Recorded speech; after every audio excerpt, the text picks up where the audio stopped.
such an incredible soul. Amazing Hubcast team. Mark and Peter, thank you. Shout out to both of you. So yes, as we go. Yes. Thank you for sharing, Tom. Let's hear from Richard. Hi, Richard. Where are you joining us from? Hi, I'm joining you from Canada. And Canada, I think, has fairly liberal views in terms of LGBTQ. I've been a member of Voice of Women for Peace for some time. I think we men need to support and promote women, particularly in the peace movement. I think that you women have demonstrated that in peace treaties that you have created, that you have looked at the underlying roots of peace, and that peace treaties that have been designed by women are much longer lasting than those of men. So again, I think it's great to be here, and you folks are doing a wonderful job. So thank you. And I'll just mention too His Highness there that I'll be in Rajkot with Rotary Friendship later in November, December. I think he was saying that he was in Rajkot, India. So not sure. Thank you, Richard. Thank you for sharing. Hari Sudha, hello. Would you like to introduce yourself?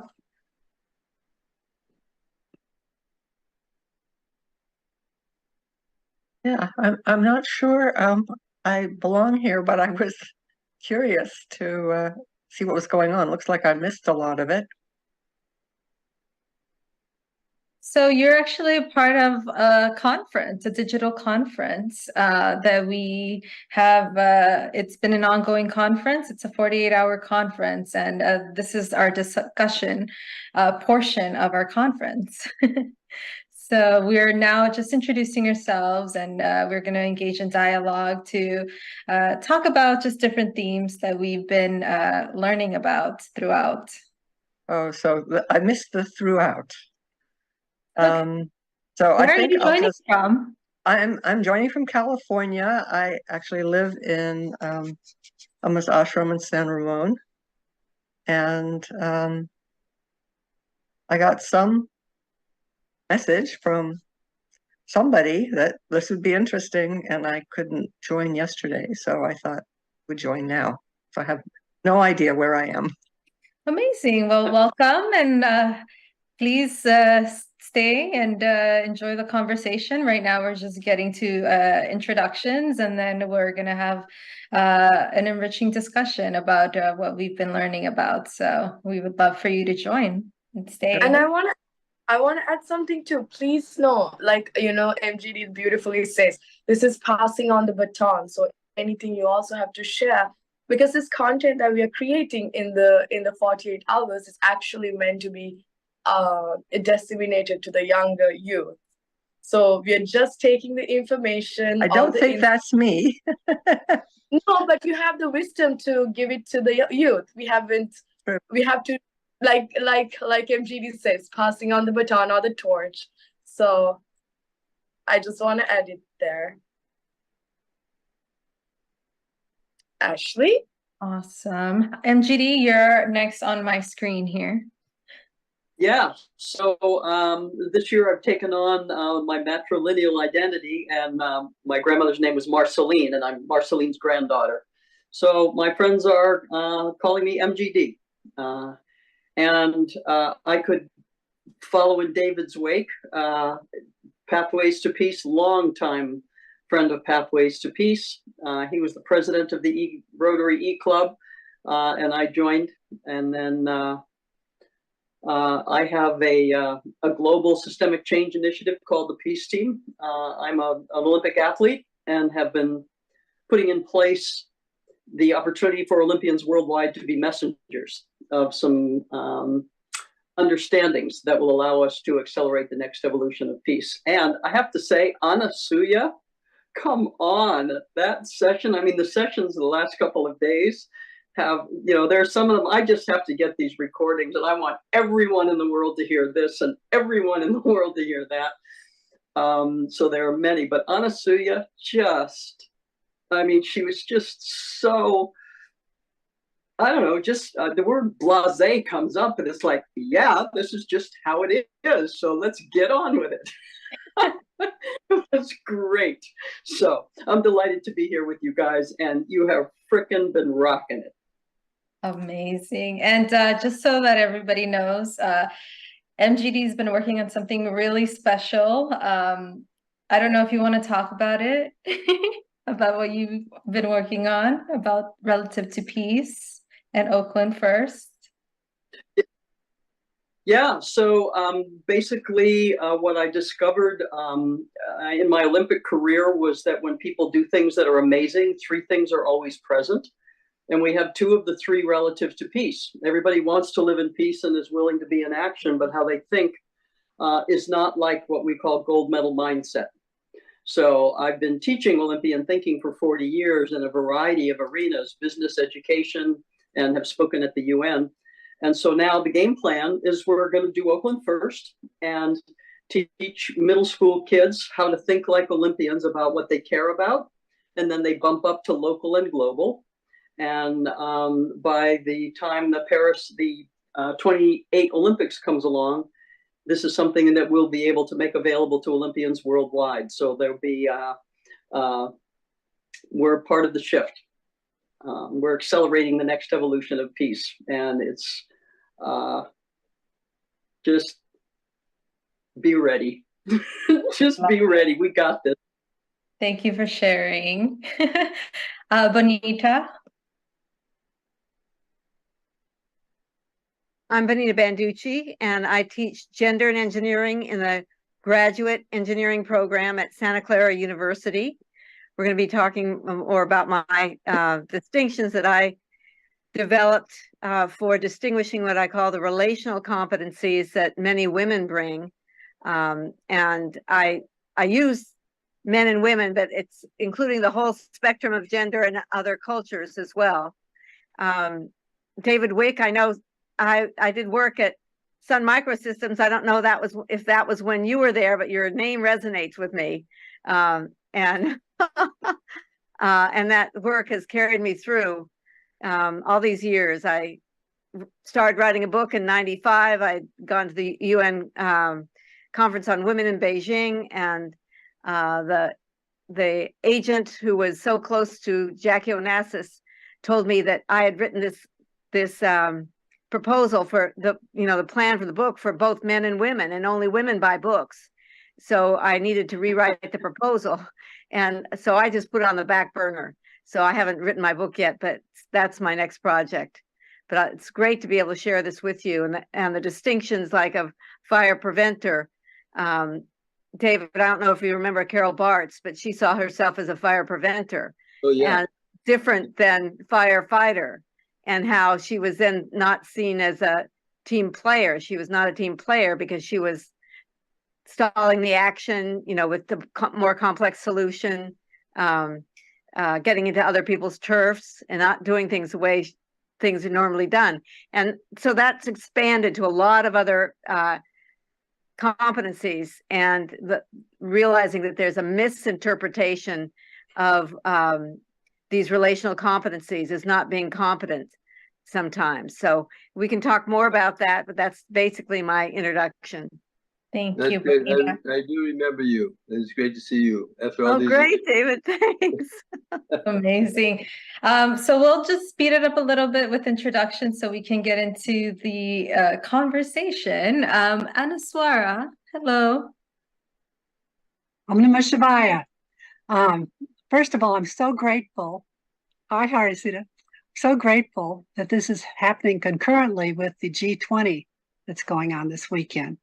I've been following the C20 closely for the last year, and I'm so impressed with the grassroots efforts that have been made all around the world. And been able to watch most of the videos, which I hope are going to be available. I've been able to go back and watch some of the ones I missed by replays. And I hope they're going to be available for other people too after the conference is over. And I'm so grateful for what you're doing with Power of Women and all the different aspects you're bringing in. And I'm an organic farmer, 78-year-old organic farmer in Oklahoma and the United States. And just there's so many things with youth that have been brought in, that we have 2 student interns and a lot of young people around us, that I'm going to be showing some of them, some of the videos, the talks that have been done, especially on water and the science of things that way. So grateful to be here. And my husband's a retired environmental engineer, so we've been really engaged in terms of a lot of the things you've been talking about. Thank you. So nice to have you here. Barbara, I know yesterday you introduced yourself, maybe just real quick. I just want to say I didn't know that you worked at Sun Microsystems, David. That's really fascinating. And you too, Benita, because they were a client of mine in the 80s. And it's like, what a wonderful little world. And I watched everything mostly today, and Marianne Williamson just moved me to a new place. I've just written something that's going up on my Facebook because of it. And I wrote in my journal, now all I need is to really get a good contact to Marianne, and the phone rings, and it's a friend of mine who's wanting to volunteer for me but has no time. Guess why? Because she's working on Marianne's campaign. So life is just so amazing when you're clear. I'm so thrilled. And if there's time, I want to read you what I wrote, but I'll save that. But it's very juicy. Thank you so much. I know we have a couple of people who have joined, so we'll just for the, just to be mindful of time here, maybe we can go through introductions to those who were not a participant of yesterday. I don't know who wants to go and introduce themselves. No one. Okay. Yeah. I thought I participated yesterday. Does that count? Hi, David. Hi, Ashley. And what an amazing opportunity. I had no idea what this was. And I'm so profoundly moved by the opportunity and the feedback and really the opportunity to listen, and the short films and the music, along with just the powerful messages, created a whole different space for me yesterday and today. And I just feel privileged to have been witness to much of it. So I'm just in this deeply grateful space. So thank you, David, for thinking of me. And I want to so honor the massive undertaking it was to put this together. I feel deeply grateful. Thank you. Thank you. How about Shannon or Jackie or Zaida? Hi, I'm Jackie Burgess, and I'm tuning in from Trinidad and Tobago in the Caribbean. I missed all of yesterday and today, so I was just happy to hear just now that the material will be available. So in my own time, and I'll get back to them. Thank you very much for having this. Thank you for joining, Jackie. Hi, Zaida. Hi, I'm Zahida Hassan from Queens, New York. Diane Williams told me to tune in, so I was interested. So I'm just gonna listen. Thank you. Thank you. How about Shannon? Oh, I think we lost her. Janice?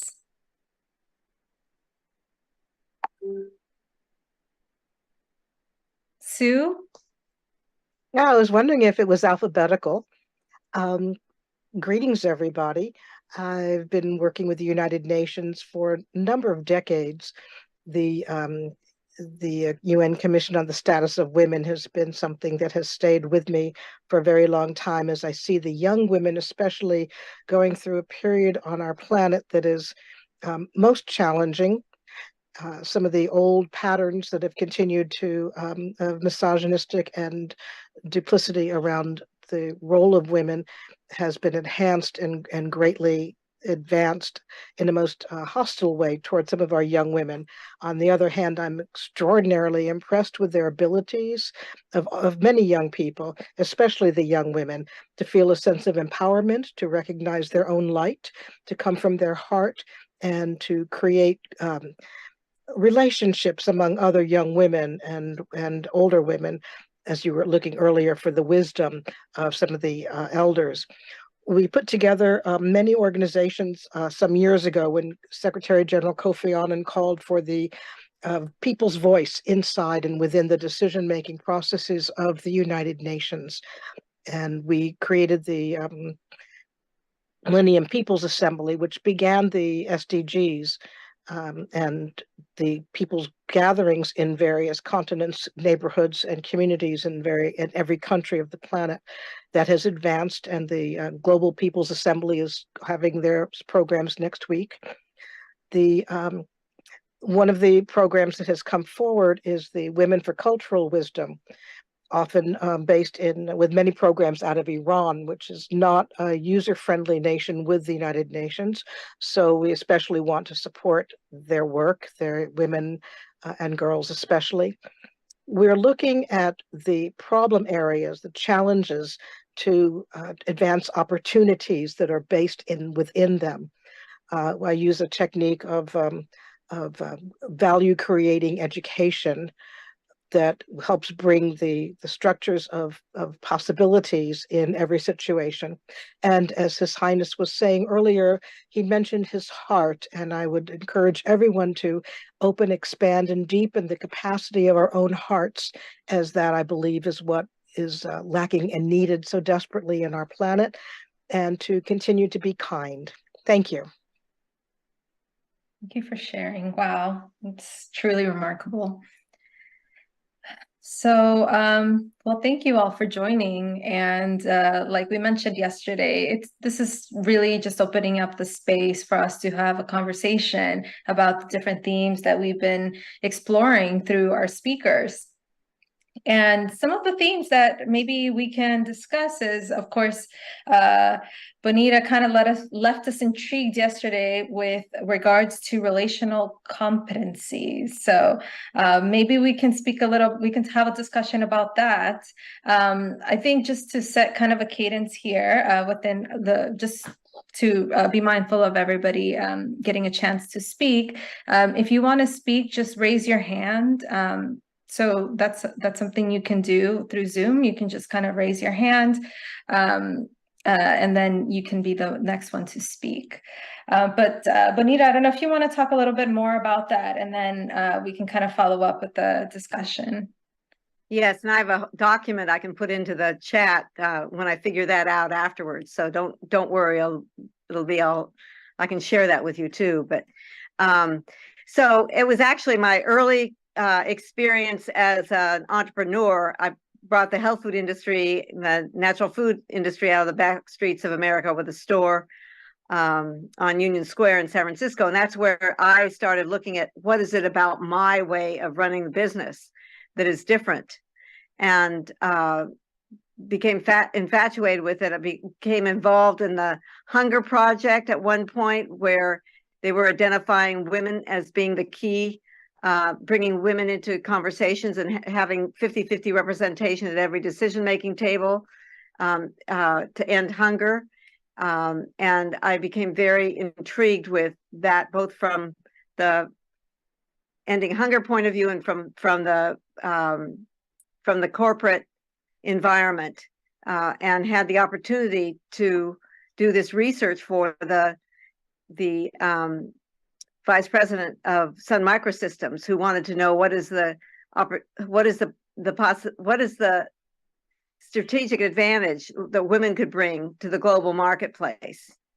And so I was on the team that was doing that research, but I was in charge of investigating differences. And I had just read Peter Senge's book about systems thinking, how we needed more systems thinking. And I had also read, the other management gurus, Tom Peters, In Search of Excellence, in terms of you're building your business around your customer.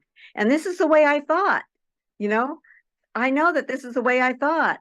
So finally, the Peter Senge's book, The Fifth Discipline, about systems thinking, I closed it and said, someone's got to start talking about this is the way women think.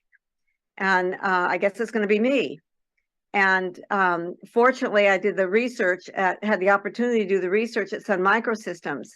And there, some of the language surfaced. And I also studied with, I'm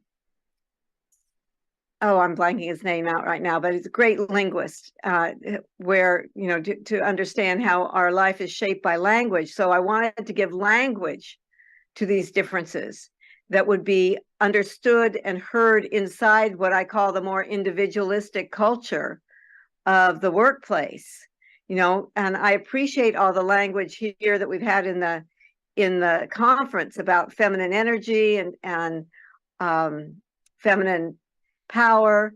And I also recognize that for people that are coming from producing results, they don't know what to do with energy. They don't know what to do with feminine power.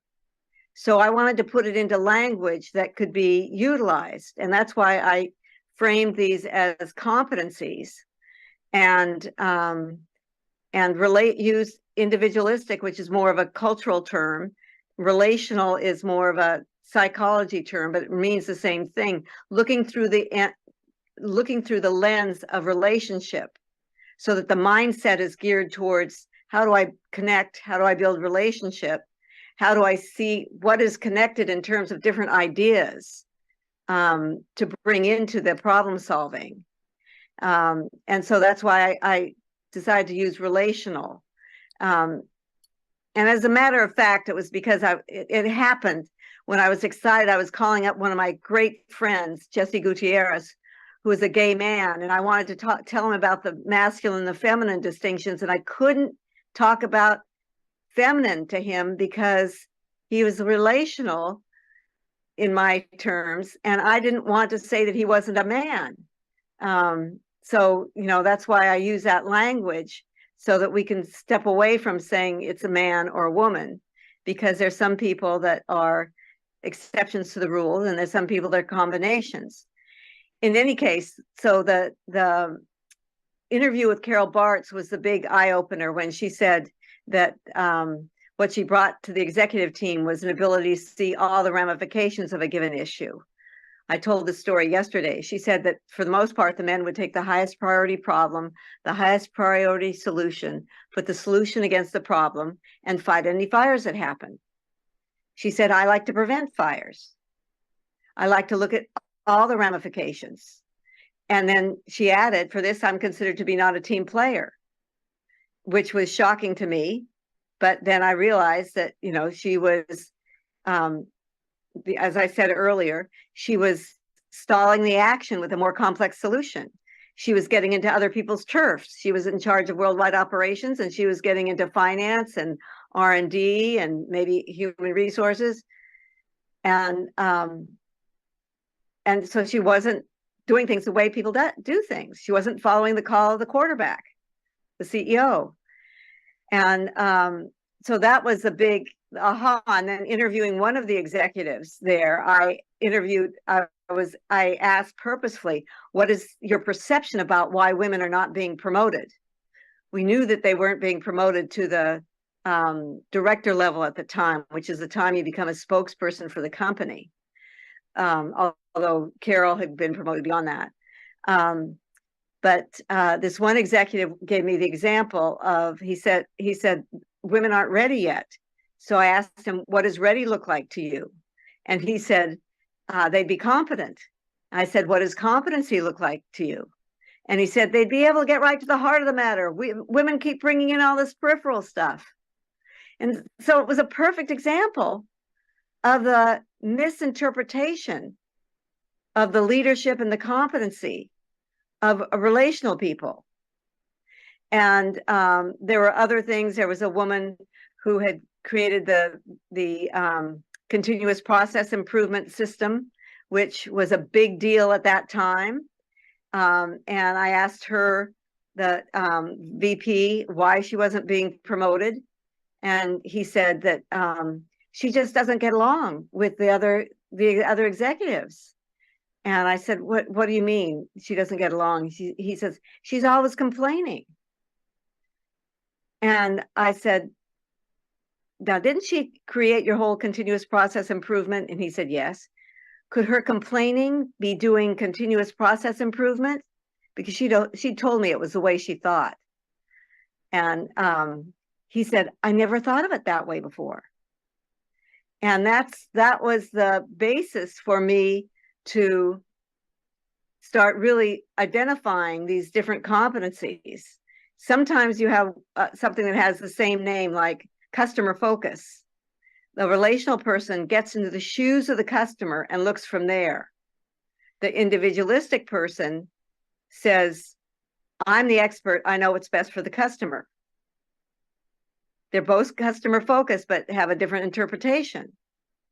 So again, I have a whole set of these different competencies. The other really critical one I mentioned yesterday is the difference between devil's advocate, which is being poking holes in whatever the idea is, making it bulletproof, trying to find the weaknesses, and also elevating yourself as to being more of an expert at the same time in the competitive environment. And I have an exercise. I would show a video of, which I'd be happy to show at any time, but of Gary playing devil's advocate with Leslie. And Leslie has presented this idea, and she backs off and drops her idea. And I asked people, okay, well, if Gary was playing devil's advocate, what was Leslie playing? And most people say, well, she was defensive. She was playing defense. But actually, she was presenting an idea that she wanted to build. She wanted to hear people's ideas to build on it. I used to call it building a case, but it was actually a man in one of my workshops who said, why don't we call it Angel's Advocate? And so there's another relational competency. And once both understand the other, then the relational person won't be offended by the devil's advocate, but can manage it. I call it adapting and adopting the other person to your competency. So Leslie could say to Gary, hold on, I know you really play a good devil's advocate, but I'm more creative playing angel's advocate. I want your best thinking on this first. Or if you see something wrong, what is your best thinking to correct that? And that way she's not making him wrong. She's saying, I know you have good thinking, but I want you to help me build this. That's what I call adapting the other person to your competency. And adopting is Leslie learning to play devil's advocate and not feeling like she's being attacked. Because I've had many women say that they've left their company and left engineering because of devil's advocate. So anyway, that's enough of an introduction. I'd be happy to get some response and questions. Yeah, I think Tom has a question.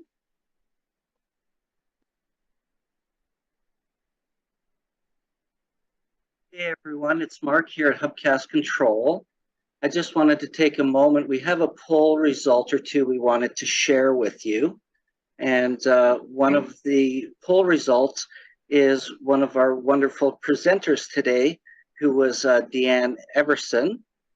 And what we want to do is just pull it up. So just give me a second here, because I know some of you are interested, and there was a mention. But first, I'll give you a little show. This is the studio. This is where all the magic happens here at Hubcast Studios in Vancouver. There's Peter, who's been running the show back with all the switching and everything going on there. So I just wanted to share that with you. And that's Peter. I'm Mark. And let me just show you. Give me 1 second here. I'll turn this off. And we're going to show you the results of one of the polls. Or actually, I'd like to show 2 of them, if I may. And this one is Deanne Everson. And you can see here, those are her questions. This is how it looks. And that was her question, where have you said yes to something new this year? And you can actually, if you want to answer the question, you can scan with your phone that QR code that you see there, and you can actually add and watch the slide change in real time if you so choose. And then we move around here. I don't know if anyone else can see that. I can't see what he's describing. If you take a look in your gallery, you'll see here. Let me. I'll show you. This way you can see. Now you'll see a full screen there. Yep. If you choose speaker view, you'll see a full screen. Got it. Thank you. So you can see that, and if you actually, you could participate in the poll right now. 2 people already did. And then she had another question. Are you engaged in your community creating positive change? And so this is something we were running in the background and flipping the slides and making it all happen for you when you clicked on the QR code. So you can see it happens in real time. Oh, missed the last one. There we go. Then, are you engaged in your community creating positive change? 13 said yes. 1 said no. Oh my. I did so. No, it wasn't me. So if you can change the screen, Peter, and I want to show you a really cool one as well. Yeah, just, yeah.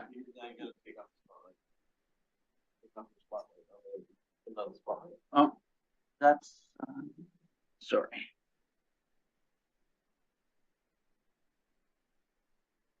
Well, what we'll do, yeah, change. Can you change the view here?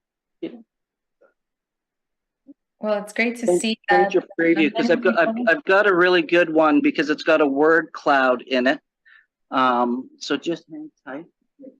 Oh. It's I love it when even the good guys don't pull it off smoothly. We've gotten 2 hours sleep in 3 days. Yeah. Well, this is a non-tech person just feeling vindicated. Yes, that's okay. That's okay. And then where's my last one here? Well, One second. That 1 second. I got it. I got it. I'm doing this sideways here. Where is it? What was the name on the first page, Peter? Please. The first page was Elizabeth. Yeah, there. Here we go. This was a great result as well, but I wanted to start with Deanne because she was in the room and I thought you might want to see her results. So here we go. You can see this one here. In your opinion, what is the main reason that explains why in 2023, 50% of the human population is excluded from the circles of decisions? You've got a QR code. If you wanted to change that, you could vote on that right now. Yeah, I think, Mark, I don't think anybody could see it. Whoever's out, there you go. Somebody want to spotlight that? And then this one, you can see where we got a word cloud. Or at your level, what is the most realistic action that you can implement? Yeah, so again, if everybody chooses speaker view, you'll be able to see it. Yes, sorry. Education, reproductive freedom, mentor young women, include the creator, economic empowerment. So there's some great results there as well. And the third one, we had another one, which is the country in the world most respectful to women's rights, India, where the G20 is, as we run parallel this weekend. New Zealand, Ireland, Netherlands, Norway. So it was just an idea of what the polls look like that we wanted to share with you while you were in the town hall. So you had an idea, and maybe you can change the frame, Peter. And I want to encourage everybody who's watching this, if anybody's tuned in to watch this discussion, you can still participate in the polling. So you can actually take a picture of the QR code and still submit your responses. We would love to see what your thoughts are. Yeah, Yes, it's an on. Yeah. And then once it's done, you can still see the you can still participate in the polling by just scanning the code. Where? They if they watch the videos, you can scan them. Able to hear that?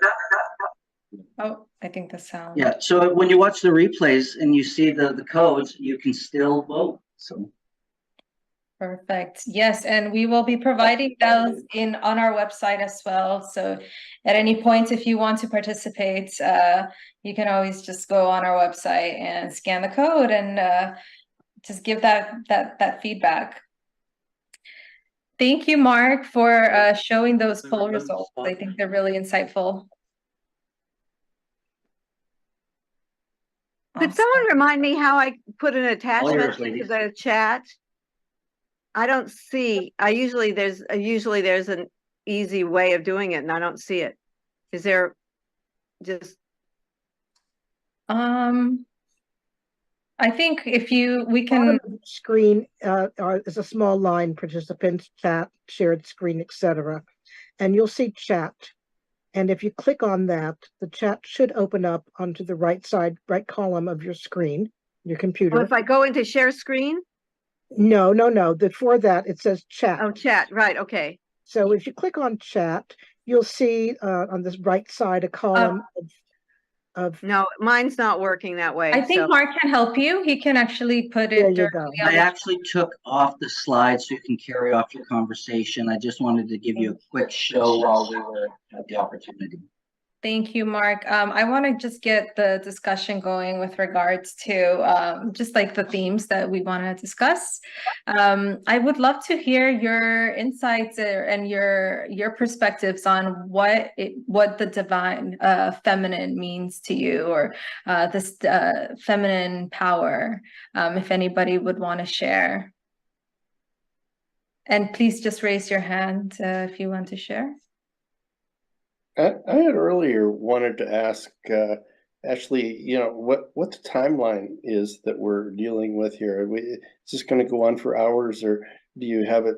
Is it going to be an hour altogether, or what's your plan with that? I'm sorry, I don't know. Somebody's sharing their screen. So do you mean about the conference? This is a 48-hour conference, Tom. So No, I just was meaning this town hall. As each of us going to have 5 minutes, and we're going to go till 9 o'clock, or Yeah, so we have an hour. What did you have in mind?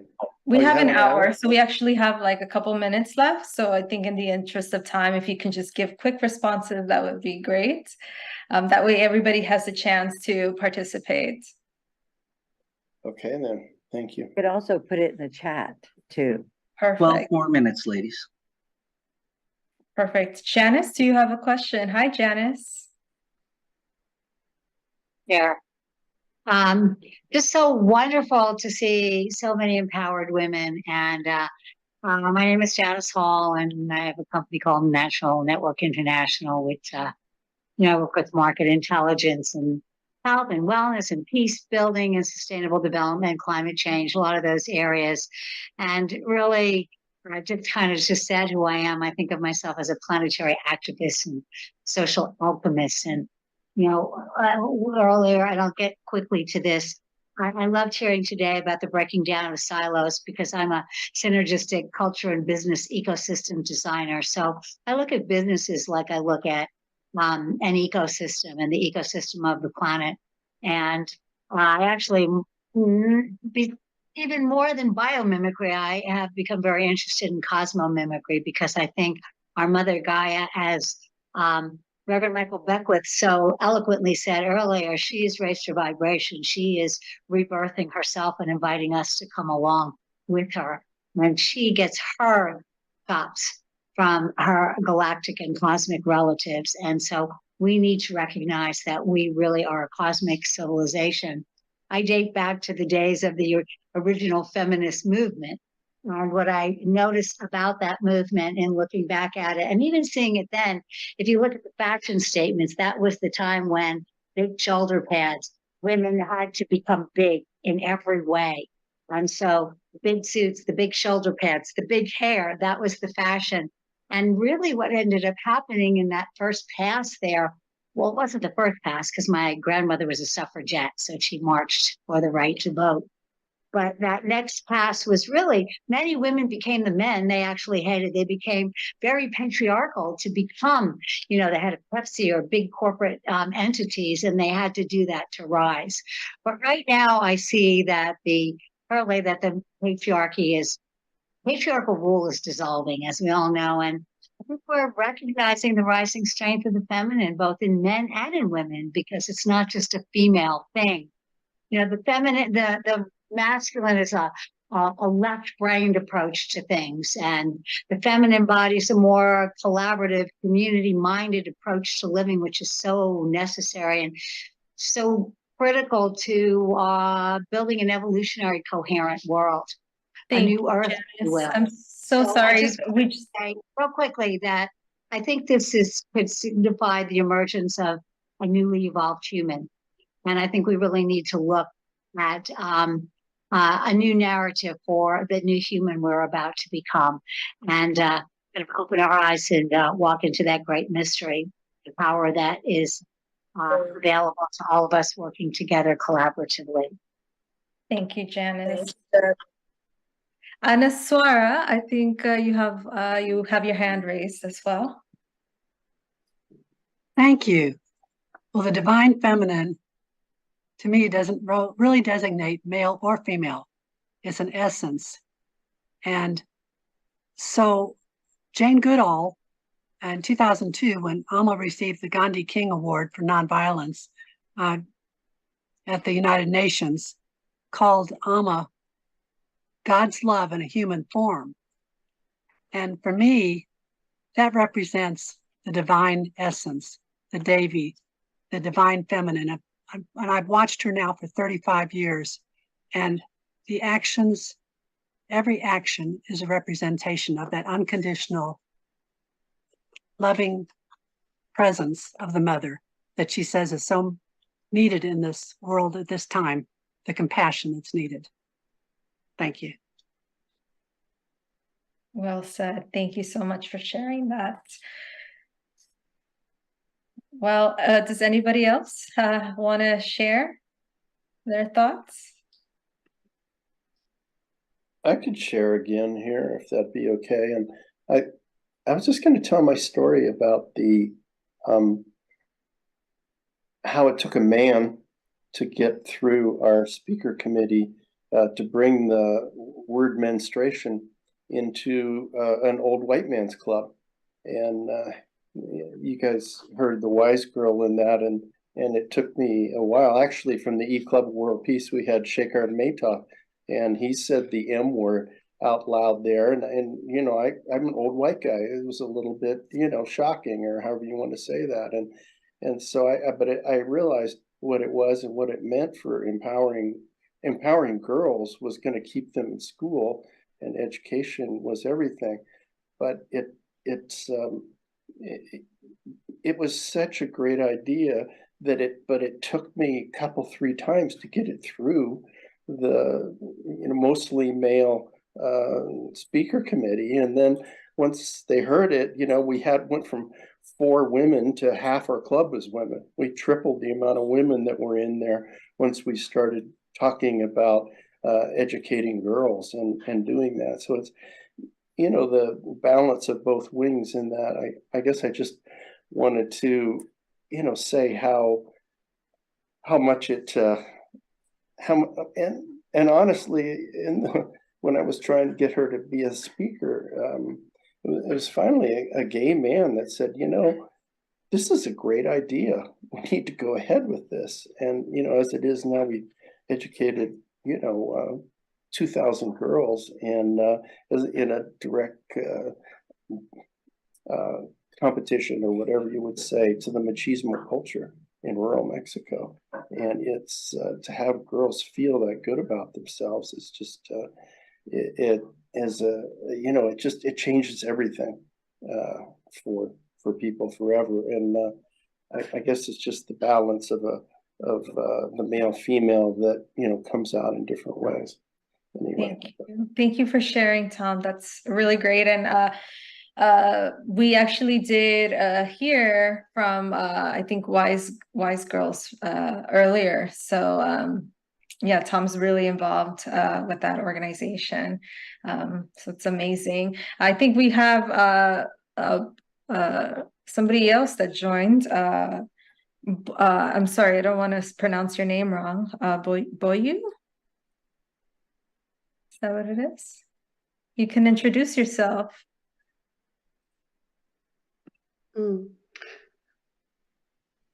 Could I just speak to the divine how I see it? Yes, please go ahead, Cicely. Here. I had my hand raised. This is Cicely here. First of all, thank you for having this little gathering here. It makes me feel really happy and warm and fuzzy. We've been together over a period of time, and now to see everybody here is very nice. Thank you for giving this opportunity. For me, the divine to me is, I read a quote somewhere which says, the scenes remain the same, but we need new eyes. So if you see kindly, I came suddenly on, so I have blurred my background. I would like us to blur the lines between the male and female and see people as humans. And I think that's the first lens we have on. And it's not that we're going to help only women or only men or only, however people want to be identified as, but to see the humanness of each one and every one of us. And that's the divine spark in you, which can recognize the divine spark in you.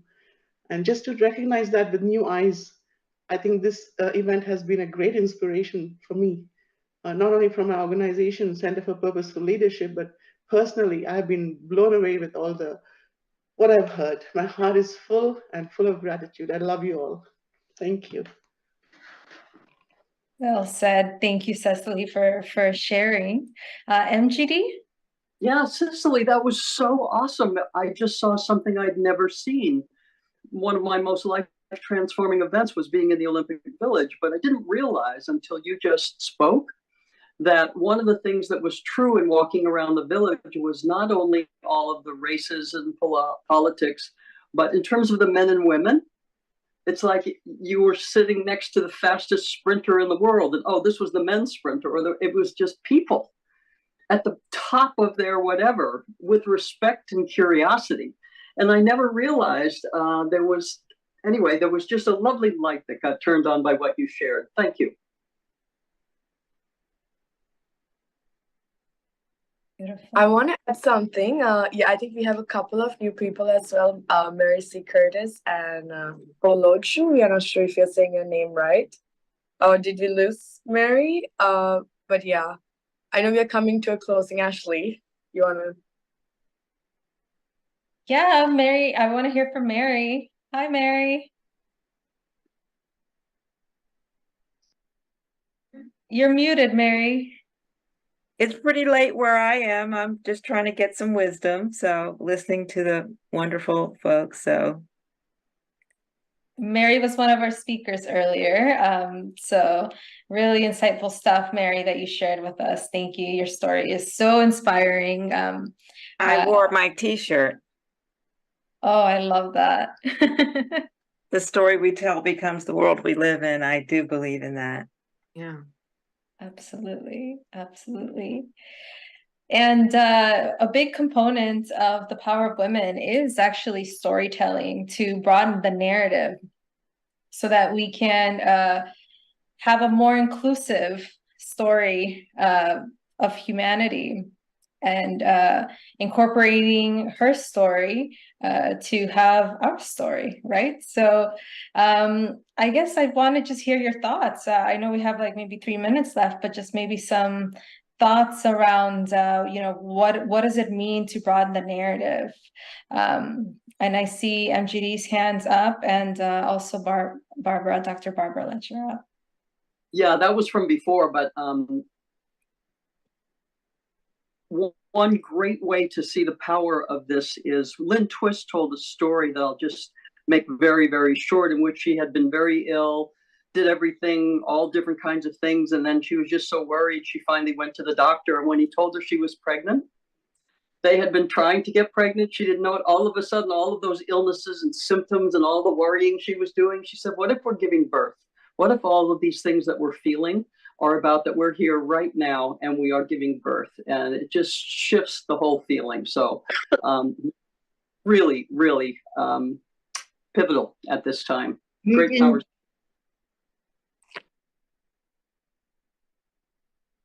I wanted to say to you actually about that, Marilyn.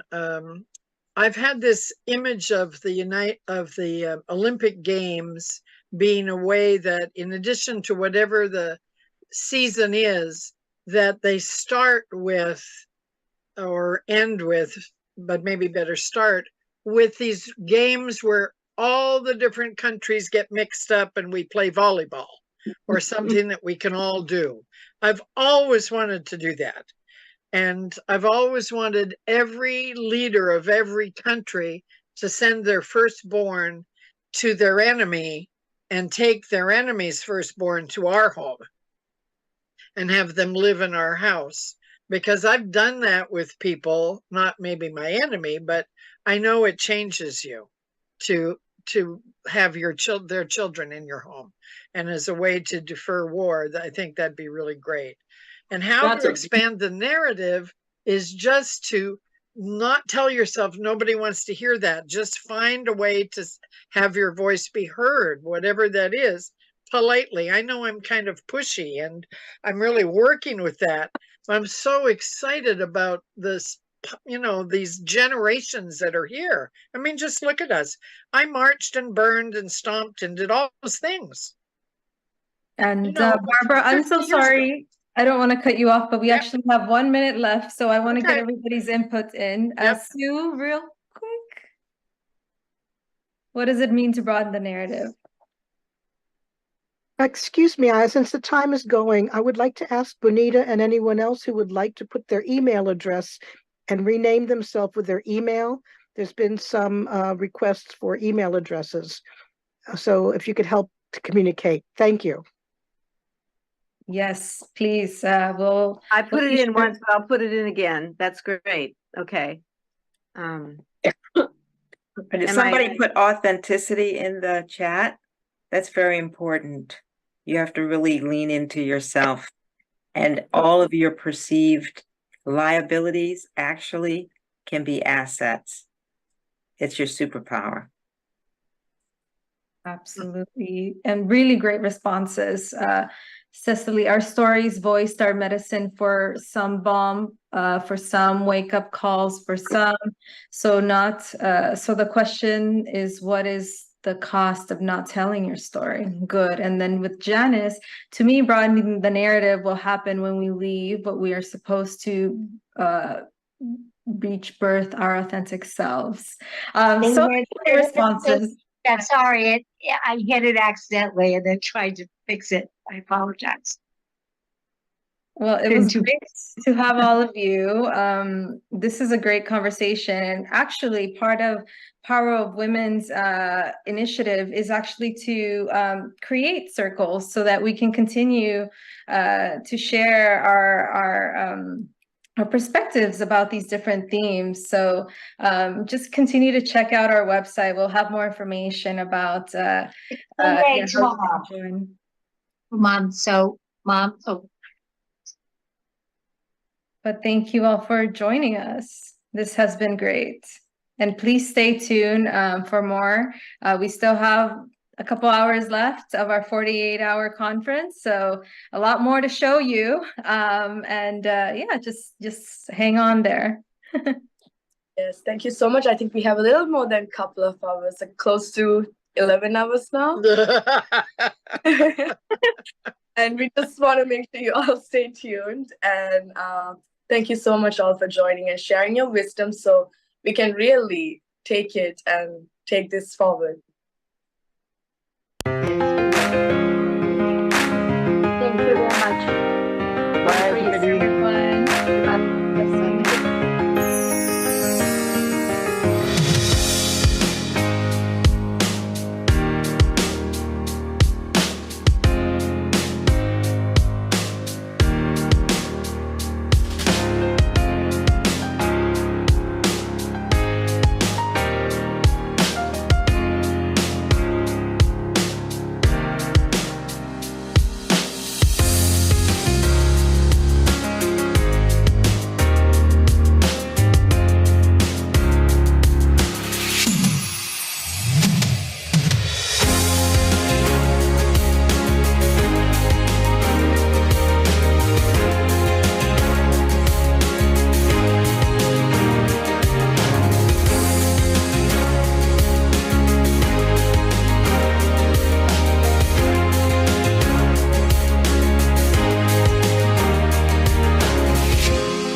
Hello, my name is Kyoko Kimura.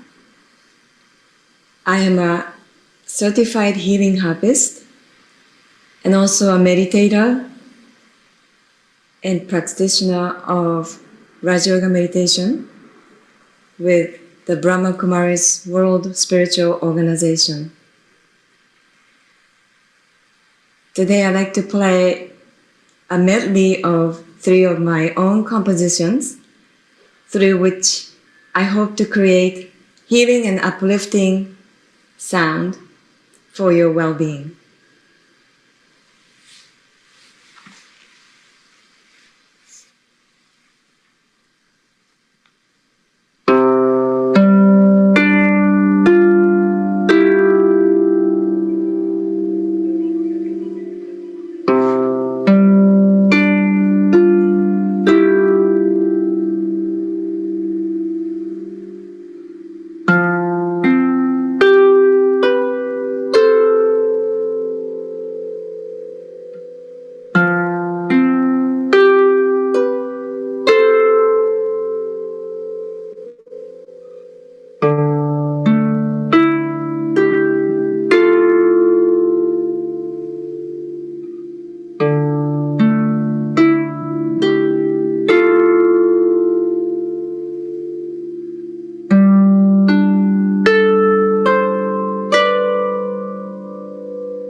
Hello, my name is Kyoko Kimura.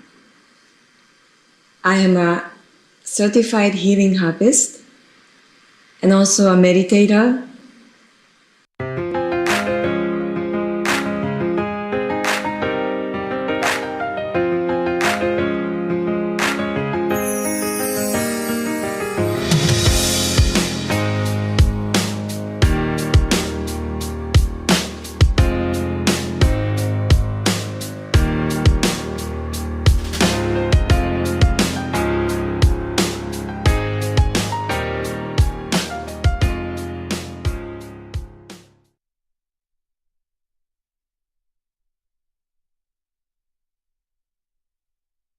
Hi there, friends. It's great to be here at this Power of Women digital conference. And what an incredible undertaking this has been over the last few months. Congratulations to the organizers and to the sponsors and everybody involved. This is an extraordinary example of collaboration and coming together for a wonderful cause at a global scale. I first met Singh-Ally in the preparations for World Unity Week 2023.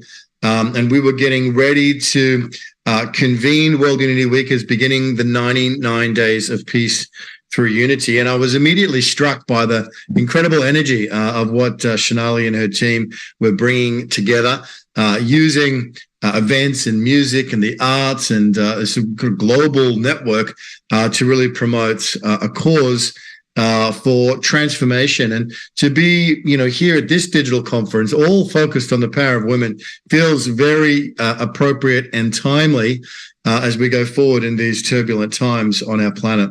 So again, congratulations. It's an honor to be here, and I'm grateful to Singh-Ally and her team for this invitation. We are on a journey through these 99 Days of Peace through Unity, also up to major events just around the corner in less than 2 weeks now, in the middle of September, around Peace Week 2023. And this Peace Week 2023 is going to be another culmination, another step on the road, another evolution of this global coming together, which we're now starting to see everywhere. You're seeing all over the world individuals and groups coalesce into larger bodies and larger networks, and even networks of networks that are becoming systems of influence on the planet. And it's exactly what needs to happen as we lean deeper into this radical collaboration. So this journey from World Unity Week to Peace Week, that's from the solstice and mid-year solstice in June all the way through to the International Day of Peace in September, has really been about galvanizing people on a mission and getting together around shared purposes and common goals in order to achieve things at a level and a scale that no individual can do, no organization can do on their own. And so this has been, I think, an example and an experiment in radical collaboration. And I think this Power of Women digital conference is another example yet again of what's showing up in the field all over the world at this time, of what we can achieve when we come together, when civil society comes together with artists, musicians, technology, business platform, non-for-profits, even civic organizations and governments have their role to play as we come together as the whole human family. And in this instance, really led and inspired by the power of women. Let me just say a few words about that. The entire World Unity Network is really, in many ways, driven and led by incredible women like Irina Morrison, Becky Suzik, and many, many, many others that have played leading roles in the evolution of World Unity Week and the 99 Days of Peace through Unity over these last years. And as we build up to the International Day of Peace and Peace Week, it was an incredibly powerful woman, Avon Madison, who was really the pioneer and the forerunner for what became the International Day of Peace and the original celebrations in the early 80s of Peace Week and Peace Month and Peace Weekend and all those beautiful global events that were initiated by her organization, Pathways to Peace, and many partner organizations. So the power of women is so present in the field of everything that we're doing. One of the things that we're really excited about this Peace Week is highlighting the divine feminine. There is a major program dedicated to the cosmic Madonna which is coming up during Peace Week, which starts on September 16th and runs all the way through to September the 23rd. And the Cosmic Madonna program will be looking from a very intercultural perspective, from many different lineages around the world, at the examples of the divine feminine. And this, some people say the divine feminine rising. Others say, well, it's not rising because she's never been away. She's always been present. But this idea of a cosmic Madonna, or the mother aspect of divinity, is something which is really coming through very strongly everywhere you look at it, through indigenous cultures and communities and wisdom traditions, through the Eastern philosophical traditions, who very often will have the idea of the Divine Mother at the pinnacle of their spiritual and philosophical structures. And more, the recognition of the role of the Divine Feminine after thousands of years of an imbalance in the way that we see the world, and a privileging of the masculine way through the patriarchal systems over thousands and thousands of years.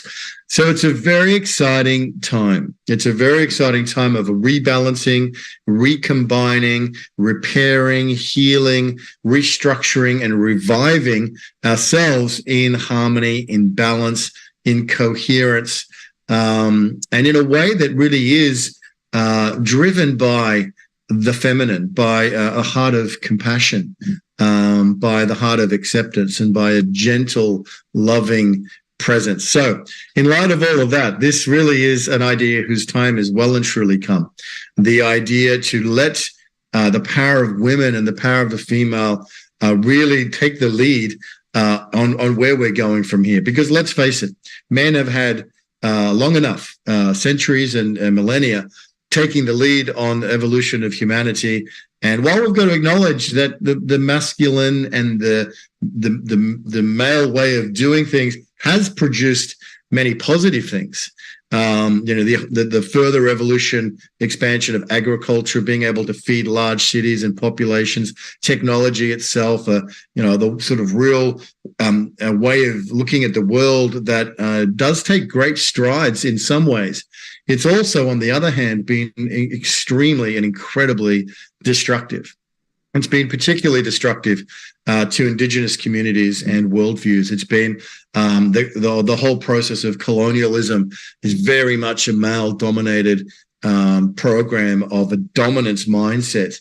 And so it's time for us to reclaim our unity and our harmony and our balance and our health in the human system that can also be in harmony with the earth system. And that's by really healing the wrongs of the past while embracing the potentials of the present and going forward into a future that we co-create, where in that rebalancing now we have the privileging of the feminine, the divine mother, the power of women, female leadership, young girls, giving opportunities to lead, et cetera, et cetera. And all of this is a crucial part of recorrecting where we are on the planet. And how do we go forward together in harmony and balance, where the strength and the beauty of the feminine are in loving relationship with the strengths and beauty of the masculine.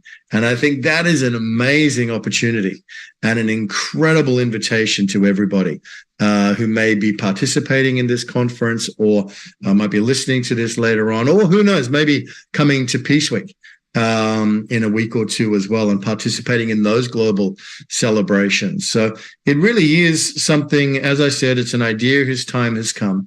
More and more we see female leadership rising up, taking the lead, getting the support of others around them, and then finding a way to go forward in a way that really honors the feminine way of doing things, which is more of a circle and more collaborative, more listening, more presence than the classic masculine way, which is just full steam ahead.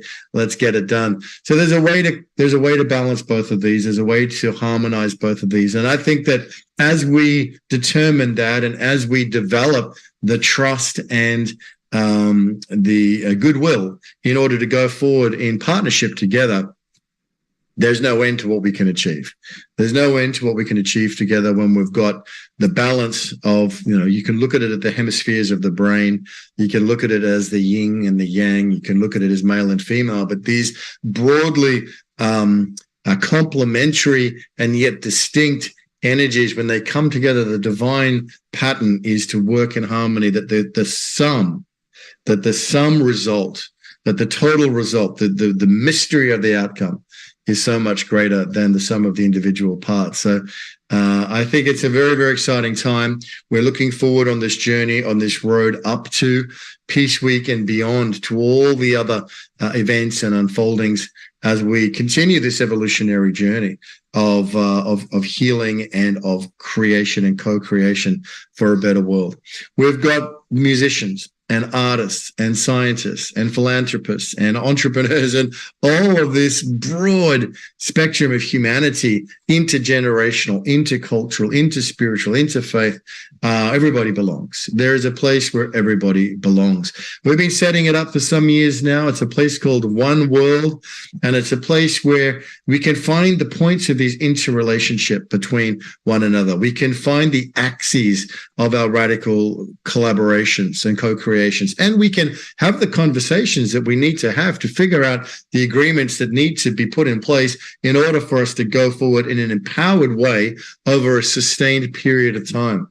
Too often, the unity movement, the peace movement, the compassion movement, too often we've fallen apart because of interpersonal issues or other challenges which then affect the well-being of the whole system. But we are learning better to overcome that which has prevented us in the past in order to build sustainable systems of transformation that are honoring of all the various points of view, from indigenous wisdom perspectives through to faith-based perspectives, multiple gender perspectives, and the vast array of human thought that goes into making up this totality of one world, of one earth, of this united earth that we are living on together. So, friends, it is tremendously exciting to be here with you today.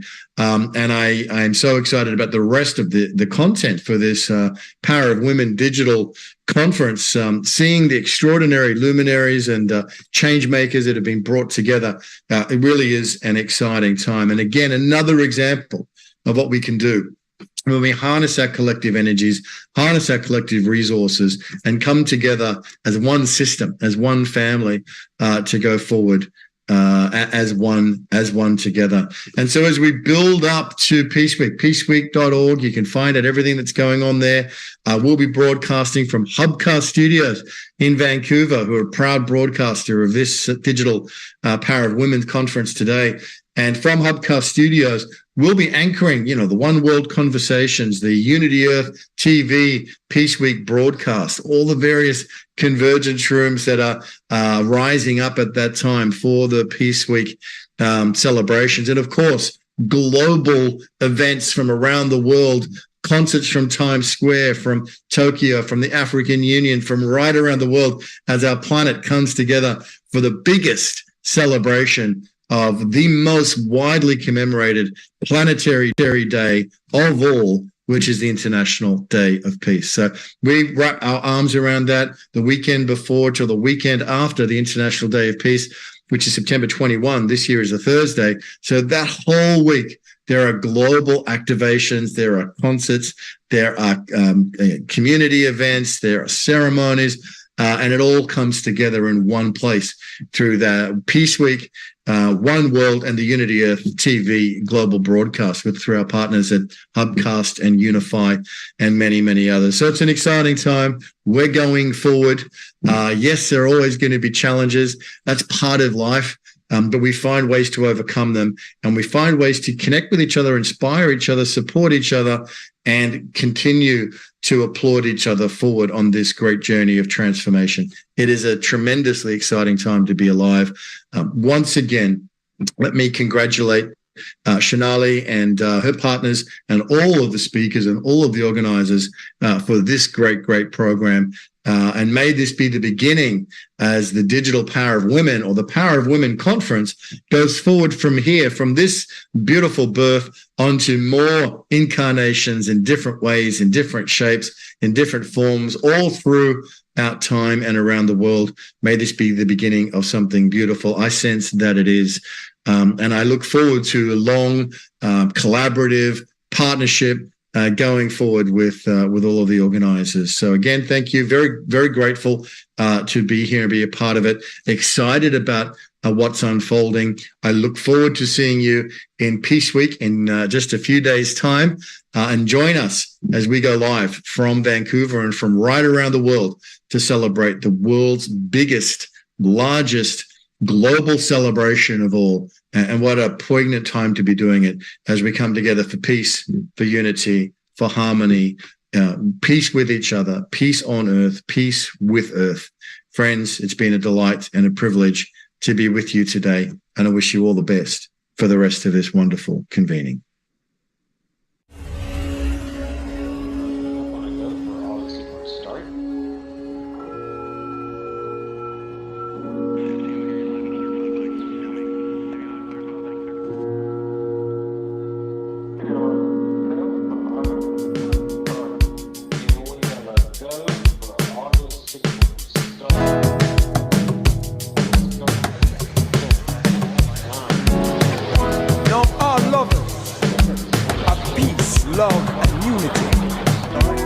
Fasten your seatbelts because we have a lift off. We have a lift off.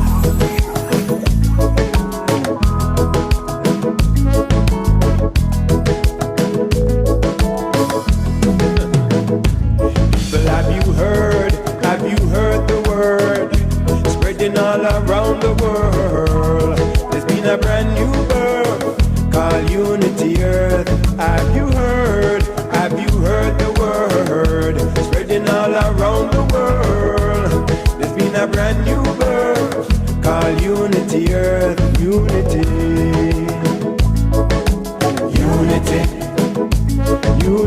Earth, unity. We give all praise to one Creator and strive to protect Mama Nature. Respect the wisdom of we ancestor and show enough love to one another. We bring all kind of people together now, together like bird of a feather now, to make this world a little better now. With Unity Earth, have you heard the word spreading all around the world? There's been a brand new birth called Unity Earth. Have you heard the word spreading all around the world? There's been a brand new birth called Unity Earth. Unity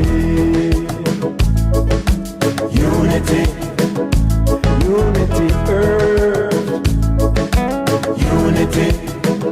Well, we are interactive and interracial, interfaith and multicultural, all-inclusive and impartial. Sometimes we pray together in a circle, maternal and fraternal. We're also multi-generational, diverse but not controversial, and our vision of hope is universal. All people treated with dignity, leaders leading with integrity. No more nuclear weapons, please. We only fight hunger and poverty. No more polluting our ecology. We treat all creatures tenderly. If we believe, we can achieve. So let me see you, and if you agree, have you heard the word spreading all around the world? There's been a brand new birth called Unity Earth. Have you heard the word spreading all around the world? There's been a brand new birth called Unity Earth. Unity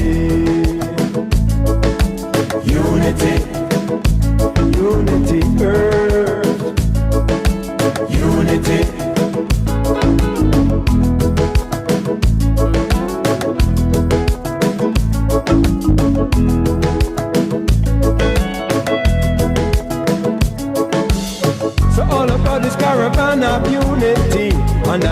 to 2020, representing the global community with unity earth. One God, one aim, one destiny, one unified human family, together in a peace and harmony. Have you heard the word, spreading all around the world? It's been a brand new birth, called Unity Earth. Have you heard the word, spreading all around the world? It's been a brand new birth, called Unity Earth, Unity. Unity, Unity Earth, Unity. What we need now, unity. Got to have more unity. The whole world needs some unity. Unity Earth, unity.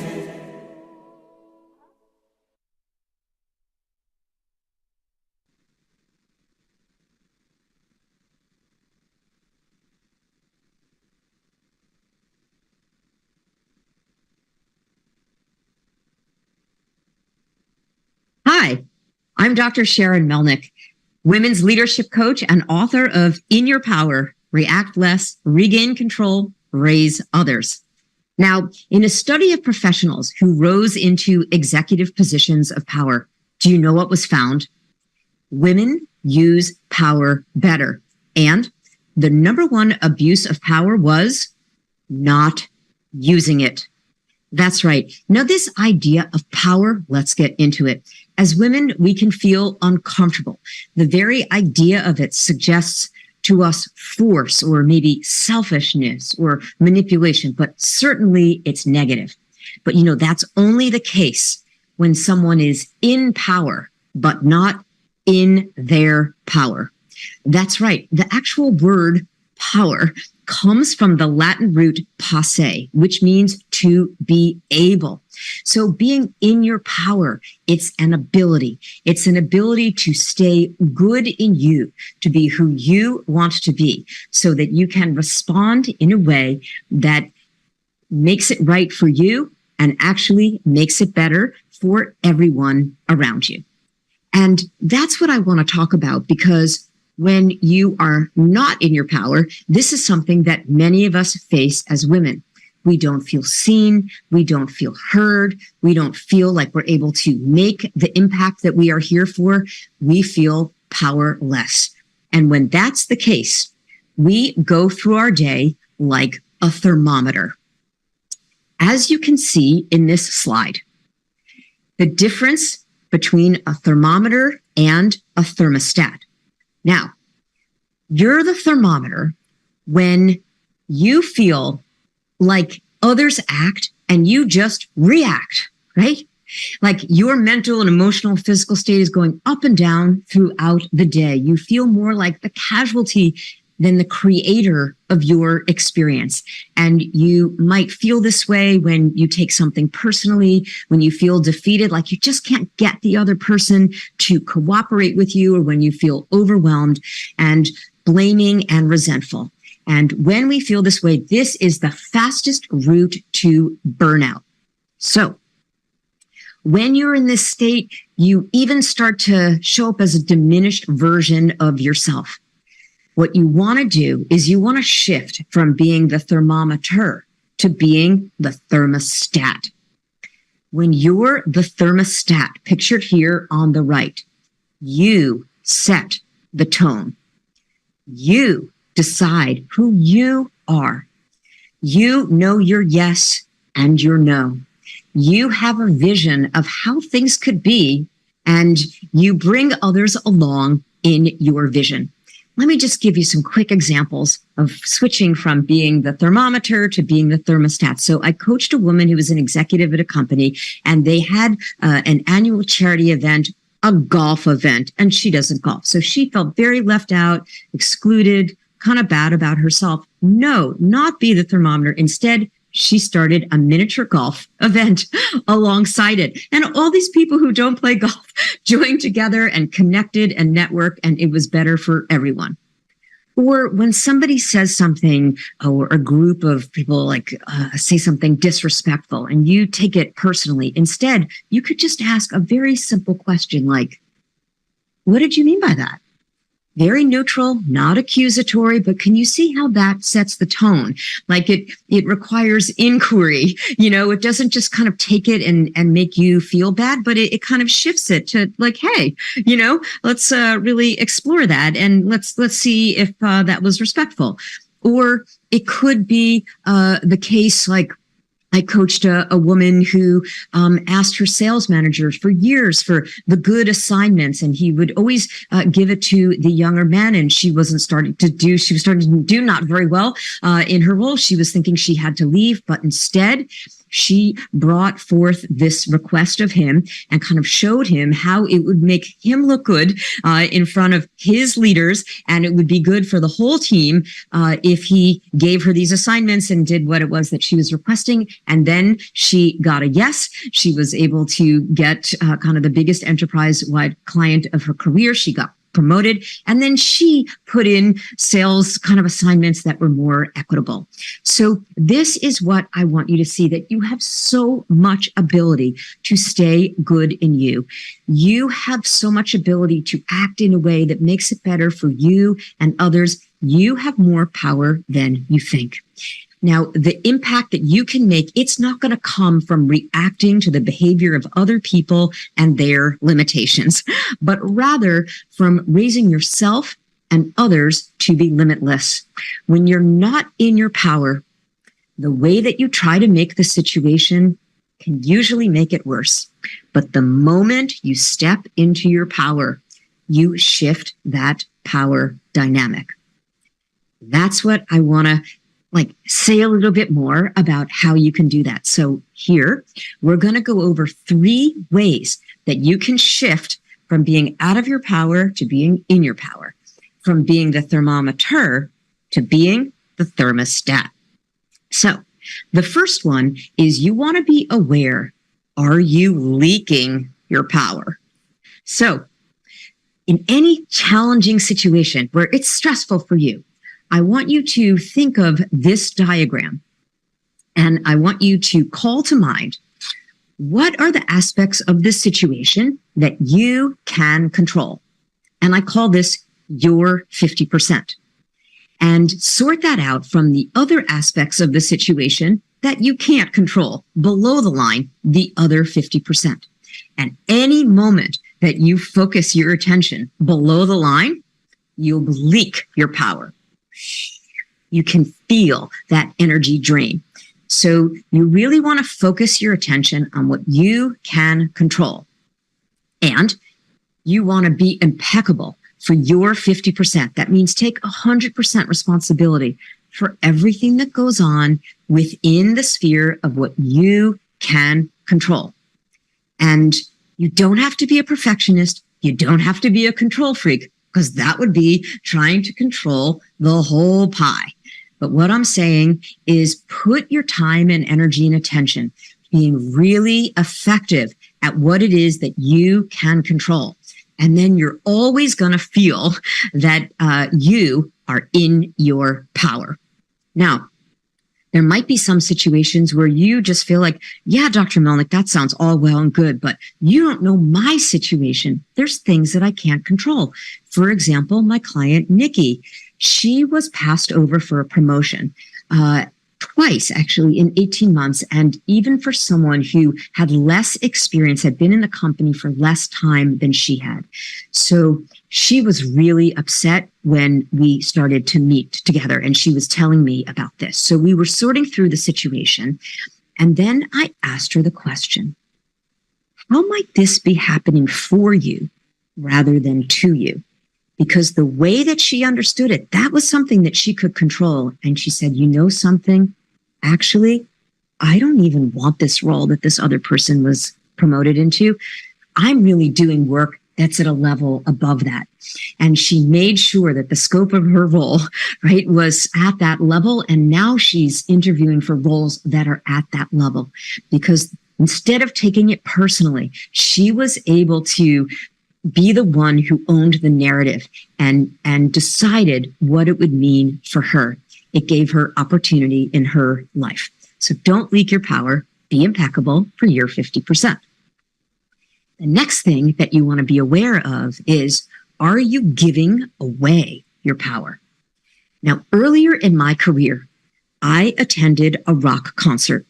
And as I was entering into the stands, there was a cluster of people over there on the left. I noticed one person I kind of recognized, and it was Tipper Gore. She was the wife of the U.S. vice president at that time, and she was a champion for women's empowerment. So confident and not overthinking, I went right over to her and I said, "Hi, I'm Dr. Sharon Melnick." I shook her hand and I said, I do research at Harvard Medical School and I help women from difficult childhoods kind of overcome and be resilient and confident. And she's interested. So we start talking, and at a certain point, she turns to her chief of staff and she says, "Melissa, would you get Dr. Melnick's contact information? We want to bring her down to the White House to share the policy implications of her research." And that's where the leaders of the U.S. country live. So a few weeks later, Melissa calls me. We have a chance to talk. She's telling me about Tipper's initiatives helping millions of families around the country. And at a certain point, she pops the question and she says, "Will you come down to the White House to share the policy implications of your research?" So of course, I picture myself around that table at the White House. And what do you think I said? Of course, I said no. Because I pictured myself around that table and I thought, these people are going to think I don't know enough. So I prioritized my own opinion of myself over the work that I could have done for millions of people. I gave away my power. So what I want you to do is I want you to have this sense of sovereignty where you decide your view of yourself and you don't hand it over to other people. And you could even ask the question, change your question from, well, who am I, to who will benefit in this situation? Who were all the families that I could have helped with the research? And so I really want you to be thinking of this idea of sovereignty, of you deciding who you will be, of you creating the weather inside of you so that you can create the weather for the people around you. And that means taking care of yourself. That means moving emotions through your body and not letting them stagnate. So I recommend dance breaks for you and vigorous exercise. I think we should be doing dance breaks together in sisterhood and moving all that motion and not letting others win with us internalizing and getting bogged down and getting sick ourselves. No, you're going to have that sense of knowing who you are, deciding who you are, not giving that power away. And then the third thing that I want you to be aware of is I want you to make sure that you are owning the power that you already have and you're not giving it away. So, for example, I coached a woman who was the head of engineers in a company, and the women engineers were being paid less. And she brought the idea to the owners and said, we need to improve some things in the culture. People are leaving. And also we need to make sure that the women are being paid what they are worth. And the owners kind of put her off and, didn't really, and she's, was tempted to take it personally. Maybe this isn't realistic, but no, she didn't think she had power, but she had so much more power than she thought. And she brought the ideas to the other senior leaders and the board, and she helped the owners to see what was in it for them. And she used all of that good relationship capital that she had. And 3 months later, the owners gave up 30% of their ownership in the firm, and they spread it around to the women. You have more power than you think. And even when it seems like you have no power, like you're being overlooked for a promotion, that's only because there's a bias where women are seen for the roles that they're doing now or what they've done in the past. rather than for what your future potential is. So you have power. You don't have to feel powerless. Instead, create a mental movie in the mind of your decision maker. Yes, talk about what you're doing now and you've done in the past, but also talk to them about what you're going to be doing. Paint a mental movie in their mind so they're like, yeah, actually, I could see you doing that, and we really need that. And yeah, that's a next level role, and we want to pay you what it is that you are worth.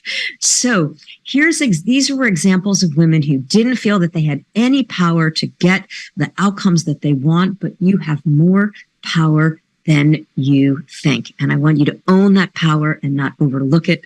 And that is the whole idea, that a woman in her power raises everyone around her.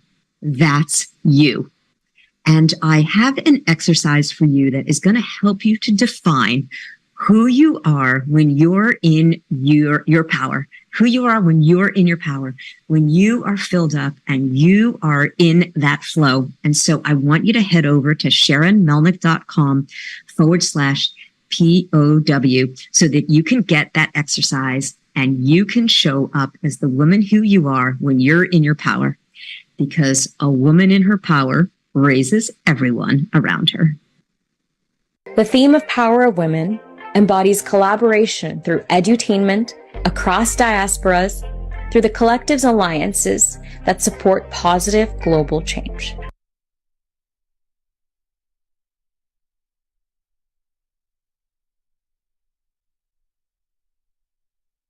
We have the pleasure and honor of welcoming Devra Jacobs today. Devra is a literary agent, owner of Dancing World Group Agency, and today she's going to speak to us on culture, storytelling, and literary works.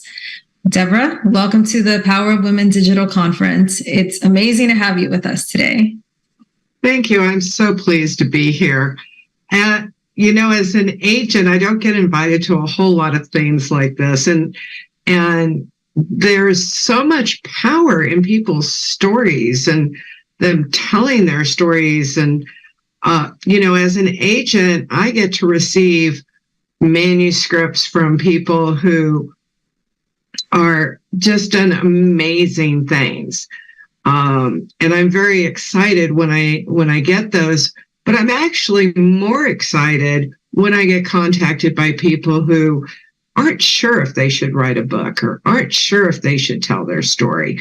And they don't understand that it's so cathartic to take whatever experience you've had, and all experiences are the same and equal, whether you've been a single mother or climbed Mount Everest. It doesn't matter. All experiences are important, and people will learn from your experiences. And a lot of times I find that people have been through some sort of traumatic or intense experience can actually find it extremely cathartic to write it and get it out of your body and onto paper to where others can see it. Maybe even just somebody in your family you need to share it with. Or maybe it's something that needs to be published in a book, and thousands of people can learn from your experience. There's, you know, it's funny because I never thought some of the things that I did were worth telling people about or talking about.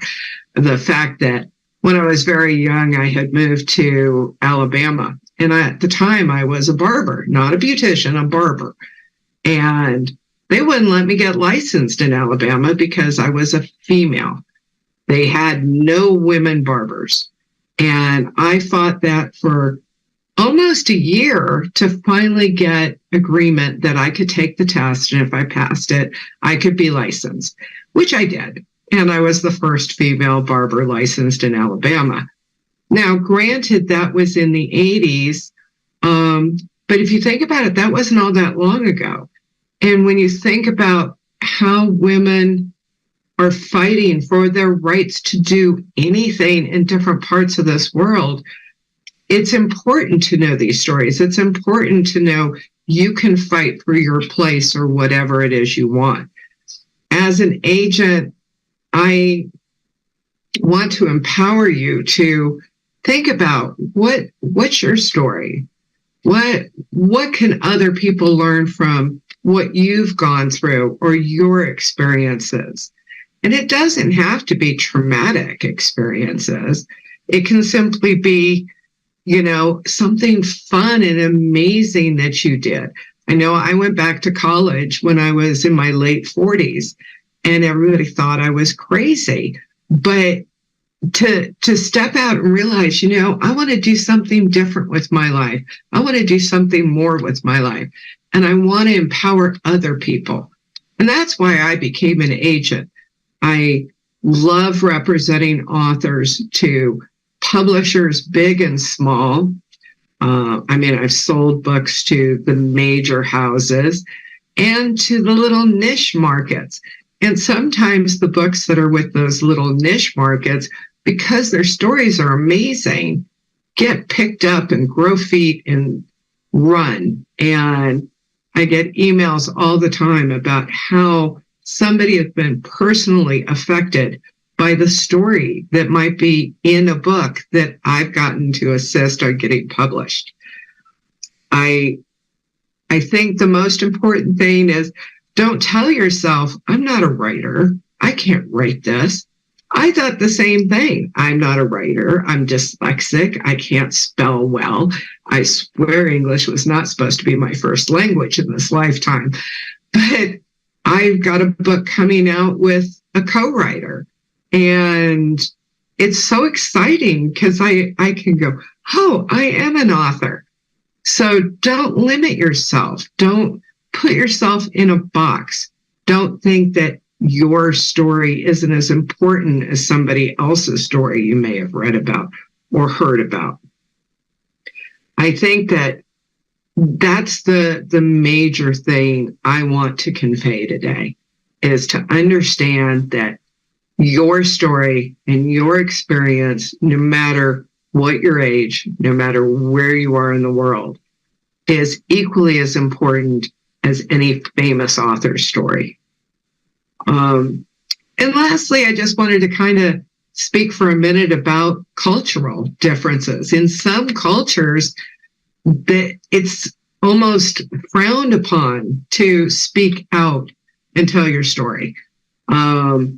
Like it's some sort of negative that might go against your community, your family, your country, even in some cases. And I don't want you to be afraid. I want you to take the reins, take your story, think about what's important in your life and what you want to do with that, and then share it with the world. And if you ever need help, let me know. So I don't know what more I can tell you except for don't be afraid. Step out into the light and understand that what you went through, somebody else can learn from. And maybe they don't have to go through it either.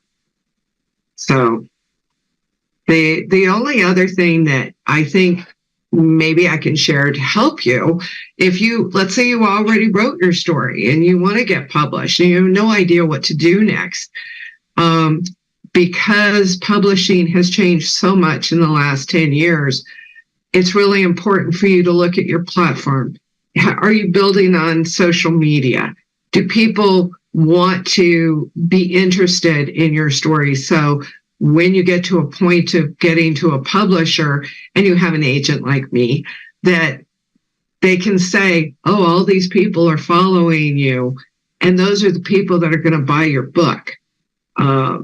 And it's fun. I mean, there's so many different aspects of publishing now available, where self-publishing used to be a faux pas.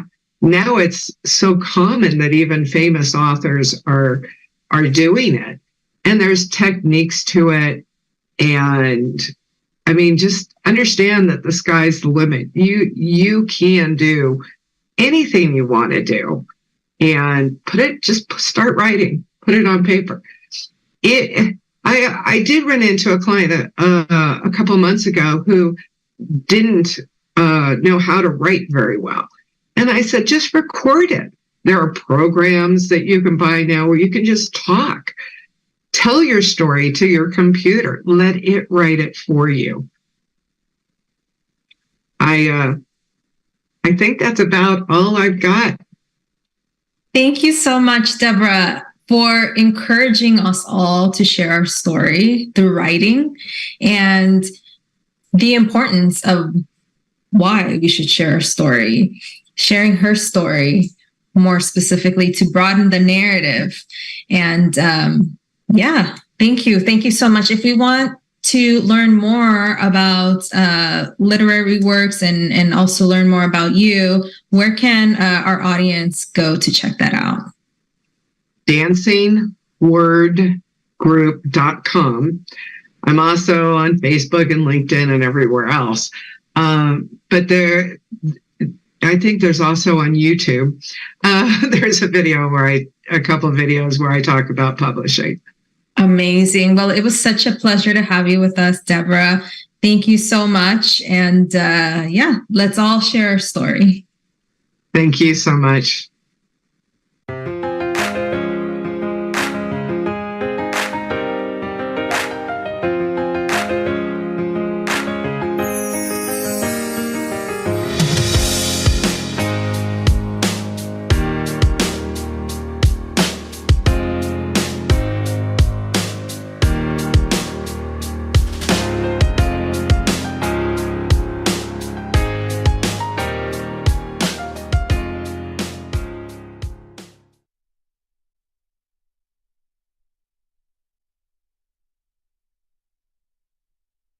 Hello, everyone. My name is Danya Pastuszek. I use she, her pronouns, and I am the co-CEO along with Liz Weaver at the Tamarack Institute for Community Engagement, located in Canada and with global presence and partners all around the world. I am a 42-year-old white woman, currently able-bodied, cisgendered, and of Jewish and Ukrainian descent. I am a settler to the US and more recently to Canada, growing up on the traditional territories of the Massachusetts people and currently residing on the traditional and unceded territory of the Algonquin and Anishinaabe people. These identities really shape how I experience and work to catalyze the power of women. For those of you who can't see me, I have shoulder-length brown hair, rectangle brown glasses, and a white shirt, white blazer, and long gold earrings. I'm smiling as much as you can smile while speaking because I'm thrilled to be in the virtual presence of humans who believe that a world in which our people and planet are connected and are thriving is possible. I'm going to speak in English today with gratitude to those of you who are accommodating me in my first language. Gracias por tu participación. Merci a participer a cette conversation. Did you know that all around the world, people are joining together in multi-generational, multi-sector partnerships to move all of us into a world where poverty, education, belonging, health, and well-being are the norm? Where those outcomes don't vary so wildly based on gender, race, location, ethnicity, and their intersections? Where we have the collective infrastructure to see other people's points of view as clearly as we see our own? Where we have the infrastructure to get at the real root causes of issues, and where we have the infrastructure to partner across our entire communities to address what we know is possible with imagination and commitment? Did you know that there's a powerful role for you to play in seeding and nurturing these partnerships? I want to tell you about some people who strengthen my belief that partnerships are the new superpower. About this time last year, I was on Treaty 1 territory, which is a traditional territory of the Ojibwe, Dakota, and Cree people and the homeland of the Métis Nation. The beautiful community that was hosting me is known as Portage la Prairie, Manitoba, and it's in Canada. During my time there, the city's elected officials, several of its youth, teachers, school administrators, its businesses, its direct service providers, and its health unit staff met over lunch. One of them brought a dog. Just over half of us humans that were there were women, and the rest were men. allied in an approach to leadership and learning that leans into the collaboration, openness, and into a lot of the what if and why couldn't we questions that will bring us into the future so many of us know is possible. They told us the story of the work they've been doing for the past 3 years to identify a critical goal: high school completion for all of Portage's young people. They talked about learning together around a partnership table about what gets in the way of that goal. They talked about each partner committing to the work they could uniquely do to get to that goal. They talked about talking less and listening more. They talked about the partnership being facilitated by young people. And they talked about seeding a new community-based approach to learning and to expanding those efforts over time. They talked about how the work that was originally done for and with young women and men is now benefiting everyone, is benefiting the entire community, and in ways that go far beyond education. In that room, I could see and I could feel the power of multi-sector, multi-generational partnerships, ones that are bold and imaginative about what could be, ones that hold a shared vision for what's possible and a shared willingness to adapt their plans to the group's plans. Ones that have a practice of using data and input from women, and particularly Indigenous, racialized, newcomer, and trans women, and women from other equity-seeking groups to make decisions. Ones that spark and stay in truthful conversations. Ones that are open to new ideas. Ones that have processes to study and learn together about what it means to change systems, about the specific policy decisions and specific stories that we let ourselves tell one another that result in inequitable outcomes for women. Ones that have a practice of shifting power to young people with a focus on the Indigenous young women and the trans, two-spirit, non-binary, and gender-diverse women who are disproportionately represented in rates of hate-based exclusion that runs at odds with what I believe is a broadly shared desire for a world in which everyone thrives. My hope for all of us is that we might think about the next ways that we could be in deep partnership with one another, in the kinds of partnership that move us toward the kinds of communities that we want and toward the kinds of world that we know is possible, but the kinds of partnerships that also give each of us an experience that I think we're all looking for these days, an experience in solidarity and togetherness and connectedness, and often with people that we might not have thought we shared much connection previously. Partnership, I think, is the new superpower. And I hope that all of us can move forward in thinking about who we could be partnering with, toward what end, why we haven't gotten there, and what gifts we uniquely bring to get us to that place. Thank you. Miigwech.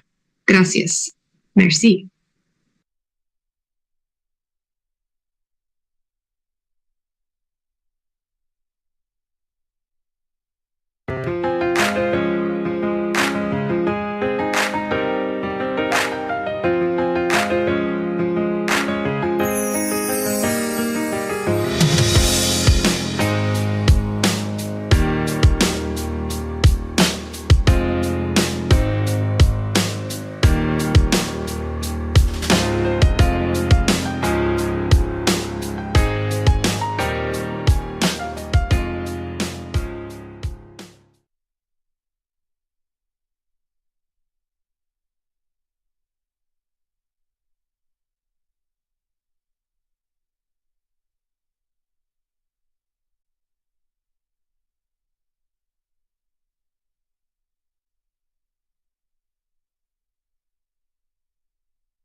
എൻ്റെ ഹൃദയത്തിൽ എല്ലാവർക്കും സൗന്ദര്യമുണ്ട്. എല്ലാ സൗന്ദര്യം കൊണ്ട് എനിക്കെല്ലാവരും അത്ഭുതവും സൗന്ദര്യം തന്നെ.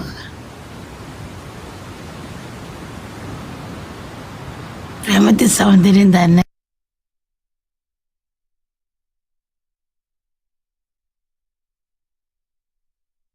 അല്ലേ, ഒന്നില്ലാത്തവരും ഒന്നിനുണ്ടെന്നാണ് അമ്മ ചിന്തിക്കുന്നത്. അപ്പം എല്ലാവരുടെ ഹൃദയത്തിൽ ആ സ്നേഹത്തിൻ്റെ കിരണം ഉണ്ടെന്നാണ് അമ്മ ചിന്തിക്കുന്നത്.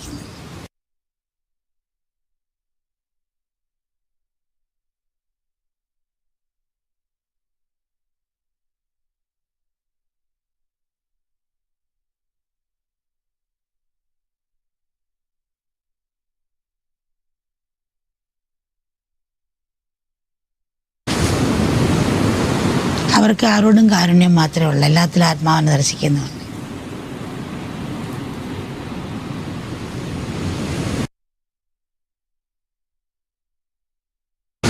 ഇതിൽ ശ്രമിക്കണം, പക്ഷെ അതോടൊത്ത് മറ്റുള്ള പങ്കുവയ്ക്കാൻ ശക്തി.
എൻ്റെ ഹൃദയത്തിൽ എല്ലാവർക്കും സൗന്ദര്യമുണ്ട്.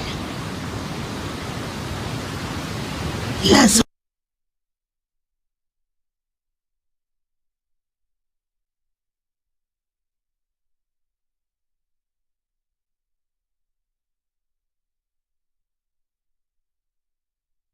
സൗന്ദര്യം കൊണ്ട് എനിക്കെല്ലാവരും അത്ഭുതവും സൗന്ദര്യം തന്നെ.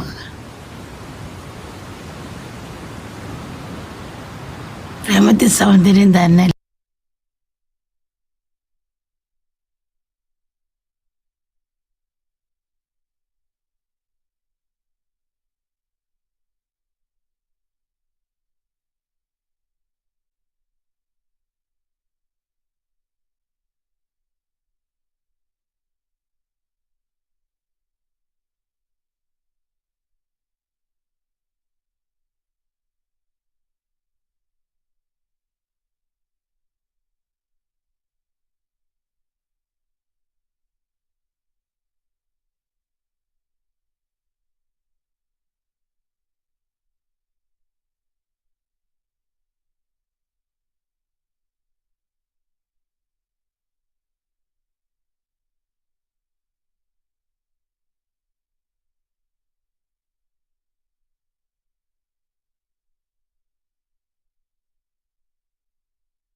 ഹൃദയത്തിൽ എല്ലാവർക്കും സൗന്ദര്യമുണ്ട്.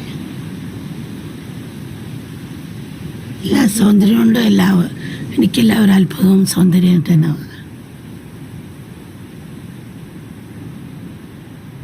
പ്രേമത്തിൽ സൗന്ദര്യം തന്നെയല്ലേ. ഒന്നില്ലാത്തവരും ഒന്നിനുണ്ടെന്നാ ചിന്തിക്കുന്നത്. പിള്ളേരുടെ ഹൃദയം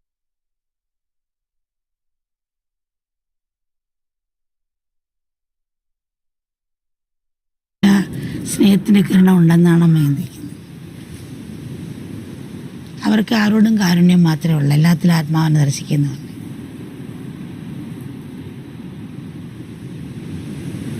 ഇതിൽ ശ്രമിക്കണം, പക്ഷെ അതോടൊത്ത് മറ്റുള്ള പങ്കുവയ്ക്കാൻ ശക്തി.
Amma, you're the most beautiful person I've ever met.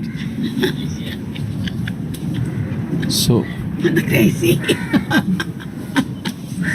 The three words Satyam, Shivam, Sundaram, I see in your face.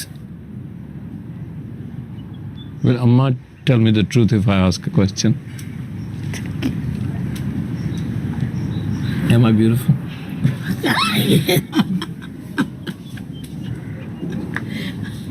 പ്രേമത്തിൽ സൗന്ദര്യം തന്നെയല്ലേ.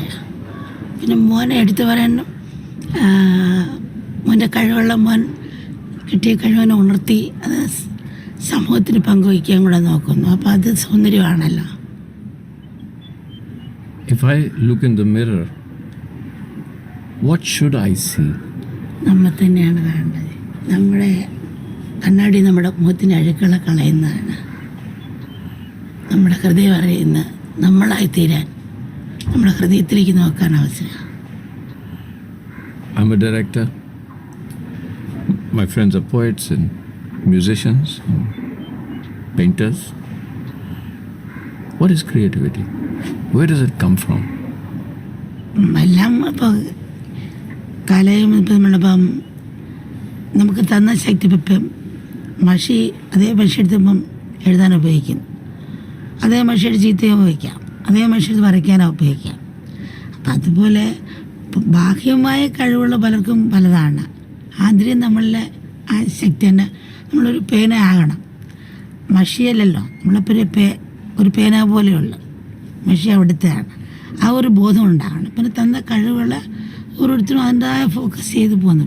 കഴിവുകളിൽ വ്യത്യാസം ഉണ്ടായിരിക്കും, ആന്തരികമെന്നാണ്. അപ്പം പറയുന്നത് ആ ഒരു ഭാവത്തിൽ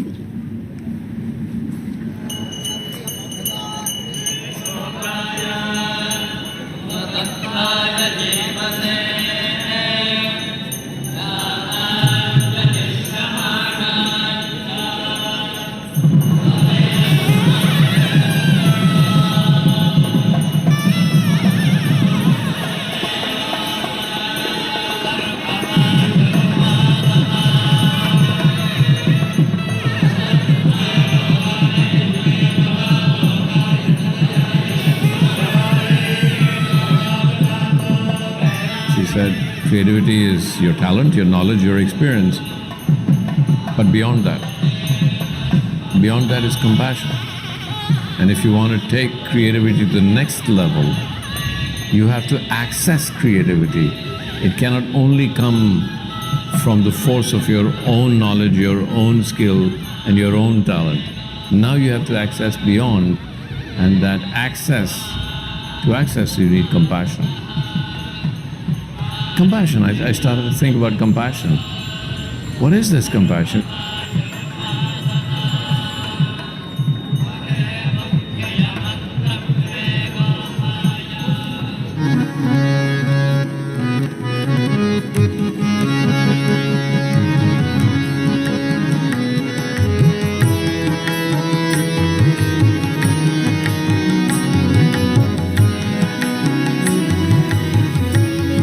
There is two things here. One is the being that is Amma, and the other is all that is happening around her. Which part interested you first? Well, I guess it's the people around her, but the deeper one experiences both the people around her and Amma herself, the more captured one is by the commitment to helping people. I've been interested in spirituality, but not rituals. I'm also, as a scientist, deeply skeptical about people who claim that they have extraordinary powers and so on. So I was sitting next to her, and I asked her, am I deserving of a guru? And she said, yes, if you open your heart and mind and your eyes, you will recognize your guru.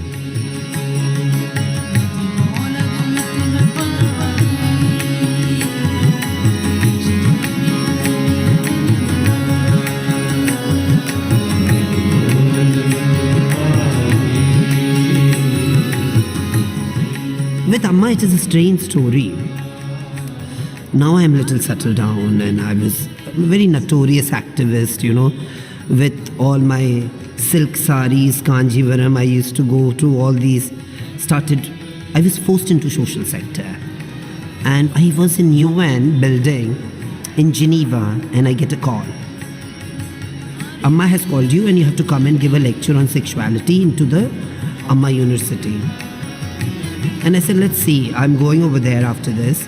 Who hugs who? And when I saw her, I was taken aback. I hugged her and So wow. who hugged who? Till now I don't know. Energies hugged each other.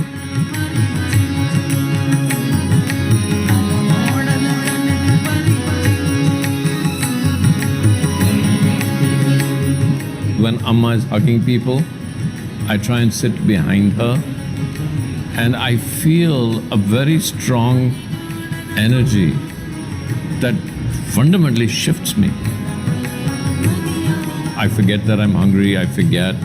She's not talking to me, she's not hugging me. I'm just there. There's this little space, like a bubble around her. And I come out of it feeling energized. And then I tell myself, no, it's only because of my own mental psychology. Everybody's told me about Amma. I see the reactions of people. I'm moved by that. It's an emotional thing. I recognize it's not. 6 hours later, 7 hours later of just sitting somewhere cannot just be an emotional thing. Here, there's a woman who sits and hugs 14 hours a day. Here's a woman who has not been educated, and yet she looks after maybe over 100,000 students, which includes school students, kindergarten students, and then students at higher education. Sciences like nanotechnology, microbiology, I mean things that she's never learned, things that even we in our most educated forms find it difficult to learn. How does she do it? Coincidence or compassion? And if it is compassion, what is it? What's compassion? Let's try to relate compassion to science. Science is I see as a very simple thing. Science is about learning what the rules are by which things interact. You learn the rules, you make predictions, and you see if your predictions are right. And that's a kind of very sterile process. There's not much compassion in that. My experience of doing science is about working with other people, particularly students, sharing ideas and thoughts and questions, coming up with ideas, and student gets a result, and we talk about what it means, and student gets excited. So there's all this human social interaction for which science is just the backdrop. It's just the thing that catalyzes that interaction and that fun we have. So I don't know what compassion is, but I would say that social engagement around trying to do science, for me, is special.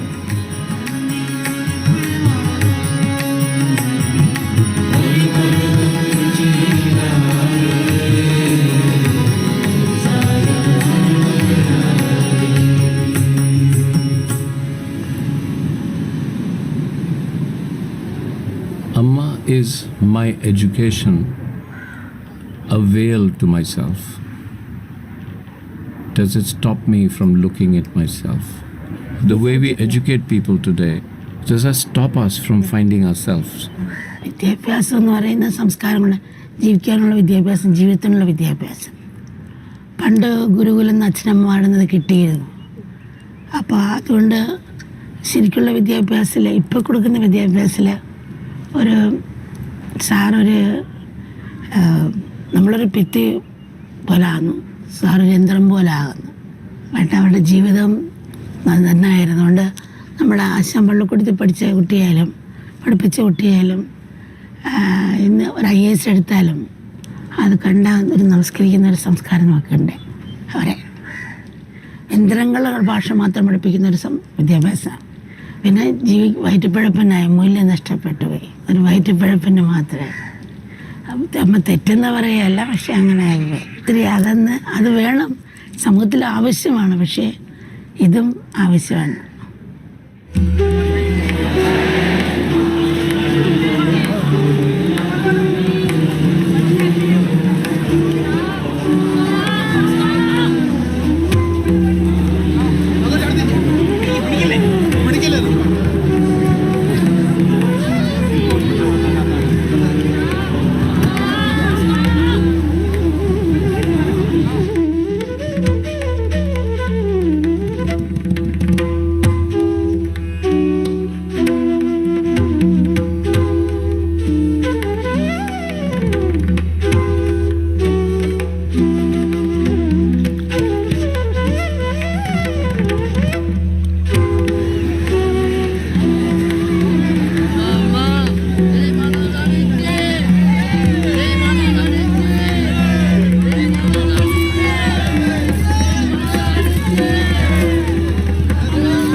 Everything to me.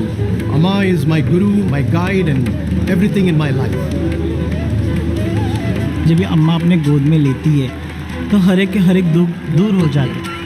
ये ऐसे लग रहा था जैसे अपने भगवान से मिले हैं।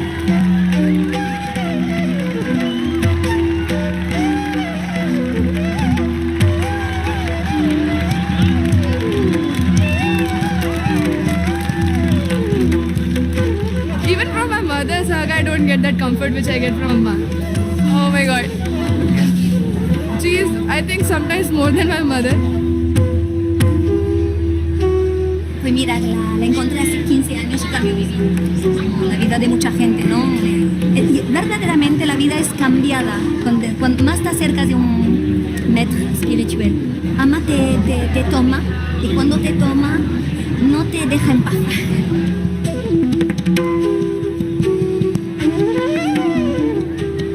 I come from the oldest ethnic transgender community in the world, which is known as the Hijras.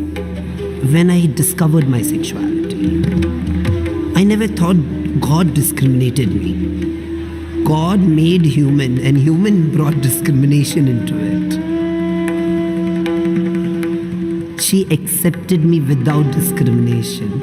She didn't even bother, because I have met many other gurus also throughout my life. I don't want to name people, but then they go one step back. This lady had nothing to go back, and she caught my hand and she just put me down. Sit here.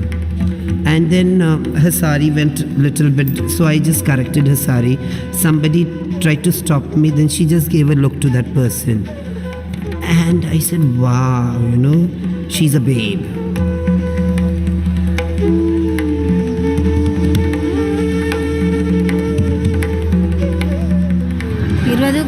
இருபது கொல்லம் நம்ம அம்மா தான் எனக்கு எப்பயும் நெஞ்சது மரிக்கிற வரைக்கும் இந்த அம்மா இருந்தாலே எனக்கு யாரும் இல்லை ഭർത്താവ് കാണാതായി ഭർത്താവ് ഇല്ല ഭർത്താവ് മൂന്ന് പെരുന്നാൾ കഴിഞ്ഞ് നിത്യത്തിൽ പെരുന്നാൾ ഭർത്താവ് ഇവിടെ ഉണ്ടായി 3 കൊല്ലമായി ഭർത്താവ് കാണാതായിട്ട് കിട്ടിയില്ല എവിടെ നിന്ന് പോയിട്ട് ജീവൻ ഇല്ലെന്ന് എനിക്കൊന്ന് അറിയില്ല എനിക്ക് വിഷമത്തിലാണ് എനിക്ക് അമ്മ കാണിച്ചു കൊടുക്കണം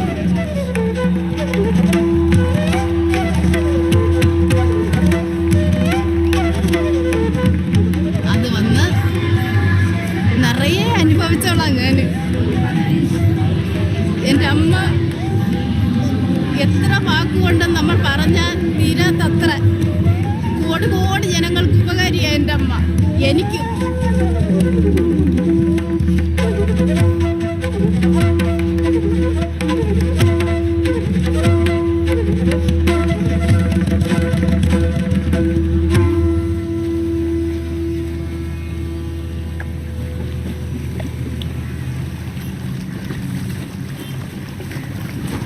I was interviewing hundreds of people yesterday, and I said, why are you here? And I said, tell me about Amma. It took them 15 seconds to start sobbing. And in 15 seconds, they were telling me that she was like a representation of God. And we don't see her as a body, we see her as a God, as a godlike entity. About a month ago, I had an amazing experience with her. She answered every question that I could possibly have.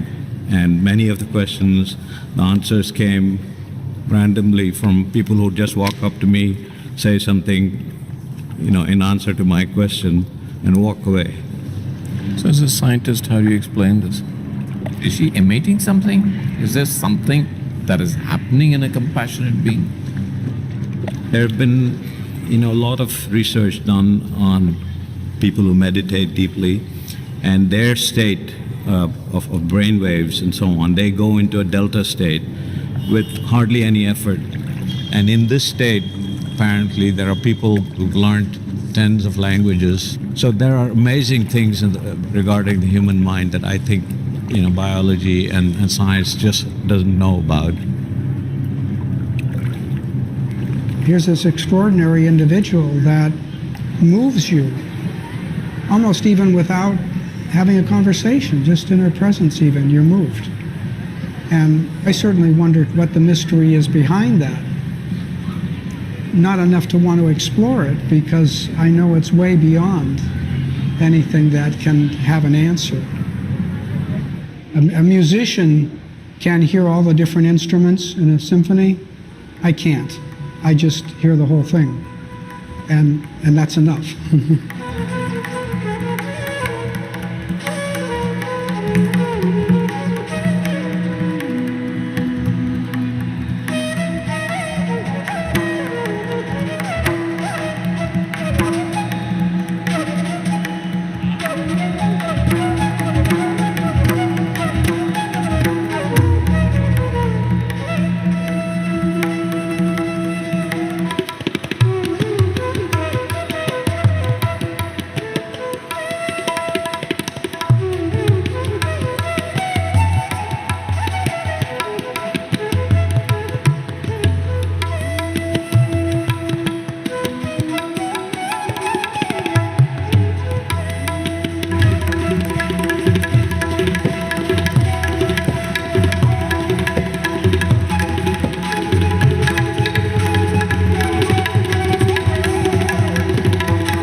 അപ്പം നമുക്ക് ആഡംബരം ഒഴിവാക്കി ആവശ്യം നിറവേറ്റും. അപ്പം ആഡംബരത്തിന് പിന്നാലെയാണ് പോകുന്നത്. അപ്പോൾ $16 ഒരു വാച്ച് കിട്ടും, $100 ഒരു വാച്ച് കിട്ടും, രണ്ടും സമയം കാണിക്കും. അപ്പം അന്ന് ആവശ്യത്തിനടുത്ത് മറ്റുള്ള ഒരു കാരുണ്യം ഉണ്ടായിരുന്നു സമൂഹത്തിൽ. അവരാരും കെട്ടണ്ടെന്ന് നമ്മൾ പറയുന്നില്ല, രക്ഷിക്കട്ടെ, അത് കെട്ടിട്ടെ. പക്ഷേ ആ സംസ്കാരം ആവശ്യത്തിനടുത്ത് മറ്റേ കൊടുക്കുന്ന സംസ്കാരം. ഗ്രാമങ്ങളിലുള്ള എൻ്റെ അമ്മ അടുത്ത വീട്ടിൽ ഇവിടുത്തെ 30 വീടുള്ള ചുവട് നടന്ന അടുത്ത വീടാണ്. അവിടെ പോകണമെങ്കിൽ 30 ചുവട് നടന്നാൽ മതി. പക്ഷെ ഒരു വീട്ടിൽ തീപ്പെട്ടി കത്തിക്കത്തില്ല. മറ്റേ വീട്ടിലാണ് ആദ്യം കത്തുന്നതെങ്കിൽ ആ തീ കൊണ്ടുവന്ന് നമ്മുടെ വീട്ടിൽ കത്തിക്കുന്നത്. അവിടെയാണ് വിളക്ക് ആദ്യം കത്തി നമ്മൾ കത്തി, നമ്മുടെ വീട്ടിലാണ് കത്തി അവരെടുക്കും. അപ്പോൾ തീക്ക് പോകുമ്പോൾ എൻ്റെ അമ്മമാരെ അവിടെ തൂത്ത് വൃത്തിയാക്കി നമ്മളെ വൃത്തിയാക്കിയിട്ട് പാത്രം കഴുകി വെച്ചിട്ട് തീ എടുത്തുകൊണ്ട് വരാവുള്ളൂ എന്ന് പറയും. പിന്നെ നമ്മുടെ വീട്ടിലാണ് ഭക്ഷണം വേവുന്നതെങ്കിൽ അവിടെ നിന്ന് തൊഴിൽ പോയി കിട്ടി ജീവിക്കുന്നവരാണ്. ബാങ്ക് ബാലൻസില്ല, അക്കൗണ്ട് ബുക്ക് ചെയ്യില്ല. അപ്പം നമ്മുടെ വീട്ടിൽ വേഗം പറയും ഈ ഭക്ഷണം കുറച്ച് എടുത്തിട്ട് അവിടുത്തെ കുഞ്ഞുങ്ങൾ പട്ടിണി അടക്കാണ്, ജോലിക്കാർ പോയി വന്നിട്ടില്ല, അപ്പോൾ അവിടെ കുഞ്ഞുങ്ങൾ കൊണ്ട് കുടിച്ചിട്ട് വരാൻ പറയും. അപ്പം നമ്മൾ കഴിക്കുന്നതിന് മുമ്പേ അയലത്ത് വീട്ടുകാരും കഴിച്ചു എന്നാണ് ശ്രദ്ധിക്കുന്നത്. അതുപോലെ നമ്മൾ ഇന്ന് തൂത്തുവാരി അങ്ങോട്ടിടും, അന്ന് അവിടെ തൂത്തുവാരിയിട്ട് അപ്പം അങ്ങ് അത്ര കണ്ട് മറിഞ്ഞു വന്ന സംസ്കാരം.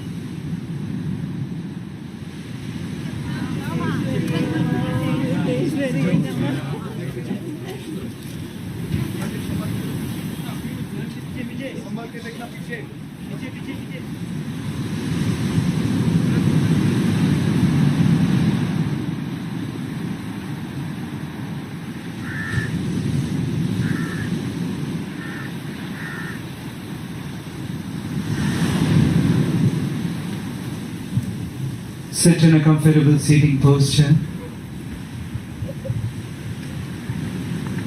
Sit with your spine straight. Close your eyes and dive deep within yourselves.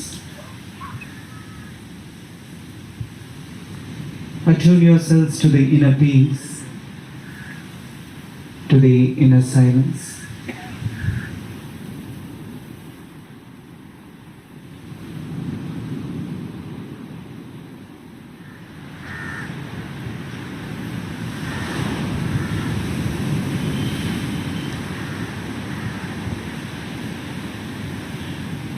സ്വർണ്ണ കെട്ടാരം കെട്ടി കിടന്നാലും മനസ്സമാനം ഉണ്ടല്ലോ, ഉറക്കം വരുള്ളൂ. അപ്പോൾ ഉറക്കഗുളി കഴിക്കേണ്ടി വരുന്നില്ലേ? മനസ്സിനെ air കണ്ടീഷനാക്കുന്നതാണ് ആധ്യാത്മികവിദ്യ.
What is time?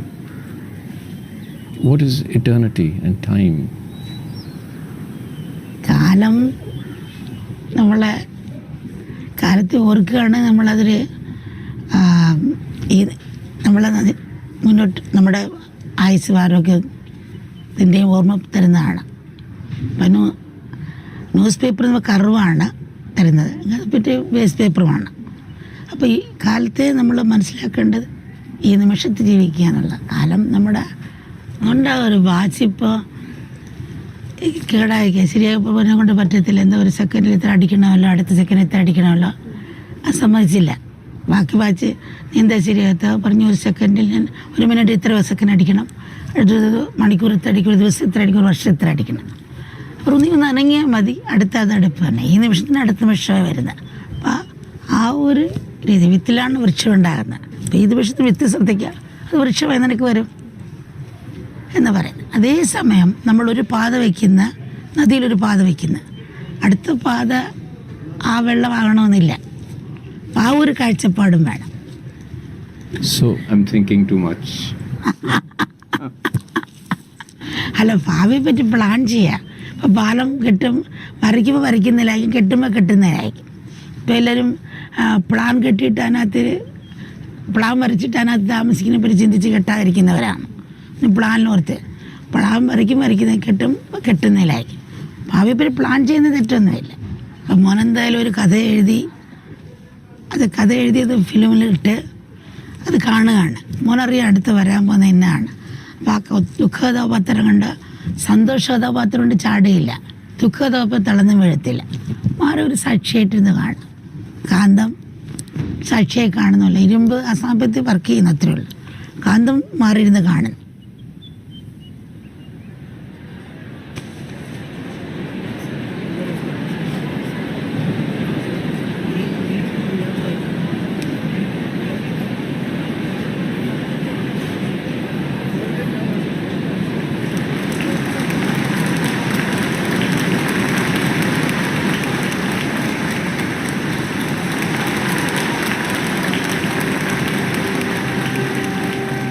Namaskaram. Let me offer a broad welcome to everyone. Let us now commence the Amrita 60 celebrations of our beloved Amma's 60th birthday and our 60 years of service to humanity by joining together in a prayer.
The science of compassion. Are we able to discover what it really is? I think we are capable of understanding compassion in a way that's an emotional response rather than an intellectual response. I would put compassion in the context of being interested in the other person and wanting to help them. But I do think labeling it compassion may be too simple. I mean, she is a very intelligent woman. She is full of joy. She just finds a joy in life that is very moving. For me, it's more than compassion.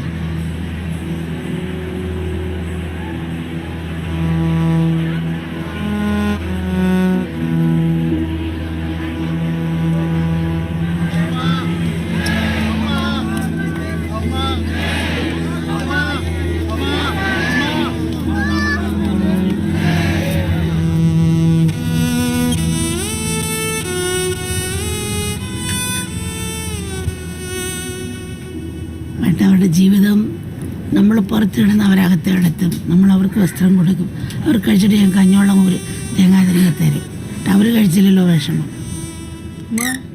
അപ്പം അവർ കഴിച്ച ആ ഒരു സംസ്കാരം കിട്ടിയത് പോയി. ഇതൊന്നും ഇപ്പം കാണാനില്ല. വിശ്വായ വിശ്വായ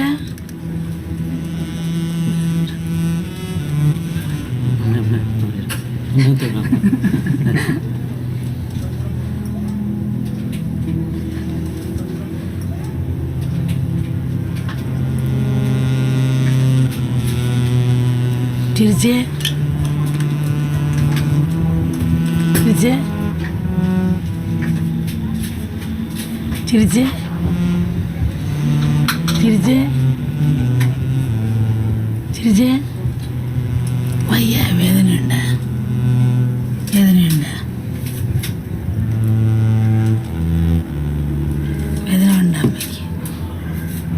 അച്ഛനെന്തേ?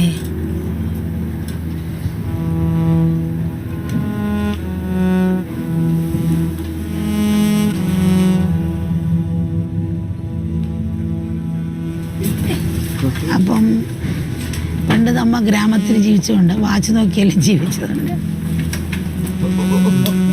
അന്ന് ക്ലോക്കുണ്ട്, അന്ന് ക്ലോക്കില്ല, സമയമുണ്ട്. അന്ന് ക്ലോക്കുണ്ട്, സമയമില്ല. നമ്മളിപ്പോൾ ഉറങ്ങുമ്പോൾ അറിയുന്നില്ല. ഉണർന്നത് എൻ്റെ വീട്, എൻ്റെ ചെരുപ്പ്. ഞാൻ അവിടെ കിടന്ന് രാജാവാന്ന് അഭിമാനിക്കുകയാണ്.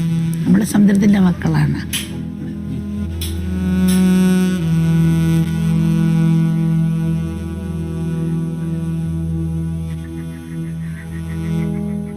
Amma, I asked you if you were bored, and you said you never get bored. Why? How? അമ്മ പ്രേമത്തിൽ ബോറായിട്ട് വരത്തില്ല. കാരണം എപ്പോഴും ഒരു പുതുമയാണ്. കാരണം ഈ നിമിഷത്തിൽ ജീവിക്കുന്നതുകൊണ്ടാണത്. പിന്നെ പ്രേമം വന്ന ഒരു കൊച്ചുകുട്ടിയുടെ ആ കളി ഒന്നും മധുരമാണ്. നമുക്ക് കുട്ടിയുടെ അമ്മയ്ക്ക് തന്നെ കുഞ്ഞ് എങ്ങനെ കാണിക്കുന്ന ഒരു ആസ്വാദനമായിട്ടാണ് നമുക്ക് തോന്നുന്നത്. So if I ask the same question again and again and again and again, Amma will still continue to love me with every question and not get bored. Yes, right? Okay. Okay. Amma, why are we addicted to our individuality? Why? Why are... what happens to us that we are addicted to something and we don't recognize our universal self? Why? നമ്മൾ ആത്മാവിനെ അറിഞ്ഞാൽ തവളമാക്രി വെള്ളത്തിൽ സഞ്ചരിക്കണം. വാലുള്ള കാലത്ത് വാലുവക്കരയത്തിലും വെള്ളത്തിലും സഞ്ചരിക്കാം. അഹങ്കാരമായ വാലുവ പ്രതികൂല സാഹചര്യം അനുകൂല സാഹചര്യം ആനന്ദം തന്നെയാണ്. അവർക്ക് ആരോടും കാരുണ്യം മാത്രമേ ഉള്ളൂ. എല്ലാത്തിലും ആത്മാവിനെ ദർശിക്കുന്നുണ്ട്. അഹങ്കാരമെന്ന് വാല് പോയാൽ കരയിലും വെള്ളത്തിലും സഞ്ചരിക്കും. എല്ലാത്തിനെയും തൻ്റെ ആത്മാവിനെ ദർശിക്കുന്നവർക്ക് എല്ലാത്തിലും കാരുണ്യവും ഉള്ളേ. ഒത്തിരിയിലും വെള്ളമുണ്ട്, കടലിലും വെള്ളമുണ്ട്. അപ്പോൾ എല്ലാത്തിലും ഇപ്പോൾ ഫാനും ഫ്രിഡ്ജിലും പറഞ്ഞ കറണ്ട് വ്യത്യാസമില്ല. 100 കുടത്തിൽ സൂര്യനുണ്ടെങ്കിലും സൂര്യനെ വെള്ളമുണ്ടെങ്കിൽ പ്രതിബിംബം സൂര്യനൊന്നല്ലേ ഉള്ളേ. ഒരേ ആത്മാവാണെന്ന് കണ്ട് എന്നെ സ്നേഹിക്കുകയും സേവിക്കുകയും ചെയ്യാനുള്ളത്. ഈ അദ്വൈത ബോധത്തെയാണ് നമ്മൾ മോക്ഷം എന്ന് പറയുന്നത്, ജീവൻമുക്തി. നമ്മളെല്ലാം സ്വയം ഉണരണം. നമ്മൾ പിടിച്ചമക്കി ഉണർത്താൻ ശ്രമിച്ചാൽ അത് നടക്കുകയില്ല. അതൊരു മുട്ടയുടെ പുറത്തുനിന്ന് പൊട്ടിക്കാൻ ശ്രമിക്കുന്ന പോലെ. അത് ഉള്ളുന്ന് വിരിഞ്ഞ് പൊട്ടുമ്പോഴേ അതിനൊരു പുതിയൊരു ജീവിതം വരുന്നു.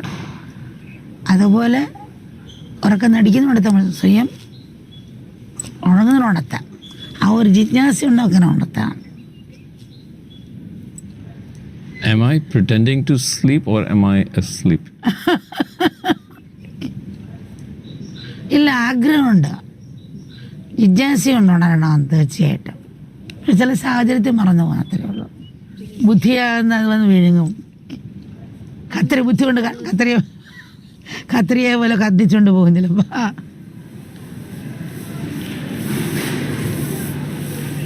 അല്ലാതെ ഈ ബർത്ത്ഡേ എന്ന് പറഞ്ഞാൽ ജനിച്ച ചിന്ത മരിക്കുന്നതാണ് ബർത്ത്ഡേ. ഞാൻ ആഘോഷിച്ചിട്ടില്ല സാവന്മാർ. പക്ഷെ അന്ന് സേവന കാര്യമുണ്ട്.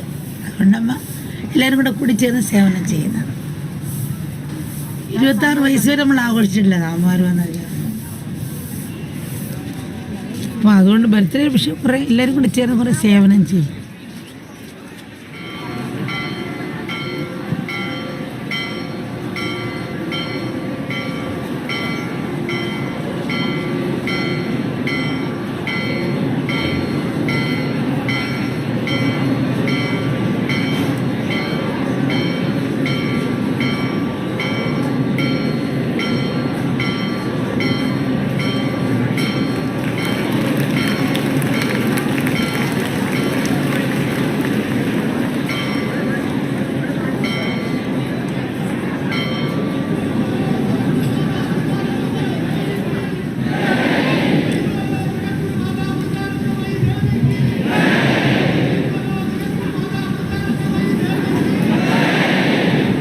Is it possible that a compassionate state of being fundamentally alters some parts of the way your cells behave?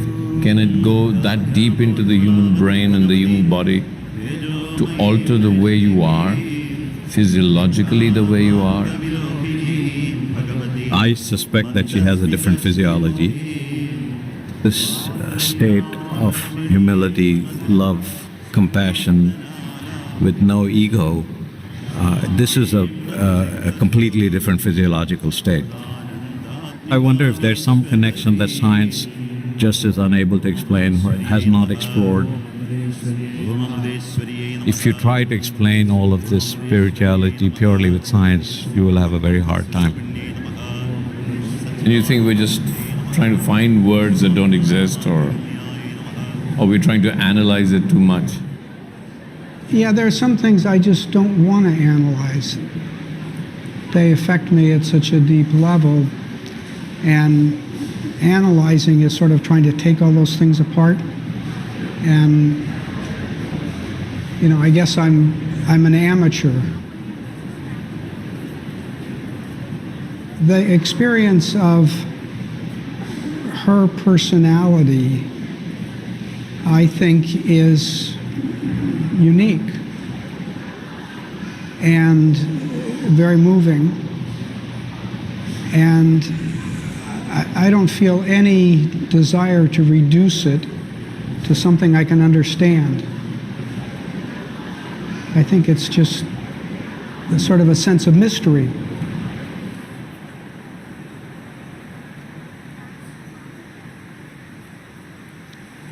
പ്രേമസ്വരവളം ആത്മസ്വരങ്ങളായിരിക്കുന്ന എല്ലാവർക്കും നമസ്കാരം. ജീവിതത്തിൽ വിജയവും സന്തോഷമാണ് നമ്മളെല്ലാം ആഗ്രഹിക്കുന്നത്. എല്ലാവരുടെയും കൂടെ എപ്പോഴും ഉള്ളത് പ്രശ്നങ്ങളാണ്. ഓരോരുത്തർ പ്രശ്നങ്ങൾ വ്യത്യസ്തമാകാം. ചില പ്രശ്നങ്ങൾ വ്യക്തിബന്ധങ്ങൾ കാരണം കൊണ്ടാകാം.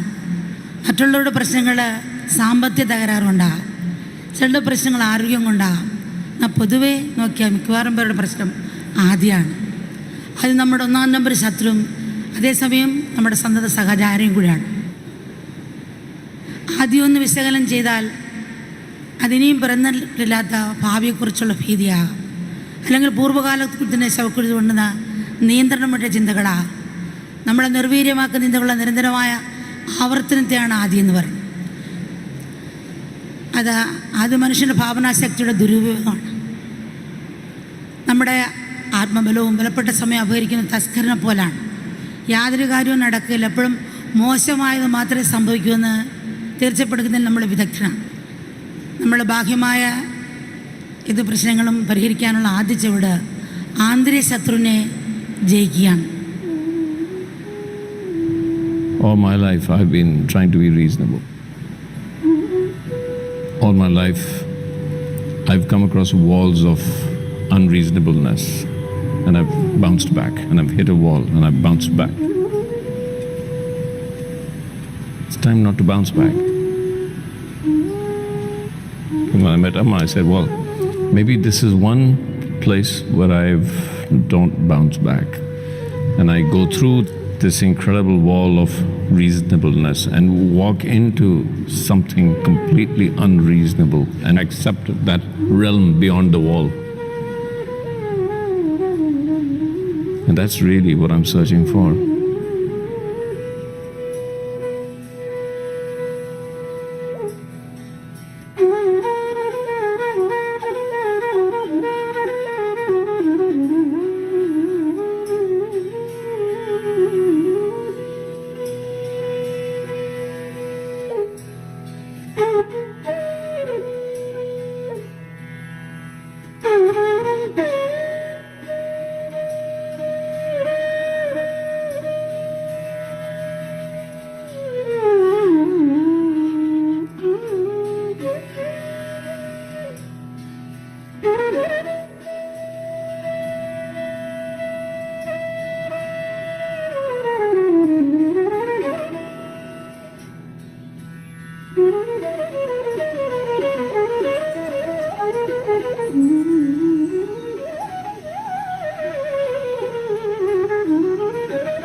Today we have the pleasure and honor of having Dr. Nisha Pandey, who will share with us her insights on social well-being. Dr. Nisha Pandey is a professor and chairperson at Unis Social Business Center at Vivekananda Education Society Business School in Mumbai, India. Hello, Dr. Pandey. Welcome to the Power of Women Digital Conference. It's so nice to have you with us today.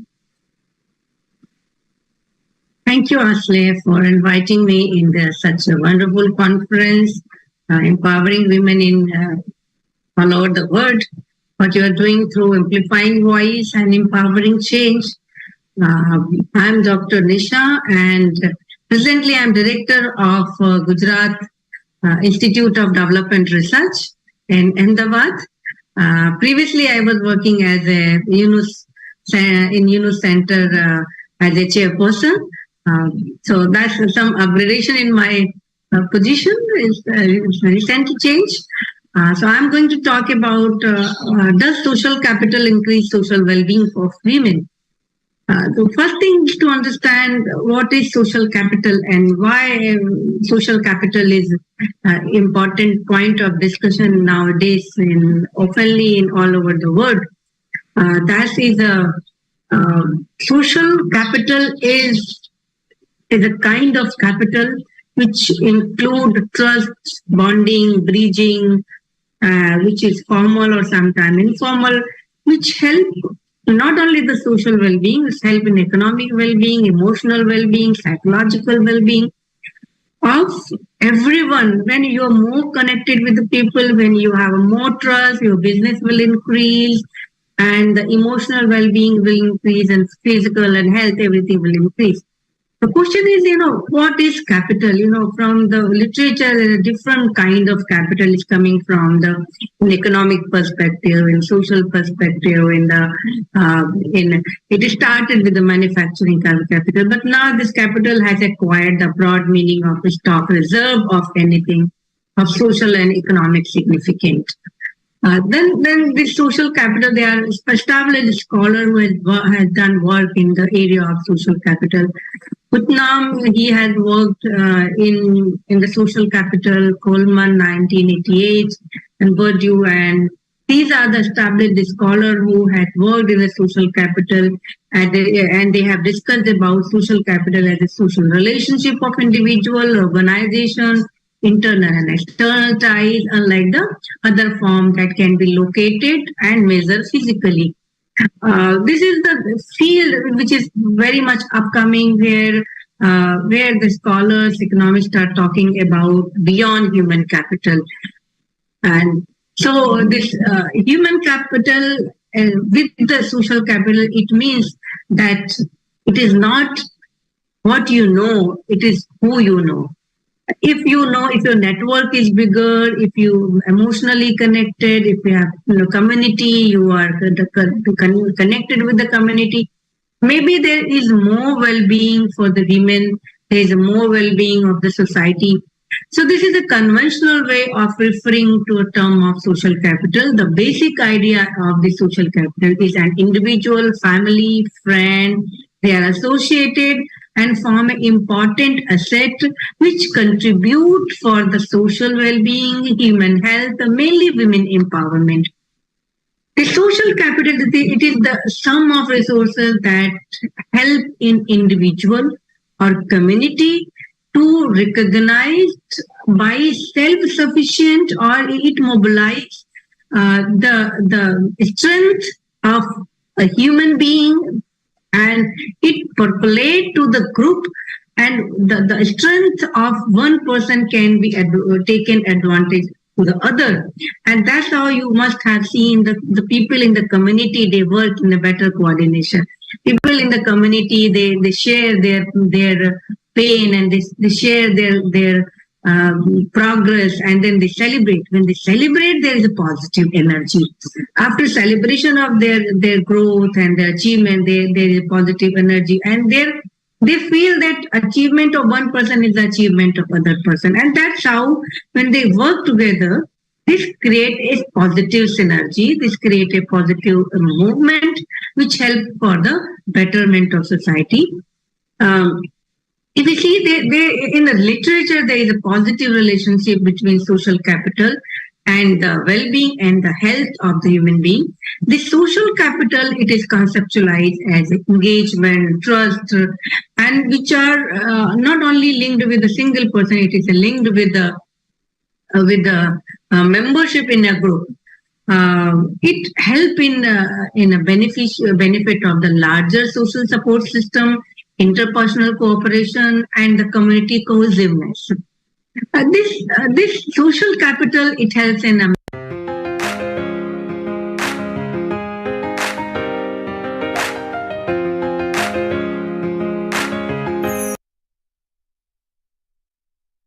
and the community cohesiveness. This social capital, it helps in a membership in a voluntary organization, trust among others, and the social participation. It is found from the literature that when there is a good synergy in the community, there is a good synergy in the group, the psychology of the group is always very positive, and they are a result of positive health impact in the well-being. Several studies that found that that membership in the community-based organization, their mental health has been increased because they share their pain, they share their progress and their happiness. So when they share their emotion, their pain, then most of the problems which are related to the mind, which are related to the mental health, they get reduced because of sharing. So the sharing is very important part of the social capital. The social capital, it increases principle of accountability, and this is the bonding which helps social capital to support the relationship between group of individuals, which is based on shared interest. Whereas the bridging social capital advert to the relationship that go beyond inclusive and family style. So in the social capital, we talk about the bonding, bridging, and the linking. So somehow in the community, few things which bind each other, few things which link each other, and then the bonding, bridging, and linking, which create a strong tie among the community, among the women working together. For example, self-help group in India. The self-help group of India, the people from the women from marginalized group, they work together in a group. They contribute some amount of money, and they share the money as a corpus, and they give money anyone who needs first that money. The self-help group, which are basically based on social capital, where they have a bonding, bridging, and linking. They have a group of people, and they share their success. If someone need money first, their corpus of money used to give to any member to the group, and the other member used to contribute the money. So it means which group is more strong, where the bonding, bridging, and linking people are very strong, and this connecting, this connect help in bonding and bridging. But the people those in the position of authority and power of act, and they catalyze and they moderate factor for accelerating the desired action plan in social capital. So this social capital address a serious gap in the economic through various programs. So like trust and reciprocity, that is a structural social capital. Sometimes this is a informal contact, and sometimes it is a family based, sometimes family behavior. And so this is sometimes this is a structural, formal, sometimes informal, and that is it's always doesn't mean only formal group work. You must have observed in the many societies there are many informal groups which work together and create some formal group. Or formal groups are there, and with the formal group there are some informal groups. So in the formal and informal group there is they focus on family behavior, including marriage and education, and they invest in the group. And when they invest in the group, they feel that the other's problem is their problem. And then this is the concept, when the other's problem is mine problem, and this the informal group start working together, and then they form an informal group, and they after making this informal group, they start sharing the resources, sharing their other resources, their concept, their help, and that's how society grows. That's how well-being increases. And after this, that's how well-being increases. So this social capital is a mechanism for empowering women through increasing knowledge of resources, life skill, community connection. Mainly the social capital is really helping in women empowerment. When this development is based on community program, and when the women get opportunity to get active voice to community, and that helps. When the women are working in the community, suddenly few women become leaders and supported by other women, and that leader that become a voice of women. And that voice of women, so I have seen many examples in India and even all over the world where women take leadership, and the leadership role is supported by other women based on the formal and informal group. And this formal and informal group supports women and bring change in the society. So scholar has given various views like communitarian view, which equates social capital with the local organization, club, association, and civic group. That lead to the group and association formation. That is a community view. Networking view talk about more networking, that vertical network, horizontal network, and this network associate with the various positive relation in the society. And the institutional views, which mainly based on trust and collective interest, which display high social capability.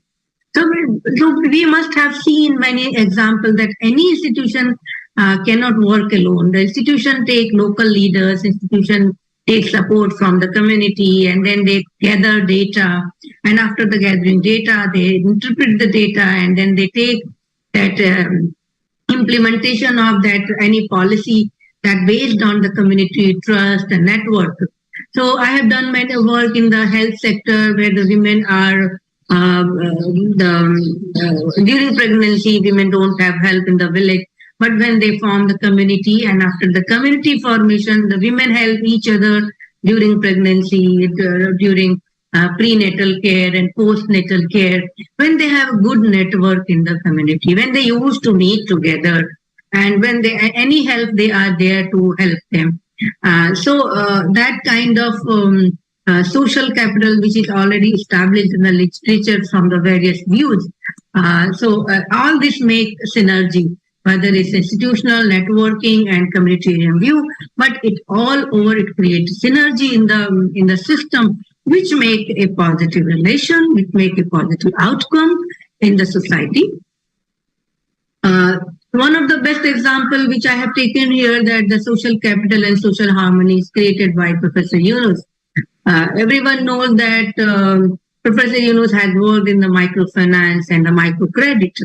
How he started working when the people were suffering in the Bangladesh because of debt, and then the debt was multiplying because the poor were not able to refund the money, and then so they were in trap of this debt cycle. So he started giving only $27 to the women, and then the women started collecting money, started doing some small work in the area, and then there was no collateral. He started giving money. Then he found that the women are the most trustworthy,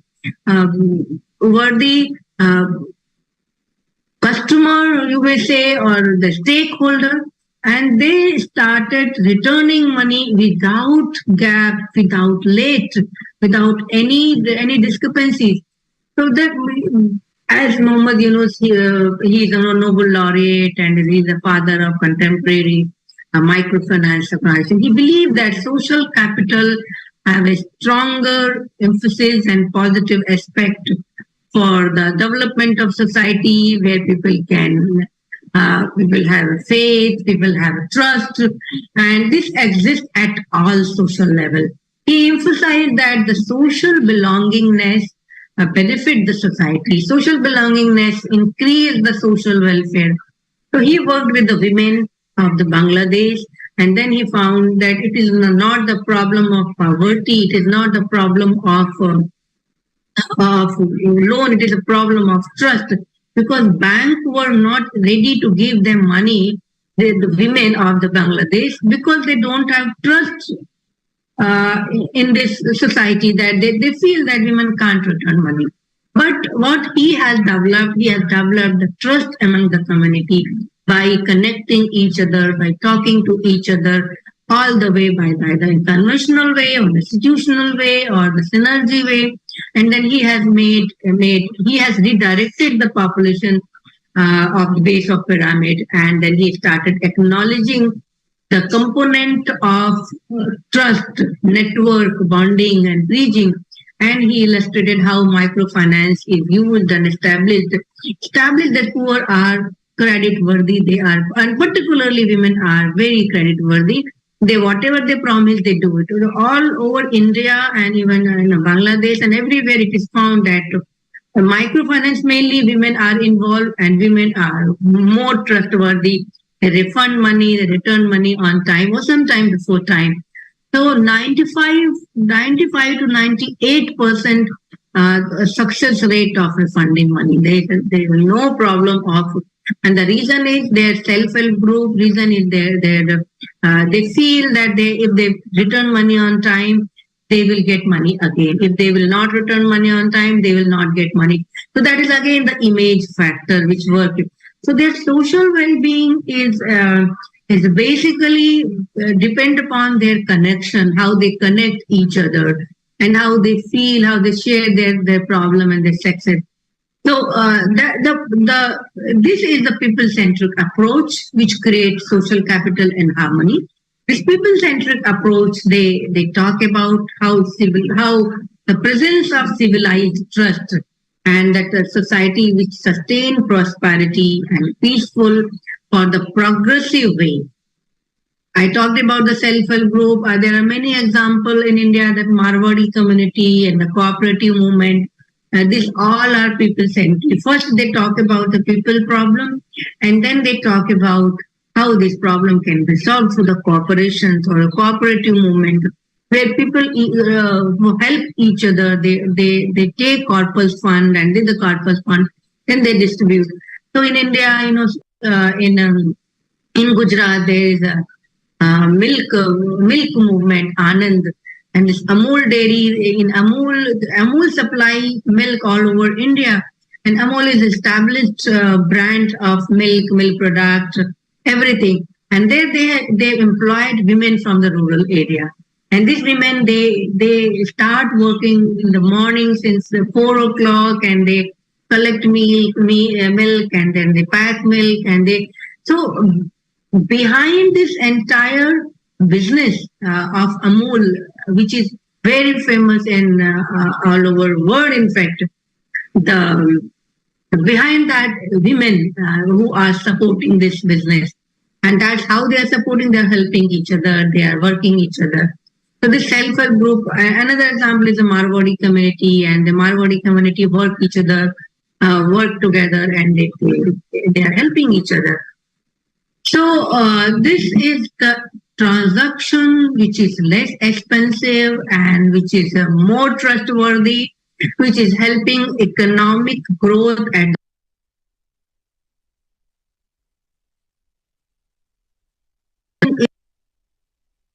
contributive, where women are engaged and sharing their effort, their knowledge, their expertise, their skill, and they are contributing the growth at the bottom of the pyramid. They are, and that's how they are creating jobs, they are creating livelihood, and the quality of life has been changing a lot in the rural part of India. In the Bangladesh, that is established actually now. That is established that women are working. But same thing, women are working in the health sector, women are working in the agriculture sector, and mainly at the grassroots level, mainly at education level. In the rural area, I found the women are collecting girls' child, and they are teaching girl student whatever they know. One example I've seen, I visited a place in Jodhpur in India, in Rajasthan. One lady, she studied in MIT and did MBA, and then she came back to her own native place. And she started one organization known as Hamari Lado. And then she used to collect all the women and the girl child, and she has taken one school. And Saturday and Sunday, when the school is not working, she used to teach these girls and women with the traditional way. The traditional ways of cooking, traditional way of weaving, traditional way of selling. And then now they have made an ecosystem, and then this traditional Hamari Lado, this organization is growing and getting help from the government, from the local community, from the local leaders. So that's how this social capital is coming up very.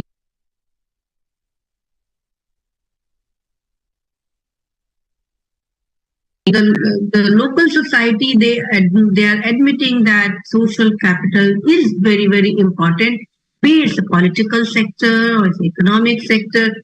Whenever any election happens, all the leaders, they start connecting with social growth. And because the influence of social growth, influence of social leader is very, very high for any economic change. So when it's a matter of influencing the society, it becomes the matter to talk about the social leaders who can influence the population, who can influence by creating trust. And that's how Professor Yunus has done in microfinance organization in Bangladesh.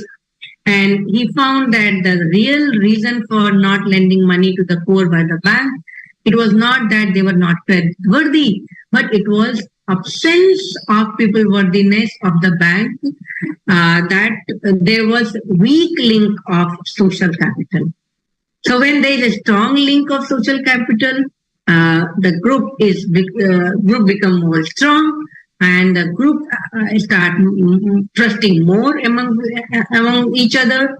And when start trusting more each other, then the synergy happens, and then more people work together.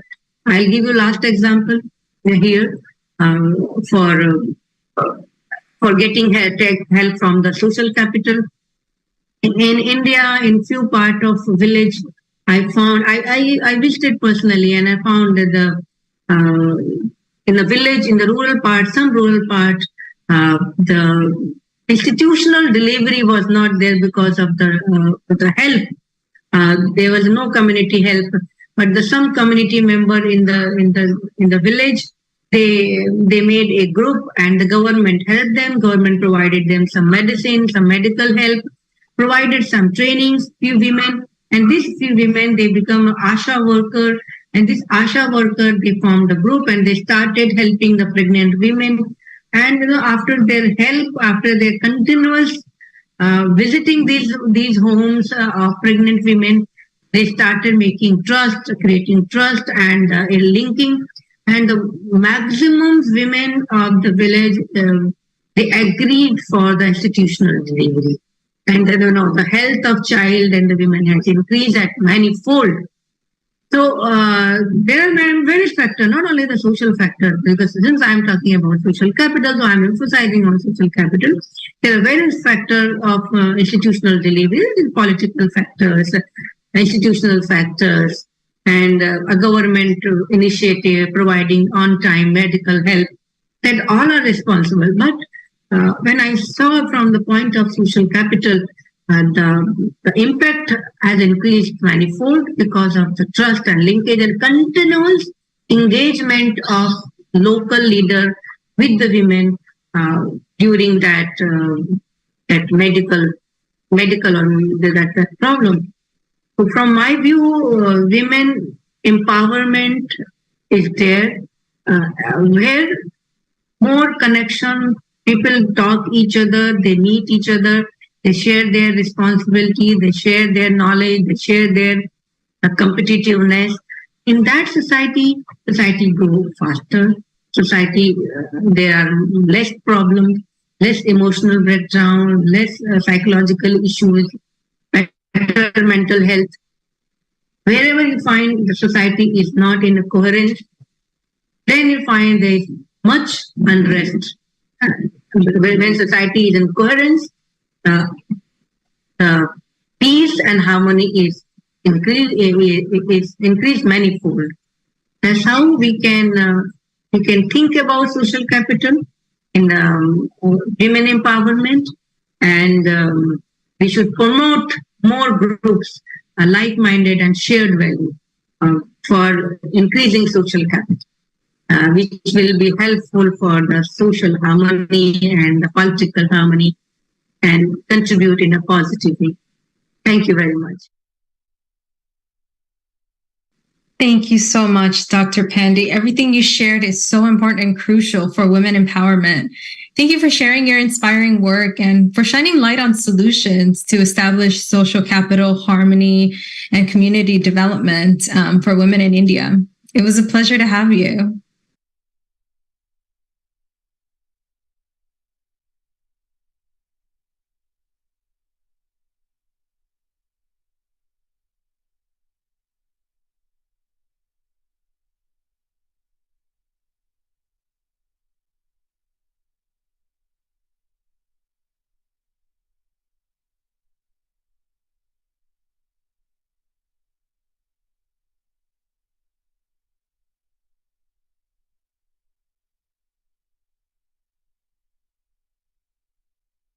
The theme of Power of Women embodies collaboration through edutainment across diasporas through the collectives alliances that support positive global change.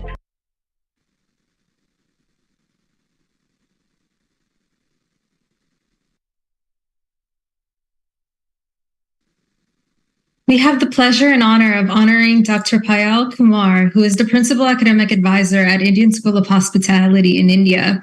She will be speaking to us today on spirituality in the workplace, drawing on Eastern spiritual traditions of diversity, equity, and inclusion. Hello, Dr. Kumar. Welcome to the Power of Women Digital Conference. It's so nice to have you with us today. Hi, Ashley. So nice of you to invite me. I'm really happy to be here.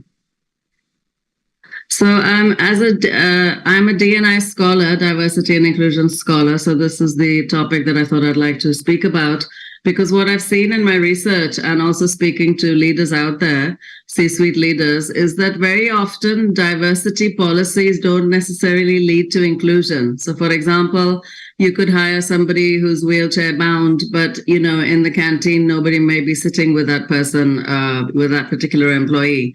So while diversity policies are, of course, very important in companies, but doesn't necessarily lead to inclusion of all staff. And this is a point of concern for me.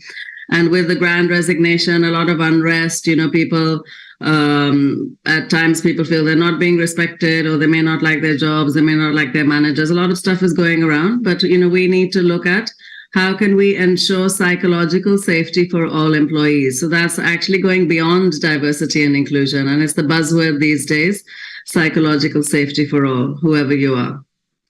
So why are we talking about diversity and inclusion in the first place? There are many reasons. I mean, of course, there's the justice angle that everybody needs to get equal opportunities, but there's also the business case. There's a lot of research which has shown that bringing in a diverse set of people, leads to much better ideas, more collaboration, and in fact, greater profits, And if we take gender, it's not just like a female issue, because if female employees are not happy about something, then of course it's going to affect everybody around them, the team as well. So a very important topic for us to cover.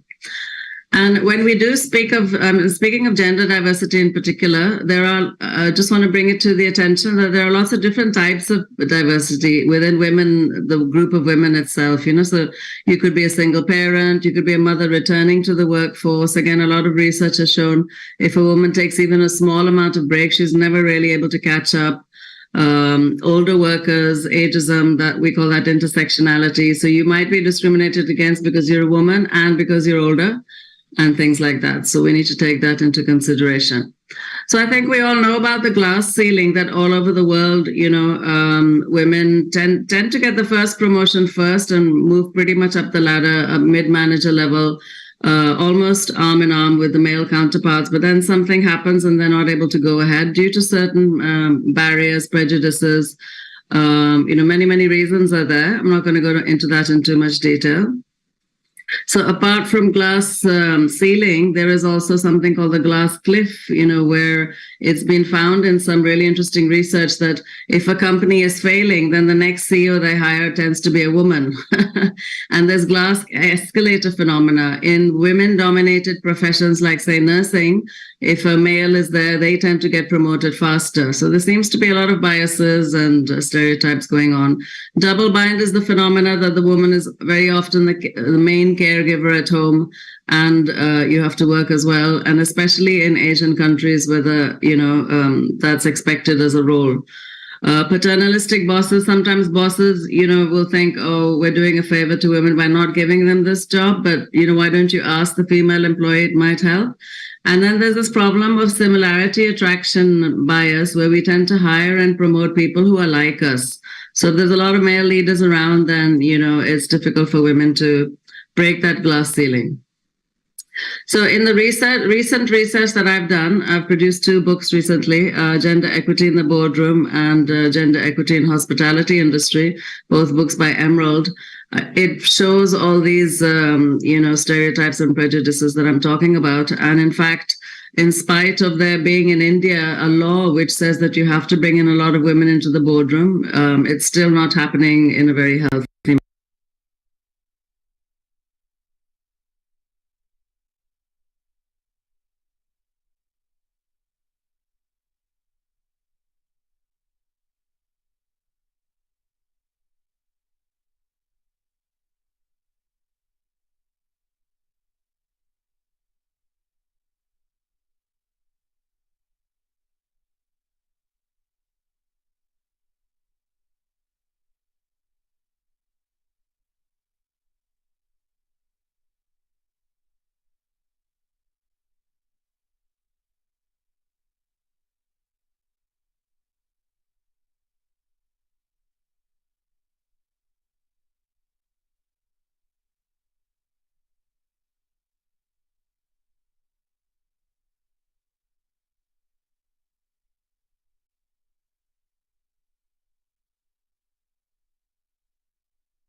to have you with us today.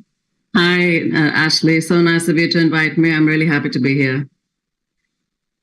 So I'm a D&I scholar, diversity and inclusion scholar. So this is the topic that I thought I'd like to speak about, because what I've seen in my research and also speaking to leaders out there, C-suite leaders, is that very often diversity policies don't necessarily lead to inclusion. So for example, you could hire somebody who's wheelchair bound, but in the canteen, nobody may be sitting with that person, with that particular employee.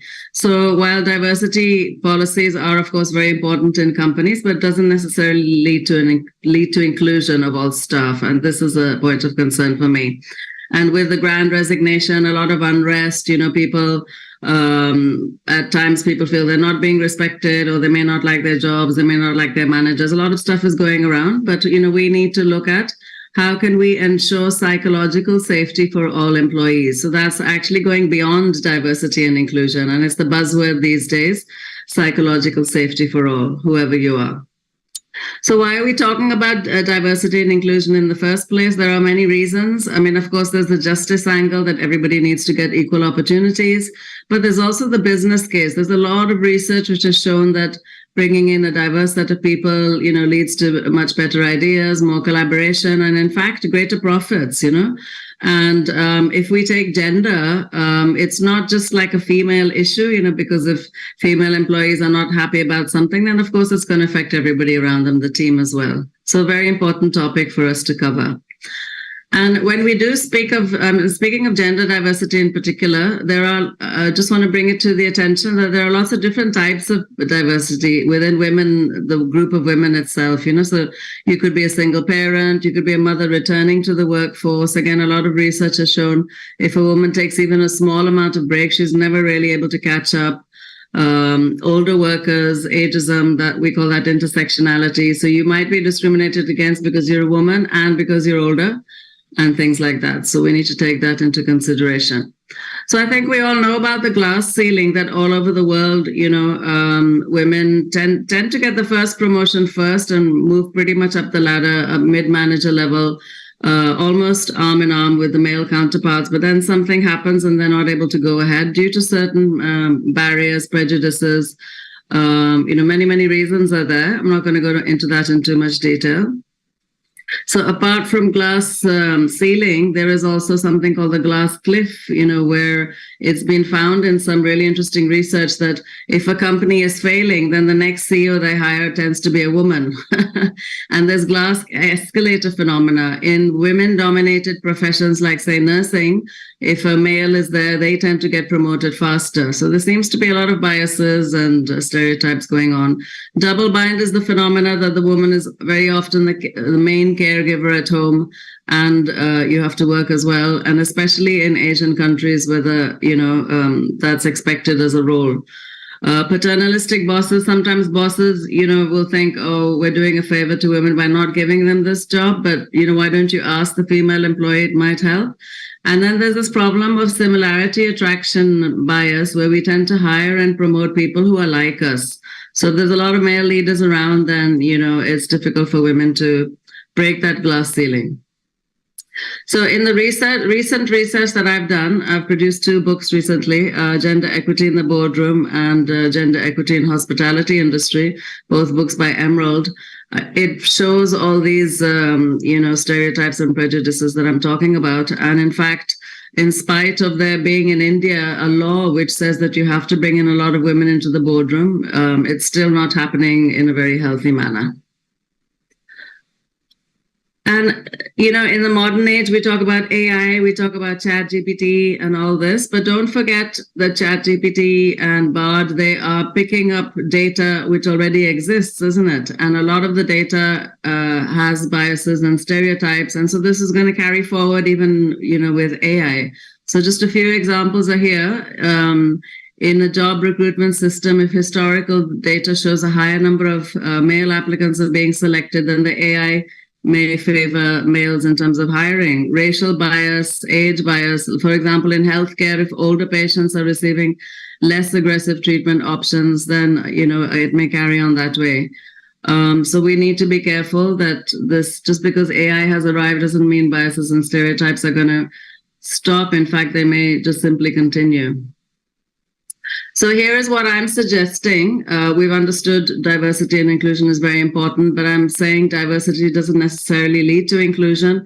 So your Eastern religions like Hinduism, Buddhism, Jainism, Taoism talk about a oneness hypothesis, which is summed up in these three Sanskrit words, Tattvam Asi, which means thou art that. So there's this belief that there is this God spark in everybody around us, that we're all interconnected greatly. And so if you have that kind of lens, then the assumption is there is unity in diversity. There's an automatic respect for diversity, respect for everybody around you. And then obviously in hurting others, you are kind of hurting yourself. You can see this particular quote from Swami Vivekananda. And in the end, he says, in hurting anyone, you hurt yourself. In loving anyone, you love yourself. So, I mean, how do we actually implement this? It's all very fine. It sounds very conceptual and very idealistic. But what can managers actually do on the ground? Understand the interconnectedness of things. Respect and include all, even if they are different from you. Get away from that similarity attraction paradigm. Empathetic listening is so important. Compassionate listening, where you actually, try and stop the thoughts that are flowing around in your mind and listen very carefully. If you can see from this next slide, biology of listening, we listen at the speed of about 400 words plus, but people speak at the speed of about 120. So, we do need to concentrate and focus when somebody's listening. We call it compassionate listening. Leaders need to quieten the mind, which sounds counterintuitive, but as you're rushing through the day and your millions of emails and, video calls and meetings, you need to find some space to quieten down for self-reflection or perhaps journaling or meditation. It doesn't have to be sit-down meditation. It could be walking meditation where you just have one pointed focus on whatever you're doing. In fact, Goleman argues that a leader has a moral responsibility for managing their own inner world. Leaders can also inculcate spiritual practices within the workforce, like meditation. There's a study I did in which it was shown that police officers in India who were taught spiritual practices, they displayed greater compassion towards inmates, jail inmates. And I know some professors who start classes with meditation, and they found students concentration has improved and they're better able to cope with stress. Managers could check in with employees before a meeting. I'm a great believer in the informal conversation. A lot of things can come out of that. And people feel, accepted, wanted, respected, and psychologically safe. Leaders also need to find their own blind spots with expert coaches. So to sum up, I'm arguing that, if a manager, leader puts all this into practice, they themselves can become role models, exemplars, which will hopefully have a trickle-down effect on workers and even reduce kind of deviant behavior. And there will be this feeling of oneness, acceptance, whoever I am. And that's what I'm arguing, that Eastern religion traditions, if we look at the world through that lens, it's quite powerful. So in Hinduism, for example, it goes beyond the human being. So very often you'll see a red sacred thread people tie around a tree. There is sun worship in some states. A driver, even inanimate objects, a driver, before they start driving, they'll just touch the steering wheel and bless it. A chef will bless the instruments that he or she will be using before they start cooking. So this belief of complete interconnectedness amongst all of us can change your way of looking at the world and can change your diversity and inclusion practices. And I argue that, therefore, if you have this kind of lens, you won't need that many rules, that diversity rules and practices. It'll come as an inner nature, like a respect for all. So thank you very much. And I'd love it if the audience could also ask some questions. Thank you so much. Amazing. Dr. Payal, wow, you shared such an interesting and unique perspective that offers practical solutions for establishing gender equality in the workplace and just a greater place to work in general. Thank you so much for your insights, and it was such a pleasure to have you. Thank you. My pleasure. My absolute pleasure. Thank you so much.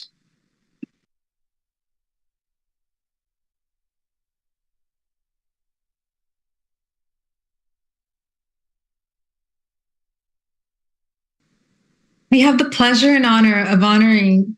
Sorry, can I start again? Messed up a little bit. Sorry. Let's do it one more time.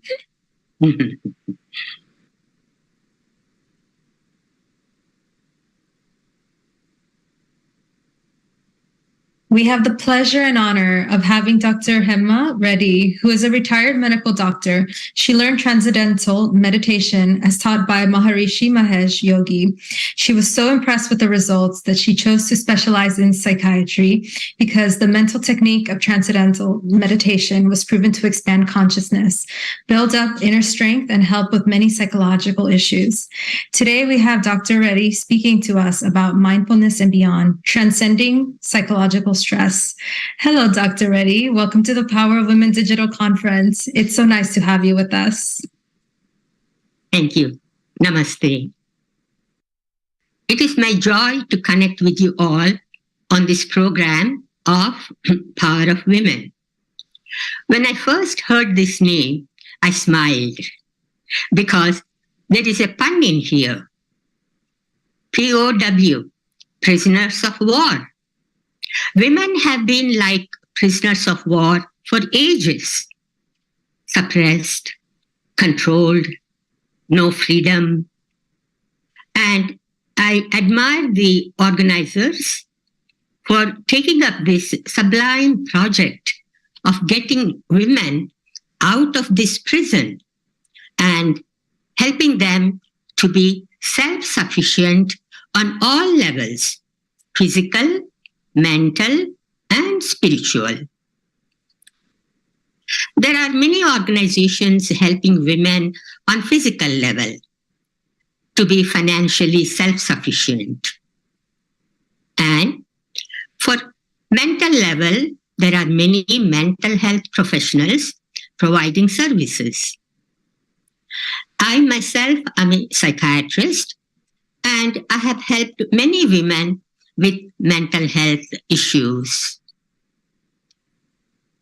What was most fulfilling for me was to use the technique of transcendental meditation to enhance their ability not only to take care of themselves from a psychological point of view, but to rise in higher states of consciousness and experience spiritual freedom, which is inner happiness, and by having which you don't depend on anything outside of yourself for your happiness.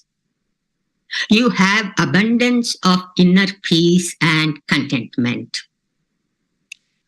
This technique had been brought to light by His Holiness Maharishi Mahesh Yogi, who came out of the Himalayas to spread the peace message of his master, His Divinity Swami Brahmananda Saraswati, who was the Shankaracharya of Jyotirmath in North India.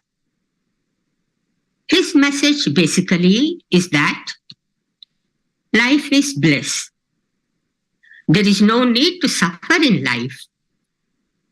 It is possible to be happy in life in spite of having problems. And this technique had helped millions of people in all parts of the world. And there are transcendental meditation centers in more than 160 countries. Transcendental meditation is a mental technique which is practiced for about 20 minutes twice daily as one sits comfortably in a chair with eyes closed. During this time, you will be repeating a mantra or a sound. It is a mantra meditation. As you repeat the mantra, the mind settles down from the active surface level to the quieter, silent levels and gradually reaches a state of perfect silence. That state is called Atma. Here is an unbounded ocean of energy, intelligence, and happiness. It is called as Sat Chit and Ananda. Because you are making a connection with your inner treasure, when you come out of meditation, you bring some of that energy, intelligence, and happiness with you into your daily activity. And then you feel good.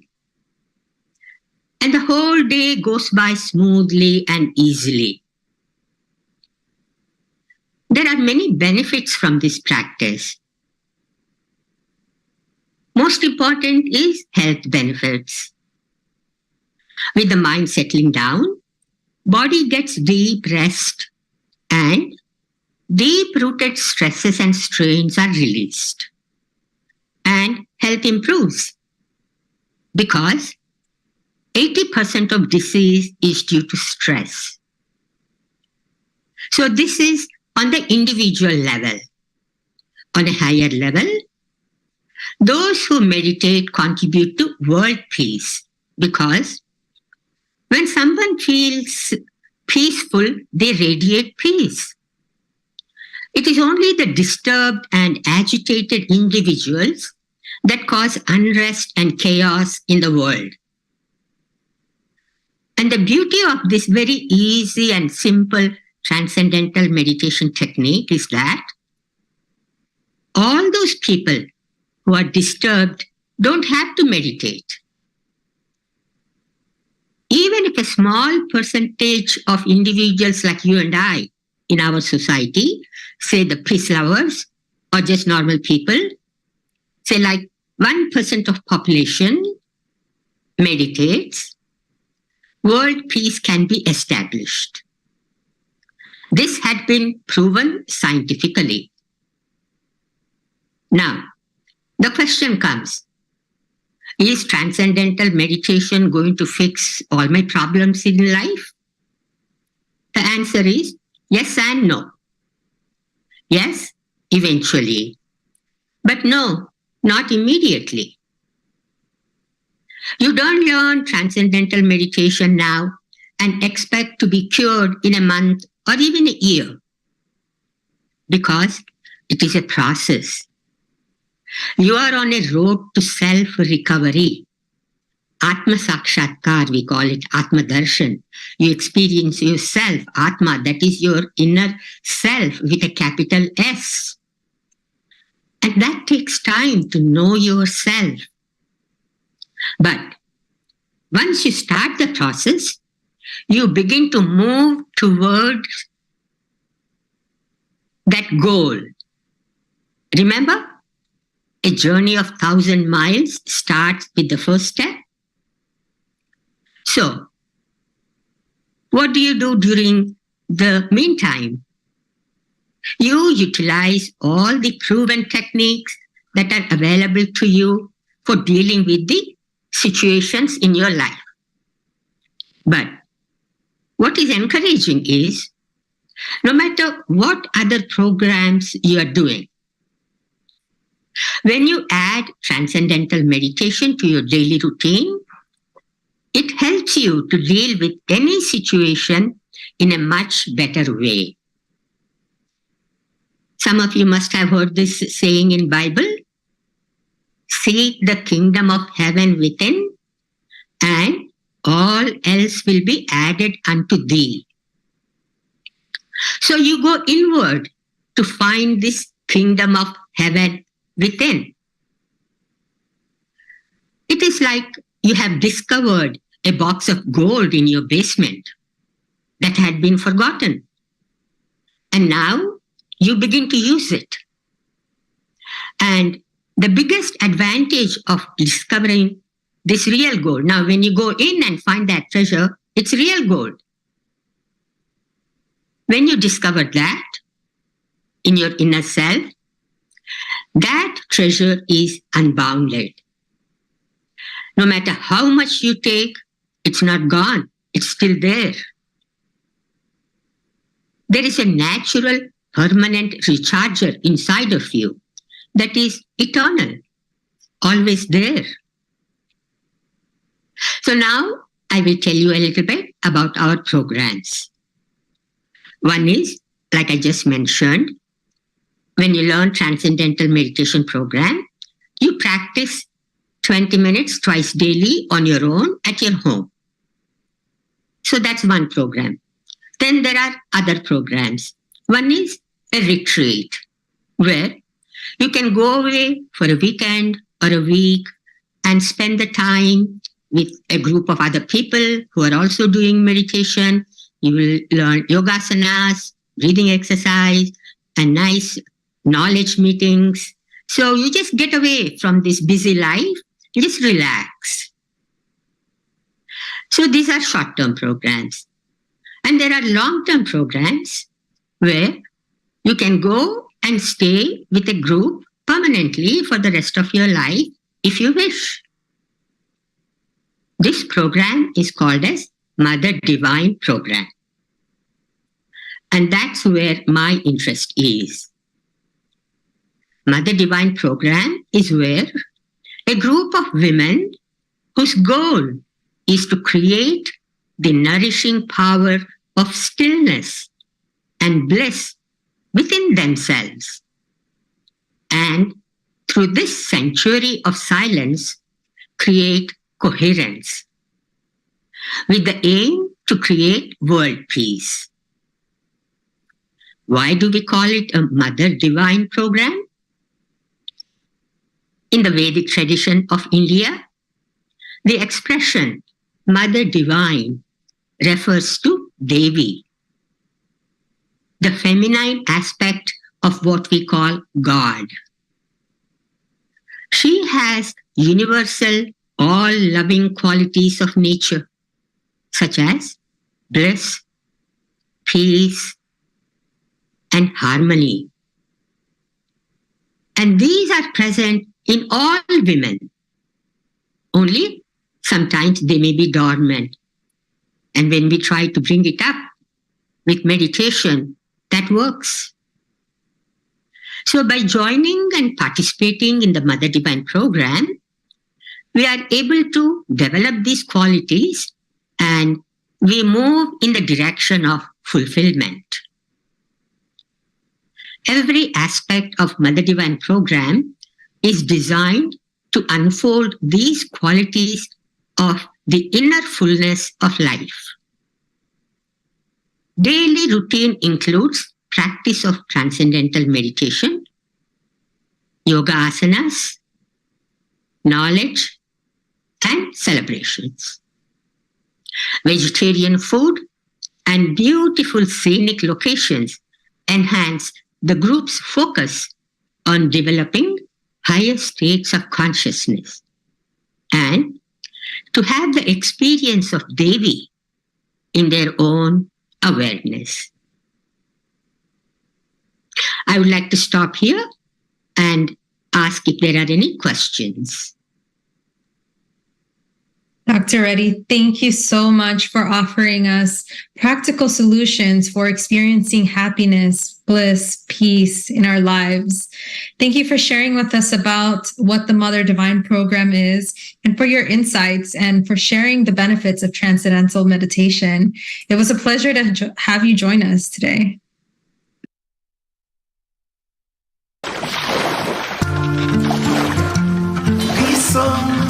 This song is for my mama, yeah. Esamba kichingorichi mama, kugira ngo umenye ishimwe riri mu mutima wanje. Nikishi wakoze kugira ngo mbaho wabwiwe nabi na benshi imbaraga z'umutima yo zirutisa amaboko yo ko wicaye mu ntebe y'ababiri uyuzura mu rumwe yari ifite amaguru abiri wayibereye ukwa gatatu yicaramo sinayirima ayi mama. I love you so much, so much.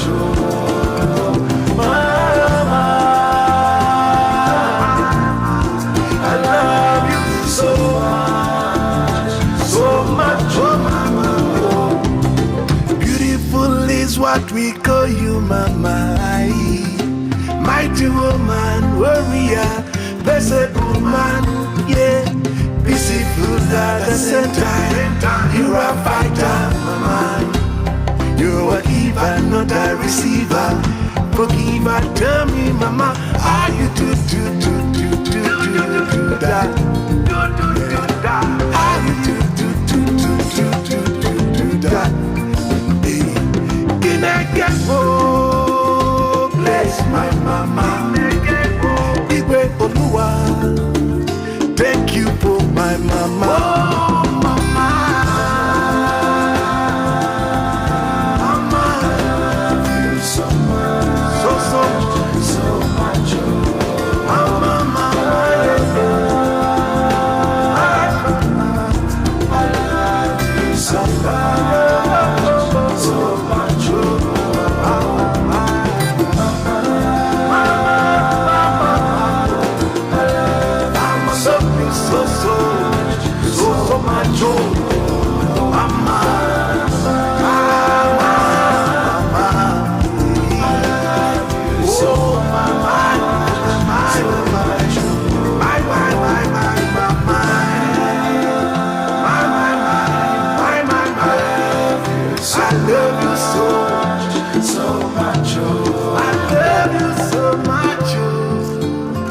So much, Amma, thank you, Olúwa.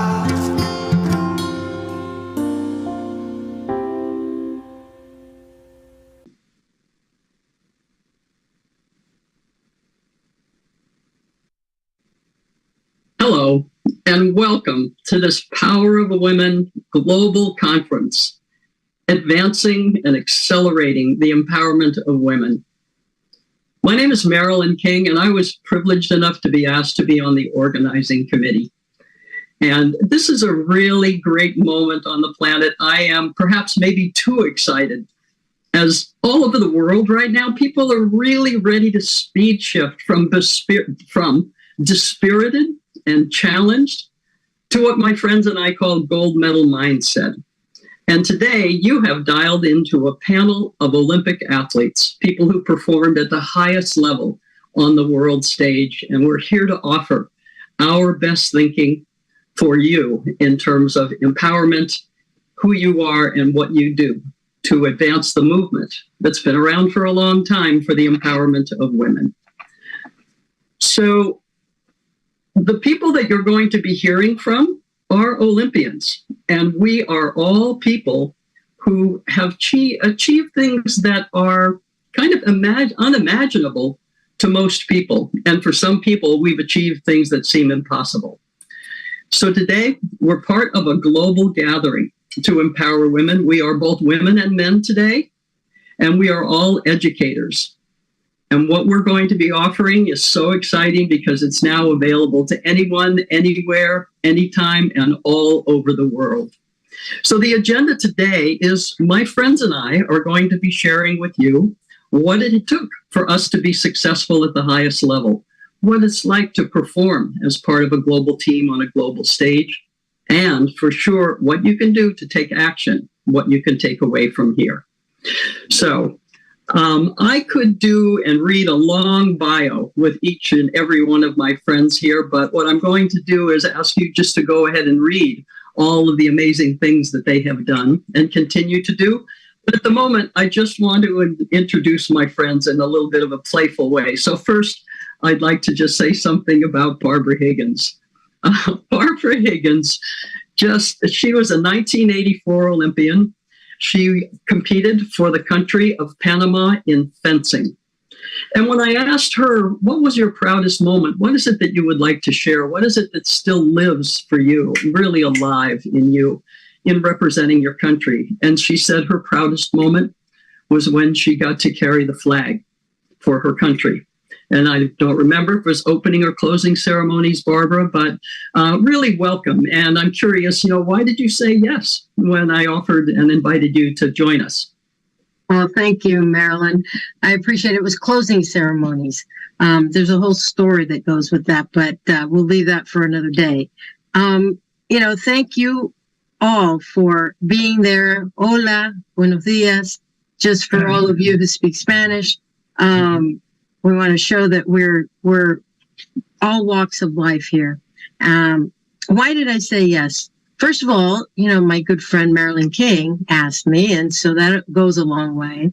And once she asked, I looked up Power of Women, and there's something that I like to do every day, and that is contribute something good to the world. And it's wonderful that I get to do this this morning and get it done for today. So here I am. Thank you, Pam. Barbara, I'm really delighted. So next I am going to introduce Pam. Again, one of my very favorite people. And one of her amazing accomplishments is, a lot of us were the best at one thing. Pam Jiles was the fastest in the world, not just in the 100 meters and the 200 meters, but she also ran the 400 meters, which not many people can work across that range. So she won 2 golds and a silver in the Pan American Games, and then was part of the relay team that won the gold in 1970. So Pam, welcome. And why did you say yes when I asked you to join us? I have to back it up some. So Marilyn really impacted me. I mean, we didn't know each other that well when we were on the team together in 76. But when I actually went through Hurricane Katrina. Mm-hmm. Oh, girl. Yep. And when I landed in California, she found me. And I was a wreck.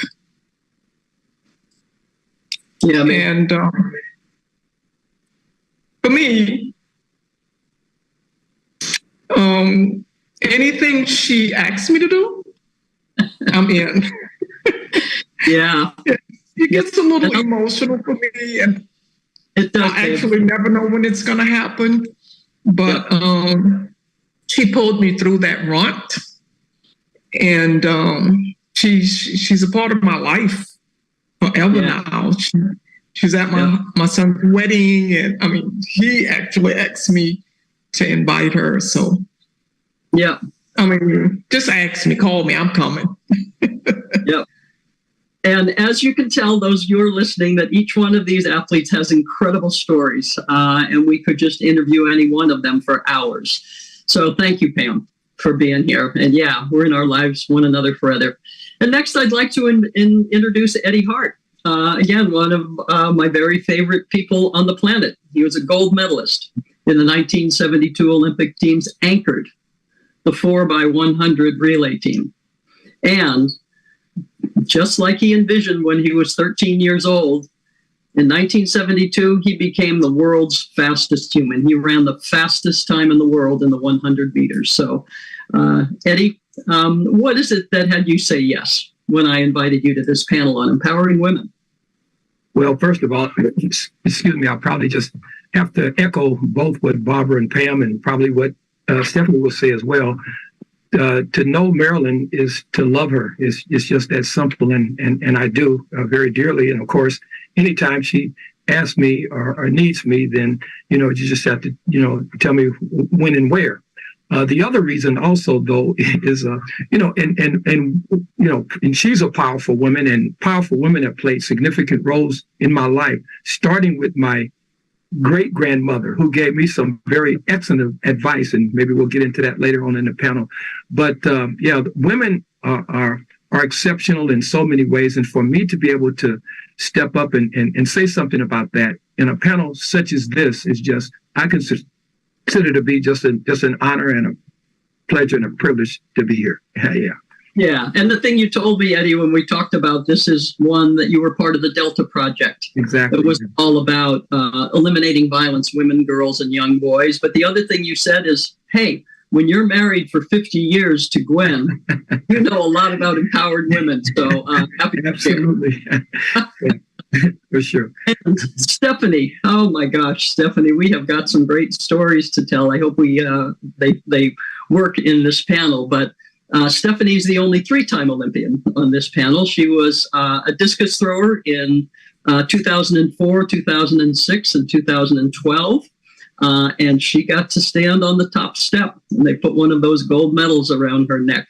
And we'll get to share a bit of her story. So, Stephanie, why did you say yes? Well, I said yes because of the other panelists' reasons as well. Marilyn's been kind of like the glue that's been holding our Northern California kind of Olympians. I know Ann Cribbs has been the past president, and we have a new president now, but it seems like Marilyn has kind of held the line when it comes to the Olympians of the past. That's me as well. So I have a great love for Marilyn and what she stands for, and all of the projects she's involved in are projects that I love and would like to also be a part of too. That's great. Yeah, as you can tell, this is a love fest here. Yeah, absolutely. So I'm going to jump right into, there's basically, 3 or 4 areas that I want us to cover and have a conversation and share a story about. And while success models abound, and by the way, I didn't introduce myself. I am a 1972 and 1976 Olympic pentathlete, placed second at the trials for 1980 when we boycotted. But we know there are success models that really abound, but a lot of people don't know that we brought together Olympians at one point to ask them, and we spent 3 days together at the Olympian outreach asking, what is it that you think allowed you to be successful? And we spent 3 days, and there were hundreds of traits and topics, but they basically fell into 3 areas. And they are, first of all, we all agreed that our performances and our ability was really passion-powered. It wasn't a goal, G-O-A-L. It was the gold. We knew what mattered most to us. So it was passion-powered. That's where the energy came from. It was vision-guided. There were very specific and important ways that we thought that we had in common. And then it was action-oriented. There was a game plan and daily practices. So today we don't have time to spend time in all 3 areas, but I've asked us to focus on the mindset part. So I guess what it boils down to is understanding that regardless of what it is you really care about, and you care about that passionately, and you draw on that energy, what you think matters. So the first thing I'd like to ask is for each of us to address and us to have a conversation about, what do each of you feel was responsible for why you were able to accomplish things that very few, if no one else, did? And what role did mindset play in that? So if you don't mind, Barbara, I'm going to ask you to begin, and we can all feel comfortable chiming in. But Barbara, I'd like you to I'm passing the baton to you. You're going to be a tough runner. It's always tough to be the first one. Dang, what if I dropped that baton? Jeez, I'm the only one here that's never even touched one, I know the feeling.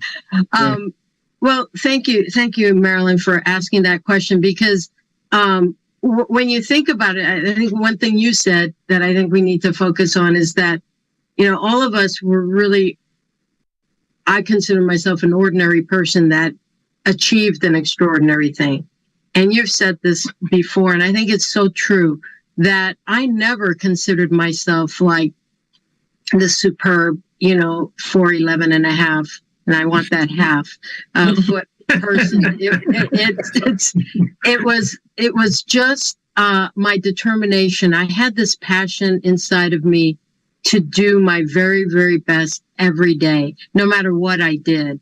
And when I took, when my family was very sports oriented, and so I naturally gravitated to just playing a lot. And my mother was a fencer. I started fencing because of her, and of course everybody's in white and it looks nice, and it's kind of fun. And I'm left-handed, so there were some attributes that I had that did make me gave me an edge.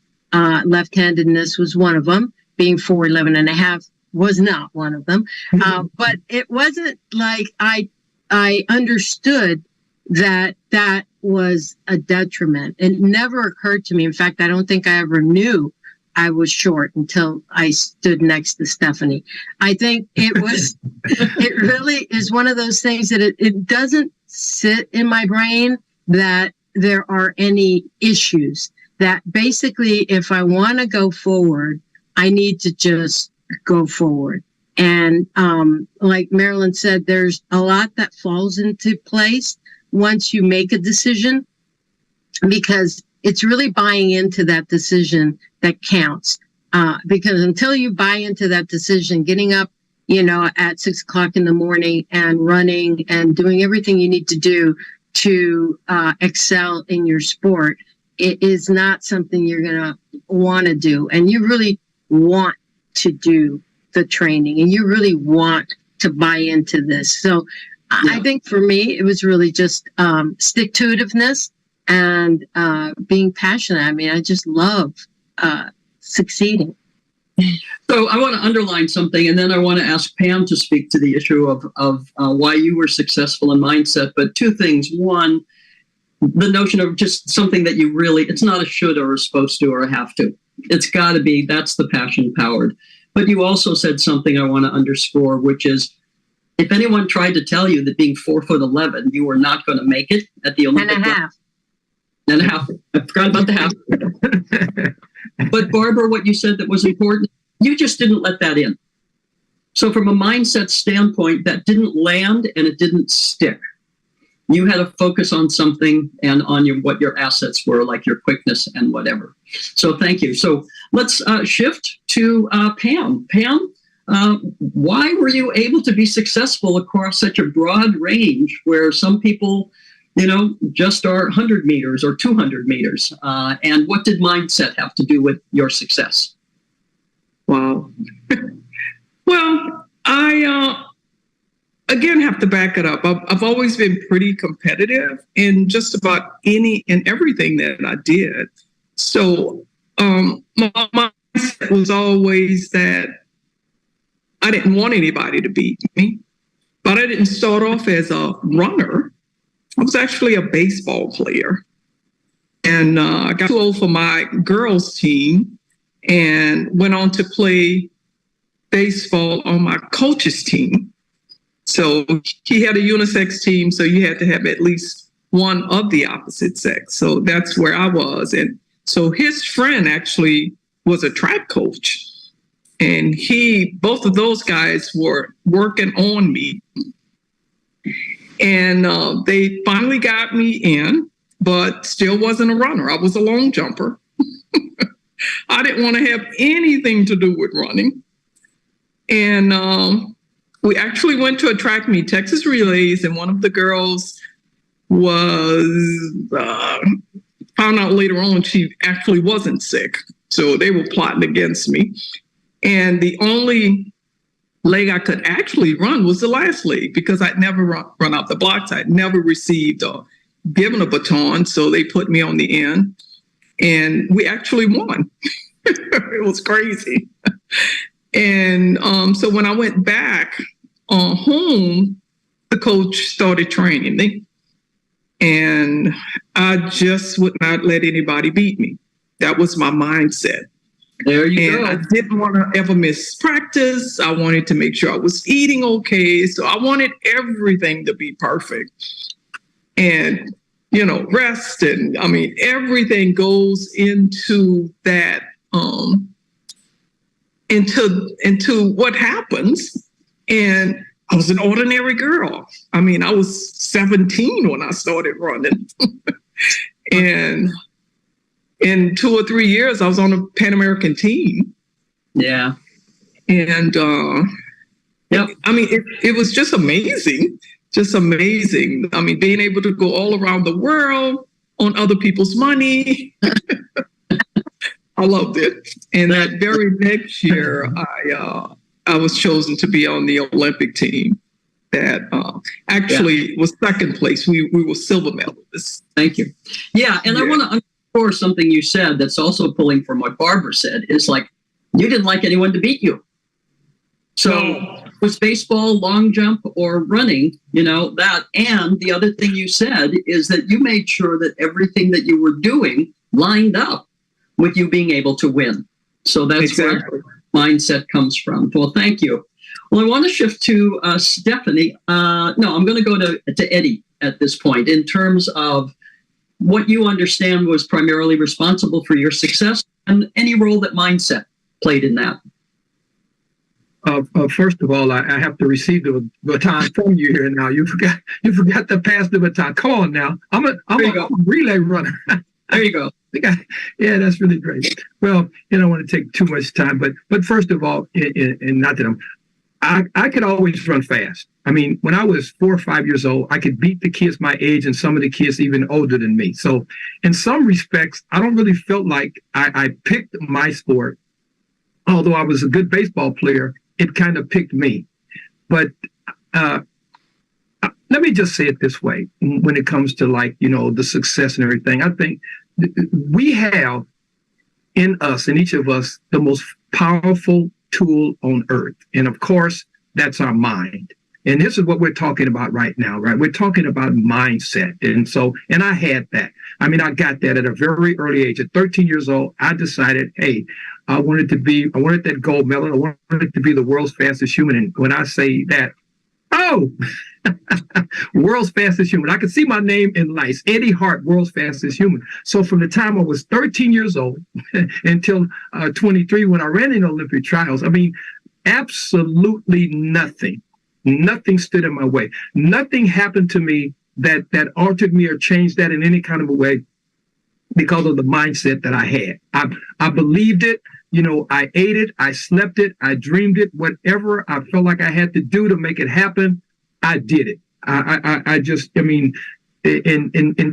I think in terms of routine, my life became a routine, and that routine revolved around that goal and nothing else. You asked me, I'll never forget, my father used to ask me, he'd say, what you thinking about? The Olympics, running back. I mean, because it was ever on my mind for that 10 years. And I know I can go on and on and on. And so having that mindset, that's what determined how I would live my life.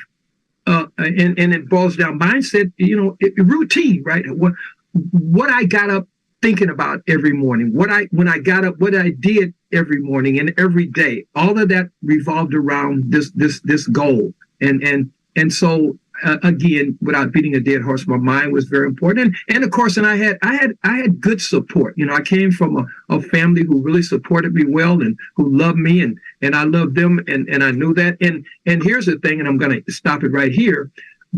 The mindset that I have and what Olympians have carry them through the adversities and the setbacks and the disappointments and the losses and everything. I like people ask all that, what did I felt like was the greatest strength in Muhammad Ali? And my answer has always been, he could take a punch. Okay. And we as Olympians can take a punch. We can get hit, knocked down, and it doesn't make any difference. We're going to get back up and pursue that goal. There you go. Yeah. Oh my gosh. Yeah. Well, Eddie, there's so much I can underscore, but your energy and your enthusiasm and your clarity about when you are seized by a thought at 13 years old, you can see Eddie Hart, world's fastest human, and a gold medal. And then everything from when you woke up to what you ate, there was nothing that you would ever do that didn't align with that, and everything had to align. Beautiful. And Stephanie, I don't know, you're carrying the anchor leg here on this question, but it's like this is a high bar. What allowed you to do something that no American woman had done, hadn't even been on the podium in the discus in 30 years? So what allowed, and how did mine? Years, actually no, 72 years. Oh my gosh. Over 72 years between the 1930 and 1936 Olympics. So let's be clear, no woman from the United States ever made the podium in all that time, and you did. So tell us. Yeah. Or there was an American who made the podium because of course it was the Russian boycott. But in any case, the mindset, when I think about mindset, I think about the messages that we tell ourselves.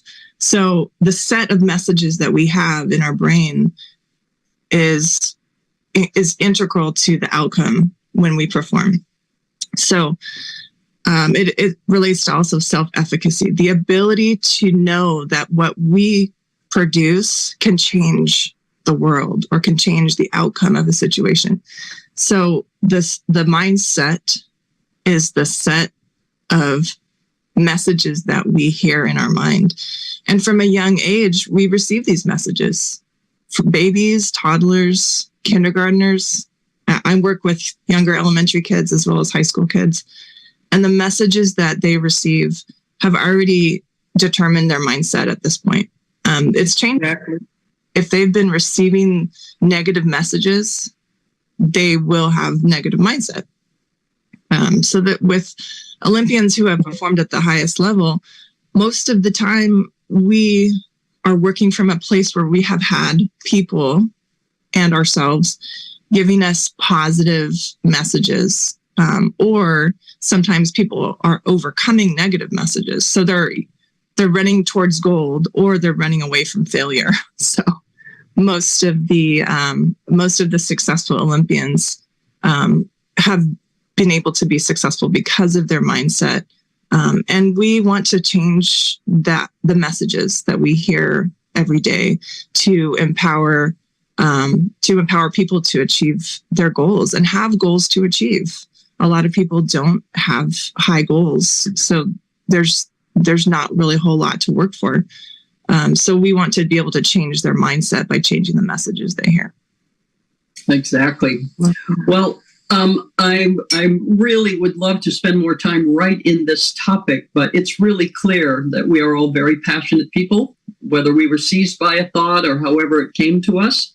But it's really clear that no matter what it is you care about, what you think matters. And I'm hoping that people will take something away from how we shared what we care about and how we thought about that. But another thing that makes us unique, relatively unique, is the Olympic Village. We were someplace that not only was it the highest achievement in our chosen discipline, but there were people from all over the world. And most people don't know that the Olympic Games, as it was created by Pierre de Coubertin back in the late 1800s, his purpose was to educate youth through sport to create a better and more peaceful world. He thought if we brought these people together, that we could learn to see one another, know one another, engage with one another to advance peace. And when I was in the Olympic Village, I just looked around. It's like there's every race, there's every religion, there's every political persuasion, every and there's tall and short, by the way. There's every kind of person here in the village. And so I'm really curious, two things. One, your most memorable experience in the Olympic Village, and I'd like us to keep these in sound bites if we can, to whatever degree, but also any reflection that you have about how is it possible that some countries who are at war with each other and athletes at the highest level competing, how is it that we could live in peace in the Olympic Village, on the buses, in the dining room, on the warm-up field, in the discotheque? We lived in peace together, harmony and cooperation. So please share briefly an experience at the Olympic Village and anything that you think that allowed us to have that unique experience that you'd like to share. We'll go back to Barbara. There you go. Barbara, she's getting the baton. Right. Thank you. You know what? The Olympic Village was such a great experience because it was like being able to travel to all these countries without physically having to get on a plane and get there. You got to experience the different cultures, what they ate for breakfast. I remember standing in line with this weightlifter, big guy, and he asked for a loaf of bread. I swear, the bread was stacked on his plate like this. And I'm like, oh my gosh. I mean, do you eat that every day? And we're trying to talk. He was from Iran, and we were trying to talk, and you're doing this without speaking, really. You're just like, and he and I had a conversation. We decided to sit together and discuss that he really needs to get, I don't know, a gazillion calories in the morning, and how it was for him to make the team. That, they didn't have a lot of money.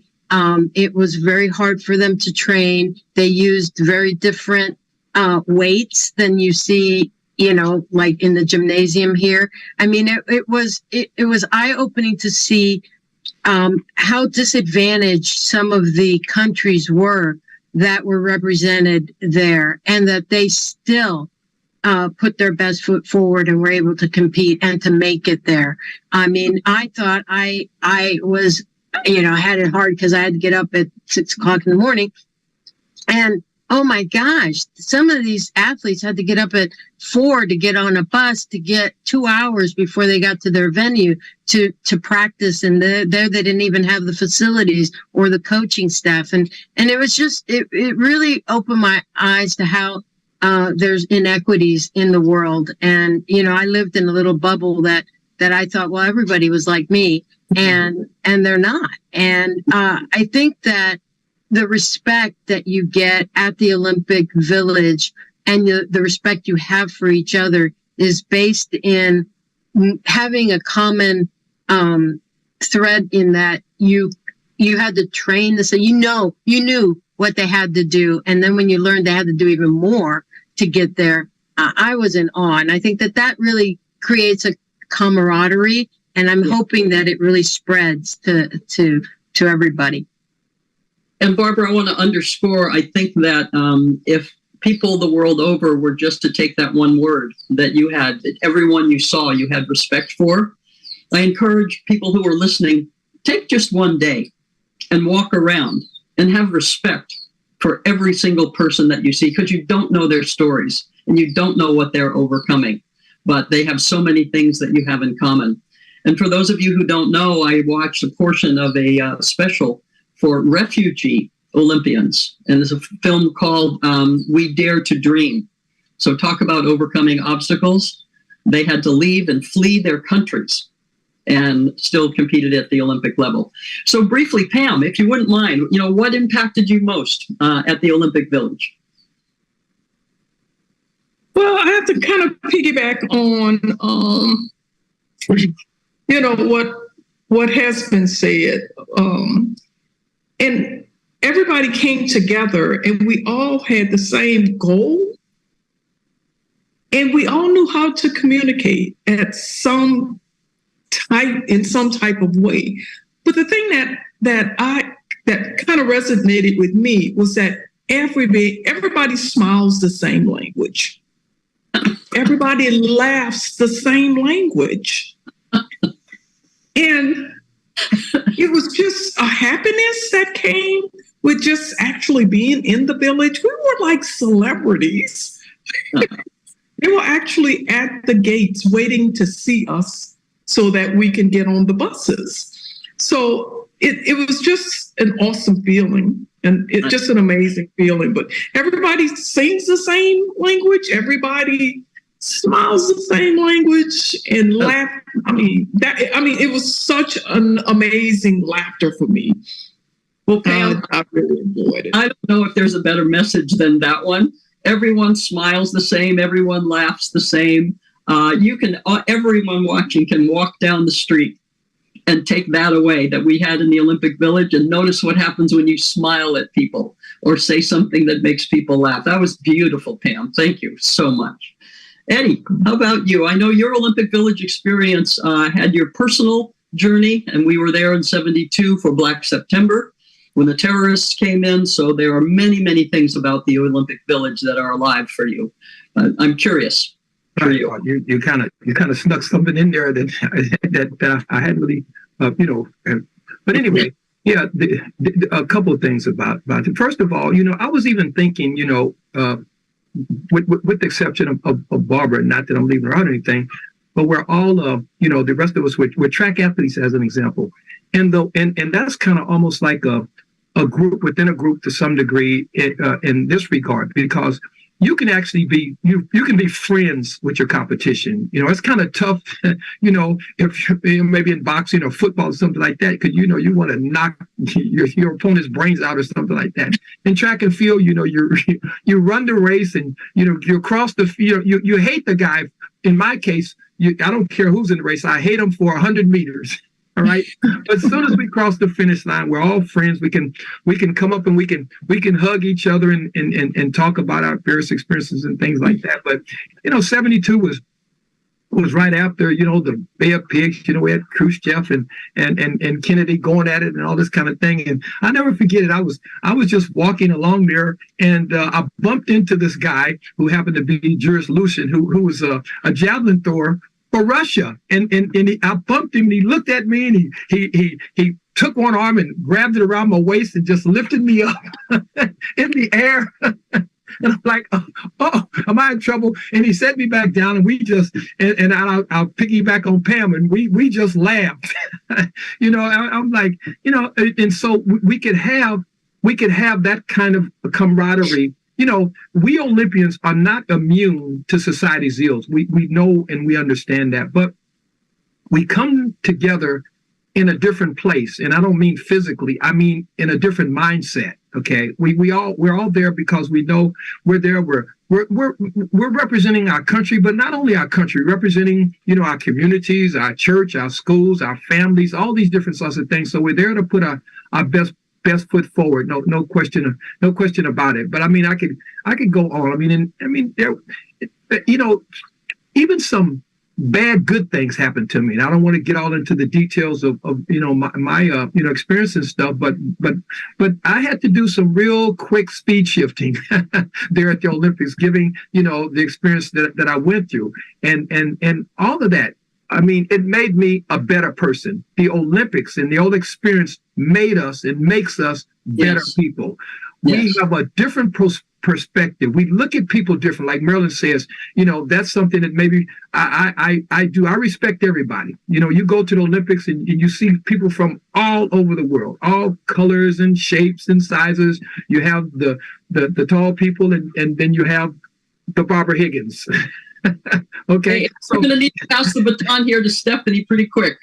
Okay, yeah, no question about it. Yeah, but I could go on and on like you're suggesting. But yeah, the Olympic Village is an exceptional place, and for those of us that have had it, it will remember it for the rest of our life.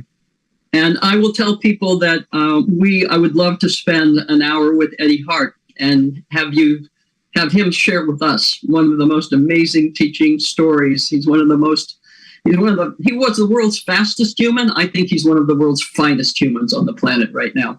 So he's got wonderful teaching stories.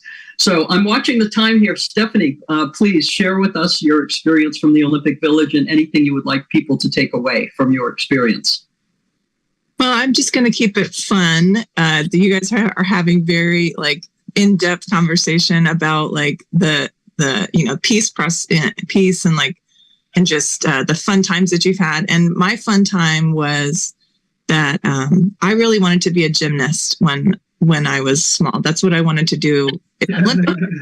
Be married and wear a USA sparkly uniform and do flips and tumbles and cartwheels.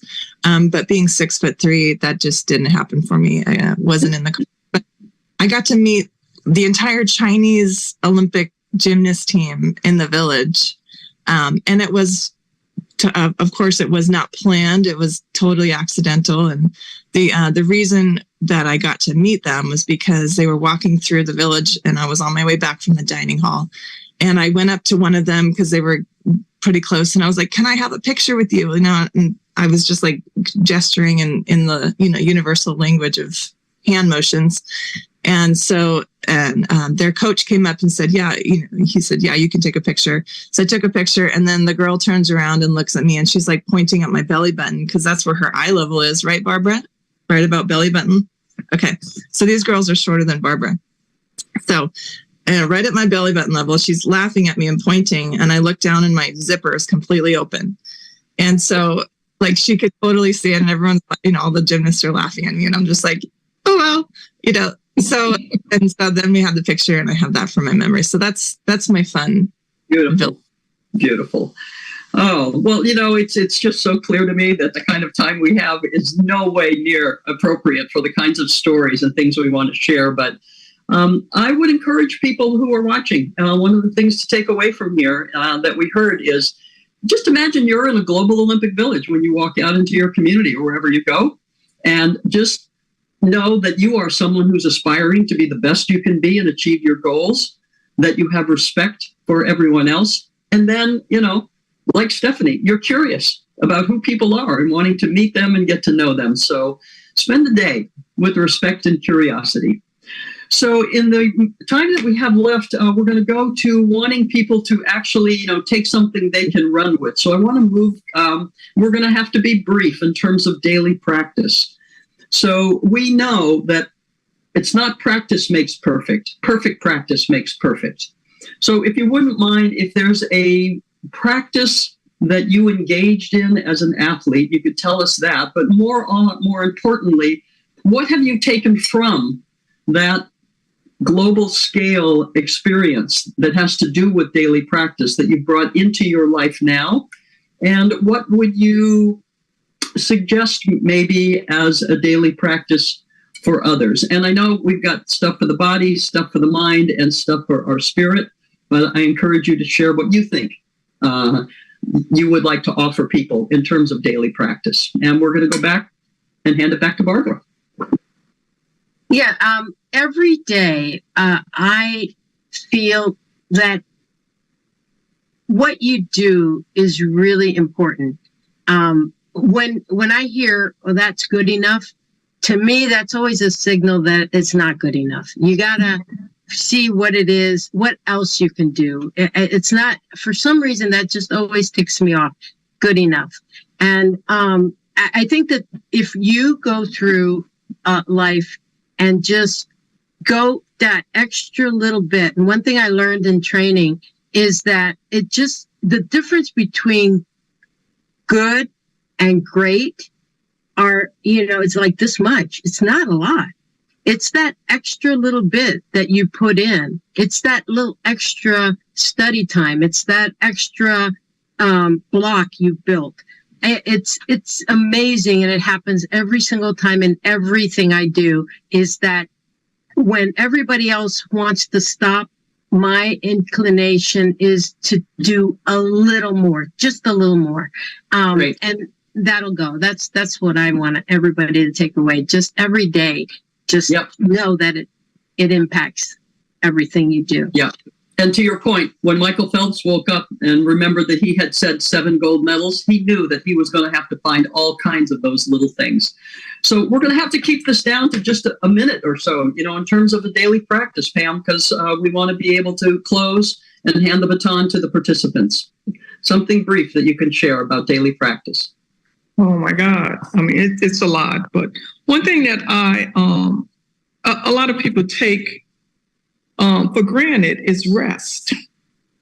And I, in my life right now, I'm connected to young kids. So I have somewhat of a small daycare, and I watch my kids and how they completely shut down at that nap time.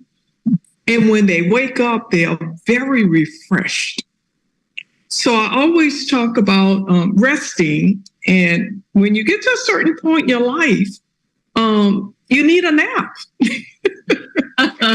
And those naps are amazing. They're, just so amazing. So I always emphasize that rest, and rest is just as important to your daily training.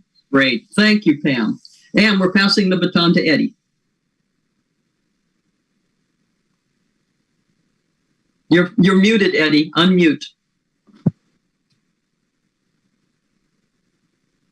Yeah, I'm sorry about that. Yeah, real quickly, we focused on the mind, and obviously that's the main part, but we also have a body. And so it's important to keep in mind that many of the things that we focus on or mentally think about, we do with the body. So it's important for us to keep our body, I want to say, as healthy and and invigorated and as energized as possible. So, I would strongly recommend anybody to make sure that you take care of your health. We don't only want to live a long time, but we also want to be very healthy as we live. I want to live to be 100, but I don't want to be in a coma. So every day I run every day. I don't miss a day unless, of course, if I'm sick or something comes up.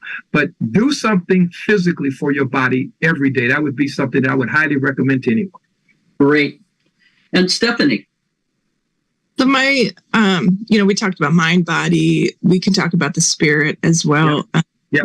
And there's a lot of focus so that's the one takeaway. I was just say, what's your focus? And when your brain and your body has been taxed to the limit, the one thing that gets you back is focusing your spirit. People do that with music and meditation and prayer and Bible reading, or, whatever their text that they read. The focus is huge because just Marilyn and I yesterday, we were talking about, but let's focus, because there's some like amazing things that can come in and just like the waves of the ocean just crash your boat. When you need to settle, you need to have a note on your mirror that says, what is your focus, and bring it back to what focuses you. And that would be the takeaway. Beautiful. Beautiful. Well, this has been absolutely fabulous. What I'd like to do in closing is the power of women is building on a movement that's been around for a long time, and philanthropic organizations discovered a long time ago that when you educate a girl and a woman, it has the biggest impact and biggest return on your investment. So right now, we want to pass the baton to you, the listener, and we want you to do something with this takeaway. So what we created was something these Olympians were calling the 10-day challenge.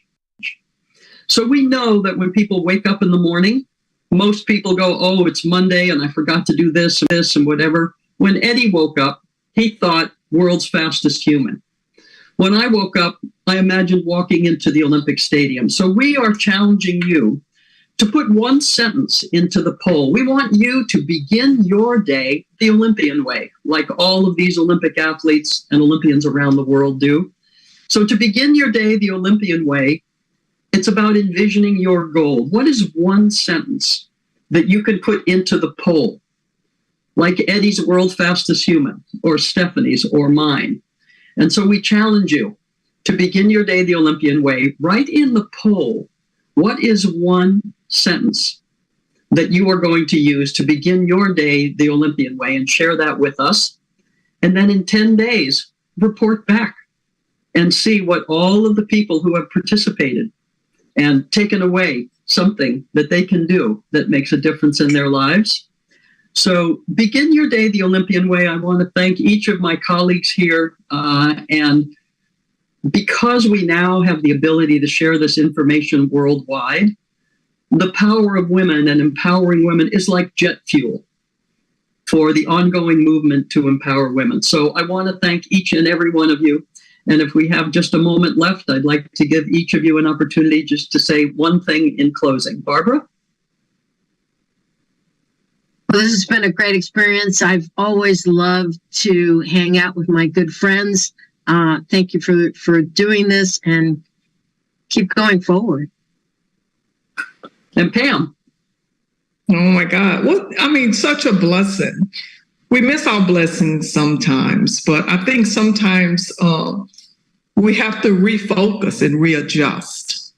And the messages, you're constantly learning. As you grow, you continue to learn things, and, just keep your ears open, keep your eyes open, and be a good listener.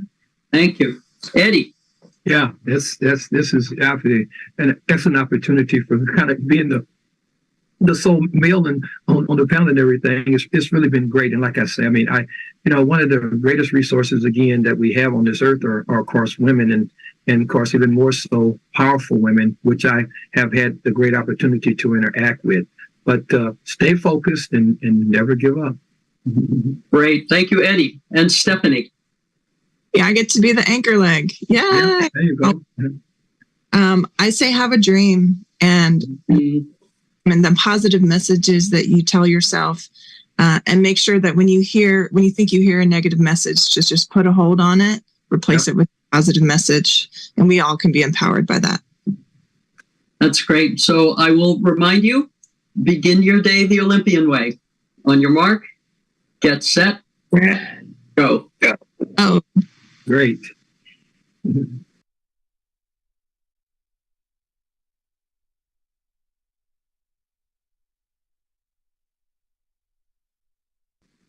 We have the pleasure of having Reverend Dr. Temple Hayes, who is a global spiritual leader, radio host, and a prolific author. Reverend Dr. Hayes will be speaking to us about the endless energy of a mystic. Hi, Reverend Dr. Hayes. It's such an honor to have you. Hello. Thank you, Ashley. It's such a pleasure to be with you.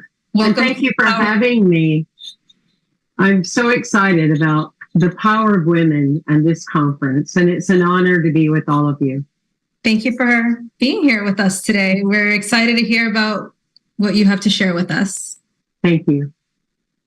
Well, one of my favorite stories for many years is of a little boy named Billy. And the school teacher in the first grade is asking her students, what do you want to be when you grow up? And one little girl says, I want to be the president of the United States. And another little boy says he wants to run his own hospital. And she gets to another girl, Sarah. What do you want to be, Sarah?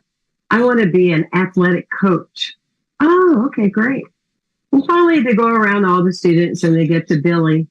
And she goes, Billy, I haven't heard you say anything. You haven't raised your hand. What do you want to do? He says, well, Mrs. Smith, I just want to be possible.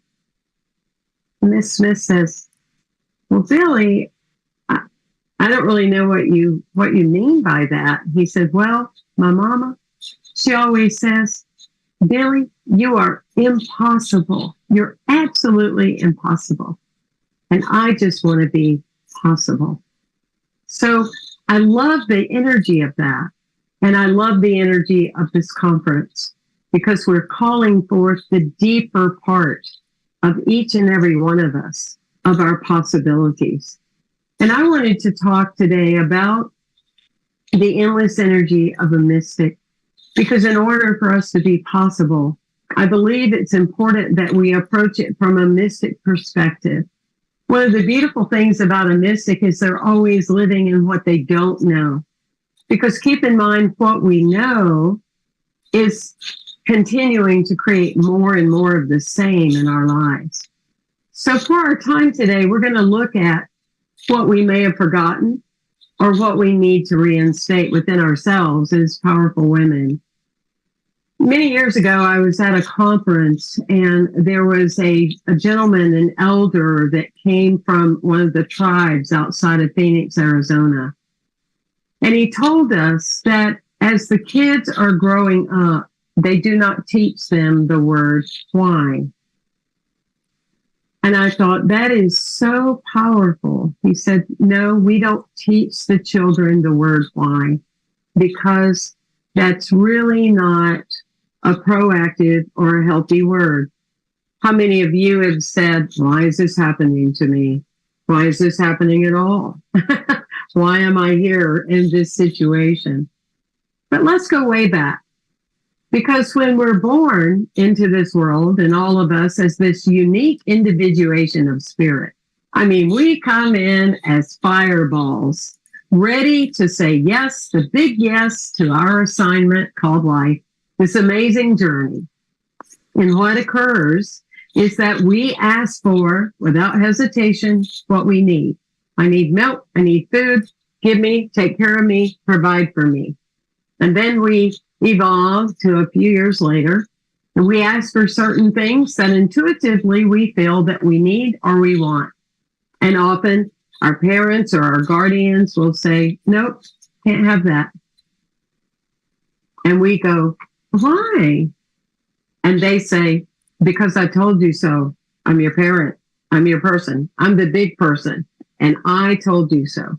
So then we go to education. And as the saying is, as children, we're always a question mark. By the time we get into adulthood, we have a period at the end. We stop asking questions because we're being trained all along. So in the education system, we'll ask a teacher, we'll question her. Why is the world round? Why isn't it flat? Why is it this? Why is it that? And the answer is, because I told you so. I'm your teacher. We go to the reverend, the preachers, the synagogue leaders. We go to all that because I told you so. And then we go to a medical practicing system that says, because I told you so. So why is this important, especially as women? Unless we are consistently activating our trust muscle called intuition. We talk about intuition. It's very impressive when we do workshops on it, but it's more impressive when we use it. And intuition is like a muscle. It's like I would never think of lifting weights and going for 150 pounds to start. It wouldn't go well. But I would build myself up to it. And so with intuition, we build ourselves up to it.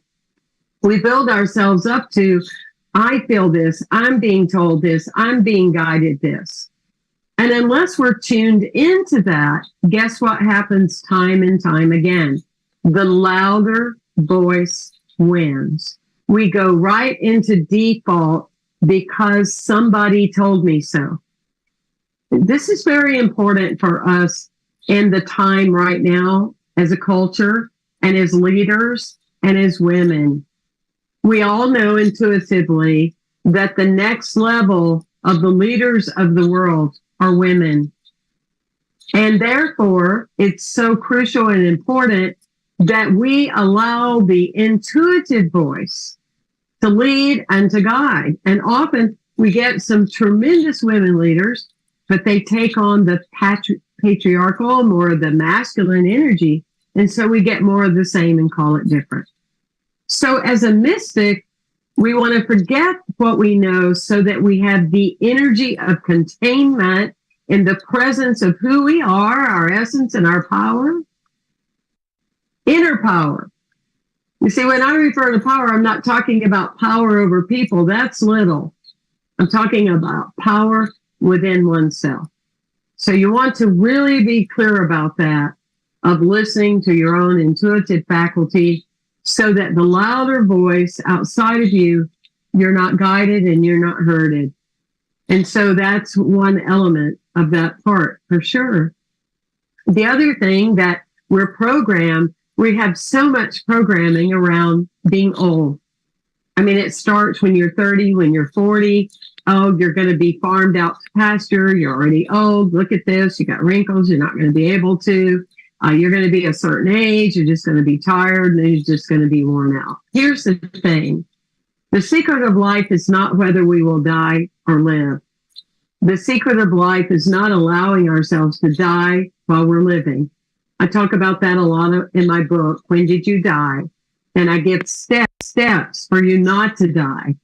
And so for us to really maintain the life that is ahead of us, we must understand that we will age, but we are not here to get old. It's a myth. It's a myth. And you could be forever young. And we have so many centurions now that are running marathons and doing all kinds of things because we are changing across our culture. The intuition is becoming the louder voice that says, we are not old. We are not buying into this idea. We are energetic, endless energy beings, and we are mystics, and we are powerful beyond measure. I get younger every year. And I love living with that. And if you want to do one thing that's very positive, claim to live to be 150 and see what that does for you. Because if you say I'm going for 150, trust me, not many people are going to argue your position. They can talk about you later, but they're not going to argue that because it is possible. And where we're headed is very possible. But the part about being an endless energy magnet as a mystic is that you're very aware of what you give your energy to. We have 24 hours a day. It's not what you're doing and what your job is and what your tasks are. It's what you believe about them. So when you know you're in charge of your calendar, in charge of what you do, you are co-creating your life. You do the things that give you energy. You become aware of the things that deplete you, and you make adjustments accordingly. We have enough martyrs on the planet. Allow yourself to step into what is possible so you can be created time and time again as this new life force showing up like that little plant that bursts through the cement and says, here I am, intelligent and totally alive. Thank you for this time.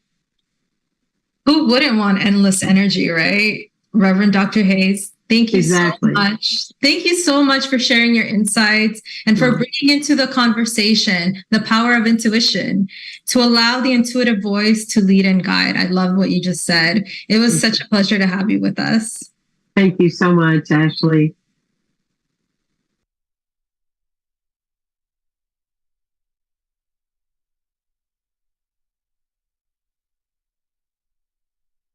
We have the pleasure of having Haseena Patel joining us from South Africa. Haseena is the co-founder of Leave No Girl Behind International, a nonprofit organization empowering young women worldwide through leadership programs. Their organization has made a difference in the lives of hundreds of girls to date, and their most recent program, Young Women's Global Leadership Network, is launching in October 2023. Highlighting organizations from around the world, Haseena will be speaking on the work of Leave No Girl Behind. Haseena, welcome to the Power of Women Digital Conference. It's amazing to have you with us. Thank you so much. It's an honor to be here, Ashley. Well, I'm going to tell a story. I was 3 years old when I committed my first crime, aided and abetted by my mother. So just like any normal 3-year-old shopping with their mother, I suddenly realized that I needed to go to the restroom. Now, let me set the stage for you. It was 1978, apartheid South Africa. There were two restrooms. One was labeled whites only, and the other one labeled non-whites. Now, me being Indian South African, my mother took me to the non-whites restroom. And it was such a mess that she just walked straight out with me and walked into the whites-only restroom. Now, I remember snippets of this, but I was washing my hands and a woman came out of the bathroom stall and said to my mom, "You're not supposed to be here." And she turned around and said to the woman, "Who are you, the toilet police?" You know, it was only as an adult that I realized how much courage it must have taken her to actually say that. Living in a world where just doing what you do every day was considered a crime, just wanting to be equal was considered a crime. Now, fortunately for me, my self-worth wasn't eroded because my parents sent me to a multiracial school run by Dominican sisters. And what I saw there was an example of how we can be as a world, coming to the collective table, being equal, respecting each other, and just being in unity where there's inclusivity. Now, for the most part, in our world, racial discrimination is not tolerated anymore.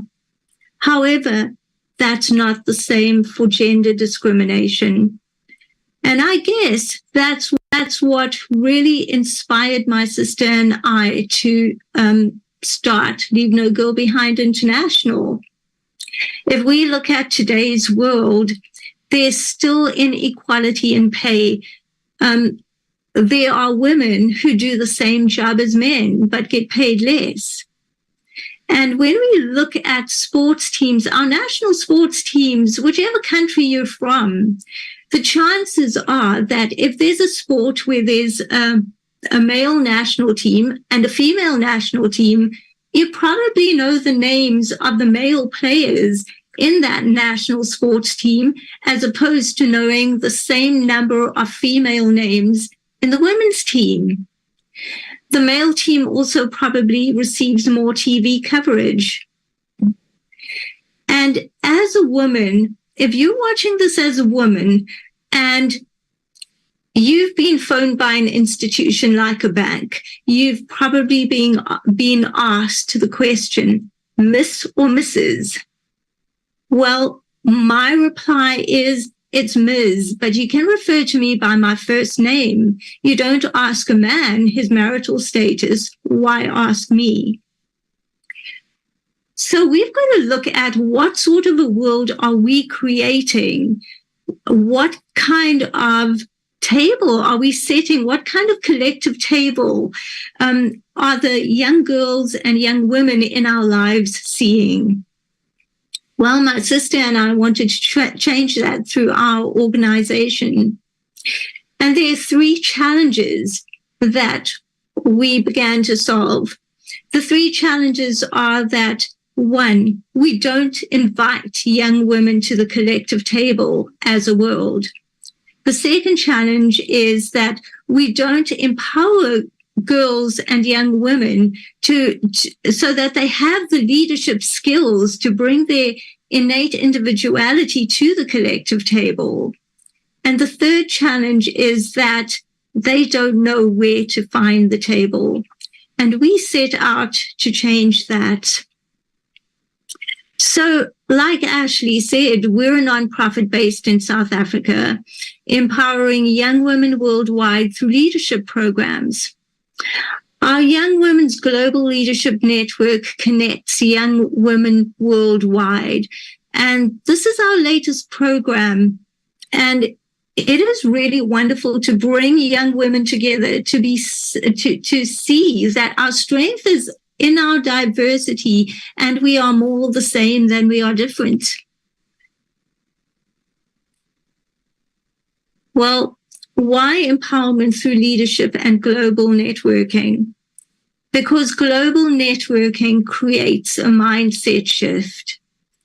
Mentoring and leadership training from a global perspective creates connection beyond borders. Knowledge sharing leads to global solutions. It's only when we come together to the collective table that we can share and build on each other's ideas. And there's strength in our diversity, like I said. For me, leadership is the aligning of your thoughts, words, and actions with your innate individuality.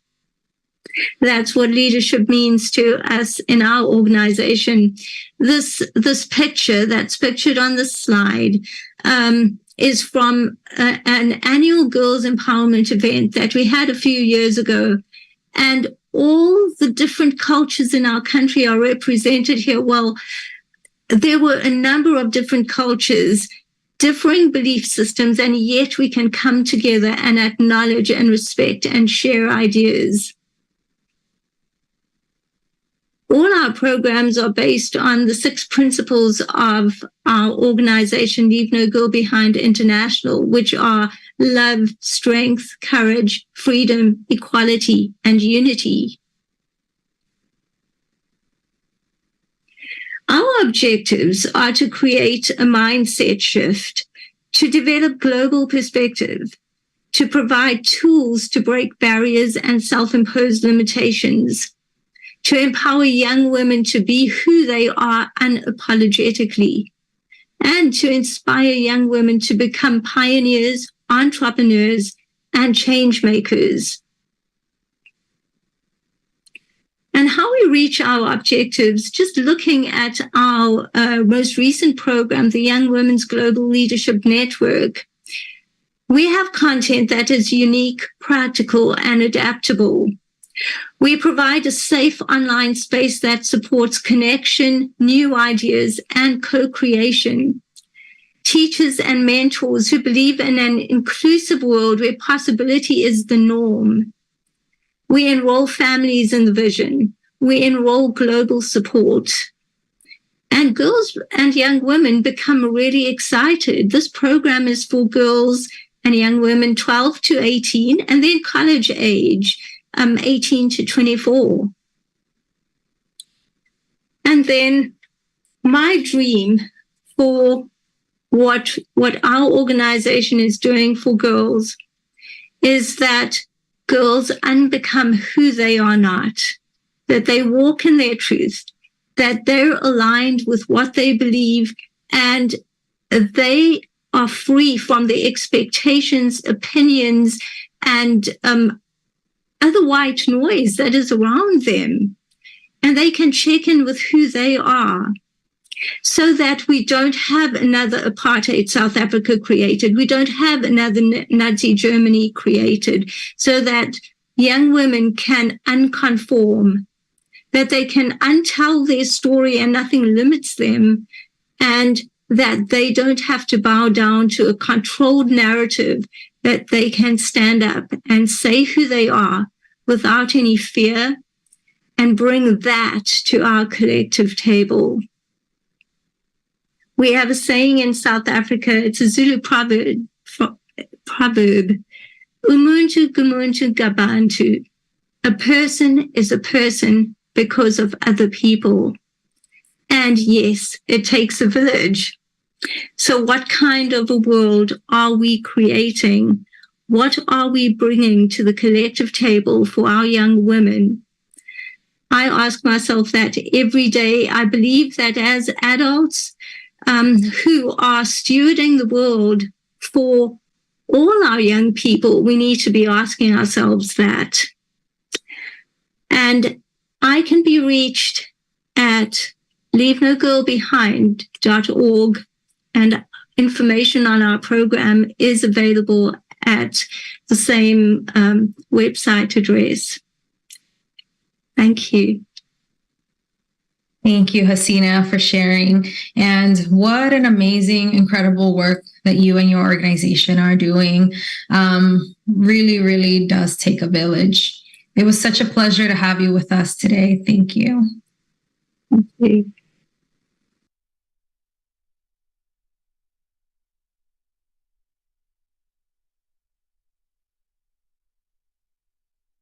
Good morning, good afternoon, good evening, good people. I'm Natasha Singh-Ally. I'm based in Johannesburg, South Africa, and I'm a council member and the African representative for the Pathways to Peace, an international peace messenger organization with consultative status at the United Nations. The Pathways to Peace has produced a peace wheel consisting of 8 different segments, and each of these provide a societal segment as a pathway to peace. I have been inspired in particular by the economics business sector for this presentation. I take you to 1985 when I spent my final year of school in upheaval, as the majority of people in my country battled apartheid, which was the discrimination and segregation of people based on race and color. I spent more days out of the classroom than in attendance, but it didn't matter. It was for a greater cause, and students put liberation before education and embraced that disruption. We were pushing back against totalitarianism, control, and subservience. 1984, as George Orwell would have predicted. It was a year patterned by a state of emergency in South Africa. School boycotts, consumer boycotts, detentions, unrest, arrests, and a banding together of society into a united democratic front to protest the injustice of apartheid. It was also the year Nelson Mandela was offered a release from prison on condition that he renounced protest. Nelson Mandela was a man of peace. He had a deep love for his people and his country, but he also believed in the necessity to stand up, to be heard, to be recognized and taken seriously. In 1985, then, he refused a conditional early release from prison, and he spent a further 5 years in prison, incarcerated for a total of 27 years. 3 decades have passed since Nelson Mandela's release in 1990, but the systemic and the structural repercussions and limitations of apartheid have been difficult to redesign. We have the highest level of income inequality, a Gini coefficient of 0.63, and an unenviable unemployment rate of 32.6%, as the latest statistics show. And 55.5% of our households live below the food poverty line. The education system has also suffered over the years and not recovered. A recent undertaking showed that we scored the lowest globally out of 57 countries in reading for comprehension. So even though South Africa has a large economy, one of the largest on the continent, and it's highly industrialized and diversified, the economic growth has not kept up with the social demand. We have limited resources coupled with a rising population, and this has resulted in underdevelopment.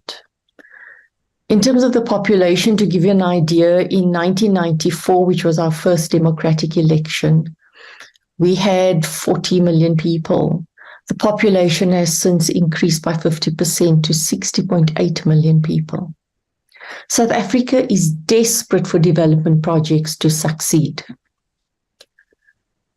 When I think of these conditions and the circumstances in our country, I become even more concerned when I couple that with the Global Peace Index and the findings, which I'd like to share with you. The Global Peace Index is a measure of global peacefulness.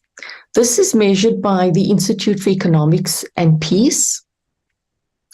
And the findings they share with us is that peace and employment are inextricably linked, that there's a correlation between rising inequality and a deterioration in peace, and that the underlying resilience of a country is undone by fractionalized elites, groups with grievances, and corruption.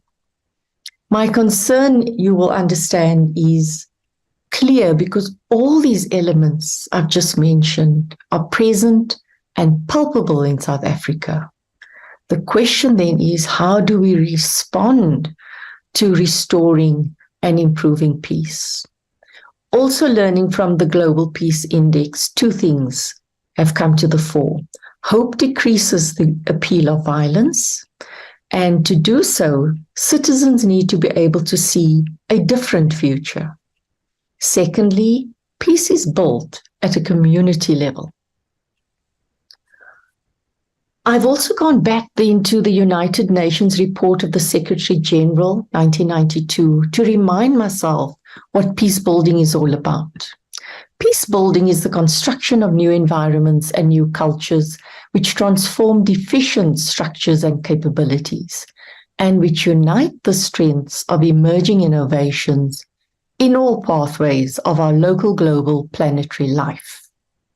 Peace building creates and maintains beneficial conditions for sustainable, which is life-enhancing, social, economic, political, and spiritual development of all peoples. And this chimes with the Rainbow Nation that our dear Madiba had in mind.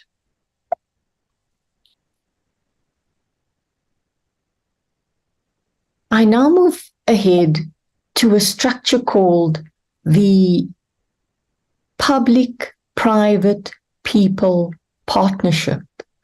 And I talk then to the development approach that I'd like to see coming to fruition and materialize in our country. Now, how do we stimulate development projects? We know that funding for nonprofits that abounded in the past is now being shrunk. We have then become even more sentient to maximizing those use of funds. Green funding is on the horizon and on the rise for social impact. That has become available, but we need to make sure that we don't pour it into the same holes and it doesn't find its way into pipelines that yield low results. It is time for prudence and measure to accompany goodwill. A whole systems approach is therefore recommended. This is called for because we don't want to see the bulk of resources flow to administration, to hefty salaries, or to corruption, but rather to social impact. So what can South Africa strive for then in the next 27 years? We can adopt the values that build a sustainable society for all stakeholders. Money should not be directed through political channels that are not transparent, that could tempt officials and fuel corrupt decision makers. Social impact is to be managed through measurable efforts and change at a community level, witnessed and voiced by the people. Innovative programs must have a sound business case, a robust theory of change, measurable indicators, trustworthy boards that include community representatives, and funds have to be issued based on results. So a whole systems approach, and we refer to this as the public-private people partnership, has to come together and really guide our development projects going forward. So the public sphere, the non-governmental sphere, and the community aspect all rolled into one. Government already commendably provides a welfare system that supports more than half of the country. 51% of households are on social grants, and this pulls them out of dire circumstances. Government can go further by providing social impact bonds. Stand as a guarantor to reimburse funders when project deliverables are indeed met. This will help to improve the access to funds and the raising of funds for development projects. In terms of the NGO sphere, NGOs that are linked to communities, their willingness to help the needy is undeniable, and there are a multitude of those who are principled and available in South Africa to help.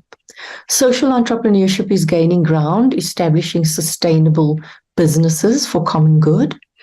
And corporates hold the knowledge, the resources, and the dexterity to innovate and resolve.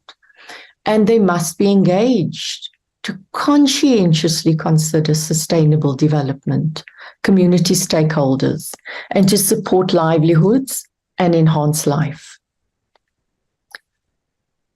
PPPs are then our satellites of hope, our structures of peace, to be driven by high levels of excellence, by charity and compassion. These are to be value-based structures, attracting human conduct synonymous with ethical behavior. Trustworthy people in good standing, continuously striving to be of admirable character, must be placed and attracted into these structures. Shining members of communities, generating hope and compassion. Staffed by people with outstanding civic references, professionals in service to the public, talented advocates for change, people participating in higher living, and organizations of distinction. So many such people make up our societies. You are one of them, and you know many more. These are the people I want to draw into rebuilding South Africa and rebooting hope. I excelled post-apartheid for 5 clear reasons. I was academically inclined, and as a graduate, I had an advantage over others who couldn't escape financial distress. The new government had instituted affirmative action, and as a previously disadvantaged woman, I was given special treatment when bidding for work. This afforded me the opportunity to enter the business sector. I grew up with parents, family, and friends who were either studying or entrepreneurial. It was important for them that the next generation progressed. So I was located amongst examples and icons of success. I was afforded the opportunity to join friends, family, and networks that offered me the prospect to improve my earnings. I'm here today because I had not only the foresight, but the resources to continue learning and growing. In turn, I want to help communities find that pathway through adversity to peace. To be future fit, my vision for our Rainbow Nation, my 5-year vision, is to complete the business cases for development projects in South Africa, to raise the funds and set up these public-private people partnerships so that we can have projects focused on youth development, housing, health, and justice as a priority. Then to go on and build out these project plans for the identified social programs. Aside from the reasonably salaried staff, it is necessary to invite in unemployed youth volunteers willing to gain work readiness experience, and also South African retirees willing to share their professional expertise. This is the plan in the short term as the starting point and the kickoff for the next 27 years that takes us to 2050. I thank you for listening and for giving me the opportunity to link with everyone in the spirit of shaping a sustainable future and for laying down the tracks for 2050. Let's consider some thought-provoking questions then for further discussion and deliberation.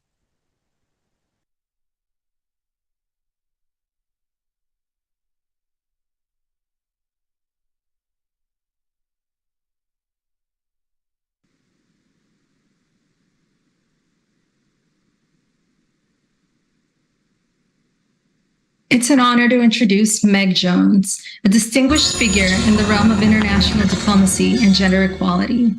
Meg's extensive experience and unwavering commitment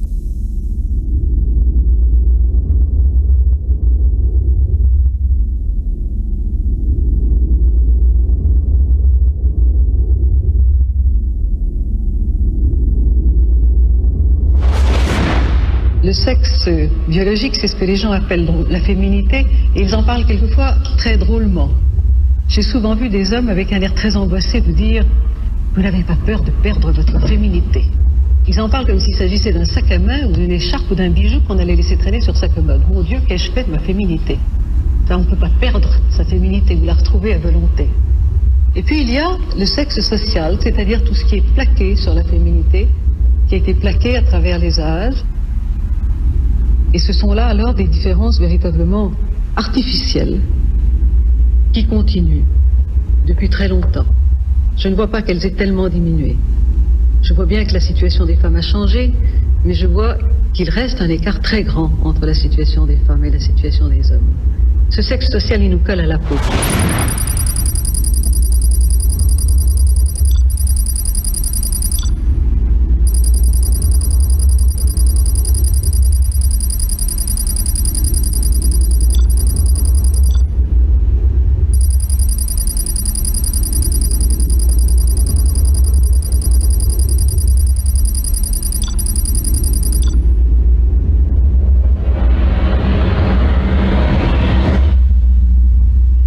De l'année 2013, le secrétaire général de l'ONU, M. Ban Ki-moon, a exprimé des inquiétudes vis-à-vis des objectifs du millénaire du développement. Il soulignait le risque que ces objectifs ne soient pas atteints en 2015, notamment parce que les droits des femmes reculent un petit peu partout dans le monde. Quand j'ai entendu cela, j'ai été fortement interpellée. Bien sûr que la question des droits des femmes n'est pas résolue, loin de là, mais tout de même, j'avais la sensation qu'on allait dans le bon sens, qu'on progressait. Et voilà que j'apprenais que sur le terrain, de façon globale, eh bien en fait c'est tout le contraire qui se passe, on recule.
facing multiple crises such as famines, wars, climate change. Why is gender equality such an important issue for the United Nations? For the same reason that the world is facing all of these 21st century problems, I would include poverty, inequality, peace and security. All of those big 21st century challenges cannot be solved without empowerment of women and gender equality. Because in order for the world to address poverty sustainably, the lives of mothers have to improve because they are able then to address the quality of life of their own children, and they are able to give a better life to their offsprings and the next generation. If you don't address that with women, women will give birth to the next generation of poor people.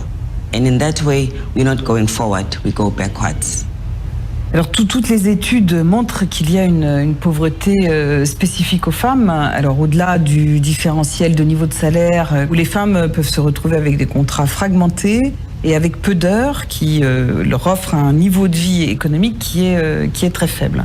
Donc on observe de manière constante et de manière aggravée avec la crise des situations de précarité importantes chez les femmes qui ont des conséquences directes pour les enfants dans le niveau de vie et jusqu'à des conséquences graves qui peuvent aller à ce que des femmes se retrouvent à la rue avec leurs enfants, ou même si elles ne se retrouvent pas à la rue, des femmes qui ne peuvent plus assumer seules leurs enfants.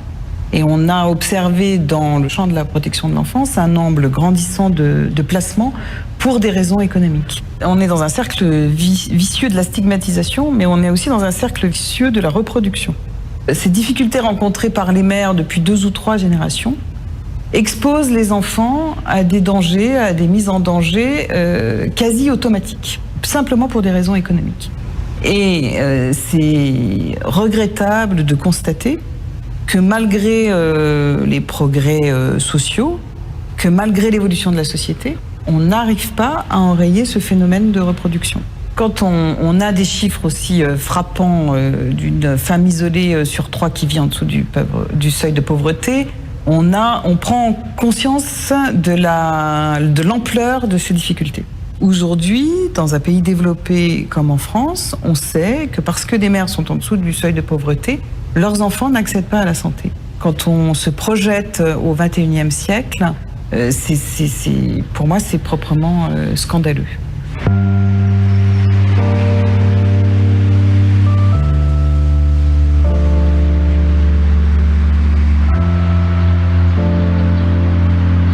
Pour avoir une vision plus globale concernant la pauvreté des femmes dans le monde, je suis partie pour Rome.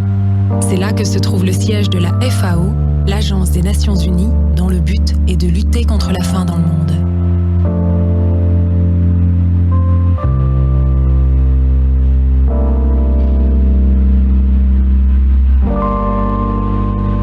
Within every single culture, you see that there are huge gender inequalities. At the same level of education and experience, a woman will have a salary that's significantly lower than a man's salary. This is not only an issue of the poor countries, it's poor countries and rich countries. This is all over the world. Another big body of evidence shows us that women tend to use their income and their earning in a much higher way, much more significant way, to feed their homes.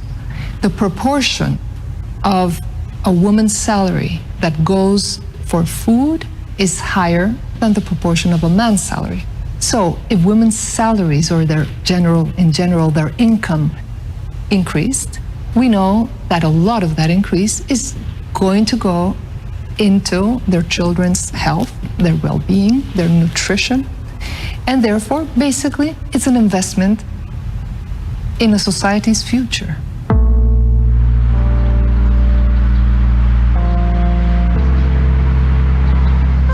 Here in the Food and Agriculture Organization, of course, one of our objectives is to see how we can eliminate hunger from the world. Today, we're talking 2014, we have more than 840 million people who are hungry.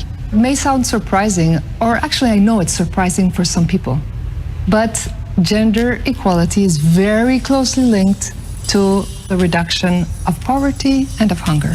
Our statistics show that women are 43% of the agricultural labor in the whole of the developing world.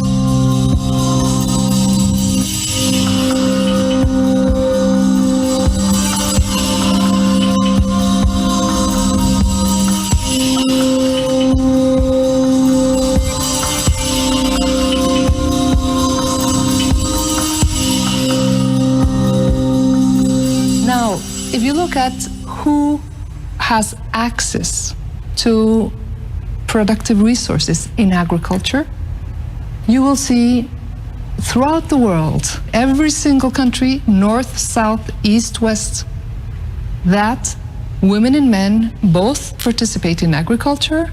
However, it is the men who have most access to everything that you need to be productive in agriculture. Land, of course. Land is probably the most important. Even in Europe, even in the United States, you will have most land titles belong to men, not to women. Less access to fertilizers, to inputs, to water credits, knowledge, access to improved seeds, access to new methodologies to produce better and quicker. All of that is concentrated in men's hands.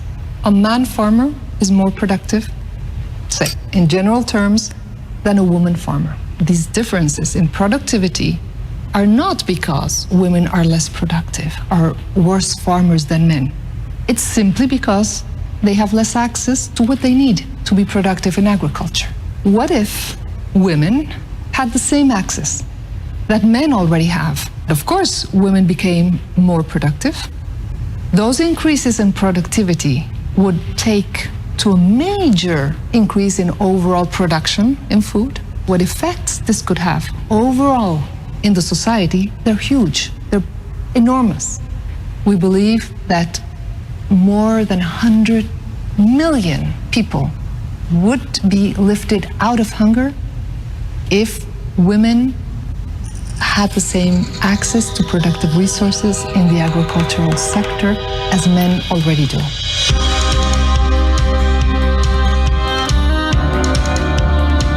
Je réalise à quel point le sujet est bien plus vaste qu'on ne l'imagine, et il n'est pas d'ordre idéologique. Je décide de monter plusieurs équipes de tournage, caméraman, ingénieur du son, chef opérateur. Toutes et tous répondent à mon appel et décident de m'accompagner de façon bénévole dans cette aventure.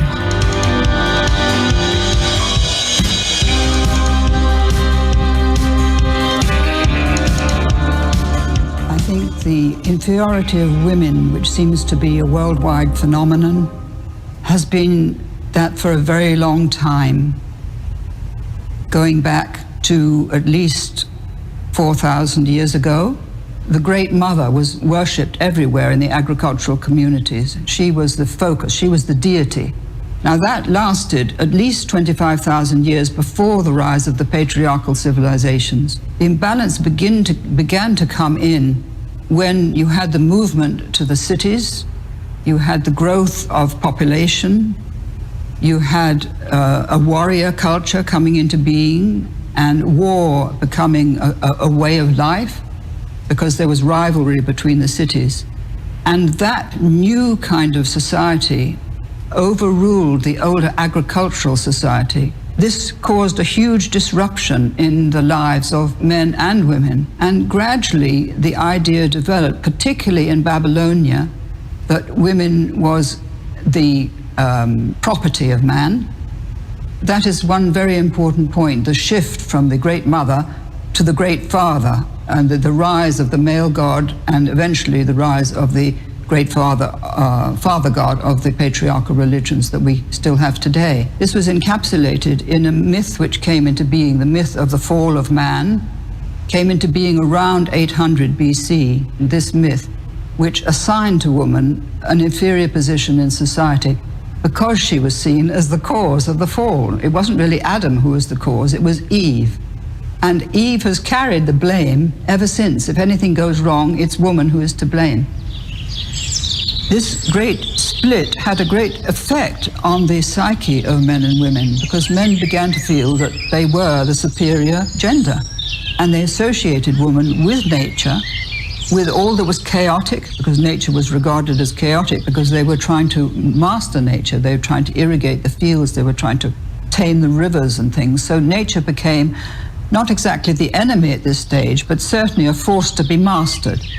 And this was carried through to the idea of mastering and controlling woman.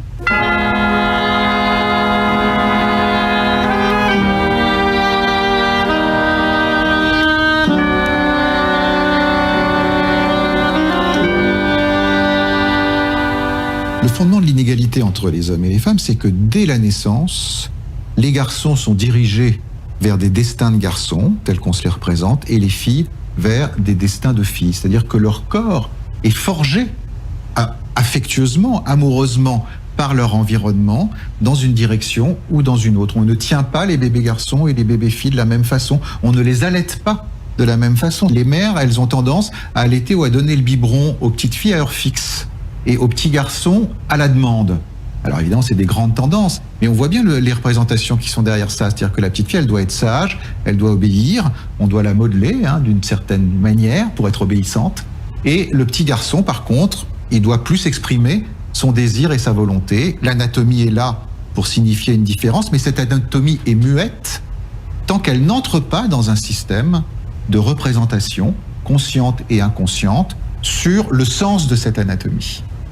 Or, le sens de cette anatomie, il nous est donné depuis la nuit des temps. C'est une femme soumise qui attend un homme guerrier, une femme tournée vers l'intériorité, vers le care, vers le fait de s'occuper des autres, de son époux, de ses parents, de ses enfants, et un homme tourné vers l'extérieur, vers la conquête et vers la domination.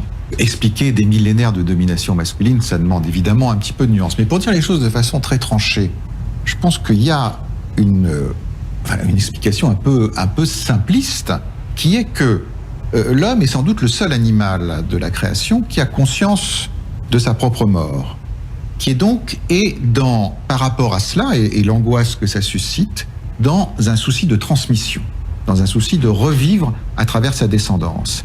Il y a une pulsion de transmission vers les générations futures qui assurent une illusion d'éternité, et qui donc accompagne aussi la création sociale, la création des sociétés et la création de la culture. Or, par rapport à cette transmission, il y a une inégalité fondamentale entre les hommes et les femmes, c'est que les hommes ont besoin des femmes pour s'approprier leur descendance. Et que donc s'approprier les femmes pour s'approprier leur descendance a été un souci masculin depuis la nuit des temps. Je pense que c'est à mon sens l'explication la plus rationnelle sur le fait que il y a une terreur ancestrale à revenir sur les conditions de cette domination. La démocratie telle qu'elle s'installe à la fin du XVIIIe siècle, en France, en Angleterre, dans un certain nombre de pays occidentaux, la femme est une mineure civile. Bien sûr, elle n'a pas le droit de vote ni d'être élue, mais elle est surtout sous la domination masculine. Si on remonte à 1789, les droits de l'homme, c'était les droits des hommes avec un petit H. C'était les droits des frères. Et les sœurs n'étaient pas incluses dans cette fraternité. En 1848, en France, quand est proclamé pour la première fois le suffrage dit universel, donc le suffrage uniquement pour les hommes, c'est au même moment où, dans la devise de la République, on écrit liberté, égalité, fraternité. Et la fraternité, c'est le règne des frères, dont les sœurs, encore une fois, ne sont pas comprises. Il a fallu attendre 1945 pour que l'égalité des femmes et des hommes soit actée dans un texte de portée internationale. C'est à la conférence de San Francisco qui a créé l'ONU, où pour la première fois, il a été dit que dans un texte, les femmes doivent être les égales des hommes. Et ça a été une bataille pour que ces quelques mots soient écrits. Il y avait dans cette conférence, en marge de la conférence, des associations de femmes, des ONG, comme on disait déjà à l'époque, qui ont fait pression pour qu'on ne dise pas les hommes sont égaux, mais les femmes et les hommes doivent être traités à égalité. Il a fallu en France attendre les années 70 pour qu'une femme puisse ouvrir un compte en banque sans l'autorisation de son mari. L'histoire nous montre que l'égalité passe d'abord et avant tout par le droit. Nous partons pour Genève, direction le Palais des Nations Unies. Nous allons à la rencontre de Nicole Hamlin, présidente du CEDAW, et de ses équipes d'experts juridiques. CEDAW is the highest legal international instrument that oversees all aspects of women's rights as human rights and covers every and all issues that have to do with women's lives everywhere around the world and conceptualizes them into legal provisions and legal obligations. It is really the primary and the most important legal document that deals with women's rights in the world. Si on veut une véritable égalité de droit dans les faits, il faut un cadre juridique précis. Comment faire passer ce message-là? Parce que pour beaucoup, et notamment pour beaucoup d'hommes, on se dit c'est une question de bonne femme, de féministe, et puis voilà. Oui, le droit des femmes a souvent été considéré comme une question de femmes. D'abord, c'est une question de société. C'est même plus que cela. C'est une question de démocratie. Je dirais même de paix. Car on n'est pas du tout, et pas seulement, en tout cas dans le rééquilibrage social, on est dans une démarche de progrès, d'humanité. Et donc, ce qui est important, c'est d'en faire un sujet universel. N'oublions pas que nous sommes dans un monde d'hommes, construit par les hommes, pour les hommes. C'est un vrai sujet. Cela va très loin parce que très longtemps, les femmes ont été des objets de droit et pas des sujets de droit. Et aujourd'hui, la grande différence est là. C'est la grande idée d'Hannah Arendt, le droit d'avoir des droits. Et cette conscience d'être un sujet de droit n'est pas encore, malheureusement, assez ressentie dans le monde. Y compris d'ailleurs en France, où pendant très longtemps, les femmes acceptaient d'une certaine façon les violences conjugales, n'ayant pas d'abord la conscience que c'était totalement illégitime, mais en plus n'ayant pas les voies de droit qui leur permettaient de porter plainte et d'avoir réparation. Equality is first of all a legal principle. Obviously it is a moral principle, it is an ethical principle, but primarily it is a legal concept. You first have to have the legal instruments there in order to have a duty, in order to have an obligation, in order to really engage in commitment and then be able to claim your rights. Without legal framework, there are no rights to be claimed. Unfortunately, it is a universal global reality that women are very, very far from equality. There is no gender equality nowhere in the world. Pour pouvoir tenir la promesse de l'égalité, il faut faire changer les esprits. Et les esprits sont bourrés de stéréotypes.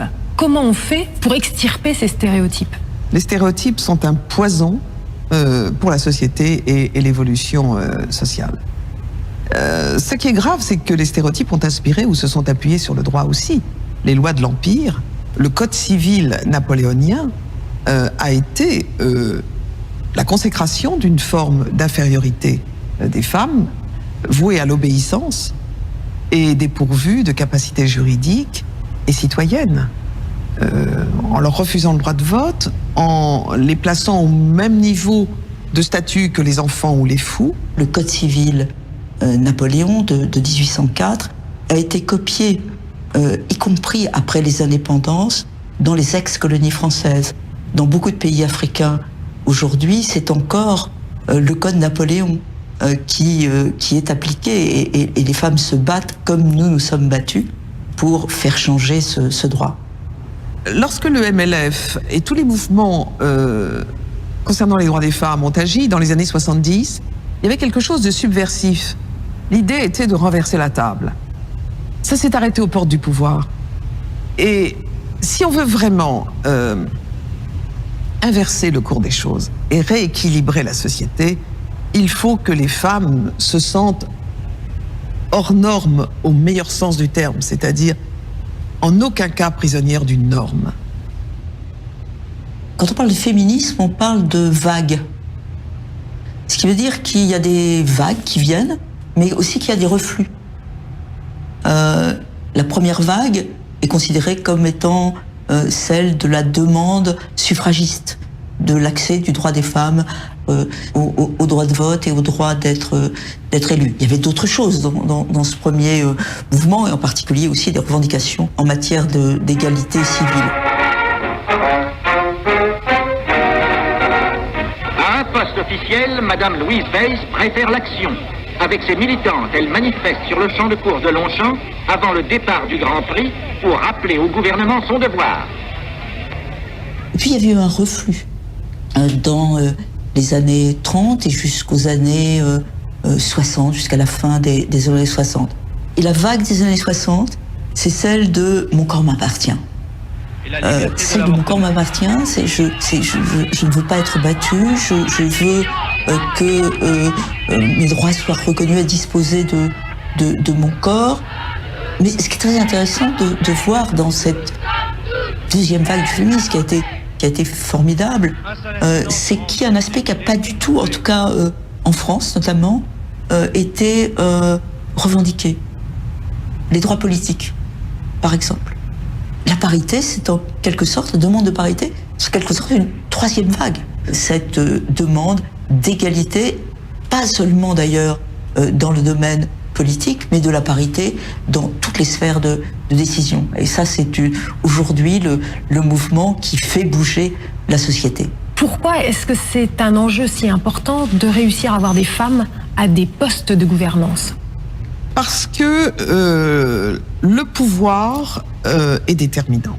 C'est la dernière Bastille à conquérir, mais c'est la plus importante.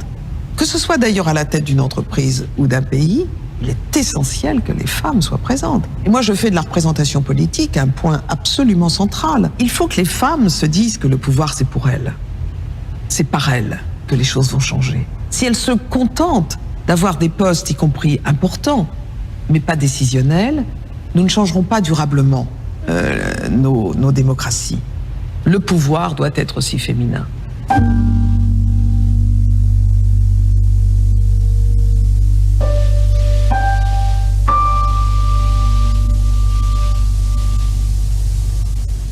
UN Women is about gender equality, of course, but it's also about empowerment.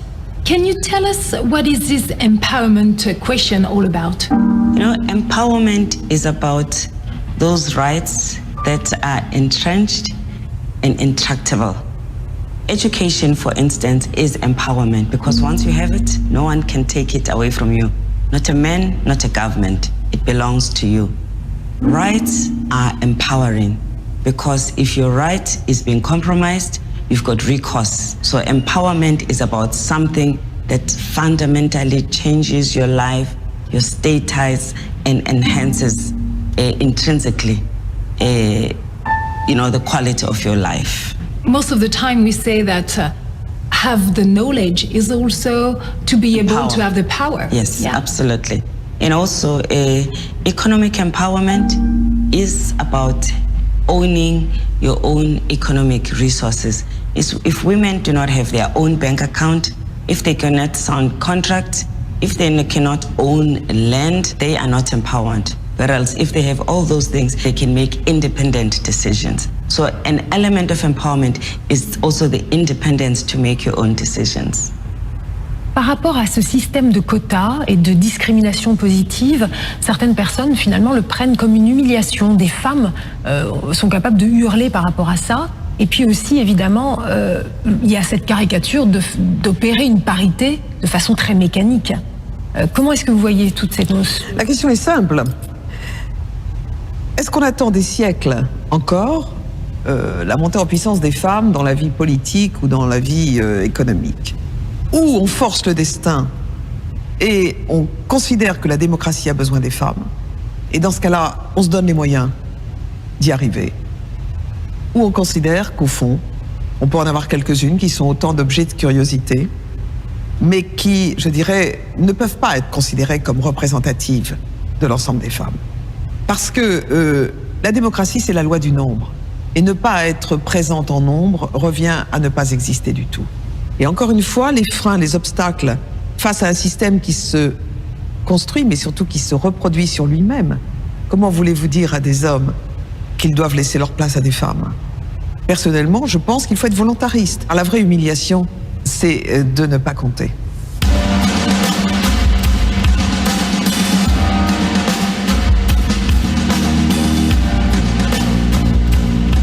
Arrêtons-nous sur les deux pays les plus peuplés du monde, la Chine et l'Inde. Ainsi que sur le continent qui, de l'avis de tous, représente le réservoir humain de demain, à savoir le continent africain. Qu'en est-il du destin de ces centaines de millions de femmes?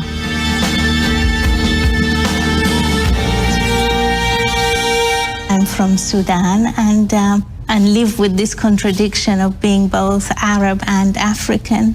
Through traveling with my films, I've met many African women from different parts of Africa. I think one thing that we all share as women in Africa is this issue of the importance of a male heir. In every African society, I think, whether it's Muslim or Christian, the idea of a son is very important.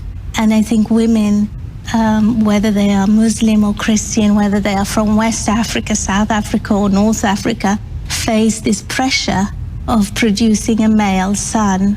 And I think this is something that is damaging to families. This pressure damages families, damages communities, and it is something that we should interrogate more. She may feel compelled to continue having children, even if physically it's not productive, not healthy for her. Some women have to have cesareans and continue in search of a male child. And so, you don't feel you have become successful as a woman until you have achieved this. It's another reason why her husband could take a second wife if she is not able to produce a male son. I think as African women, we all share the experience of male dominance. As you know, China is a Confucius society, and Confucius has said altogether about two sentences about women. One is that an intelligent woman is an immoral woman. That's number one. Number two is that women and children are just difficult to deal with. Given the fact that China is a Confucius society, it more or less culturally lays the foundation of gender inequality.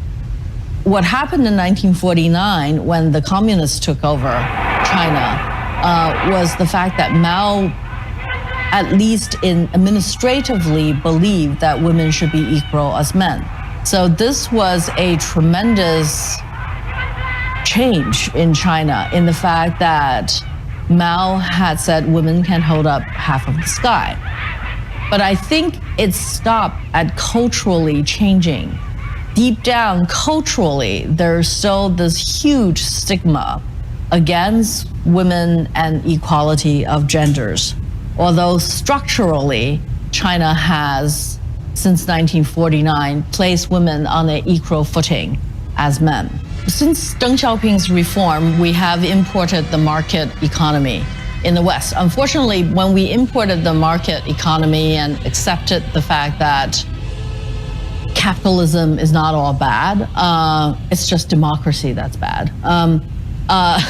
And so ever since then, there's been a backlash in some ways against women. The fact that, once upon a time, men and women earned the same pay in China is really in past tense. It's no longer in present tense. Chinese women have a very clear glass ceiling when it comes to boardrooms and when it comes to especially high government positions. Chinese government does a very good job in window dressing, in packaging women and gender issues and so on and so forth.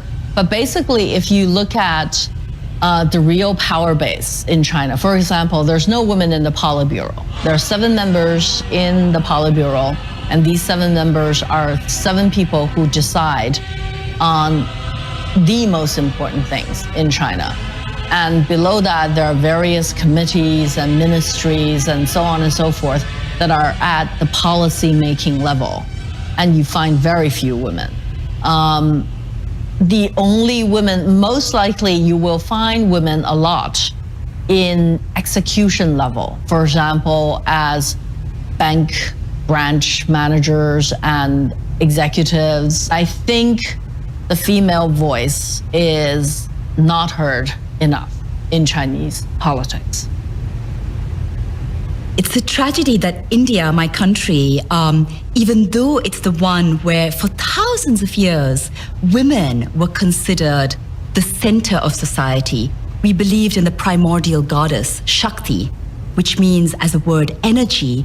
The paradox is, in every kitchen, in every house, on every street, women are being killed, tortured, burned to death for dowry-related reasons. Now we have a new phenomenon which did not exist even 20 years ago, and it's female feticide.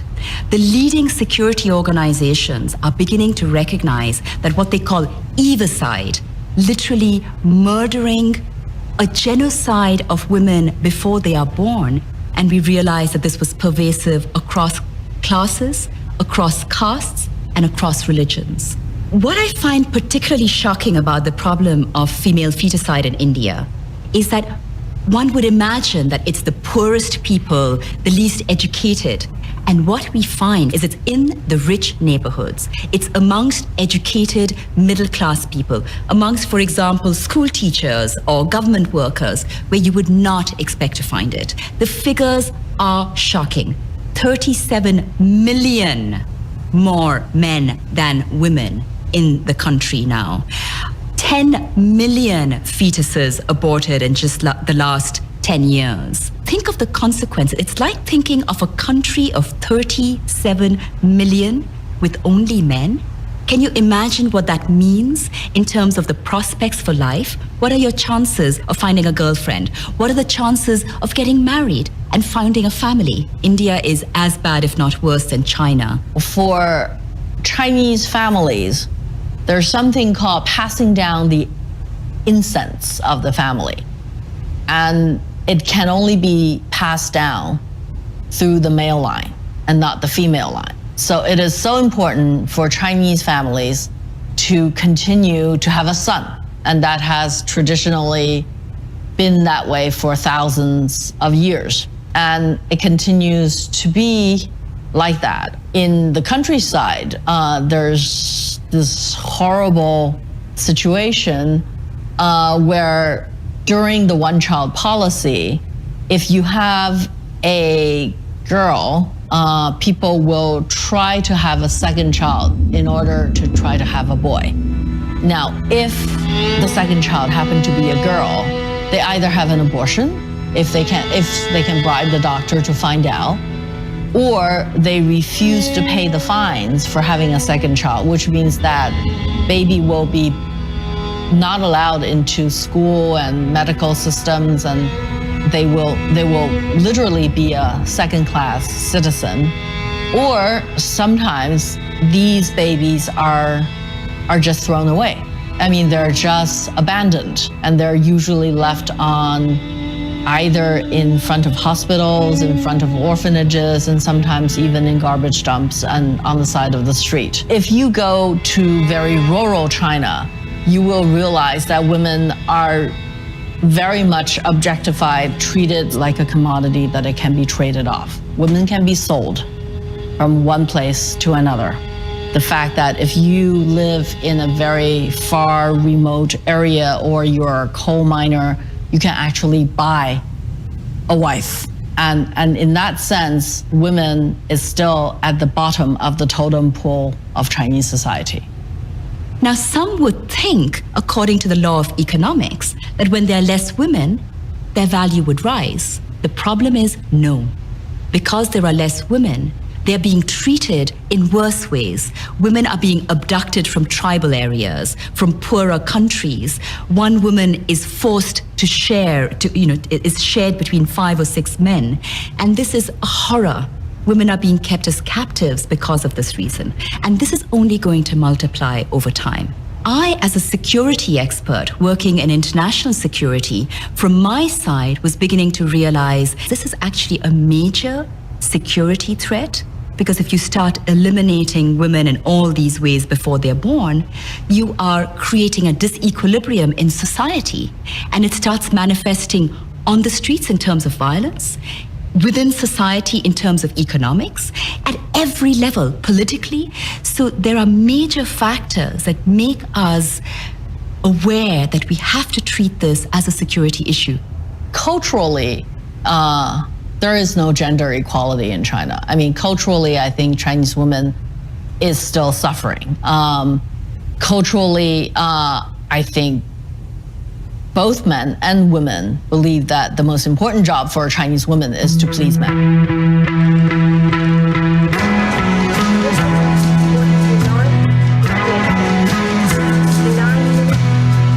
Pourtant, les femmes ne cessent de prouver qu'elles savent faire bien plus que plaire aux hommes. Elles excellent dans bien des domaines où on ne les attendait pas.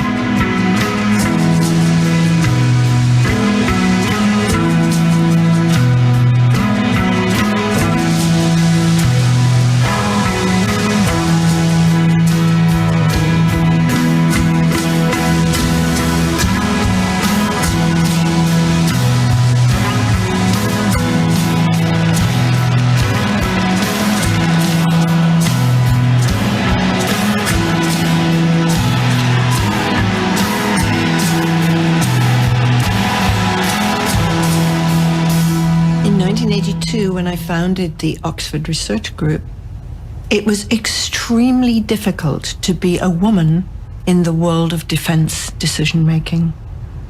I often found myself the only woman in a room full of 200 men, many of them in uniform. The job that I set up for myself was to understand how nuclear weapons decisions are made, who makes them, and why. I had to earn my credibility. And it also, I have to say, helped quite a lot to become Dr. Elworthy. Because if you're just Miss or Mrs.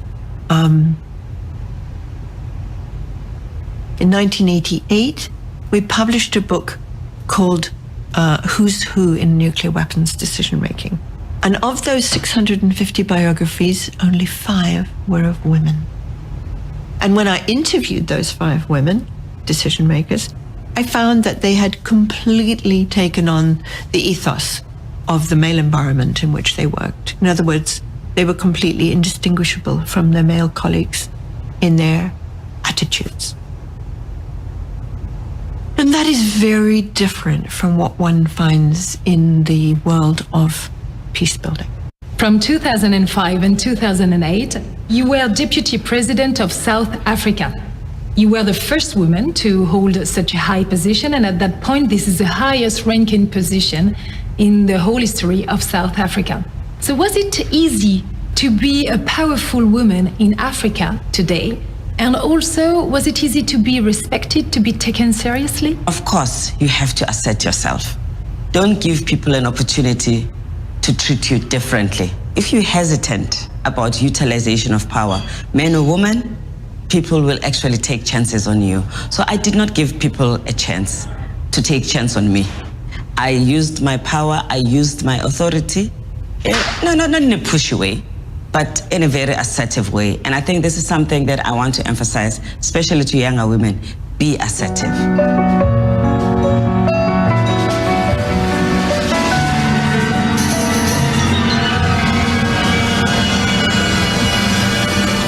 Vous êtes considérée comme étant une des femmes d'affaires les plus puissantes du monde.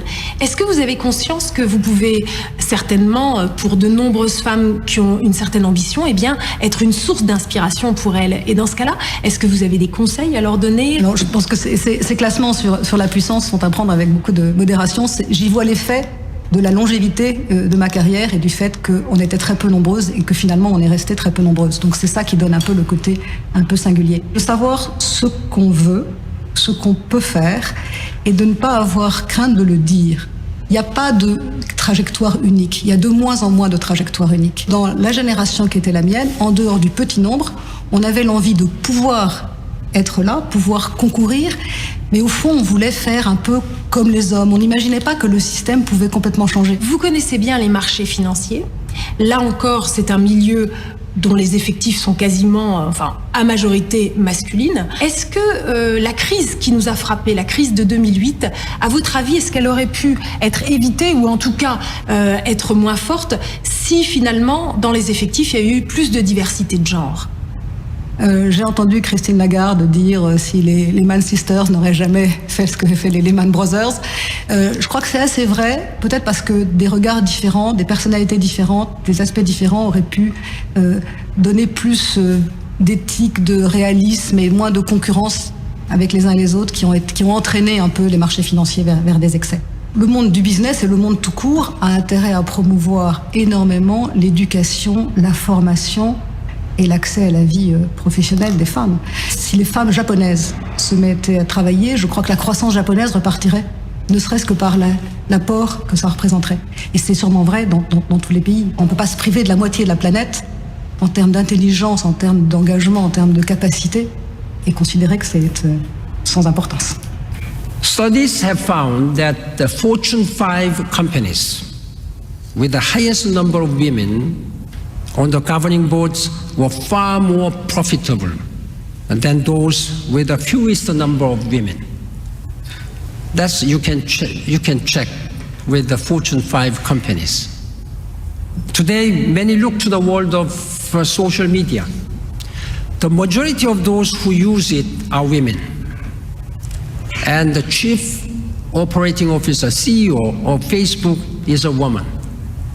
Young women are potential engines of economic advancement.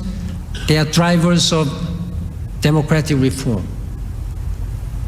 Yet far too often, a combination of obstacles, including discrimination, social pressure, early marriage, hold them back. These forces set in motion a chain of unequal opportunities that last a lifetime. Young women must have the tools to participate fully in economic life and to have their voices heard in decision making at all levels. Pour moi, quand j'ai commencé, c'était très compliqué. On envoyait des hommes, on n'envoyait pas des femmes. C'était très difficile d'accéder à certains terrains, notamment le reportage de guerre. C'était très compliqué quand on était une femme. C'est un handicap. Les femmes sont très courageuses. En tout cas, moi, je trouve qu'elles sont très courageuses et elles travaillent énormément parce que nous, les femmes, quand on est sur le terrain, pour gagner notre place et nos galons, entre guillemets, il faut prouver 2 fois plus qu'un homme pour nos rédactions, envers nos confrères. Et donc, on en fait 2 fois plus. Et on va, j'allais dire, on y va, quoi. On a moins peur, on n'a pas peur. On peut pas se permettre d'avoir aussi peur. Être une femme, c'est important quand on part en reportage comme ça dans des pays en guerre et notamment dans des pays musulmans. Parce que les femmes nous ouvrent leurs portes et se confient à nous ce qu'elles ne feraient jamais avec un homme, et notamment avec un homme occidental. Je pense qu'une femme, notamment quand elle est mariée, quand elle a des enfants comme moi, c'est pas un désavantage, au contraire, c'est un atout dans ces pays-là parce qu'on est très équilibré. Et je pense que quand on va dans des pays chaotiques, dans des pays en guerre, on a besoin d'être extrêmement équilibré. Plus on est équilibré, plus on comprend les gens, plus on est à leur écoute et plus on dure sur ces terrains difficiles. J'ai toujours cherché à étudier, même si je ne m'imaginais pas encore engagée dans une voie rabbinique, j'ai toujours étudié le texte et cherché à l'étudier de plus en plus sérieusement. Et puis est arrivé un moment où, souhaitant étudier le Talmud, c'est-à-dire la tradition orale et les textes à un certain niveau, j'ai commencé à taper à des portes, à différentes portes. Et bien souvent, c'est la même réponse qui m'a été donnée. On m'a dit, il y a certes des cours, mais pas pour vous en tant que femme. Et les cours d'un certain niveau étaient réservés aux hommes et n'étaient pas des cours mixtes. Et la possibilité d'une mixité n'était pas même envisagée. Je suis partie à New York pour cela, pour trouver des lieux où on m'accepterait en tant que femme, où je pourrais étudier à l'égal des hommes, avec les hommes, ces textes sacrés. Je crois qu'on assiste aujourd'hui à une véritable révolution. Il y a de plus en plus de femmes qui ont accès au texte, qui revendiquent cet accès au texte, qui étudient. Ne pas permettre aux femmes d'étudier, en réalité, c'est garantir un certain statu quo social et politique. Avoir accès au savoir conditionne l'accès au pouvoir. Le pouvoir. Il y a le pouvoir politique, bien sûr, mais il y a aussi le pouvoir suprême, le pouvoir divin. Nous voici face à la question fondamentale de la religion.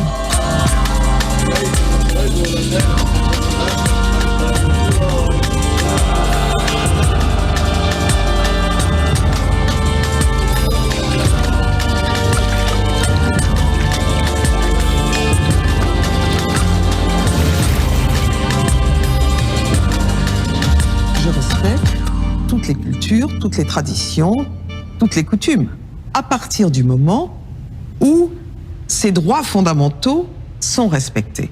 Personne n'a à l'esprit d'uniformiser la situation des femmes dans le monde. Et je crois que la diversité, le relativisme culturel sont quelque chose de tout à fait essentiel. Nous considérons par exemple que l'islam est parfaitement compatible avec les droits des femmes. On l'a vu avec Atatürk, on l'a vu avec un certain nombre de grands dirigeants dans le passé. Un certain nombre, et en Afghanistan, les femmes ont été pendant très longtemps parmi les plus érudites du monde. L'incompatibilité vient du radicalisme et de l'extrémisme et d'un certain nombre d'interprétations. Et notre position de ce point de vue est claire. The Islamic Republic of Afghanistan has decided to ratify the CEDAW's Convention without any reservations. So it means your country has had no hesitation. So can you explain to us why?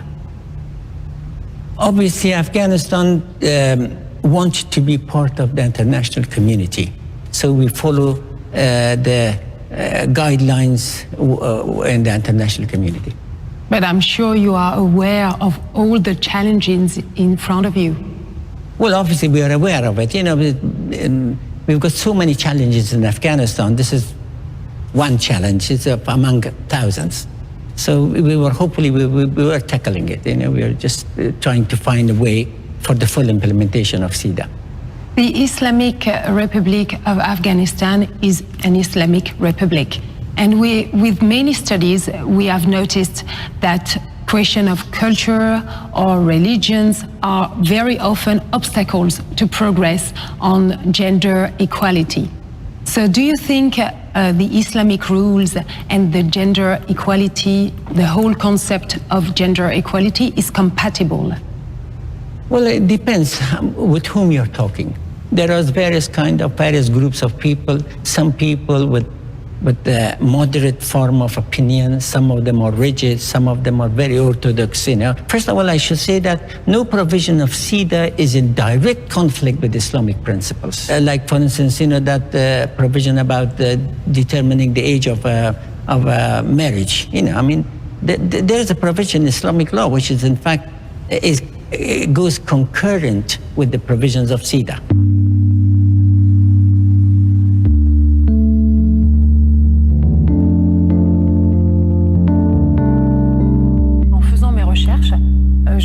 Sur un discours de Nasser en 1953, un discours du jeune colonel Nasser qui s'adresse en fait à l'élite du pays, les dirigeants du pays, donc surtout une assemblée d'hommes, et il leur raconte qu'il a eu une conversation avec le chef des frères musulmans et que celui-ci lui a suggéré que toutes les femmes soient voilées en Égypte. Et là, éclat de rire général, on est en 1953, l'idée paraît absurde, ridicule. Et donc, même Nasser lui-même se met à rire. Aujourd'hui, on est en 2013, toutes les femmes musulmanes d'Égypte, quasiment, sont voilées. Donc, voilà, qu'est-ce qui permet d'expliquer ce basculement? Je crois que c'est une très bonne illustration de ce que nous disions, c'est-à-dire que le fait que l'islam, et surtout l'islam moderne, est parfaitement compatible, mais qu'il y a une instrumentalisation de la religion dans certains pays pour, justement, recréer cette inégalité entre hommes et femmes.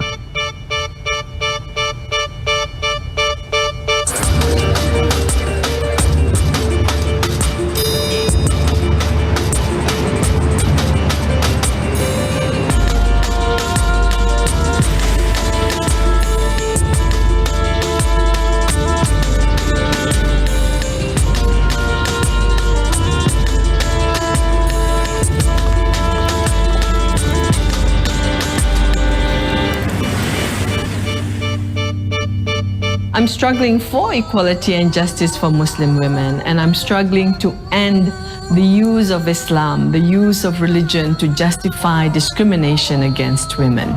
That's my big struggle.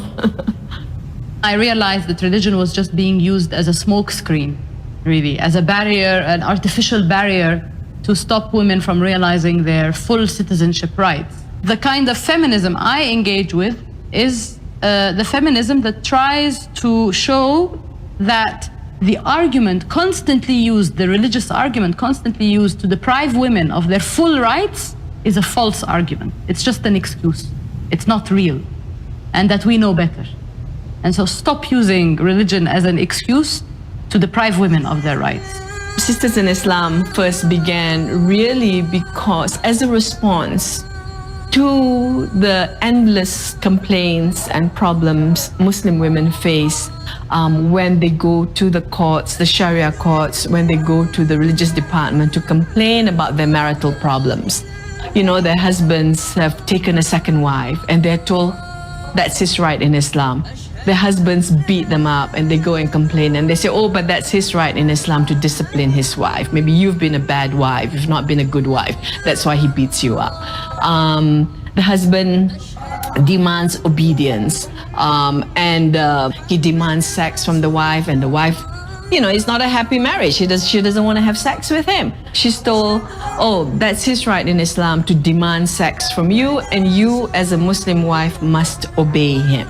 We were getting the same message over and over again that a man is superior to a woman. So all these misogynistic, unjust pronouncements made against women in the name of Islam. And as a believer, as a Muslim who utterly believes that my God is a just God and my religion, Islam, is a just religion, I was just outraged. You know, like, how can God be God if God is not just? It just doesn't make sense to me, you know? So my utter belief that God is just and that anything done in the name of Islam has got to be just really then led me to deal with this issue. You know, is this really Islam?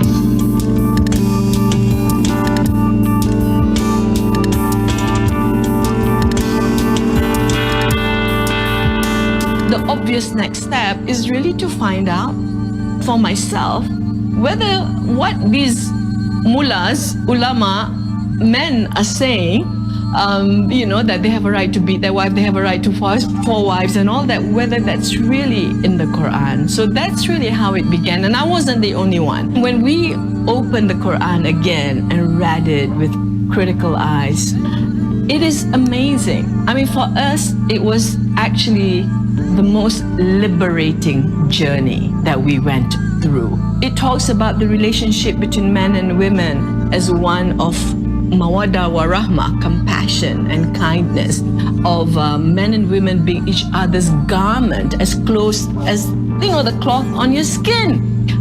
You know, it talks about men and women supporting each other. You know, it is amazing for us to find these wonderful verses in the Quran.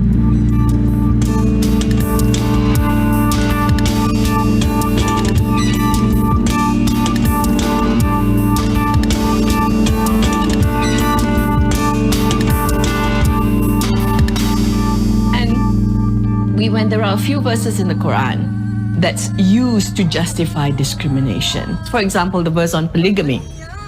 The verse on polygamy says, if you marry 2, 3, or 4. But if you fear you cannot do justice, marry only 1. And that will be best for you. How come marry 2, 3, or 4 becomes a source of law and a practice? Who has the authority? Who decided? C'est pas intéressant de se demander si les religions sont misogynes. Ce qui est intéressant, c'est de se demander si les traditions religieuses sont misogynes aujourd'hui, au début du XXIe siècle. Eh bien, malheureusement, il faut être honnête et admettre que bien souvent, aujourd'hui, ceux qui parlent au nom de ces traditions, les représentants officiels de ces traditions, bien souvent, en 2014, le sont. En tant que rabbin, bien souvent, effectivement, je me demande pourquoi le domaine de la synagogue ou de l'église ou de la mosquée reste le seul lieu où on attendrait finalement que rien ne bouge. Il faut réhabiliter un sens d'un sacré qui serait un sacré qui accepte le changement, qui accepte l'évolution, qui n'encense pas la finitude, le figé, mais qui au contraire se perçoit à la manière d'un organisme vivant, comme étant dans une évolution constante. You know, so this whole issue of authority then, because throughout the history of Islam and Islamic scholarship, there's diverse schools of thought, schools of interpretation. We, as human beings, come up with different and diverse interpretations and different and diverse understandings of the Word of God. So it is an interaction. Imaginez ce qu'aurait pu être l'histoire si tout simplement on avait opéré des traductions exactes. Si la première femme est née non pas de la côte d'Adam, mais à côté d'Adam, eh bien on est là dans une possible interprétation première du rapport homme-femme radicalement différente de celle qui a été donnée à travers les siècles. Si le féminin premier est une côte du masculin premier, alors il s'installe dès les origines dans un rapport d'objet à sujet. Si on est capable de revenir au texte et de percevoir que la première femme est en réalité créée dans la Genèse à côté du masculin premier, alors on peut inscrire le rapport homme-femme dès les origines dans un rapport de face à face, dans un rapport d'altérité et d'égalité, et non pas de soumission, un rapport de sujet à sujet. Les traductions, tout comme les interprétations, sont éminemment politiques. If religion is going to be used in the public sphere to make public policy and public laws, then it should be available for everyone to talk about it, to contest it, to come up with new interpretations, but to say no, religion is one thing and feminism is another, and we can't, mix these two. I'm sorry, then take religion out of the public sphere. Ceux qui vous affirment que les femmes ont toujours porté un voile intégral ou une burqa ne disent pas la vérité historique. Qu'en réalité, il y a certaines traditions qui se développent assez tardivement, mais le discours religieux fondamentaliste leur donne un cachet d'ancienneté. C'est qu'au nom de la pudeur, on fait des textes une lecture obscène. Je crois qu'il faut revendiquer la pudeur, mais dans son sens véritable, dans son sens profond. La pudeur, dans nos traditions religieuses, elle nous enseigne qu'aucun d'entre nous n'est complètement visible, qu'aucun d'entre nous ne peut prétendre à voir l'autre entièrement nu, mais que quelque chose de l'autre nous échappe, que quelque chose de nous-mêmes nous échappe. Toutes les religions appuient leur premier texte, leur première représentation mythique sur cela, sur le sens qu'un dieu ou plusieurs dieux ont pu donner à cette répartition entre les sexes. Dans certaines religions, ça va très loin, c'est-à-dire que du coup, le corps des femmes appartient aux hommes, que le corps des femmes est dangereux. Il est dangereux pourquoi ? Parce que si elles ont accès à une certaine jouissance et à certains plaisirs, ça va les rendre plus autonomes. Elles vont être maîtres de leurs désirs. Donc il s'agit de leur couper le clitoris, il s'agit de les infibuler, il s'agit de leur faire porter des voiles, des burqas qui vont dissimuler leur corps, pour que surtout leur corps ne soit pas leur possession d'être humain à part entière et d'être autonome, et que surtout la domination naturelle des hommes sur les femmes puisse continuer à s'exercer. Là est la clé d'un certain paradoxe que le discours religieux n'arrive pas à déminer. Pourquoi continue-t-il à percevoir le féminin comme étant une menace ? Continue-t-il à exiger que ce féminin soit caché, comme si sa présence face à lui était problématique, était anxiogène ? I'm just so sad that we actually have gone backwards. The Muslim world has gone backwards. The Western world was as discriminatory and patriarchal as the Muslim world. What has happened in the past, 20, 30 years with the rise of political Islam, when you see the Muslim world, that trajectory of moving forward in the Muslim world, going backwards because of the rise of political Islam, because of the rise of conservatism and the use of a very conservative interpretation of Islam, in order to resist the changing realities on the ground. In a way, it is a crisis of faith when you are confronted with so many negative aspects of your religion. And statistics reveal that 1,500 babies are abandoned in the streets of Khartoum every year. هيا حالاته ده بيت ولا ولد؟ بيت ما ده كنت في السرير عنده سرير كم ولا 3 سنة؟ والله الطفل ده وجدناه في البخيت في الغرفة دي يعني محطوط في الغرفة في الشارع الآن حتى له غيارات ملابس. It is a criminal offense to have a child outside marriage.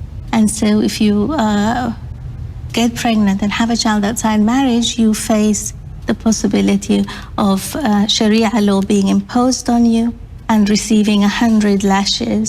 مثلا بنتي تبلغ نفسها عن ان الاجراءات شنو حتتعرض لمحكمه؟ نعم حتتعرض لمحكمه، نعم حتتعرض لمحكمه لا بلاغ بتاع الزنا. البلاغ بتاع الزنا اللي هو عندنا في القانون الجنائي هي اللي هي الماده 146. اشرح لي ما فهمت. يعني عندنا في القانون الجنائي الماده 46 اللي هو يعني الزنا، يعني انه عقوبه الزنا بعدين هي بتتعاقب القاضي يعني بحاكمها ويز بالجلد حسب الشرع يعني حسب الشرع. لكن الرجل طيب ما بتتنفذ فيه القانون ده. ايوه لان هي طبعا هي اللي بتكون متحمل المسؤوليه، هي الرجل ما بيمارس معاه الفاحشه وبيهرب، او تاني لما يعرف انها هي حملت ما حيلاقيها تاني، يعني حيكون متهرب منها وكده. It is illegal for women who are unmarried to have access to contraception. Abortion is illegal. So there is no recourse. So many women, because of the law, but also because the society will stigmatize them and reject them, end up abandoning their babies or actually killing the baby. It is a travesty and an inhumane situation.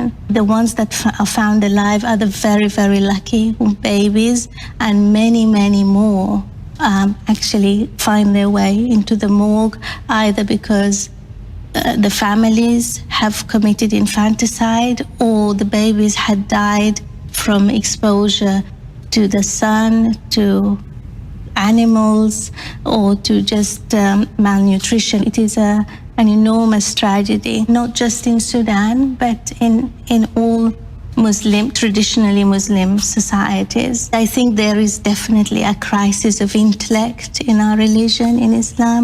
There is a crisis of ethics, and I think it is to do with not confronting modernity.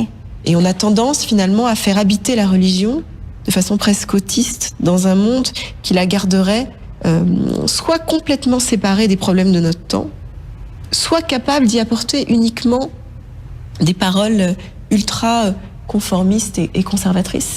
Et c'est pas ma croyance. I make a distinction between political Islam and the Islam of the traditional orthodoxy and the Islam that I practice in my own private life. And those two are sometimes will not recognize each other, I think. And I think this is the experience of many Muslims. They are silent voices in a way.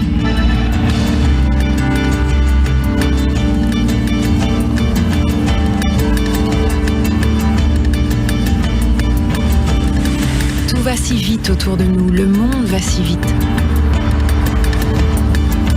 Et pourtant, sur cette question des droits des femmes, de leur autonomie, tout semble si lent, presque immuable.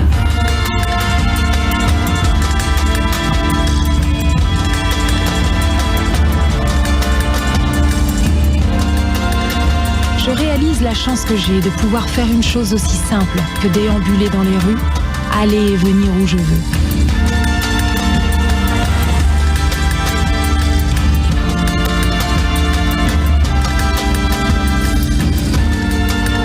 Je pense à toutes celles pour qui cela est encore impossible.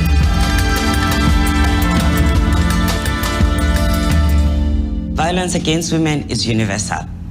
From Sweden to Togo to Colombia to the Pacific, all women in all countries suffer violence against women. there has been a study, 1 out of 3 women in the EU countries suffer physical violence, most of which is with an intimate partner. A husband, a boyfriend, a member of the family. But in some countries, it is more violent. For instance, in Africa, genital mutilation is violence against women which happen to children at a very early age. So obviously that is even more traumatic. Child marriages are more traumatic. Trafficking is across the world, and in some countries, in larger numbers, especially in countries that are more sophisticated. In Latin America, we've seen economies that are growing, but it's not inclusive growth. But violence against women there, it is a big challenge. The society there has got strong machismo, and therefore violence against women is an issue for all of the countries. Mon père frappait ma mère, et c'était pour lui normal. C'était probablement même pas un problème éthique, un problème d'inégalité. C'était simplement un homme qui avait un problème avec sa femme, pouvait la frapper, pouvait la battre, devant les enfants, casser la vaisselle, brutaliser, et puis revenir quand ça lui chantait, pour des raisons autres que des raisons proprement familiales. Simplement, il avait besoin de retrouver une femme. Les violences contre les femmes sont multiples, particulièrement horribles, et on ne les voit pas diminuer, on les voit se déplacer, se reproduire. Les femmes en situation de guerre sont les premières victimes de la guerre, les viols, les meurtres d'enfants, les meurtres devant elles, le non-accès à la nourriture. Je suis en train de faire un reportage Place Tahrir au Caire juste avant les premières élections libres depuis la chute de Moubarak. Et brusquement, je vais devenir victime. La foule se déchaîne, vous savez, vous avez l'impression d'être un morceau de viande jeté dans une foule comme ça de milliers d'hommes. On n'est rien, on peut rien faire. J'ai juste pensé, il faut pas que je tombe, parce que si je tombe, je suis morte. Et jamais j'aurais pensé qu'une chose comme ça m'arrive. Je vais penser aux enlèvements, je vais penser, bien sûr, les bombes, les tirs, les enlèvements, mais j'avais jamais pensé au viol. Et en fait, ça m'est arrivé, et j'aurais jamais pensé que ça m'arrive comme ça en plein jour et sur une place publique, en plein reportage. J'ai eu des accidents du travail dans mon métier de grand reporter. Une fois, j'ai été très près du précipice. Ma culture musulmane m'a aidé, parce que ce jour-là, en Libye, j'ai dit à ce dictateur, et là encore, c'est sans, vous n'avez rien au dos. Vous êtes le mot dos au mur, mais peut-être que dans votre âme d'être humain, il y a des signaux et des feux rouges qui s'allument. Une idée m'est venue, et j'ai dit en anglais, comme c'était hier, c'était en février 1984, I can't, I'm ill. Pour m'entendre dire, how many days? 2 days. Je ne peux pas, je suis malade. Et il m'a répondu combien de jours? J'ai dit 2 jours.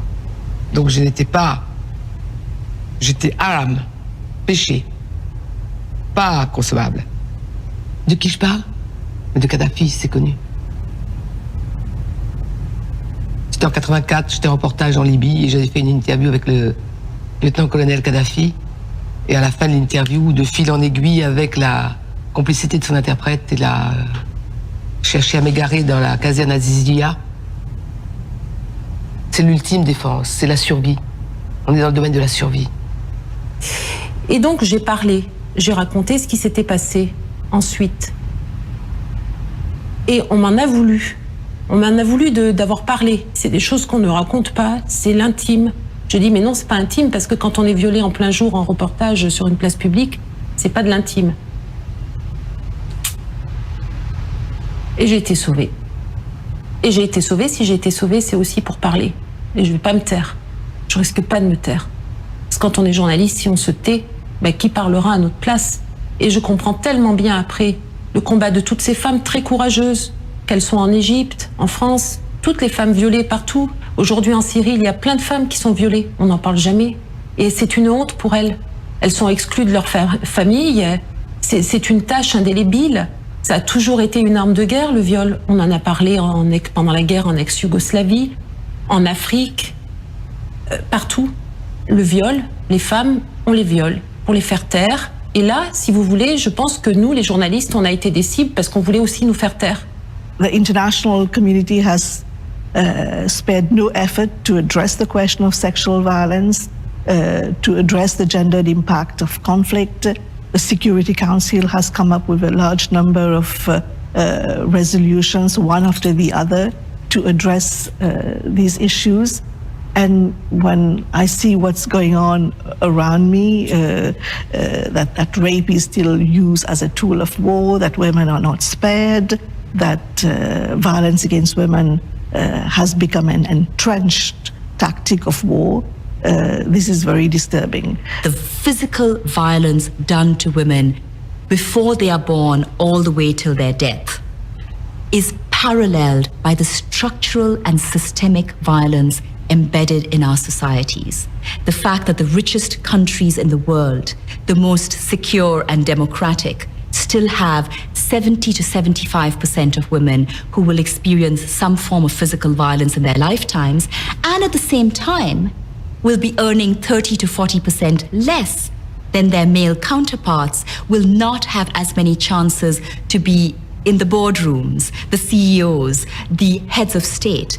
There is a direct relationship, and we need to look at the whole range of issues and the mindset that even in educated Western democratic countries holds women back, keeps them in the kitchen or in the lower echelons of power, and when they come home from work, beats them up.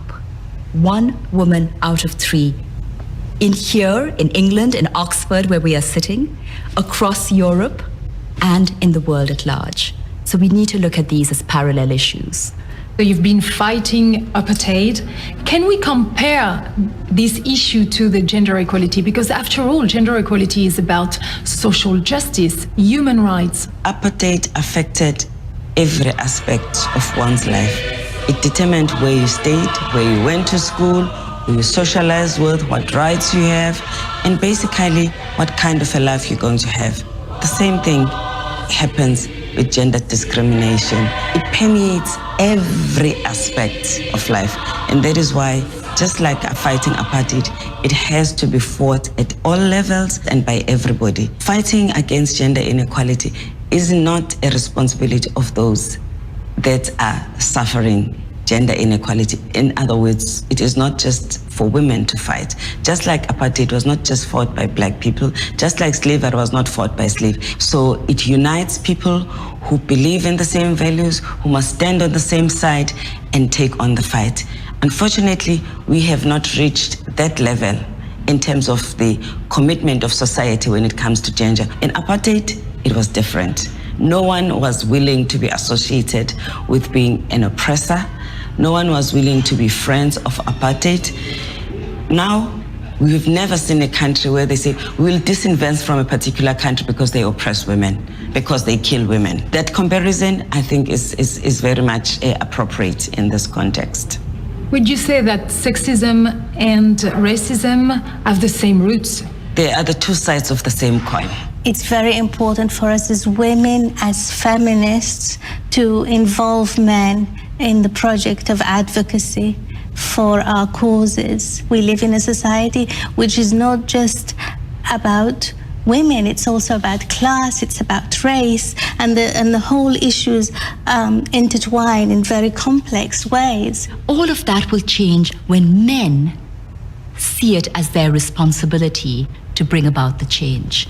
When men realize that as fathers, as brothers, as sons, they have a stake in ending violence against women. The fact that you have strong women in the family does not have to mean that the men in it are not strong. Actually, if anything, it means that the men in this family are quite something, because they have the confidence to allow the women to flourish and be themselves. And, you know, my definition of feminism means working towards having women being treated as human beings. For me, this is feminism. And obviously, you know, as a man, you can be a feminist. As a woman, you can be a feminist.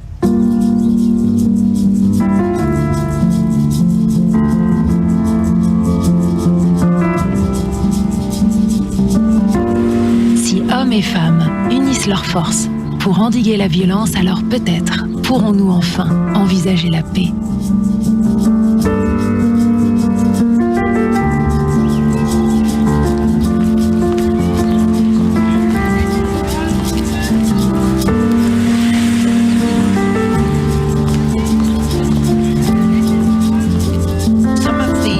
Bravest and most powerful initiatives against war throughout the century had been taken by women. Now, of course, we're beginning to estimate, to measure the importance of women's role in peace building worldwide. Women are most likely to be consensual and to be peacemakers than war makers. In Central African Republic, it is the women amongst the Muslims and the Christians who are working together, who are not interested in being divided, who are saying, you know, when we experience a crisis, when a rapist attacks you, they don't ask you that you are a Christian or a Muslim. We suffer the same way, and therefore we must be able to be together and not to allow ourselves to be divided. The same thing in Liberia, we saw that in Sierra Leone. In Rwanda also, we do not want to have our children growing up obsessed with revenge. They are extremely courageous, particularly when it concerns issues like terrorism. I'm thinking of a young woman in northwest Pakistan called Gululai Ismail.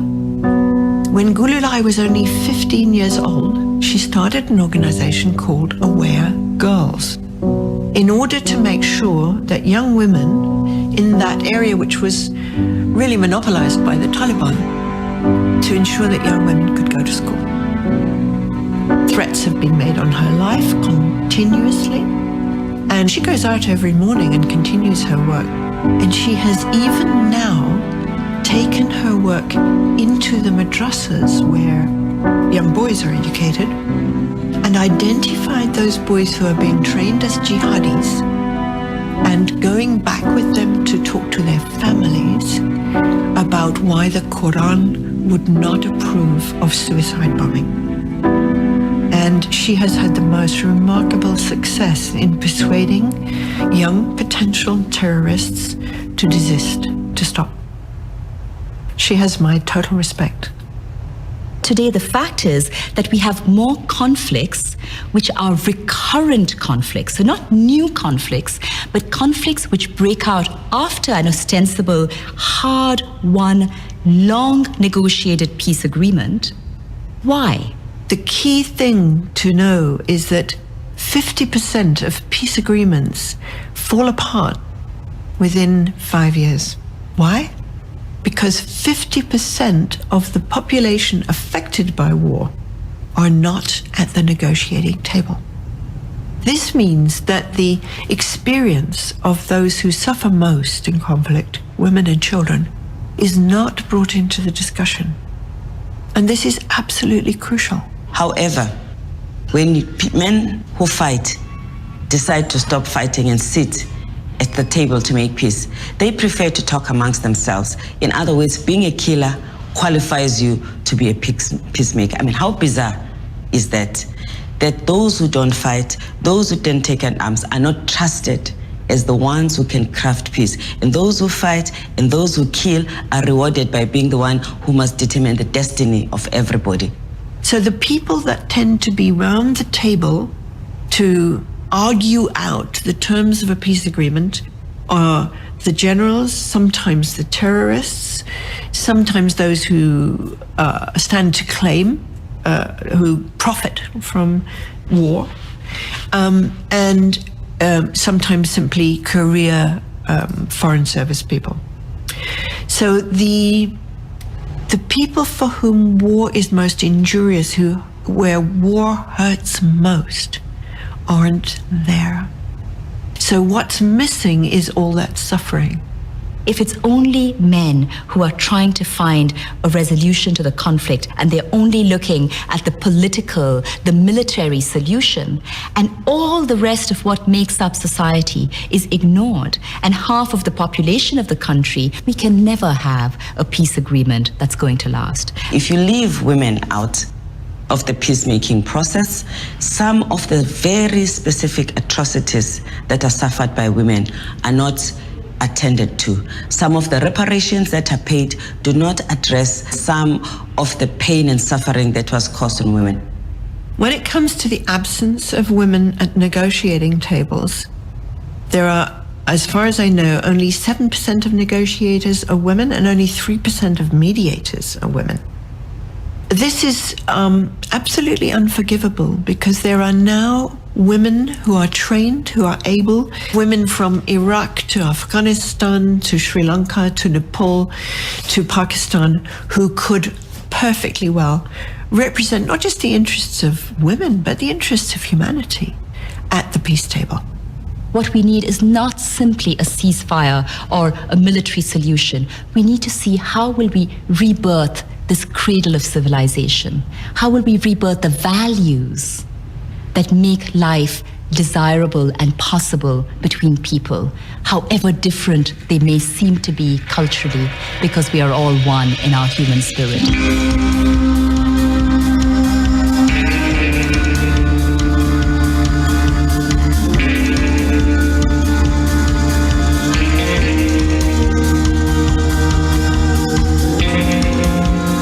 Cette année d'enquête, jalonnée de rencontres, de questionnements et de découvertes, nous avons pris conscience, mes équipes et moi, de l'ampleur du sujet et surtout de sa gravité.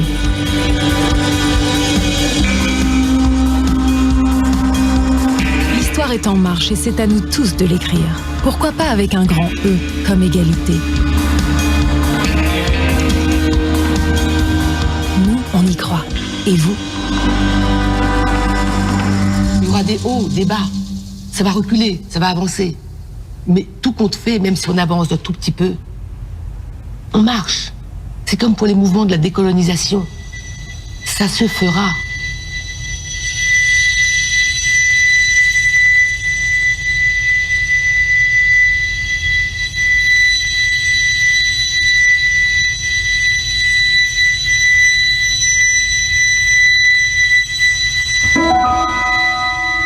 Ideally, I would like to have just maybe 1 year, just 1 year in China where the Politburo, the 7 members of the Politburo are still communist members, party, but they're all women. I just want 1 year to see what would happen to China if we just had a Politburo of 7 female communists rather than 7 male communists.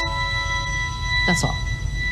What we really see the need for is a new paradigm of how men and women could collaborate creatively to create this new world in the future. For men who can be full men, you could say, expressing their creativity, their compassion, their flexibility, and women who can be leaders at the same time as their mothers. In the summer, my mother would be sitting beside me on the train and on the underground, and she would be wearing her hijab, completely covered. I would be in my little sleeveless top, and we would be sitting side by side, and neither of us is condemned. And really, that is my ideal world.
deserve it, and we deserve it to feel the moonlight, embrace the promise that we can work it out. You deserve it, and we deserve it to feel the moonlight, embrace the promise that we can work.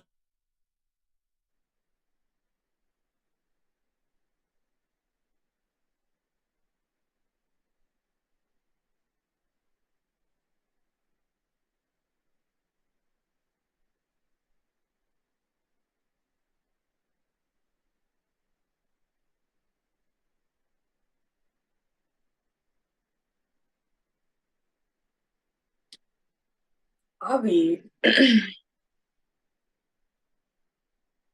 Well, hello, everyone. Thank you so much for joining us. I know that we're all kind of spread around the world, so I think that we can get started first with some introductions. And of course, just thank you so much for joining. All of you play such an amazing role, and we wanted to highlight you as part as being youthful leaders. And we have a couple of questions for you. So before we go to the questions, Ashley, I do want to recognize something. All the youth here, thank you so much for being here today. You all have been a part of the C20 this year, C20 2023, in some way contributing for the G20. So you all are very special. Most of you don't get this opportunity. So all of you here have been a part of something monumental. Amma ji has created our youth, and I know Mokshamrit ji, you're here as well. You're the coordinator of India. So we are so excited to have all of you here today. It's time for the youth leaders to really lead. And then the Power of Women conference was really about bringing all the leaders, a lot of female voices, female leaders and leaders from around the world to really share their wisdom, their experiences, their insights with us, so we can really be equipped when we are taking on, the leadership roles as we go through. So we want to start, like Ashley said, by asking all of your name and age, and if you want to share that and where you're from, so we can. And we have one question for all of you. Maybe we can share the question, Ashley, and then everybody could say their name, age, and where they come from, and the answer. Yeah. Do you want to share? Please go ahead and read the question. Do you want to go for it? I'll let you. I don't have it in front of me. Okay, I'll ask the question. So, what do you believe? Because you all were a part of C20. What do you believe is the next crucial steps in harnessing the energy and ideas of youth? Especially considering you all collaborated with C20 this year. So what do you think the next crucial step is going to be for us to get the youth involved? More youth involved, for them to be like you all. And who wants to go first? Or we can just call somebody up. Marianne? Oh, I think there's somebody up. Okay. Yeah, go ahead. I cannot see who is putting their hand up, so please go ahead. So, myself, Shrita Lakshmi. I'm a student of Amrita, Kollam, Amritapuri campus, and I'm a S5 student, AAA student, and my age is 20, and I'm just coming from nearby place, Changanu, Kerala itself. So, the answer to my that question may be I have attended most of the C20, G20 events, all the events through our Amma, all the programs that held. So I have attended so many things, and they were just exploring as they were picking out what are problems within the youth they were taking away from us. So I think the next will be most probably they will sum up into an aim to make a correct decision where the solution of all these problems, all this will become to a better result or for a better futurement of the students. Now what they are facing these days. So I expect that results will be going ahead within a short period with all the great humanities and everyone is joining together in the C20 event. And I expect that coming. And thanks for everyone for giving me such an opportunity to speak away with all the across the country. And thank you, sir. That's it. No, sure. Wow. Thank you so much for sharing that. Thank you, Shrita. Who else wants to go next? Yeah, I don't mind. Hi everyone, my name is Eknath. I'm a doctor from the UK, 26 years old, and I have the privilege of being one of the main coordinators for IU Europe. So several of the people in this call today coming along from Europe. And I was also part of a few of the different working groups for the C20 and mainly the European Health Outreach, as per my background. And it was a real privilege to be able to be a part of it and express the voice of young people and IU Europe into this international forum. I mean, we had such an opportunity to be able to express our perspective on the big topics affecting young people today, whether that be about education, whether that be health, about climate change. And now with this policy documents that have been formed that are being brought to the G20, I think for the next step for organizations and world leaders is to really engage with those policies and bring young people to the board and start building projects for and with them. That doesn't mean saying, oh, we've got these policies, we'll do a few things. It's about really getting on the ground, getting young people involved, helping them to start on making these policies a reality. With my work with IU Europe and IU in general, and Amma charity Embracing the World, we have such an amazing network that gets young people involved in so many different components. And you can see that we have such an energy and drive to change things. And really, in order to make the world better for tomorrow, we need to start today. And that is getting us on board with these things.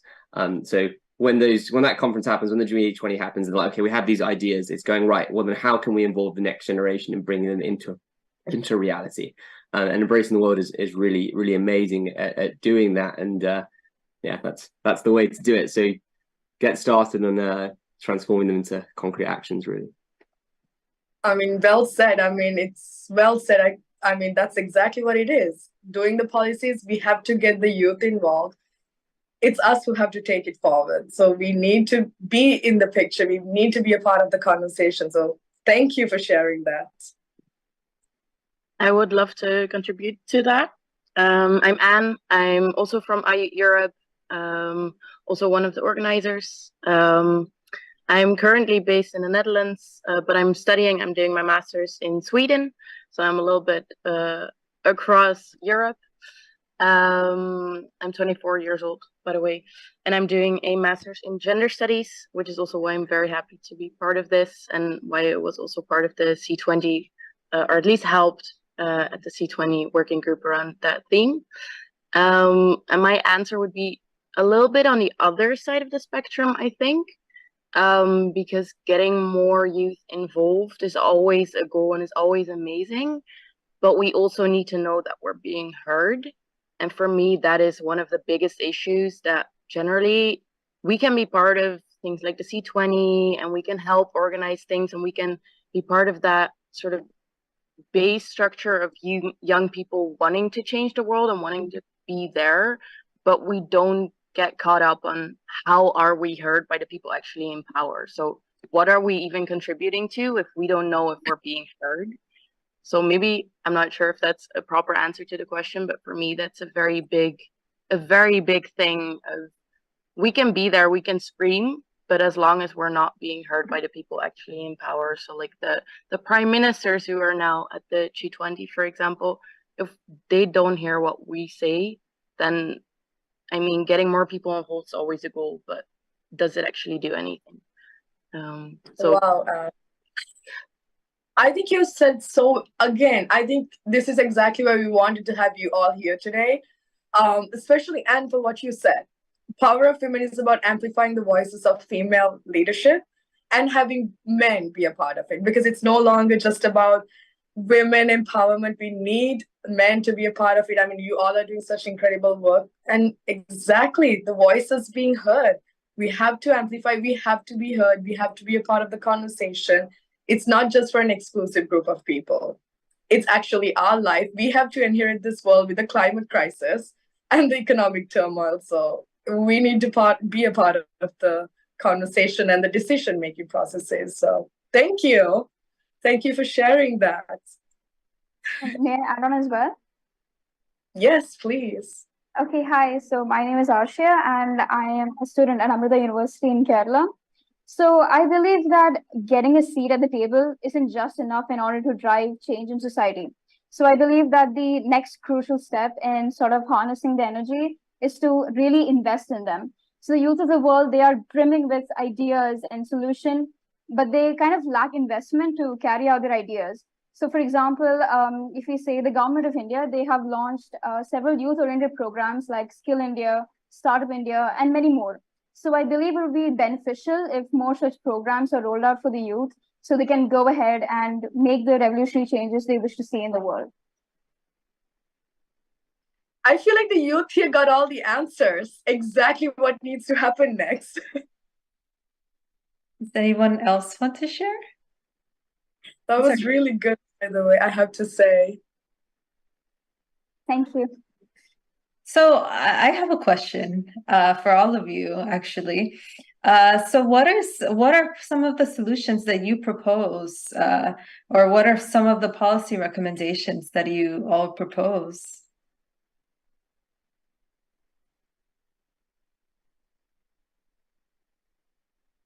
Does anyone want to go? Yeah, allow me to hop in here, Ashley. Yes. Yeah. I'm Adyan from India. I'm 27 years old. Sorry, I turned 28 2 days back. So like Amma said, in C20 inception at Nagpur, if we look around, humanity is facing extraordinary problems, challenges every day. So as human beings, we need two qualities and for the solution of these problems. One is the wisdom to understand and recognize that it is existing within us. Second is the mental attitude and intelligence to face those problems. And India being at the presidency of G20, we are the youngest nation in the world. We have a demographic advantage and a unique chance to represent the youth of our country.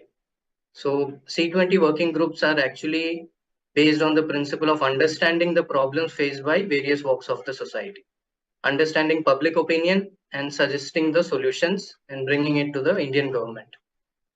So to answer your question, all our campaigns, be it holistic health, gender equality, sustainable and resilient communities, we already have it deeply rooted within our tradition and culture. We just need to bring it forward and be more involved. Yeah. That's amazing. Yeah, I think India has the largest population, I think under 30, right? Yeah, So India is the youngest nation as of now. yeah, and that means there's a lot of power there. I mean, that's a significant amount of power in terms of a global population as well. Wow. But yeah, anybody else wants to go for an answer? Please feel free. And if anything you want to share, because this is really to have your voices be heard. And if we can get these, like Anne said, to the right people, so that way they know what needs to happen coming from the youth, straight from the youth.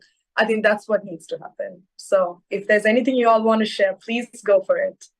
I can go next. Can you hear me? Hello, my name is Winona, and I'm from the Philippines, but I live in France right now. I'm also part of Ayud Europe, and I'm one of the organizers as well, program development. So I was part of the discussion on the youth the previous months, and what I proposed in what I specifically proposed during that conversation is really the decolonization of our education. I'm speaking as someone from the Philippines, of course, and the colonization of education systems in our country, and being able to update the curriculum and so that it could reflect our culture and heritage. Because in the Philippines, it's always we cater only to our colonizers, and in that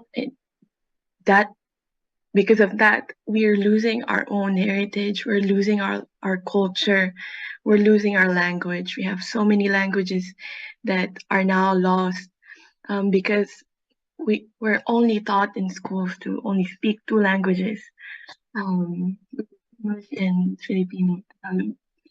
Also, I've proposed that we have to have an emphasis on mental health and wellness, because if we don't have access to proper medical care and mental health care, then it's really gonna take a toll on the youth. I've seen so much, and from my own experience as well, you have to have so much money to just be able to afford therapy, to be able to afford a consultation, to be able to afford medication, just because you're not mentally well.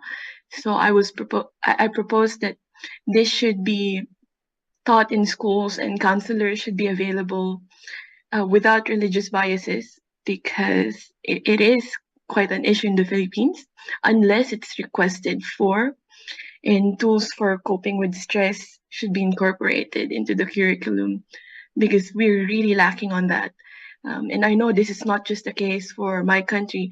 It's like this with other countries as well. So those are the main points I had in my what I had during the discussion. So thank you. I think you brought up a good point. I mean, mental wellness and health and mental wellness is very important. You're right. It's actually all over the world. Everybody's talking about it, especially, I mean, Ashley and I are from the US. They just introduced a new bill that talks about mental health being taught in schools. So that's, I mean, we'll see. It needs to be a topic that it has to come from us, and we bring it to the surface so they can actually pay attention to it. So that's a good one. Thank you. Anybody else? Yeah, I'll go next. Yes. Hi, I'm Pranav. I'm from India, Telangana, and I am the coordinator here for Telangana Ayuth. And the answer to the question, as per me, would be, I think lack of direction is one of the biggest issues the youth is facing as of today. And youth always hears about selfless service, selfless help, but there's no proper role model that we can look up to and learn things from. So meeting people like Amma, getting in touch with people like Amma at a very young age will make us adapt and learn things which actually can do well to the society.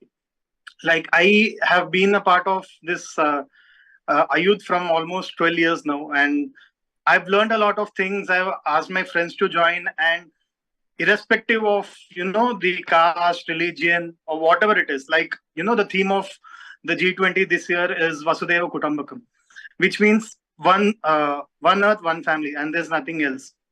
Similarly, even in Ayuth, there are people from all walks of the society which works only for one particular cause, that is helping the society and helping the people. So, if we get in touch with people like Amma and see them do things, that is enough motivation that we can get and we can learn at a very young age, and we can spread that message to the society. So yeah, I would recommend that we have to utilize this opportunity of having people like Amma, meet them and learn from them. Because Ayuth, it is almost 25 years old now, and it is one of the biggest NGOs in our nation, and it is, I think, the only international NGO which is spread around across 7 continents. So the impact of this has been so big. So I think it is very important for us to, meet people like Amma and learn things from at a very young age. Absolutely. I think you all are providing such incredible insights and answers coming from the youth, because yes, we do need more role models, especially like Amma, who has created a program and given direction. And you all are you this in 40 countries, right? If I'm not, yeah. So that means youth from 40 countries have some sort of direction if they want to get started right now. Are you this in 40 countries? I think that's exactly what we have to do. Keep seeking for more role models, and the ones we have to highlight them, like Amma, so youth from around the world can have some form of direction. Thank you for sharing that. Can I go next? Yes, please. Hi everyone. This is Meenakshi from Delhi, National Capital of India. I'm 28 years old and with Ayut since almost, I think, 9-10 years. And I heard all of you, all the points, like, kind of resonate. And in addition to this, I think that the youth needs to accept the issues that are going on. Sometimes we forget that we have to accept that, mental health is an issue, sustainable development needs to be a part of our life. Gender equality, everybody knows that, gender equality is like the need for the hour, but still, we kind of ignore that. So we need to have these initiatives that we did under, as a part of C20 and G20. I think they helped us pass on this message that, we have the, we have the creativity, we have the power, we have the thoughts inside of us to make that change. And we can do it when we are together. And even in C20, I think we got the chance to collaborate globally. That was, that impact it got globally. I mean, even if it was the seed ball campaign, it was done all over. So that means that if we have one idea, if we have one initiative, if we have the will to change, we can change, be it, be it anywhere. And I think we need to accept that there are some issues. People who are aware, the youth who are aware, are they are ready to accept, but there are so many who are not aware. And I think through these initiatives that we did, we could spread the awareness, but still there's a long route that we can travel. So, yeah, that's absolutely true. I think all of us, around the world, and it could be, do you think it's because of what do you think that is because why it's hard to accept? Is it because of digital space that's distracting everybody, the social media? What do you think? Social media, the mindset, and also sometimes the, people are not proactive. They're like, yeah, when it comes to us, we'll take action. It's like, fine, it's not affecting me, right? It's affecting someone. So I might not be involved. So I think that, that mindset is kind of the barrier for them to not take charge. And also, the cultural differences sometimes definitely is a barrier to this, Singh-Ally. That's amazing. Yeah, no, you're right. I think that's one of the problems. And when there are groups, again, I keep emphasizing, even Power of Women, what we are doing, even groups like Are I think when aware people come together and create the space, I think that's the first step to take. So we can bring more people. It's normalized it. It's okay if you think this way, because if we start somewhere, I think other people can start joining. I think you all are doing great. Exactly. To add on to Meenakshi's point, I think we have setbacks. We are not coming forward, maybe because we think we are alone or just a small group. What can we do? So Ayuth is really a platform when you come forward, you get so many people with you. So we should get away with our setbacks first. That would be I think that's exactly what we want to do, Adian. Get all of us together, the ones who are already doing something. We have to know we are there for each other.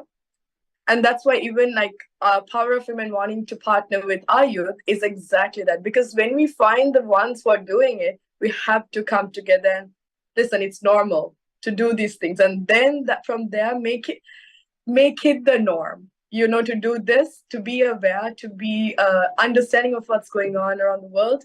That's how I think it works. So. Exactly. When you come forward with your problem, you get to know that already people are ready to help you. You just had to speak out.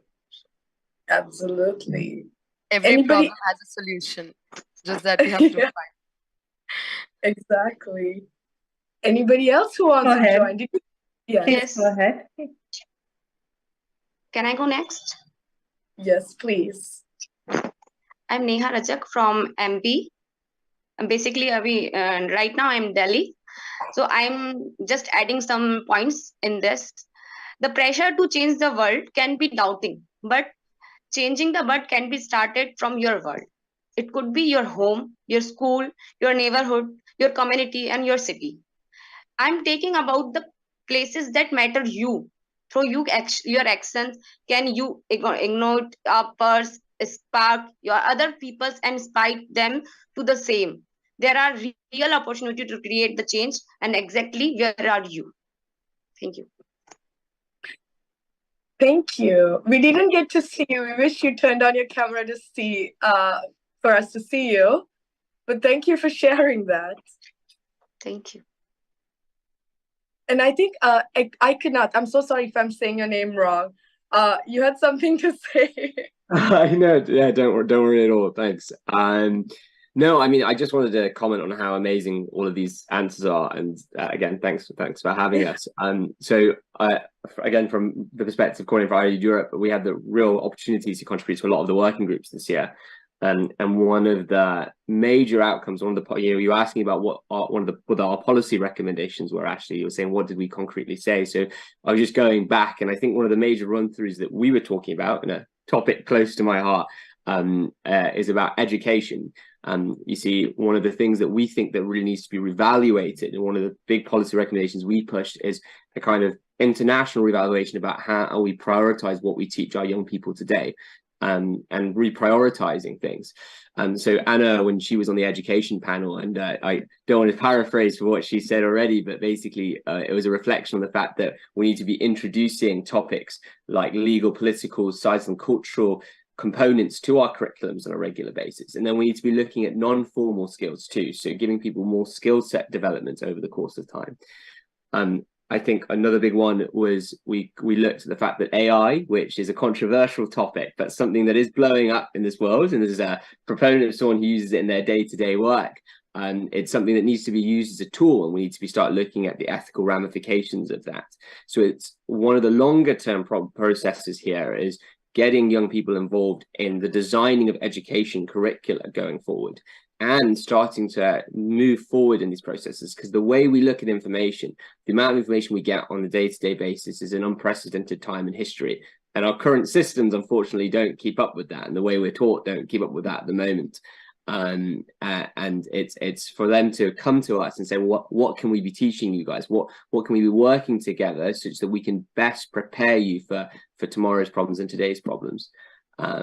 And I just to finish this off, and it's a quote, to paraphrase a quote by Amma, who basically talks that some of the best education in life isn't just the formal learning, but the informal skills of compassion and tolerance. And with those things in mind, that we can start solving today's problems. And that has to be put in from an early age at school.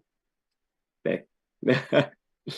That's well said. And I think we should stick with this topic a little bit more and dive in deeper, because you're bringing up interesting topics. One being just AI and just the ethics behind it, the question marks behind it. I want to see if we can maybe dive in a little deeper and gather your thoughts on what you think about the advancement of technology as we are moving forward. With just our humanity continuing to evolve.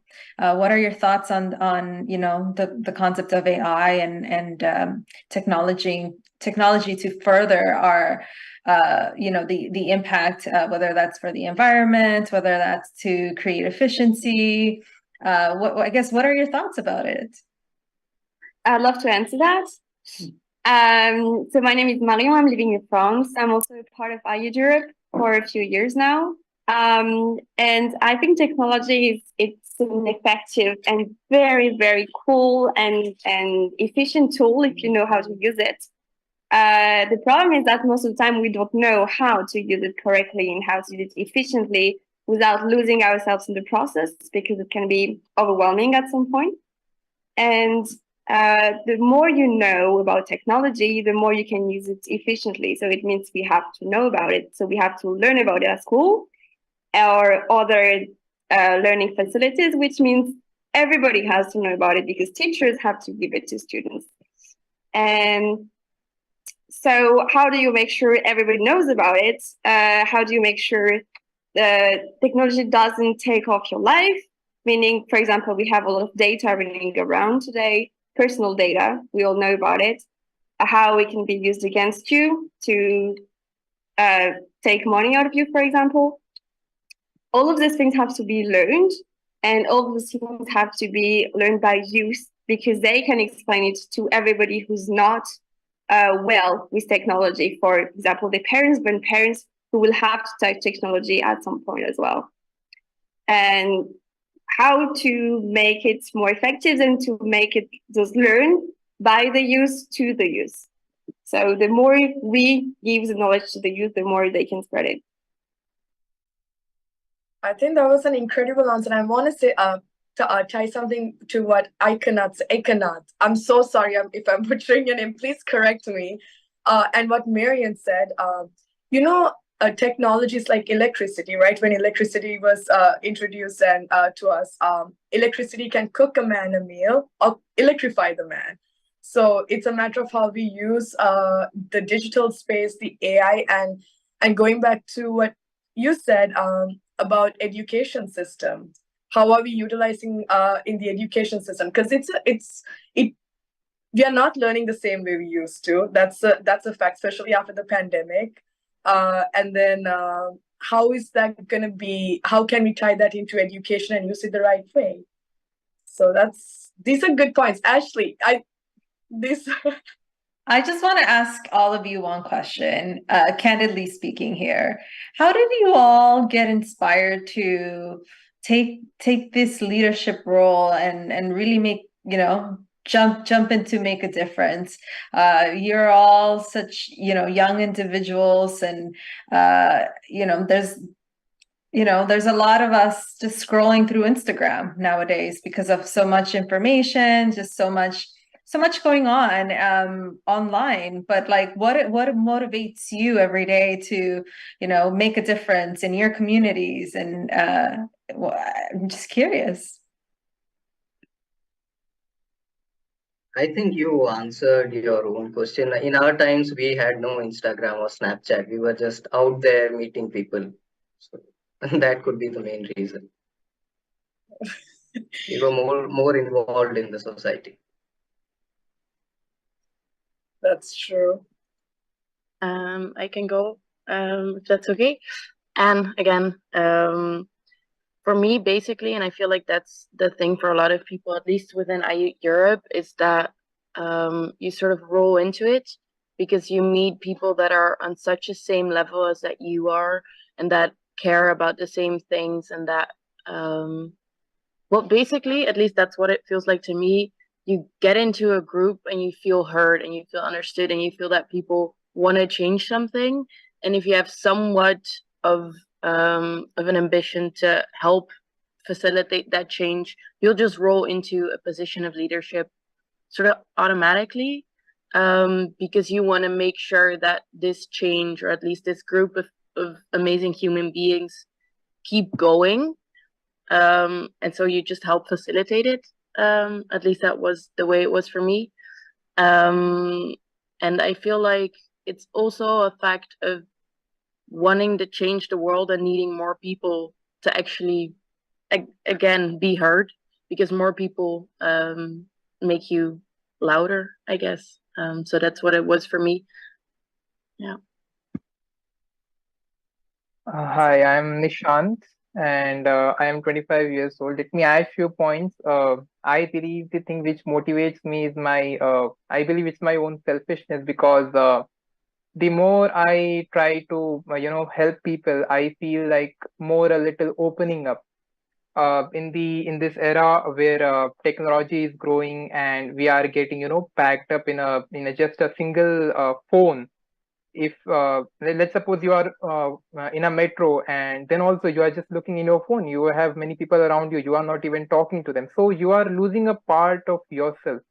You are losing the ability to communicate with people, you are losing the ability to understand the people. So if you go out and try to help someone or bring a smile on someone's face, you yourself will feel like getting a path in your life. direction in your life. So you will feel, okay, now I'm walking on a right path. I think that's what everyone wants to be. Everyone wants to be right at whatever they are doing and whatever direction they are walking in life. I'll add one more point. So for me, the driving force is this word humanity, which I think Amma, like we follow Amma, we are devoted to Amma because she also is she does humanitarian activities. So for me, the driving force is humanity. And since the time I've actually gained the knowledge, I think I have always wanted to be humane as humans.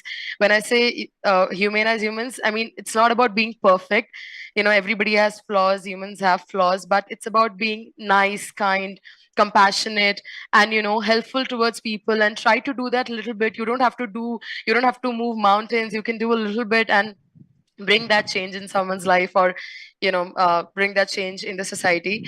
And the reason I like to work with the Ayudh initiatives, and also apart from that, is that we get to see ourselves being different, doing different things, helping people, animals, nature, everything. And I mean, also going beyond our thoughts. Sometimes we don't even realize, oh, okay, you're capable of doing this. After we have done that, we realize, okay, yeah, you can do more than that. So for me, that driving force is definitely humanity. And I try to just add on to whatever I have been doing little by little, each day, or with each activity that I do. Thanks. Meenakshi, I have to say, with humanity, having a shared mission for humanity as well, right? I think that's something everybody has lost at this point. And I'm sorry, somebody wanted to say something, but I love what you shared.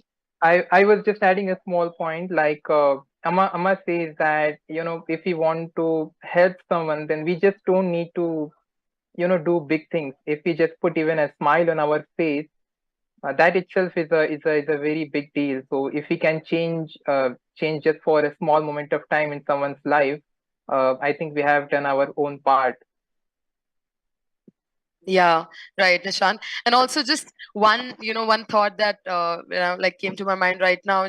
COVID-19 was something that we were all hit with, and Ayodhya, Delhi, NCR, we had a COVID helpline, and at that point of time, we were calling people and helping them with all the resources that we could, and personally also, we were not really that stable to be helping other people, but we were still doing that. To hear that one person say, ma'am, okay, my friend, family, whoever is fine. And even if you are in stress, I think, I always think that even if you are sad and somebody needs to see that smile on your face, put that smile on. It's okay. You can be sad when you're alone. You can go back and be sad. But if your one smile can, light up someone's day, then why not? So, yes, I sum that up. Thanks. I love that. Wayana? Yes. I'd like to say one thing. So, thank you so much for everyone who gave their opinions. And for me, my driving force really with working in this kind of group, in this organization in Ayudh, is I come from two very different worlds. And one, I lived all my life in the Philippines, and there's so much suffering, and I felt so powerless. But then I moved, and I thought it's gonna be the same. I'm going to this summit. I'm gonna share my story, but it's so far from Europe. Some people don't even know where I come from. But once I shared my story, people started just this awareness of there's actually this kind of situation that we don't know, and what are we doing? Why are we not aware of this? And people come to me, and then they tell me that just being able to have this awareness, knowing the privilege we have, it really helps them with how they could work in their own communities themselves. And I see that now. I've been living in France for a year and a half. And there's suffering in the Philippines, but there's also suffering here. It's different kinds, but it's the same. And I feel wherever we are, we just have to be in that we just have to find that compassion within us, understand and listen, be able to listen to other people and be there and do as much as we can. So that's what's my driving force right now. I'm doing as much as I can to help here where I am, at the same time, like trying to do as much as I can to help where I come from, no matter how small it can be. But like I know that whatever I'm doing right now, it's gonna blossom into something big, and that's something that's really, I think, like a lot of people in Ayud work for. It's because we feel that we're working on something much bigger than we see it in front of us. That's it for me. Thank you. Oh, wow. I feel so, just hearing you all, I just feel so happy, when you hear like-minded individuals coming together and you're like, okay, there's hope. We can do this. And I want to actually call out on a few people if you all want to say something. Is Murali, Molly, and Neha. I don't know if you all want to say something. Pranav, I don't know if you went already. Please share some if you want to say something, please. Can I add one?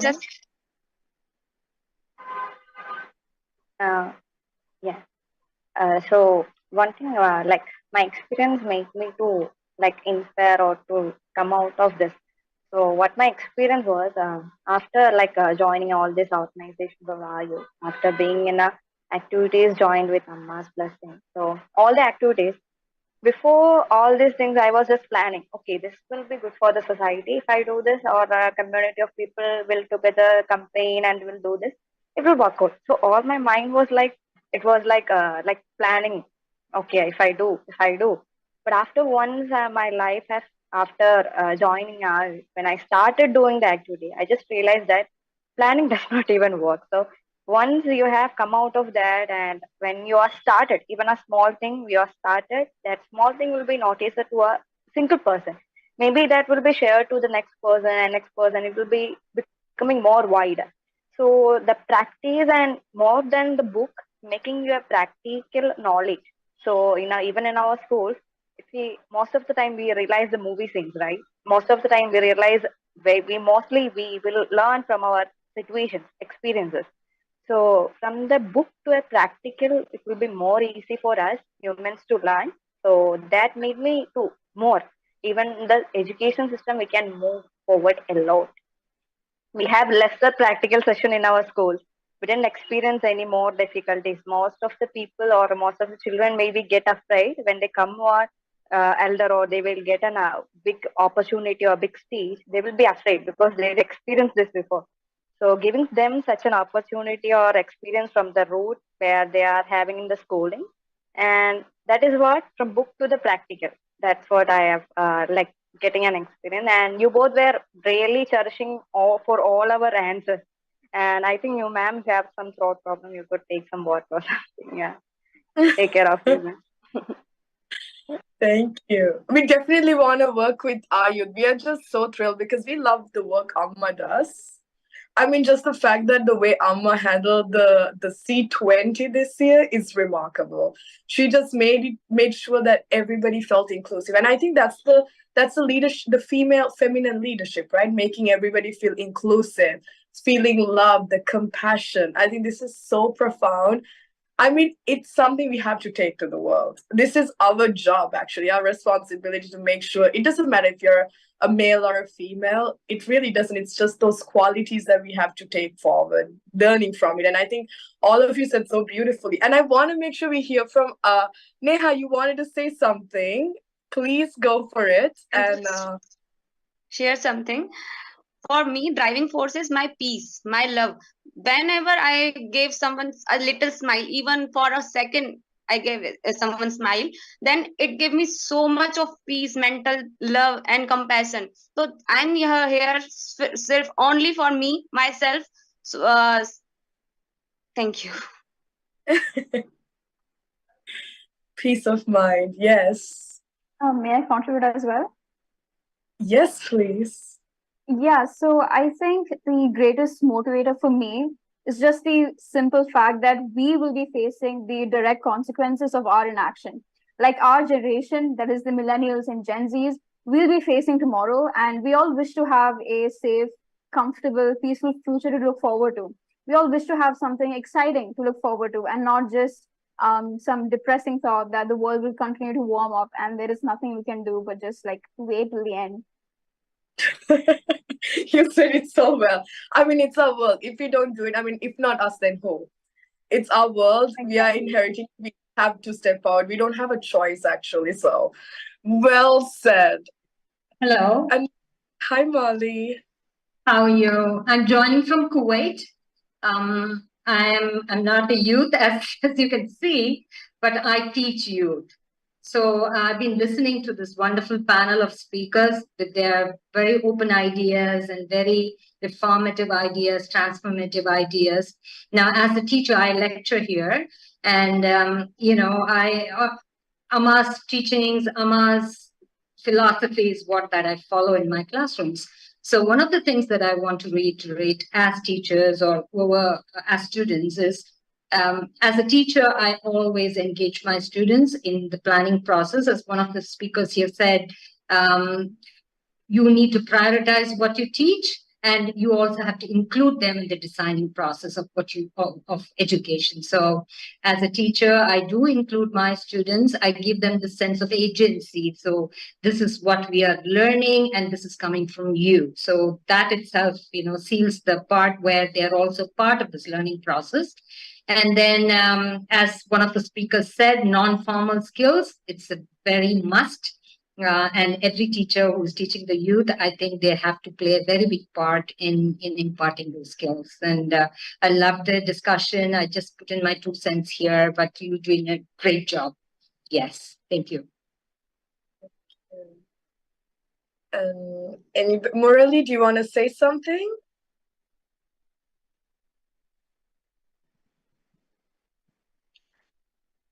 Yeah, sure. My network is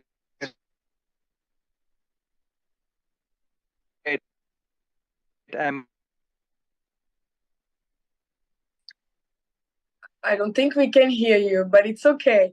I'm so happy. And confirm, am I audible? You're cutting out. Am I audible now? Okay, I'll switch network.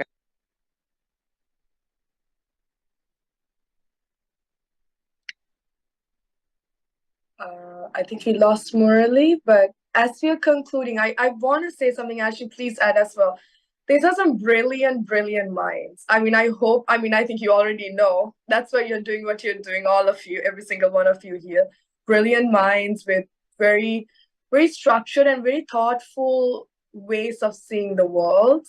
Great perspectives. I think that's why we have to amplify the voices. We have to work together to take this out. So thank you for joining today and saying yes and coming and speaking with us, sharing your insights, your knowledge and wisdom. And I know we have Moksha Amritaji. I don't know if you want to say something. And Ashley, do you want to share something? Well, I want to first get Aiknath's question. I know he has a question. So. Well, it was more of a thing about what inspired me, but I don't want to keep things going. I've said too much already, but this is so fun though. No, I was thinking about it because it's a good question. I think everyone said it so beautifully so far about compassionately trying to tackle today's issues, selfishly trying to make our own world better because it's the world we're going to be living in.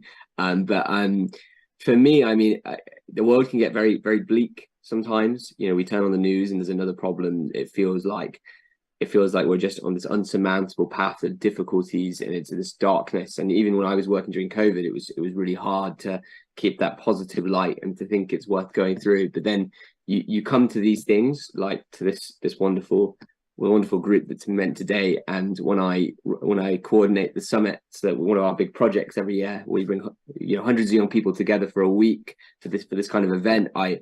The love, the compassion, the energy that everyone has to try and make themselves and the world better, it drives me forward. It's a reminder that there are, like you said, like-minded people out there trying to make a difference and fight against this darkness that seems to be everywhere.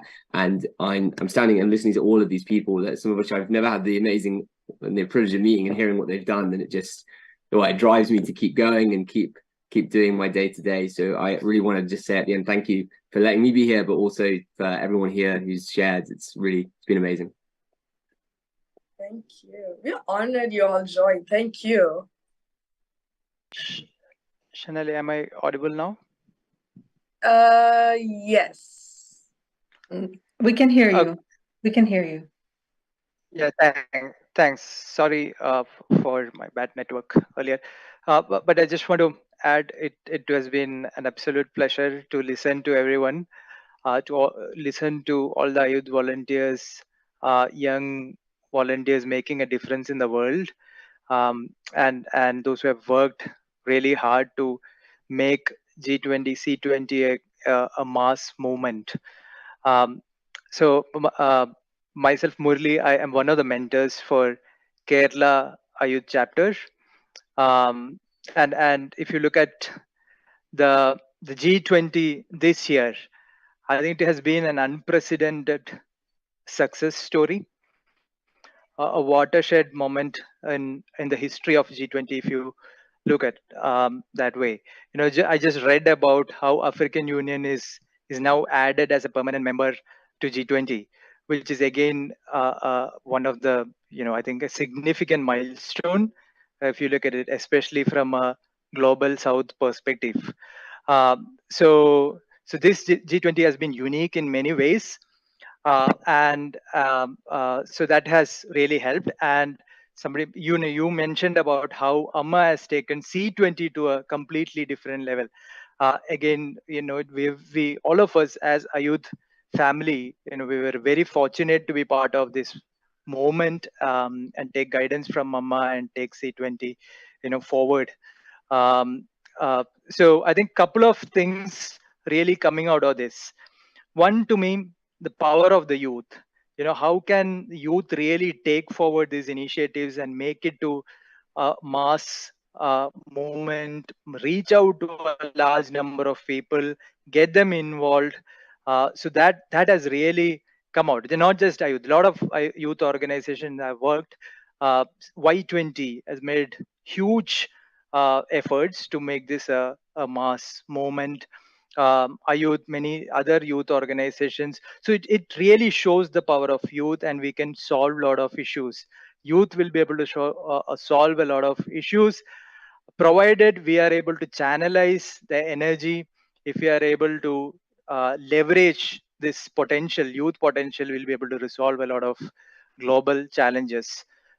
Second most important takeaway for me, as Pranav mentioned earlier, the theme of G20 this year is Vasudhaiva Kudumbakam. Again, one earth, one family, which is an ancient Indian scriptural mantra. Now that really shows. I mean, that shows that we don't have to really solve all the problems from the scratch. We don't have to reinvent the wheels. Our ancestors have given us a lot of solutions. So go back to our roots, find inspiration from our roots, and go ahead, adapt it to modern times, and that will really help us to resolve a lot of challenges. Some of the initiatives from the C20 initiatives, if you see, are all inspired by this approach. The 999 challenge, how we've really taken meditation, yoga to masses. Seed bowls, how we have worked for a greener planet. Right, in just Kerala alone, our volunteers have done around 1 lakh seed bowls in the last few months. They have been organizing youth camps. They've done around 30 youth camps just in the last 1 year, last 6 months.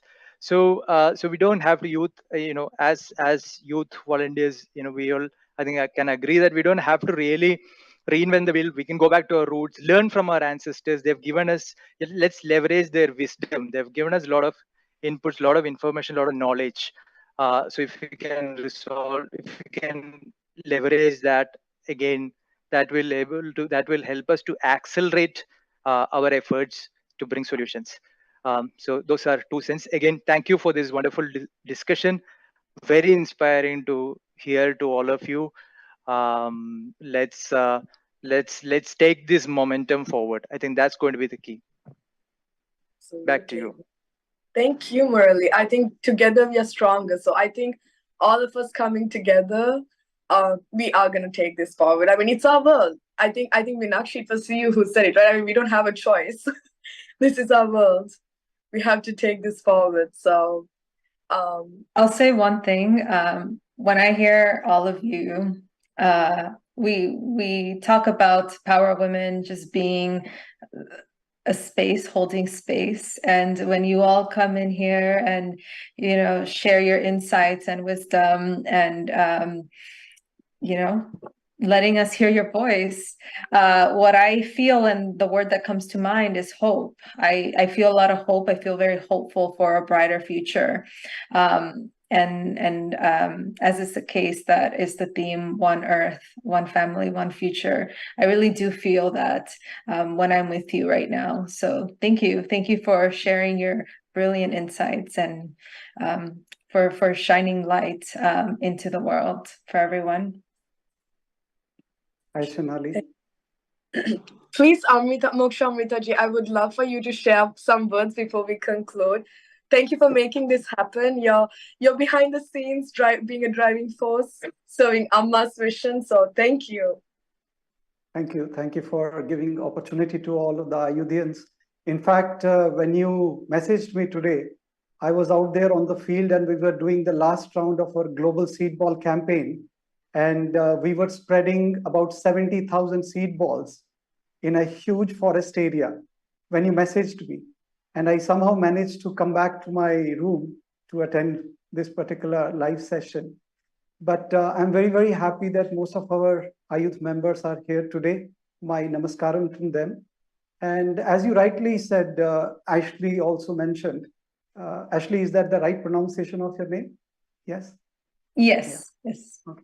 So as you said, Singh-Ally, you know, this year has seen a wonderful feminine leadership, especially from Amma, how beautifully she led the C20 as the honorable chair of C20. And she made everyone feel so inclusive. And I think, as Amma says, the power of woman actually lies in the power of motherhood. And that is what makes Amma so special. You know, we talk about Vasudhaiva Kutumbakam. The meaning, literal meaning is that the earth is a family. But I tell you, I'm not sure if you have personally met Amma. If you really meet Amma and you watch what is happening around her, you really feel that this whole world is a family. Because around Amma, there is a Chinese, there is a Japanese, there is an American, there is an Indian, there is an Australian, there is a man, there is a woman, there are transgenders, there is people of all sorts, all ethnicities, all kinds. And they are all so much united in love because there is one mother for all of them. In fact, you know, I don't treat all of these Ayodhyans as my followers, and neither am I a leader. They're all just my younger brothers and sisters, and I'm one of them. And we are all, you know, children of Amma. That is the power which brings us together. And that power of motherhood, I think Amma always stresses on that women should never, never let that power of motherhood go away, because that is the real power which a woman has. And as you know, some of our speakers were saying, major portion of India's population is youth nowadays. And I think everywhere in the world, youth today have access to a lot of information. But it comes always, there's always a double-edged sword. So you need to ensure that this information is channelized in the right direction. And I want to correct, I think somebody mentioned that we are 20-year-old. Actually, we started in 1985. 1985 is when Ayuth started. And I think Ashley or you were asking about policy recommendations, what we gave. I would like to briefly mention, like whether it is gender equality or sustainable resilient communities or integrated holistic health, all of these working groups were working very, very closely with the Ayuth groups. And one of our recommendation, which was quite common across the board, was that things like climate change, things like gender equality, things like One Health must be made part of school curriculum. School curriculum. we need to teach these values to the young children when they are young. As they say, catch them while they are young. Because if you don't sow those seeds in the young age, it will not bear the fruit when they become, elders, or when they become in their prime of their youth. I would also say, as future steps today, since there is so much information for youth, youth must know about economy. Youth must know about politics, because especially in India, where we are a democratic country, after 18, youth can cast a vote also. So they need to understand all those aspects also, in addition to the spirituality, in addition to the ethics, so that they make the right choices. Because ultimately, the person you choose as a leader of the nation, no matter how many policy recommendations you come up with, if the leader is not able to put them into place, all of our recommendations go into a waste. So I think youth must come forward and make sure that they have a very informed say when it comes to whether elections or choosing the right leader. And what would create a balanced society, as Amma says, when we consider both man and woman like two wings of a bird. Not that women are more superior to men or men are more superior to women. It's also not about taking a revenge or trying to put the other gender down. I think that balance needs to be maintained. And this is a beautiful metaphor which Amma gives, that man and woman are like two wings of a bird. If one wing is not working, the bird is not going to fly. So we as the society need to ensure that we are going hand in hand. And as far as youth are concerned, there are too many distractions nowadays. You are into edutainment, you know better than me. So I think one very important thing for our youth is we must, no matter where you are in the world, we must teach them meditation. As Amma says, education for living, your universities, your schools will tell you, but education for life is what is missing. And that education for life, one of the main component of that education for life is meditation. We need to shape them while they are young. And these seeds of hope are very, very important to be sown early enough in the life. We did integrated holistic health campaigns. You won't believe, like other Ayodhyans also said, we had thousands of these youth who participated in that 999 challenge. We had gender equality campaigns again, thousands and lakhs all over India, all over the world. We had a campaign called 1 million lights, and we achieved it. You should see on our website how inspiring it was, because 70% of our people who nominated were youth. Sustainable and resilient communities. We did global seed ball campaign, 1 million seed balls. Again, 70% of the people who participated were youth. Technology, security, and transparency. We are teaching how to be safe online all across the schools of India, all across the states, And again, youth are the target there. Youth are our primary motivators. And also the youth parliaments which we conducted. There were so many youth from all across the world. So I think as a mentor, we need very, very good mentors to shape these youth.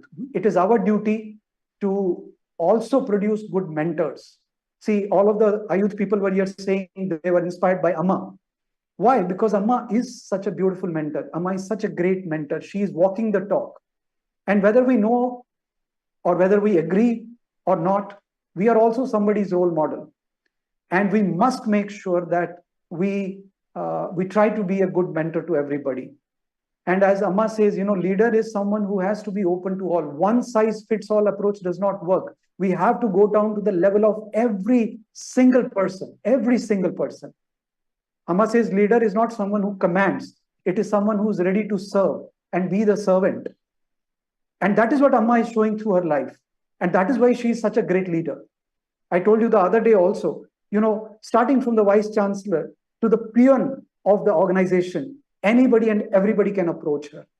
And that is how she creates compassionate leaders. So I think I will conclude my remarks by just saying that I think as mentors, we need to teach the joy of selfless service to the youth.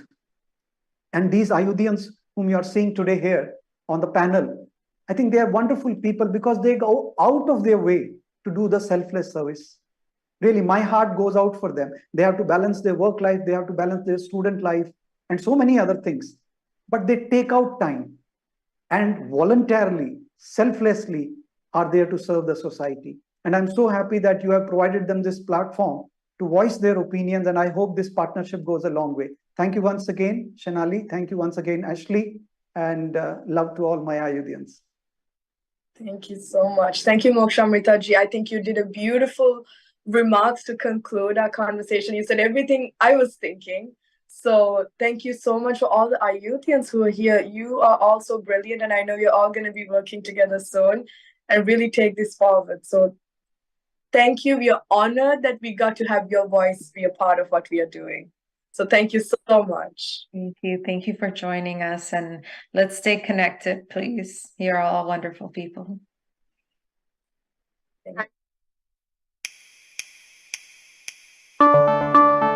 Ayud is an international youth movement dedicated to empower young people to become compassionate leaders. 1, 2, 3, Ayud inspires youth to become active citizens with a sense of tolerance, solidarity, and global responsibility.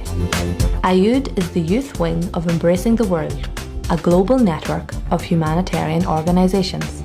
It was founded by Mata Amartananda Mayi, also known as Amma, a world-renowned humanitarian and spiritual leader from India. Our projects help today's youth to express their full potential, gain self-confidence, and develop their own creativity. Peace starts from within and spreads through our thoughts, words, and deeds. Volunteering in social outreach projects and using our skills for the benefit of society. I was so surprised to see how much they enjoyed it, and also very surprised to see how much I enjoyed it myself.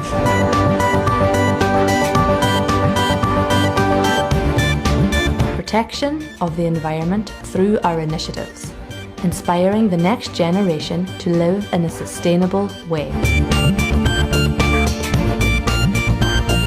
Facilitation of intercultural exchange amongst youth from across the world, building bridges between youth from different cultures, religions, and social backgrounds.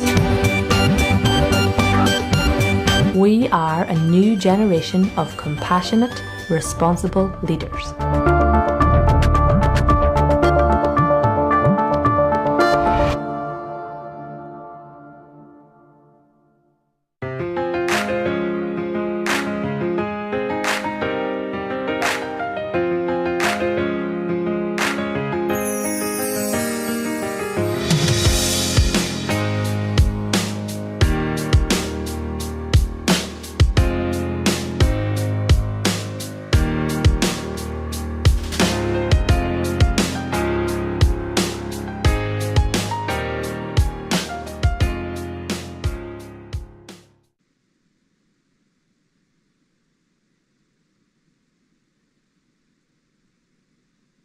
It's an honor to introduce Meg Jones, a distinguished figure in the realm of international diplomacy and gender equality.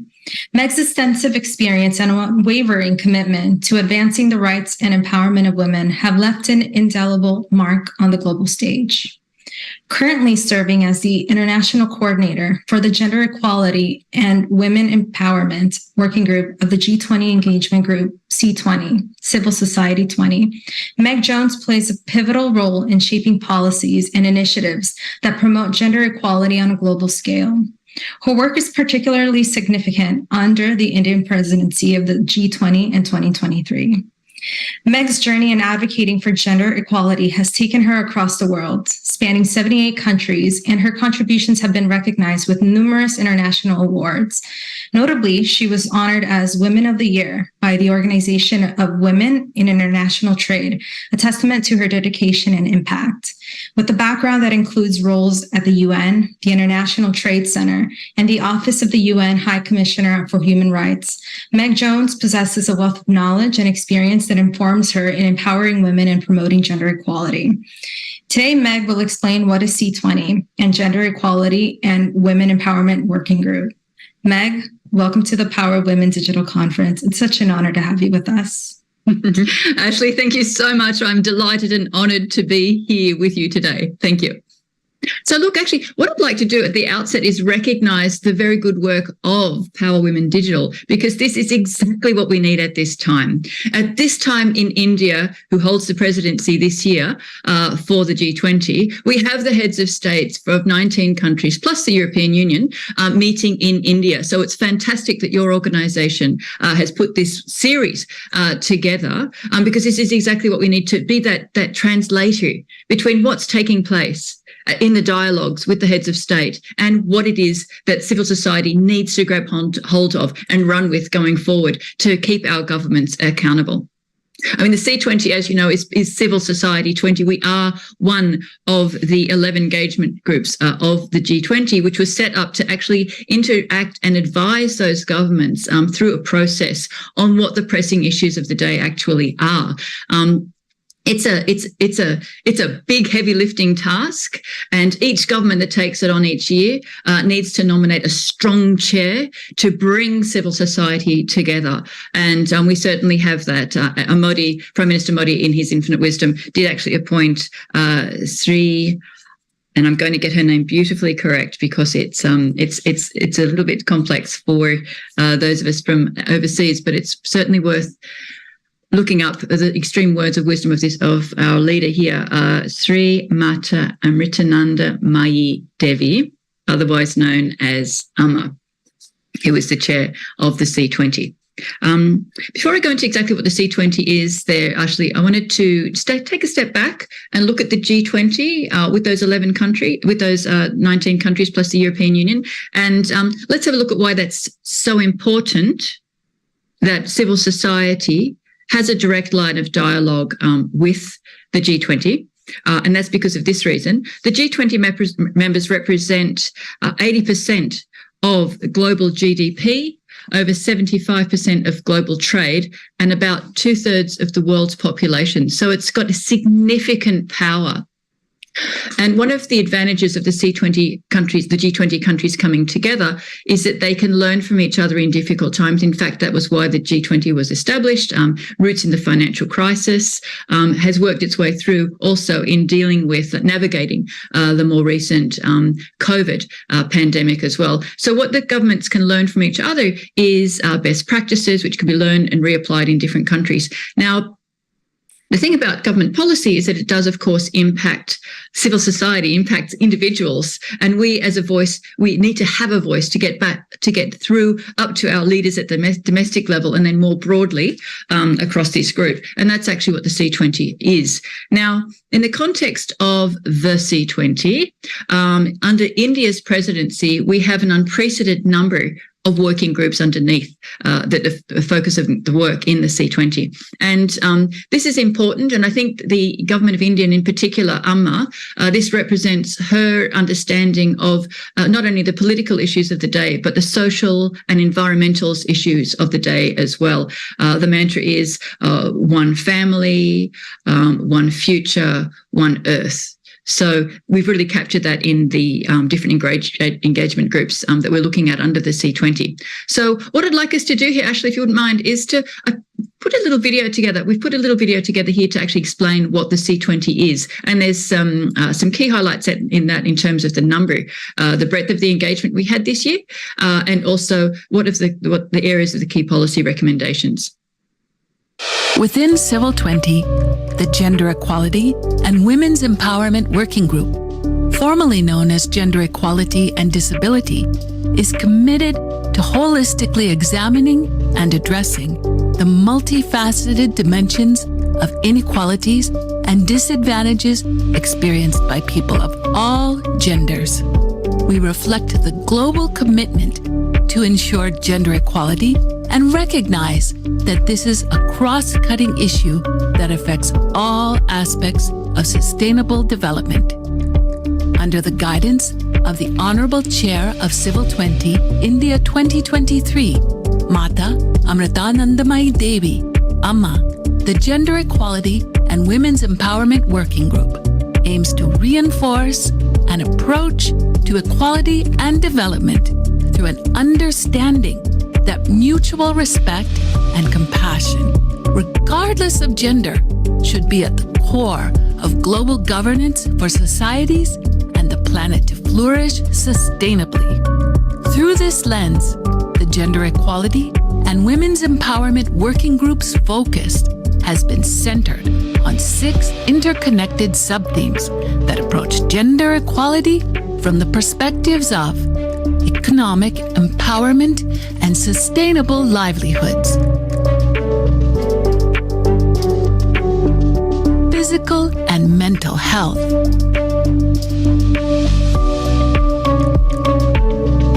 education and skill development, safety and security, environment and disasters,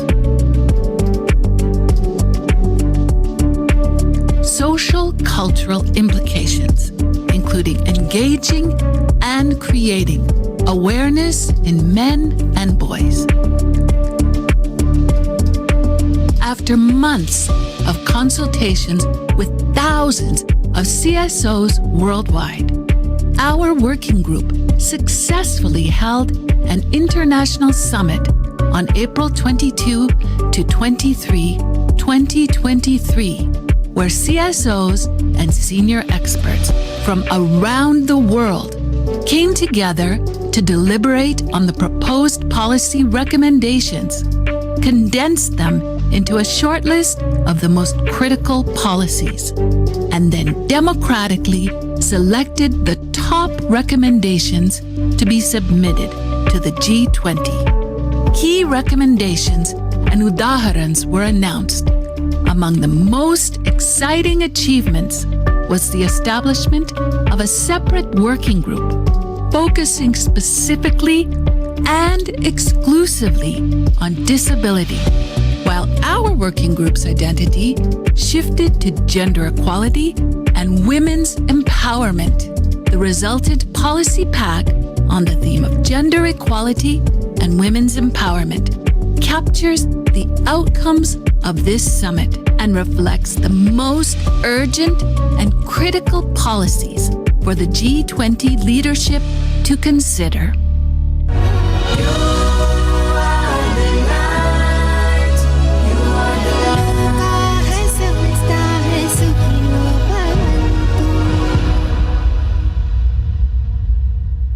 So there you have it, actually. This is the C20. I think the highlights have captured very well there in that video. And I'd like to point out at this juncture to all of those who are watching that video, the policy pack and communique from the C20 and the report of the W20 of the our C20 Gender Equality and Women's Empowerment group are all on the website.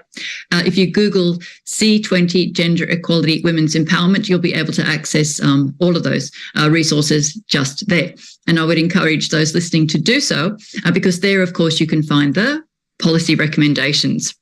Now, what does that mean in the broader context? We are, of course, hoping that the G20 leaders who are meeting in India this week take note of those recommendations and do make commitments in that area.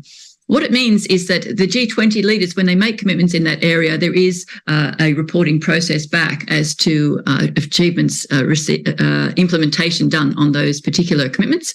And it enables us at civil society to advocate at our level to local, state, federal/regional governments on those topics as well. So if I were to pick out one or two areas that we've made recommendations in.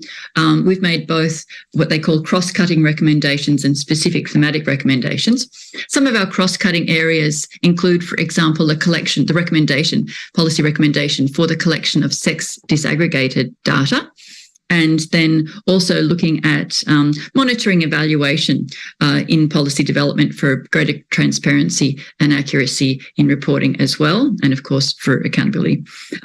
Now, also in that zone, we're looking at, we've called for the allocation of sufficient human and financial resources for gender equality policies and programs to be established, and prioritising the safety and security of girls and women in all aspects of life. Now, if I were to give you an example why that's important and how this actually works, for all of you watching this particular webinar, you will be a taxpayer in your country. And so what our policy recommendations aim to provide is some guidance to government on how taxpayers' money can be effectively spent on areas of importance that have been indicated through this participatory process to identify these policy recommendations in the context of the G20. So what that means, for example, if we're talking about the translation of taxpayers' money into spending, any spending in the government context is done through policy. You've got a policy, for example, to build a new hospital, build roads, so on and so forth, allocate monies in that area. Now, you can look at this in terms of two ways. When we're collecting sex disaggregated data, we can look at this from an engagement process and an impact process. So if we're looking at this from an engagement process, we could be looking for data on, for example, the number of women-owned companies that are participating in the government procurement process. If we stick to the hospitals analogy, for example, that could be the number of companies that are owned, operated and controlled by women who are selling, for example, bed sheets or uniforms or food services into that space. And then conversely, on the impact side, we could be looking at the number of women and men who are actually receiving hospital treatment, to look at the statistics there to see whether or not women are able to access health services in, of course, urban and remote settings. So the setting up a policy for success in the context of gender equality and women's empowerment, it does mean that we need to have sex disaggregated data, look at the engagement and impact on both men and women, boys and girls and other genders, to see how that policy is actually working out. In order to achieve that, there needs to be the allocation of adequate human and financial resources to actually set up a policy for success. And to ensure the baselines are there. If we go back to that analogy about sourcing goods and services from companies owned by women, you'd need to establish at first what percentage of government procurement is currently being spent on sourcing goods and services from companies owned by women. My experience is that if you go to either the public or private sector, no matter the size of the company, it's usually less than 1% of spend it goes to companies owned by women. So on that baseline, there can certainly be a commitment to improve, and where the commitment needs to be made, there needs to be an actual policy adopted by the government or the company as well. Just in the context of India, and once again, to the utility of the G20 process, the government of India did actually adopt a what's called a preferential procurement policy to source goods and services from companies owned by women. There's a 3% target there. And in an iterative process, policy is always a process of learning. Once you get your accountability in there, you see there are gaps. What can you do to fill them? The government of India also set up a gender e-market portal as a place where women-owned companies could actually make themselves known to governments and therefore increase their visibility in that particular process. So you can see government policy needs to be informed by civil society. Civil society was, is and will always be, if you like, a strong supporter and watchdog for government on policy. So it's an iterative process. A policy is adopted. There needs to be the sexually segregated collection of data there, the monitoring, the evaluation of those policies, so that we can make sure that they are effective on the ground. And if they're not, why not? And again, go through that process of public consultation. for improvement. So what you see in the G20 context has been, for each of those countries and civil societies that are participating, bring the knowledge and wealth from their particular engagement processes with government to this consultative level. We learn from each other, we make the policy recommendations, we help each other bring those to the attention of our governments and look to see that they're implemented across. And then between the different presidencies of the G20. It was Indonesia last year, it's India this year, it'll be Brazil next year. There's a troika which bring those three experiences together, representatives of those three governments, to ensure that there's a handover process between and that there's some continuity in recognition and understanding of the policy recommendations which have been made and those which are being implemented. Meg, thank you so much for informing us on the significance of what it is for us, for the general public, to be aware of these policy recommendations and how it impacts all of us at a global scale. Thank you so much for explaining the significance of C20 in general and the Gender Equality and Women Empowerment Working Group. As for everybody hearing, as Meg explained, the essence of C20 and the vital work of the Gender Equality and Women Empowerment Working Group. Hopefully everybody feels empowered with the knowledge and inspired. Meg, we thank you so much for gracing us today at the Power of Women Digital Conference with your insights and expertise. I do believe that your presence here has illuminated the path forward for not just myself and women worldwide, but just the global community in general, and how we can have a brighter and more inclusive future for all. So it was a pleasure and honor to have you with us. You're very welcome, Ashley. Last shout out to everyone, get involved. Go to that website, have a look, find your favourite policy recommendation, because then it's not just your policy recommendation. This consultation took place with 74 nationalities, thousands of people. So you can actually say, this is important not only to me and my organisation, my society, but it's been recognised as having critical importance in the context of the G20. It's a powerful tool for advocacy, Ashley. Go for it, women. Go for it, guys. Let's hit it. Absolutely. Thank you. Thank you, Meg. Thank you, Ashley. Thank you so much. Thank you.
Dr. Bhavani, Dr. Krishnashree, Dr. Priya, and Dr. Prema, thank you so much for being here today at the Power of Women Digital Conference. And as a part of the C20 leadership, we're very excited to speak to you and really learn about all the incredible work you have been doing for the past year through C20, which is Civil 20 for G20. Please, I'll start with Dr. Bhavani. Please, can you tell us a little bit about your role in G20? Hi, thank you so much for having me here on this panel. My role at C20 was primarily a little bit on the back end of the overall C20, so I was assisting the C20 chair. at the same time, I was also the working group lead on gender equality and women's empowerment. This was my primary role in C20. Thank you so much. And Dr. Prema, can you just give us a little bit about what your role is and what your working group is about? My role was primarily on the education and digital transformation working group, coordinating that effort. Amazing. And Dr. Priya, welcome. And can you share a little bit about your working group? Thank you so much for this opportunity. I was one of the leads for the C20 working group on integrated holistic health, mind, body, and environment. So public health and also traditional forms of medicines. Yeah. Amazing. Thank you. And Dr. Krishna Shri, can you share a little bit about your working group? Hello, good morning. Basically, I worked on the vertical related to technology, security, and transparency, and was part of the team that really coordinated both international and the national effort towards bringing together civil societies that work around this space. Thank you so much. You know, I wanted to have this conversation with you on behalf of everyone, all of civil society, and especially for the younger generation.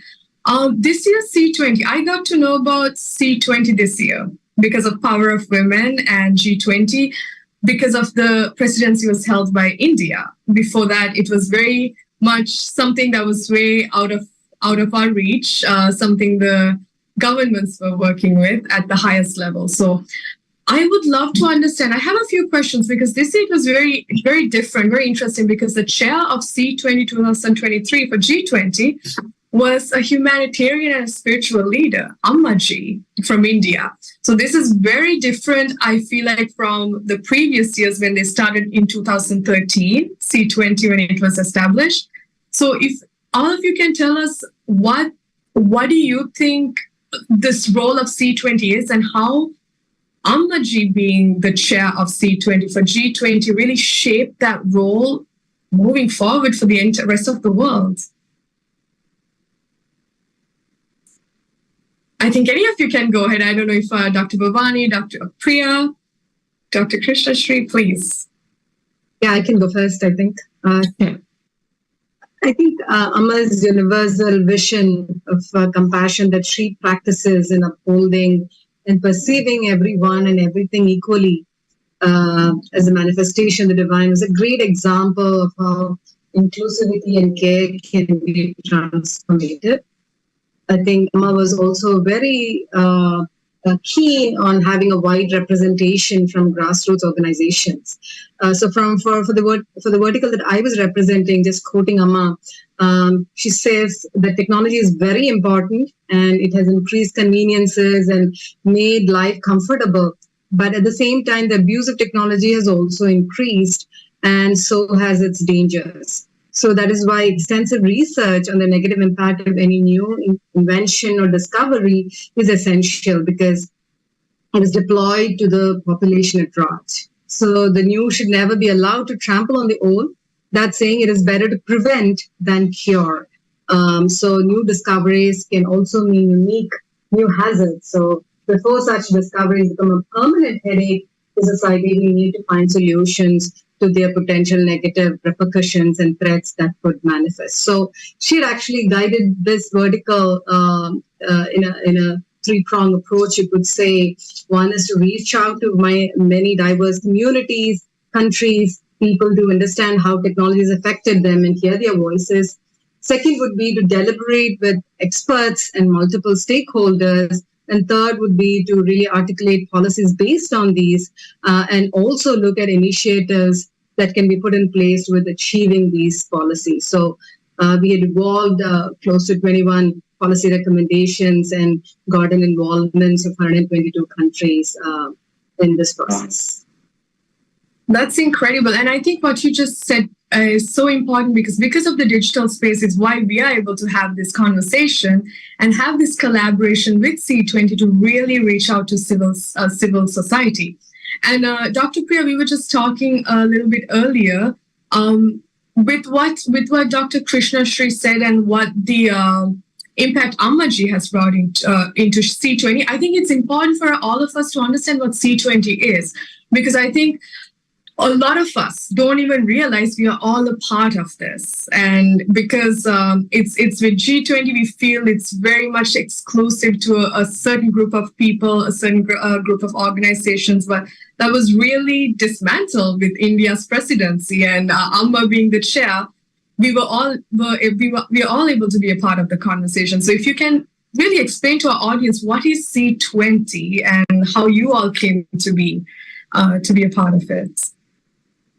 I mean, I think I'm going to be honest.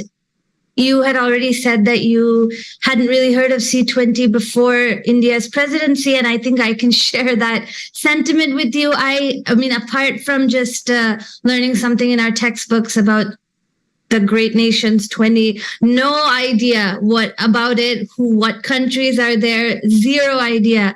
And I think that once Amma was given the chair and we were, honored to have the responsibility of coordinating some of these working groups, we started that journey to understand what C20 or Civil Society 20 actually meant.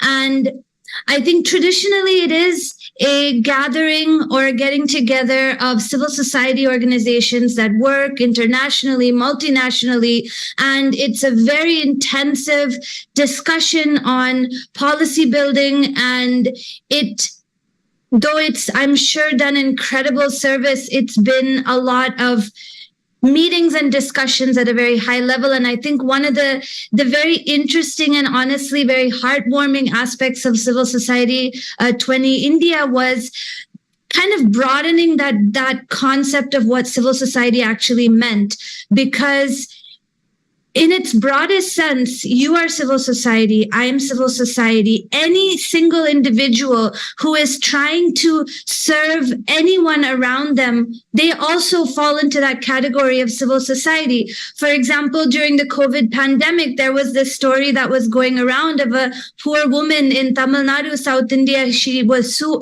poor, she didn't even have money to pay for her own slippers, but she was so inspired by seeing the suffering around her. She was so pushed to do something that she decided, I'm going to make sure that I give breakfast for at least 2 people.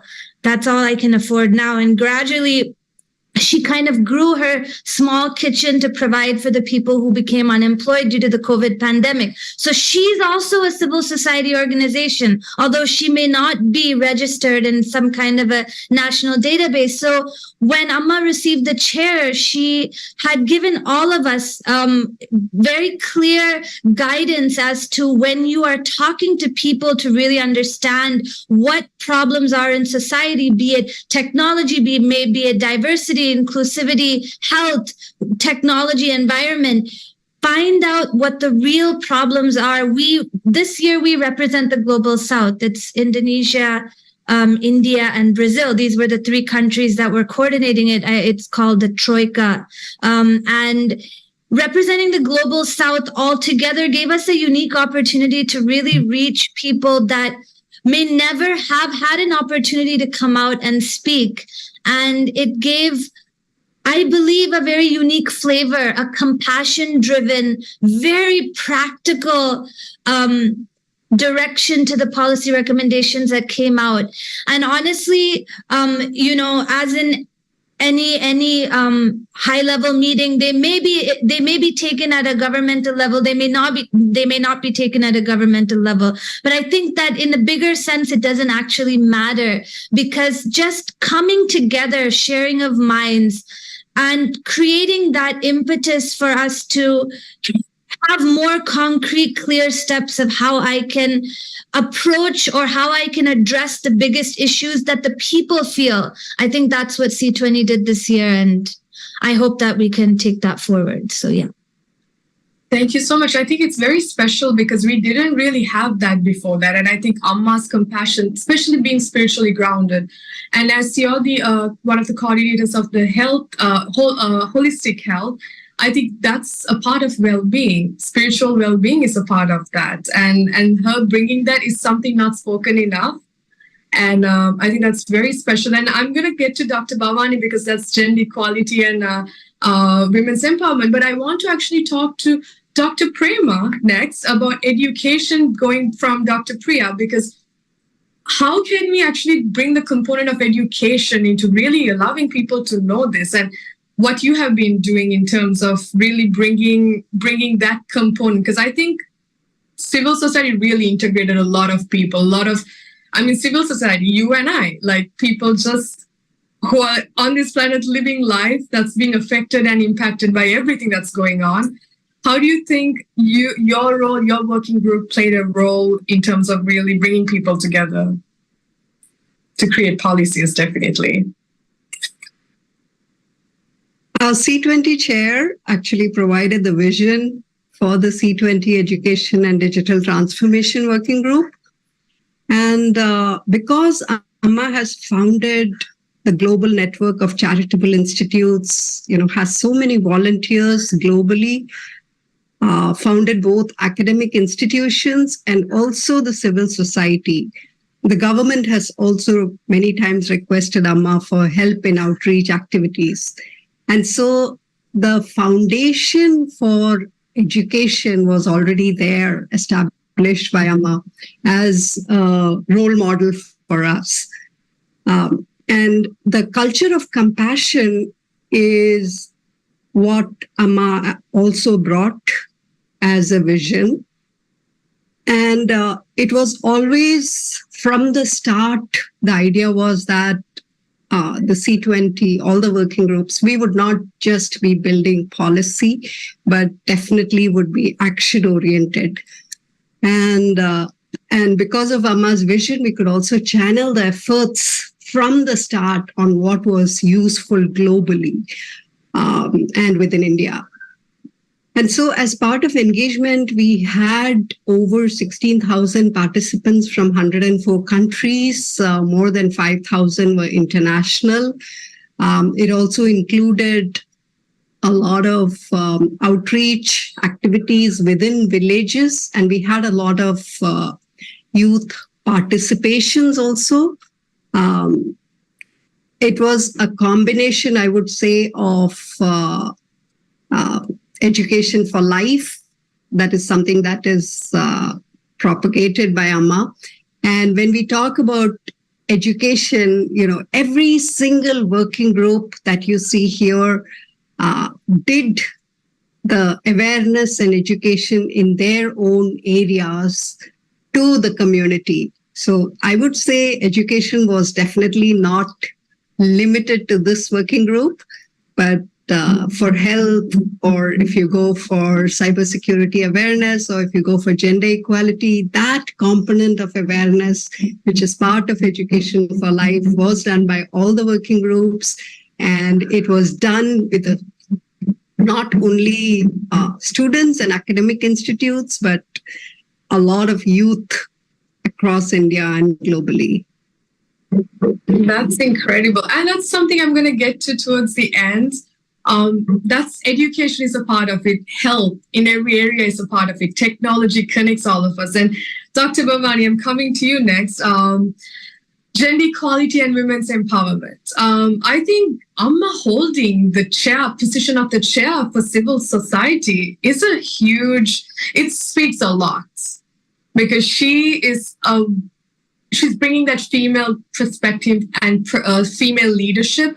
When you talk about compassion, these are some of the qualities we don't really see in today's leadership, because it's more masculine leadership, but we need that feminine leadership to really bring the heart out of it, to really understand and connect with people. And when we talk about gender equality and women's empowerment, and that's what we are. Power of Women is also, that's where we're working, we're collaborating with your working group. It's more than just women. Amma is so inclusive of everyone as the chair. And that's what we are about too. We are so inspired by her way of doing work. It's inclusive of that. Women don't leave anybody behind as mothers. Amma literally means mother. So can you please share a little bit of your insight on this working group? I think you've pretty much stolen the words from my mouth, Singh-Ally. It's exactly what you're saying. when you talk about Amma, it's not about gender as a binary. It transcends gender. And when you start with compassion and end with compassion, you are all inclusive. It's just exactly the same things that you were saying, Dr. Krishna was saying, Dr. Priya was saying, Dr. Prema was saying. You can just boil that entire thing down to this compassion based approach. And whether it's gender, whether it's any kind of inequality, any kind of diversity, any kind of inclusion. And like you said, motherhood doesn't exclude anyone.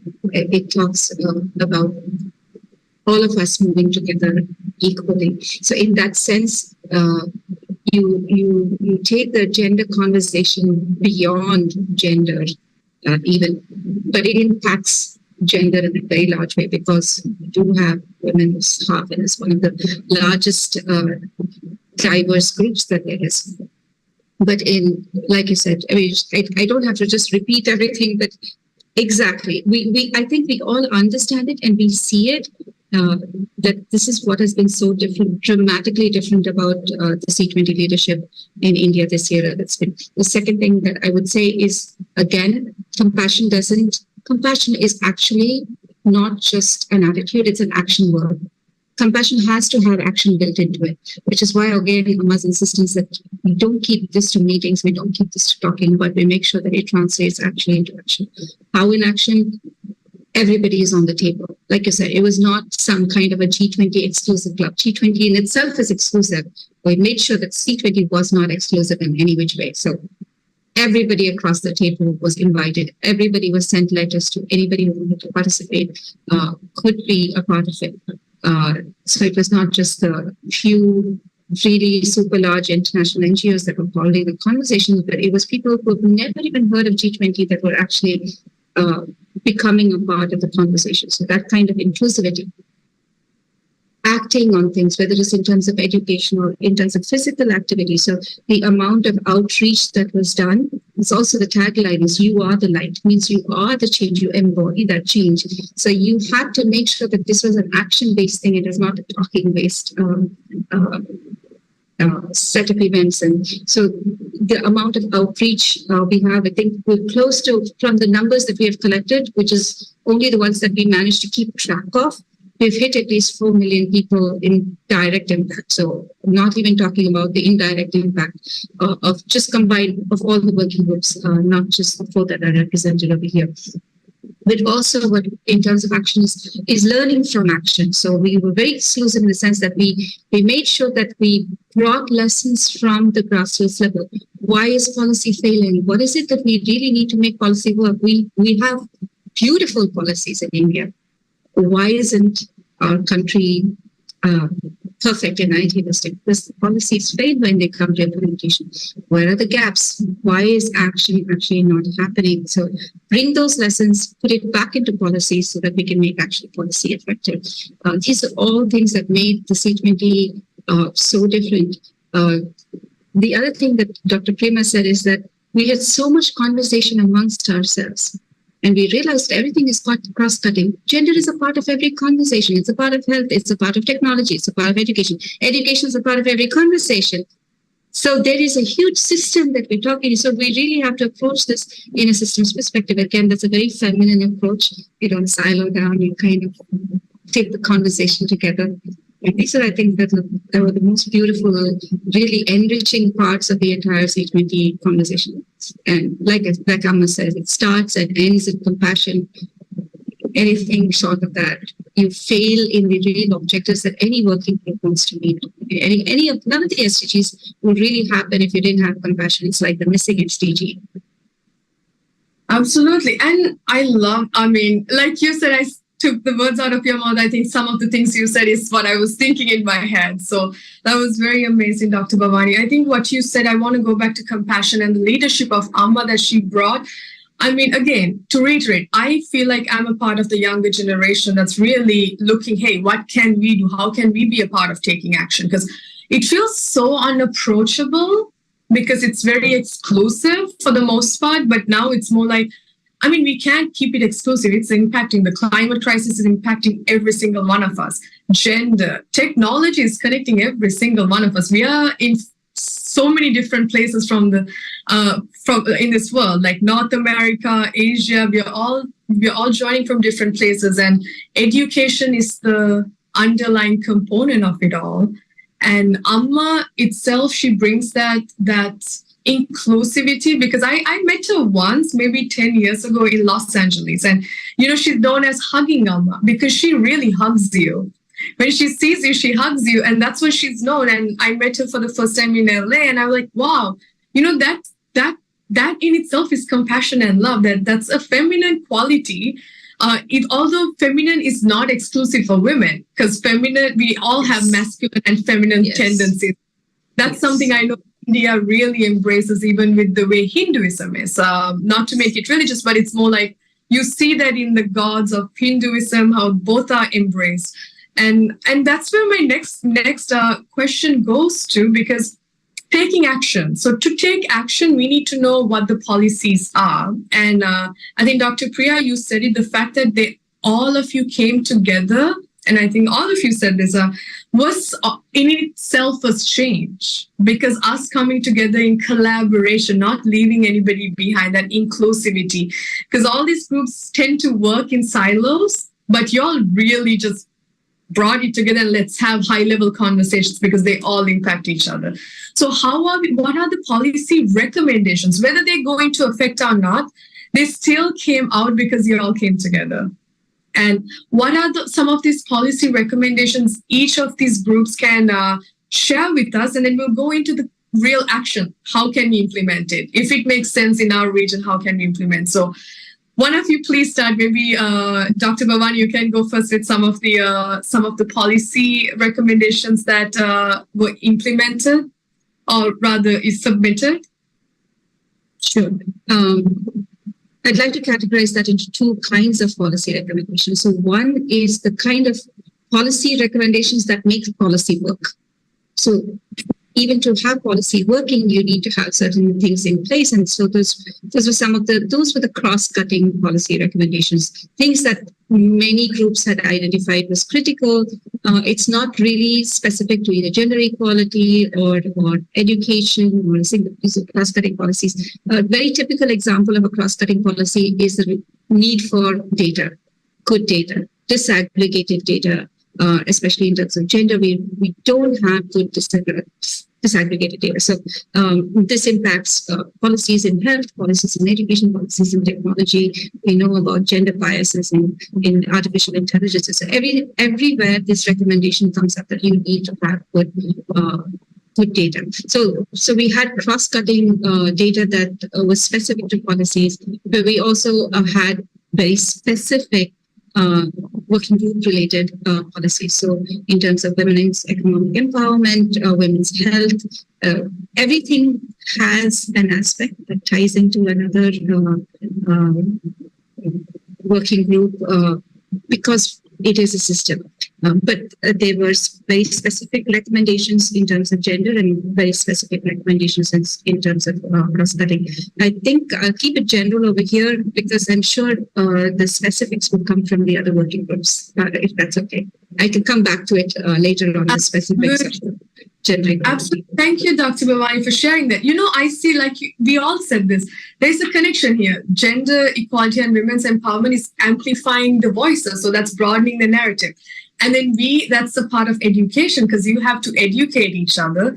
And then we have technology that really allows you to collect data, also disseminate information much faster than ever before. Just like we are talking here, we are using technology. And Dr. Priya, which your working group is holistic health, which impacts all areas of well-being, us being connected and coming. So Dr. Prema, if you can talk about a little bit about education and what kind of policies we are discussing here, the recommendations. So yes, the education group recommended an integrated approach that promotes holistic education, which is grounded in life skills and global citizenship. Sorry, I just lost my power, but I'm on a UPS. Okay. I'll repeat it. The Education Working Group recommended an integrated approach that promotes holistic education, which combines both education for life skills and global citizenship. Now, global citizenship education was emphasized in the C20 2021 policy from Italy. But in the Indian policy, we propose taking this to the next level called Education for Life. And that basically has two goals. One is to build compassionate youth who serve society, and also building resilience in the mind of the youth so that they can face difficulties easily, and overcome them. And this could be through practices such as meditation or better understanding of how to deal with them. And then it extends this holistic paradigm to persons with disabilities. So especially children, early identification, swift intervention, and also sensitizing the entire community because there's a lot of stigma involved. And finally, we advocate for digital accessibility, inclusive financing models to support skill development, capacity building. Education in emergencies was something we found later because it didn't happen that much in India. But what we found from our international audience is that the average time that a refugee spends in a camp is 17 years.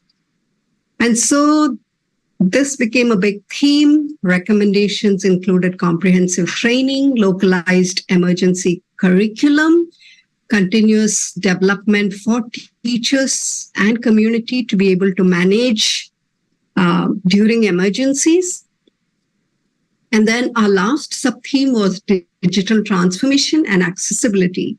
So here we looked at human-centered design, bridging the digital divide. We launched multiple projects from digital transformation that were offered to society in education, integrative health. But the most satisfying one was something we did for outside India. And this was called Amrita Kutumbakam. It connects CSOs and NGOs with the refugee camps that they offer, that they serve. And it's being implemented in different countries such as Uganda, Tanzania, Greece, South Sudan. And it expands the options of displaced people and refugees and the NGOs and CSOs that want to help them. They know where the refugees are, what they need within the camp, and the refugees know where to find the services from the CSOs. And this is actually now available in almost 50 countries, and we have a lot of volunteers who have taken this up. Wow, that's incredible. Thank you so much for sharing. And I'm going to get back to what you shared as well. And going back to technology, one of the problems, I have been having conversations with, people who I am talking to, my age group, stuck in between millennials and Gen Z. One of the things that's problematic we see is there's not enough discussion. So what you are sharing is just that data, that knowledge. When you have an open conversation, you can actually find out about what everybody's going through, what's happening in the world, instead of working in silos. And with technology being now the centerpiece of really connecting the entire world together, being able to really come from Uganda to, being able to connect 50 countries and their refugee camps. That's a big number.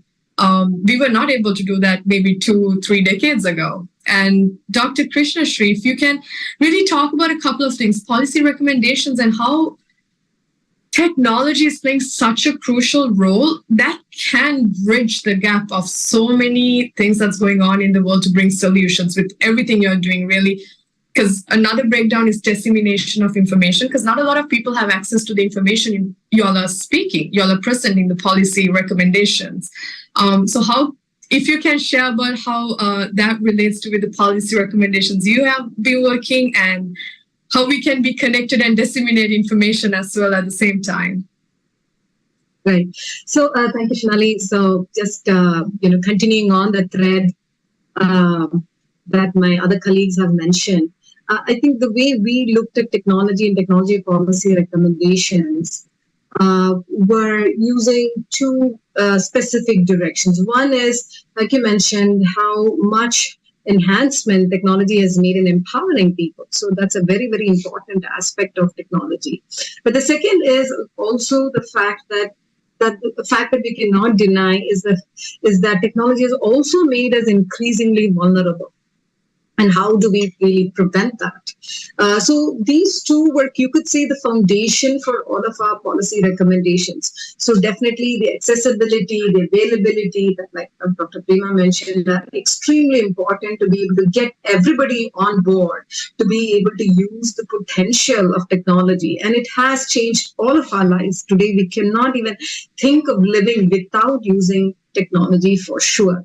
However, there's a significant number of us in the world that do not actually have any of this access. And so education actually plays an important role. And the way we looked at it is we looked at two cross-cutting recommendations. One was education on emerging technologies. It's not about using a phone to really dial a number, but really how can you really use that phone to really improve potentially the reach of your business, for example, and what does that really involve? So like Dr. Bhavani mentioned, artificial intelligence, it's already part of our daily lives. This year was a huge paradigm shift that we saw in use of technology by actually laymen and on lay citizens in making decisions, in looking at getting information, etc. So one is that the education of these emerging technologies for beneficial use and mitigation of potential harm, both of these are equally important. And you can only do that with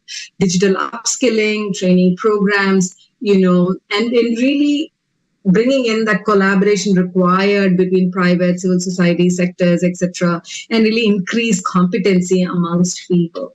The second was really related to how can we make ourselves less vulnerable, or the entire civil society or every civilian less vulnerable. And that can also be only possible through proper collaboration between various different stakeholders and countries. And we talk about, say, digital economy, we are expecting it to be $21 trillion in a couple of years, but half of it we expect will be spent on just combating crime, technology-related crime. And so we worry that we may be progressing very fast in terms of technology, space, but we may be also spending a lot of effort and resources towards keeping ourselves safe. So the good news is that 98% of potential, vulnerabilities can be somewhat eradicated with use of proper hygiene techniques. And we find that youth are going to be the potential torchbearers in this effort. So they will play a continuous and important role in this effort. So that kind of sums up the approach we took towards policies. And we had 4 verticals. We looked at security, we looked at AI and data for society, like Dr. Bhavani mentioned.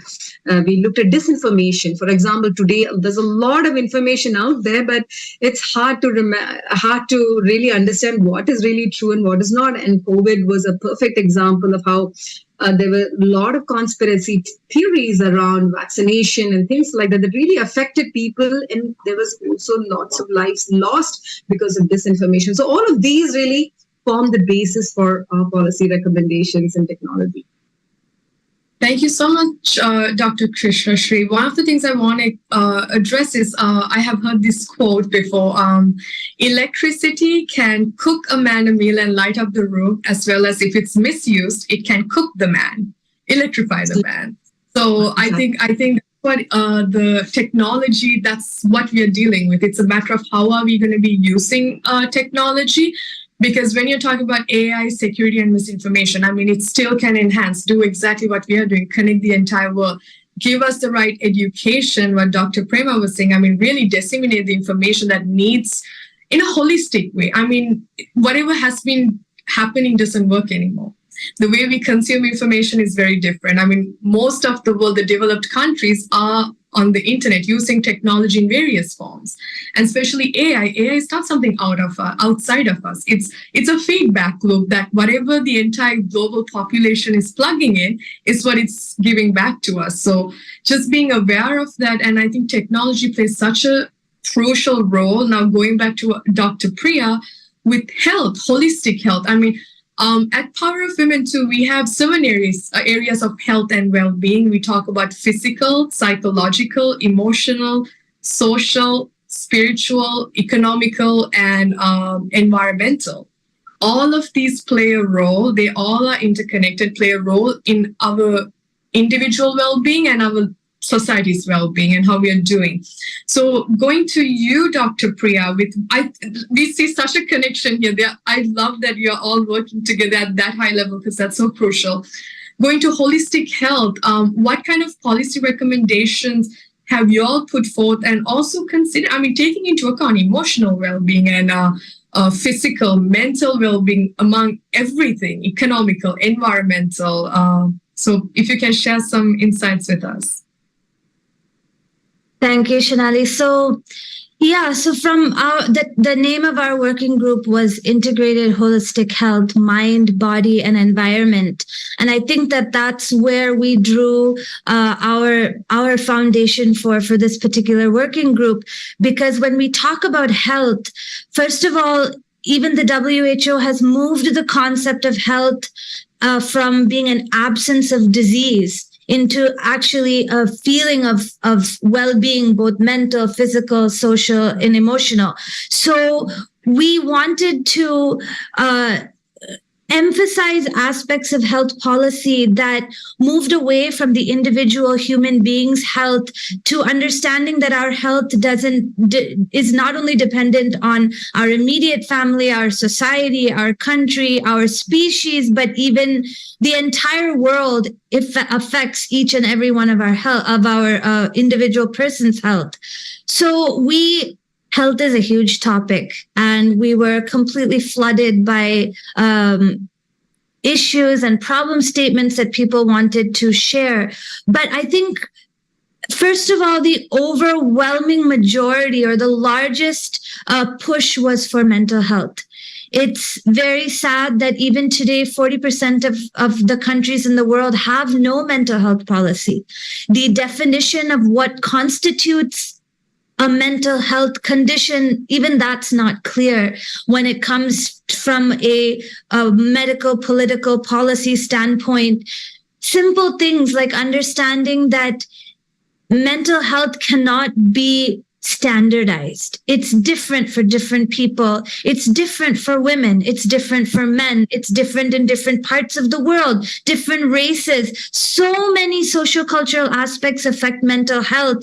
And the fact that isn't even mental health care and support is not available in 80% of the hospitals, 80% of healthcare facilities in third world countries is something that is almost unforgivable today, considering that, we've progressed as a society. So reinforcing the requirement for having mental health care facilities and support and manpower available at community healthcare centers, and having community involvement to help overcoming the stigma.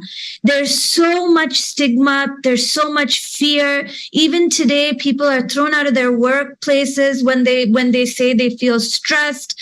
I mean, every 10 seconds, somebody commits suicide in the world. And the fact that most countries, even today, have no suicide hotline. Even in India, there is no suicide hotline that's, a central suicide hotline.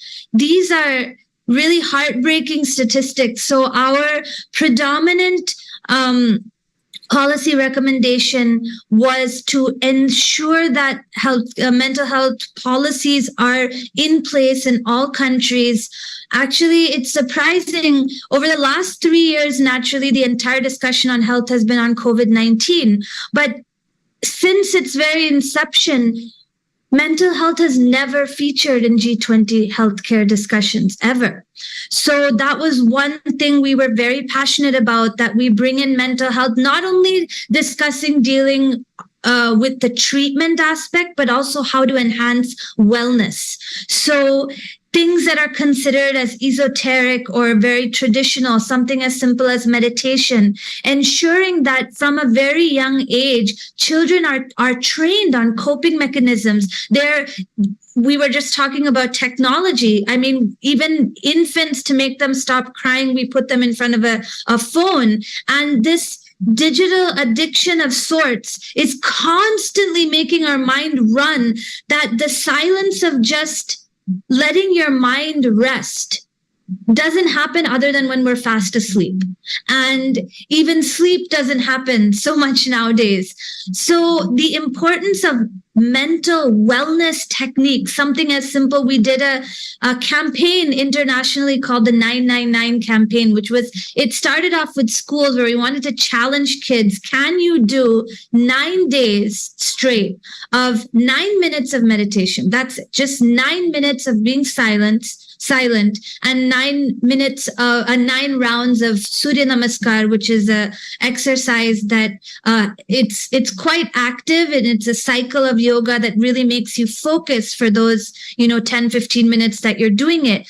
And we had more than 2.5 million people worldwide complete this challenge, and it was incredible to see these little children. They gave their testimonials after they did nine days of this, and even a child could sense the difference that they felt when they had just 9 minutes of meditation, and that it actually requires training to be able to sit silently. And the amount of wellness that you feel, these seem like small things, but our world is facing the largest mental health pandemic, far larger than anything COVID did to us. And we pushed that as our primary policy. Our second one was One Health. One Health is basically a concept wherein we recognize that when we talk about disease prevention, we cannot only prevent disease in human beings. We have to ensure the health of animals as well. If you take COVID-19, we all know, everybody knew it started from bats. You take tuberculosis, there's a huge campaign to eradicate TB by 2030. And now, way late, this started 15 years ago. And now we're realizing that doesn't matter how many drugs you give to human beings, if you don't treat cattle, if you don't protect our livestock, if we don't prevent spread of disease in our forests, we're not an individual species on Earth. The health of our plants, the health of our animals, it's not only about our pets, but everything. That's going to affect each and every health communicable disease eradication program we ever try to plan and strategize.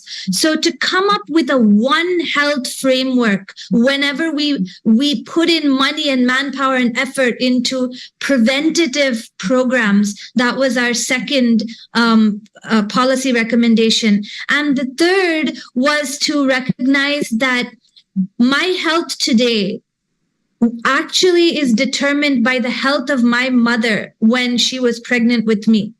My health, if I become a diabetic when I'm 60 years old, today, non-communicable diseases is the cause of 70 to 80% of death in the world. And that is determined 70 years ago from when your mother had you in her uterus. So when we conceptualize how to prevent or reduce the burden of non-communicable disease, it has to start from the health of our mothers. It has to start from the health of women when they begin their reproductive cycle.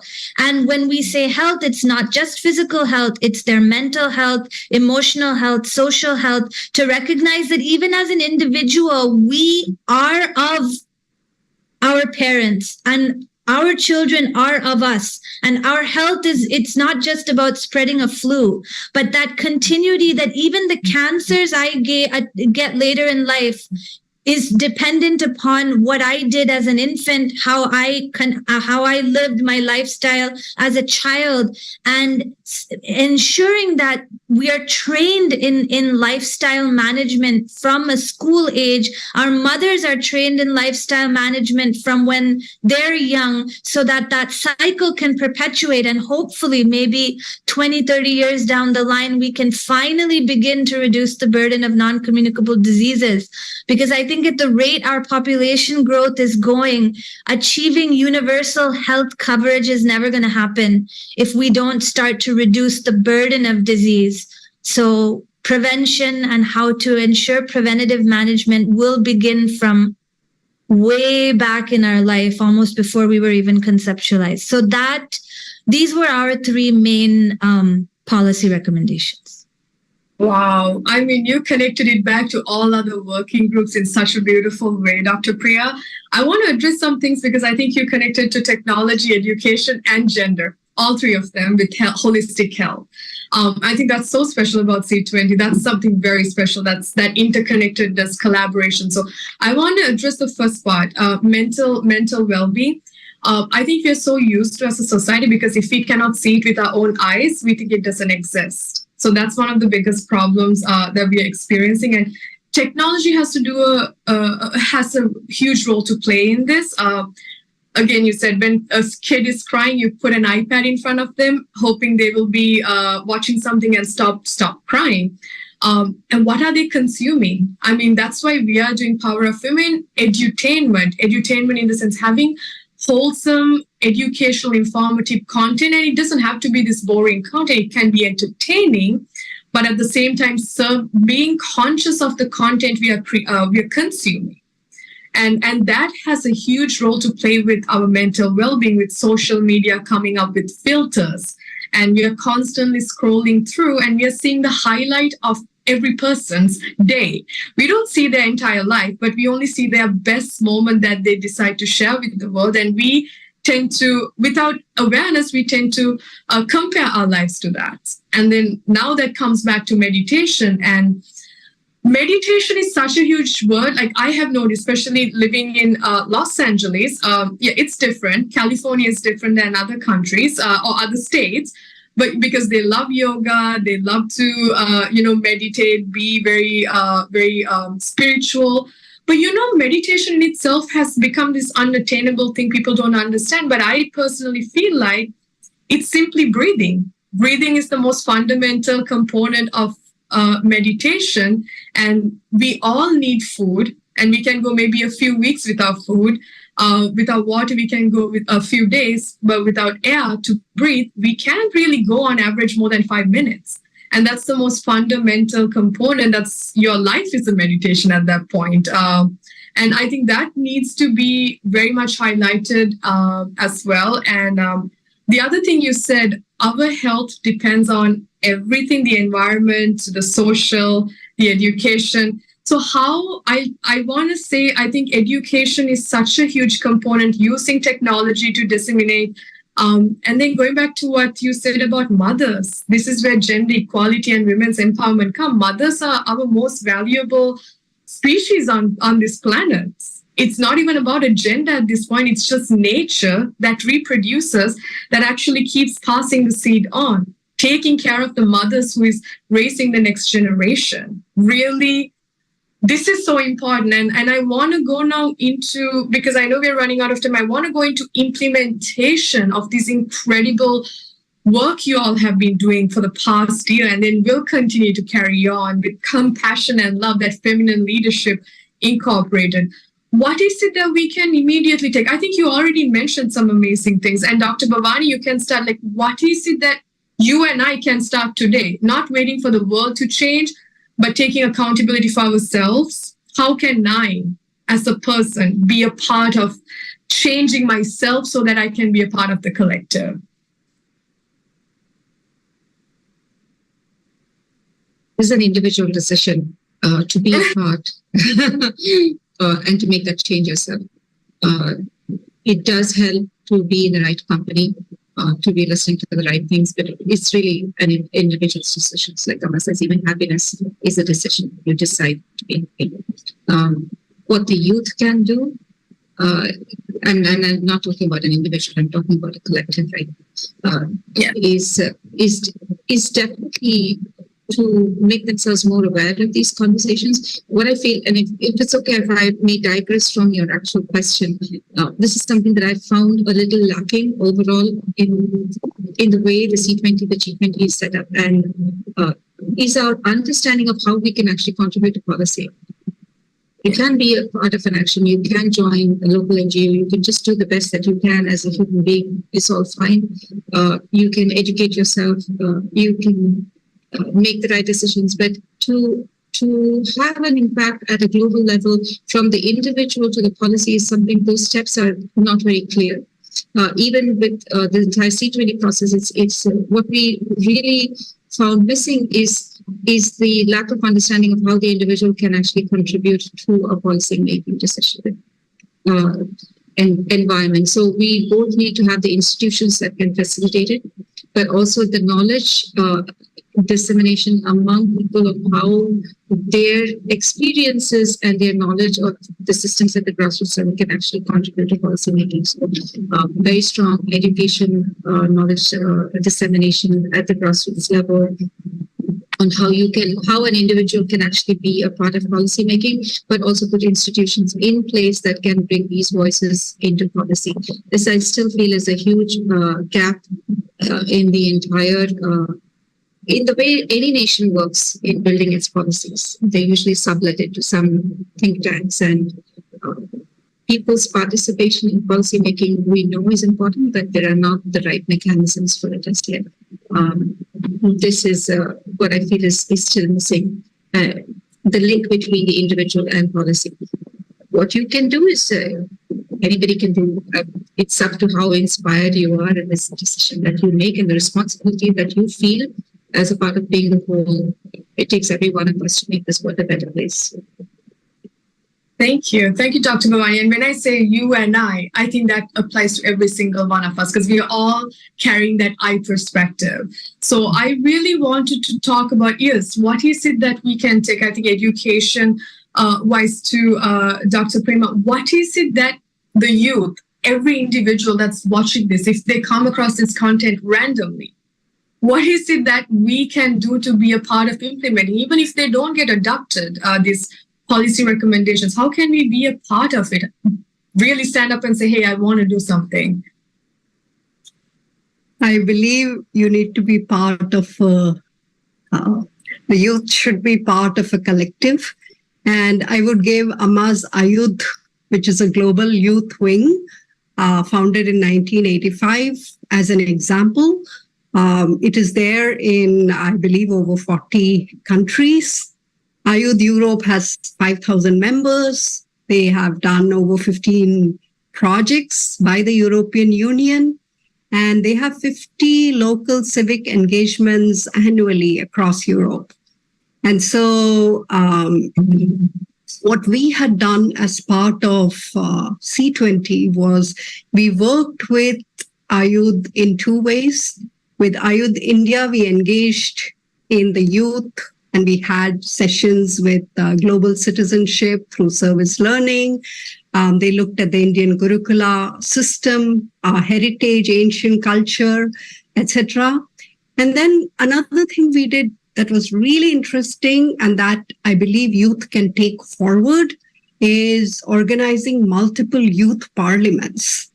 And this was, again, in collaboration with Ayudh chapters in India and outside India. And youth from each region or country did the research to identify the problems in their regions, propose the solutions, propose the policies, and the best practices. And we had over 35 countries participate. And we only gave them 4 or 5 minutes to present during an online parliament, and there were awards. We had invited experts, and finally, at the end of each youth parliament, they signed a joint declaration. So that's the closest thing, I think, where they have done their research and they have identified solutions and they have proposed policy recommendations with experts involved. And this is really something that all youth organizations can do. It also there's also a peer influence. So instead of doing drugs together, you could be doing something that is useful for society and building your own character together as youth. That's so wonderful. And I think we should put more information about our youth as well as a starting point if somebody wants to take part. That's in 40 countries. So thank you so much, Dr. Prema. And Dr. Krishnashree, do you have anything to share in terms of implementing? Because I think technology is such a crucial component. And how can youth be a part? Sure. I think I think to a broad extent, the way I would look at it is that engagement to improve technology platforms is, in some ways that youth can really participate in. It is a continual process, of course.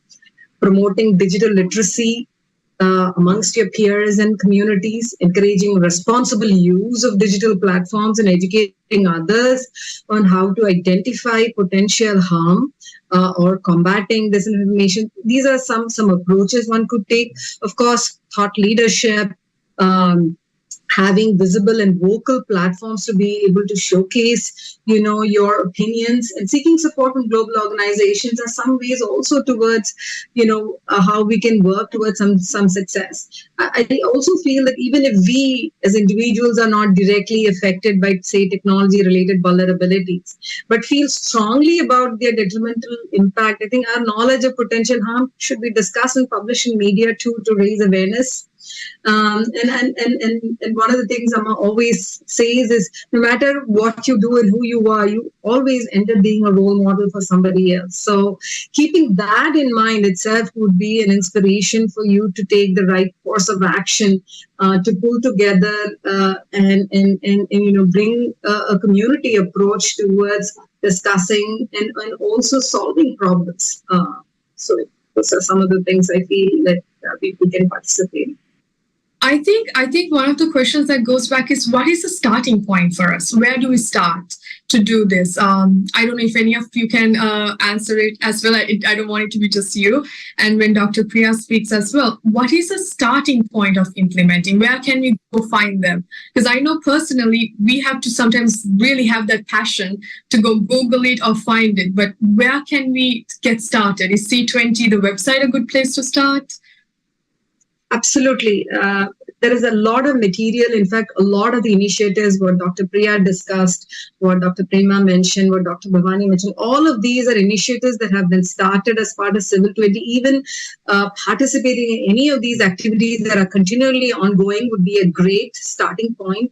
A lot of materials have been built.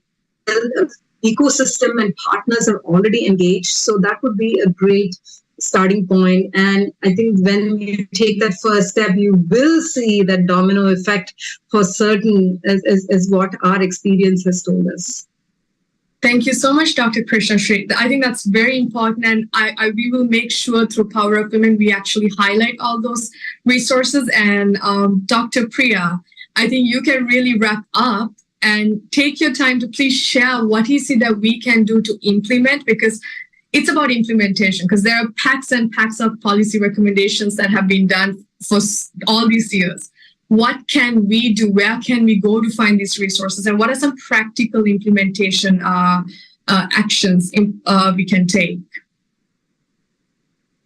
It's a loaded question. I think that, like you very rightly said, even before the C20 process, even Dr. Bhavani mentioned this before, there is so much information out there, whether it is from governmental organizations like the WHO, whether it's from fantastic NGOs all over the world. Information is available, but like Amma says, at the end of the day, no matter how many organizations or how many systems we put in place, we have to dare to be the change. And human beings are communal beings. We live in communities. Our behaviors are influenced and shaped by those that we see around us. And that is especially important for youth. You know, you're trying to understand who you are, you're forming your personality. And Amma very beautifully puts it, well, each and every one of us is a role model, whether we realize it or not. Somebody else is looking up to us for inspiration. So recognizing that we have the power to actually change not only our own lives, but others, the individual has to dare to step out of pre-existing habits, pre-existing norms. Take, for example, mental health. We have to dare to talk about it. We have to dare to be open about it. Or you take something like menstrual hygiene that everybody is afraid to speak about. Nobody, schools don't want to teach children. There's strange preconceived ideas that it's going to ruin innocence. But even if that is what our immediate society says, we dare to be the change that we want to see in society. We open up and speak about it. And the power that we have to actually influence what is going on around us is so incredible. We just don't realize it. So I think the change has to start from youth. I think education is so important, and there are so many resources, and for sure it's our responsibility to direct youth towards the correct resources. But I think more than anything, it's empowering them to recognize that if they decide to speak about it, if they decide that I'm going to do 9 minutes of meditation in my school, others will see them and others will eventually want to understand more and learn more. And that's actually how lasting change happens. I think that the power of an individual is actually so much more than the power of any policy. So I think that is also the reason why Amma had emphasized so much that while you should focus on policy making as well, also ensure that empowering the next generation, empowering societies, villages, grassroots workers is as or even maybe more important than the actual policy building, because we have to be able to change our own. We are the future governments. We are the people that are going to create our future. So, yeah. Wow. Thank you so much, Dr. Priya. And I want to say something. All of you being here, thank you so much. I think it's very important we collaborate. You all have created a safe space for everybody to feel included and inclusive. And we at Power of Women, we want with this collaboration to carry the work you have done, incorporate into edutainment so the youth can actually know where to get started. So that's one of the things we're in the works, and we're also actually collaborating with our youth as well. So that can be a starting point for any youth around the world to look what our youth is and see if you don't know where to start, look it up. And this is a point of a starting point. And we work with the Brahma Kumaris as well. It's again a female run organization. And so both females and males. But I think starting points, you have already given that space. And I think that's what we all need to do, give these solutions or these resources as a starting point. If anybody who is watching this do not know where to start or how to begin. And in the closing, I would like for each and every one of you to share a couple of words very quickly in the closing. And thank you so much for being here. We really appreciate all the incredible work you have done and paved the path for all of us. And thank you so much. And Dr. Bhavani, do you want to go first? Why don't I go last? Okay. Who wants to go first? It can be any one of you. All of you, there's so much interconnectedness. And I think that's one of the most beautiful things that y'all showed through C20 working groups. Everybody's interconnected. It's not working in silos. It's about collaboration. Everything goes hand in hand. So Dr. Krishna Sri, do you want to go first? Yeah, I can go first. I just wanted to thank you for this beautiful opportunity to really showcase our thoughts. Personally, I just wanted to say that there's a lot that I learned in this process that really brought out the immense immensity to a large extent, the team from that work with us all over the world.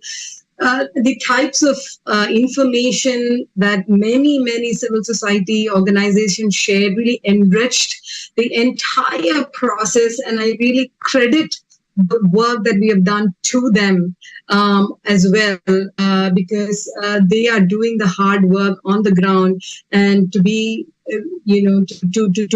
to take time to be able to notice that work and, present that work really, and the courage that they really showcased was really extraordinary as well. So I really thank, the G20 countries for providing this platform, but also I think the Civil 20 leadership and entirety for making this a life-changing experience. Thank you so much. And Dr. Prema, do you want to go next? Sure. I'll just end with a quote that underlies the theme for all the working groups and Amma's vision. Our heart is like a parachute, and it's very dangerous if it does not open. So let's work towards that. Wow, that's powerful. I mean, again, that's bringing that compassion and love. I love that. And Dr. Priya, do you want to go next? Yeah, I think that I want to share in Dr. Krishna Shree's sentiment that the work that we were privileged to be able to see by civil society, by individuals all over, it was so inspiring. And I think that especially for youth, we are so used to hearing bad news and seeing the problems around us, but there's so much good. There's so much beauty in the work that people do to try to help those around them. And I think that in so many ways they're the greatest truth that's given in all of spirituality, that true happiness comes when you selflessly serve a person in need. That is something that is actually demonstrated every day by all of these civil society organizations and just wonderful people that want to influence positively the people around them. And I think that that if we really open our eyes to that, every moment becomes a moment of inspiration. And I hope that C20 can help bring that also to the limelight for youth to be able to just get thousands of examples of how they might be able to find that joy in selfless service as well. Yeah. That's so beautiful. That's so beautifully put. We are all a part of civil society. I think civil society encompasses all the engagement groups, in fact, because we all fall under it. So it's so important. And Dr. Bhavani, with being the coordinator of gender equality and women's empowerment, what do you have to say? I would like to re-emphasize the C20 tagline as "You are the light," and you are the change that you seek in the world. And so we all have to take up that collective ownership for the change that we want to see. It's a huge responsibility on all of us, especially the youth. We are leaving behind, I can say I'm from the other generation, but we are leaving behind the earth field, and it's not in good shape. So it's good to look at the mistakes that we have made, come together. I do not expect anybody to do anything for you. You have to do it yourself. Wow. Thank you so much. Do it with compassion in your heart. You can't go wrong. That's so beautiful. I mean, if not us, then who? And thank you so much for being here and really sharing your incredible insights. And I hope to really highlight, I mean, through Power of Women, there are so many people behind the scene that has been helping, including Miriam. I know we did it. She's not a part of the panel, who has really done so much, all of you. And Dr. Krishna Shree, when you say the NGOs are doing so much, I think all of you together, it's a collective effort that y'all are paving the path for all of us to take action to really become aware of what's happening. So thank you so much individually for each and every single one of you, and for Amma for bringing that beautiful form of leadership that really highlights compassion and love. Thank you so much. You are the light. Thank you.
Hello, everyone.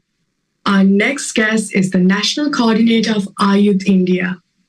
Ayudh is an international youth movement inspired by a vision of selfless service and compassionate leadership, founded by Amma ji, the chair of C20 for G20.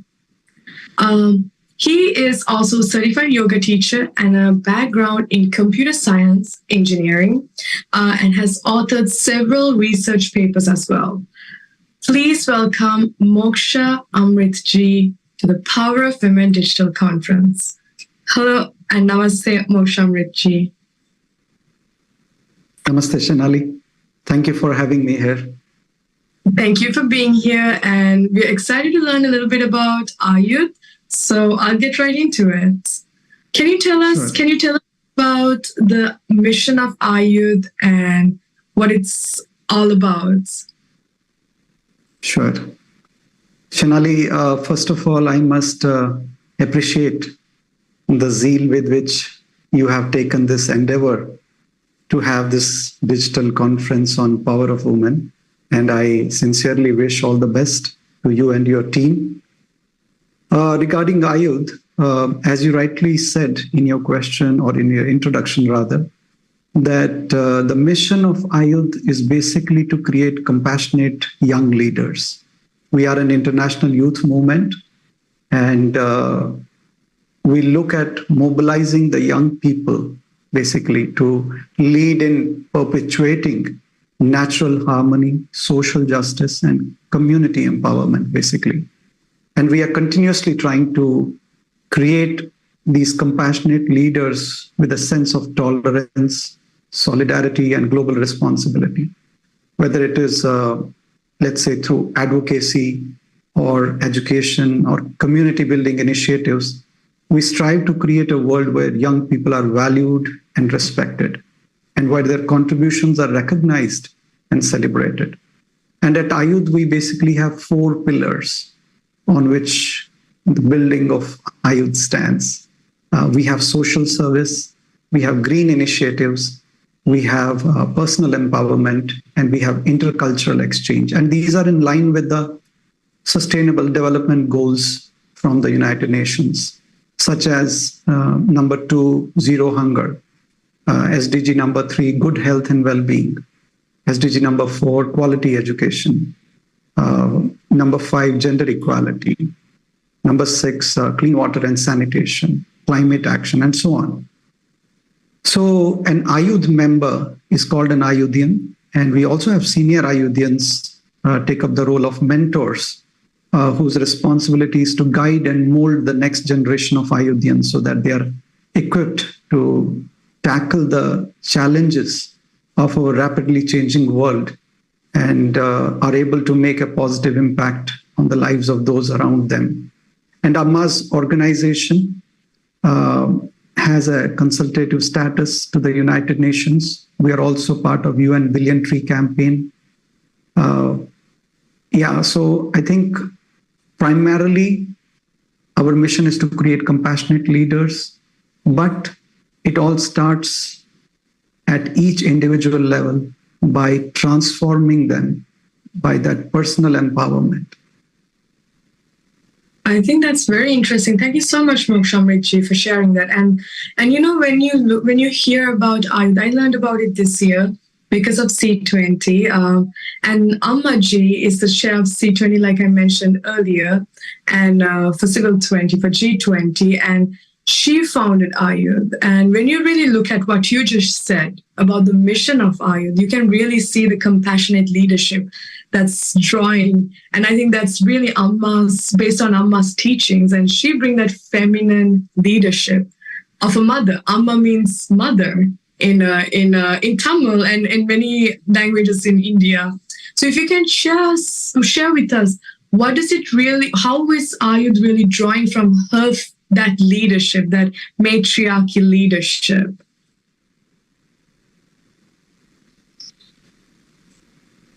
I would say that at the root of all of what Ayud is doing is a sense of dharma. In fact, Ayud is an acronym that stands for Awaken Youth, Unite for Dharma. And many a times, this is a Sanskrit term, dharma. Many a times it gets misinterpreted as religion, but actually it is not. Dharma means duty, to put it simply, our duty as global citizens. And how do we learn to imbibe this sense of dharma? Well, not by books, not by sermons, but by good role models. And these should be the role models who actually walk the talk. And that is where Amma is such a wonderful example, a beacon of light for all of us, for all the Ayudians, because she really walks the talk.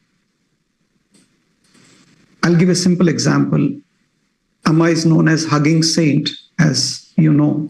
For the last 40 years, she has been traveling all around the world, embracing people from all religions, ethnicities, cultures.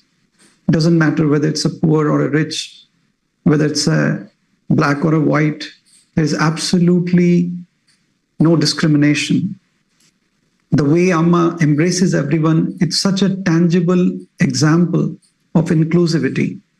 The way she listens to everyone, to the suffering, and provides them the practical solution. This is the kind of compassion that she is breathing in and out 24/7, 365 days.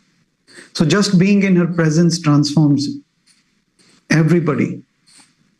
And I think that is the most important part of Ayud, that every Ayudian derives its inspiration from the life and teachings of Amma, because she is such a wonderful role model.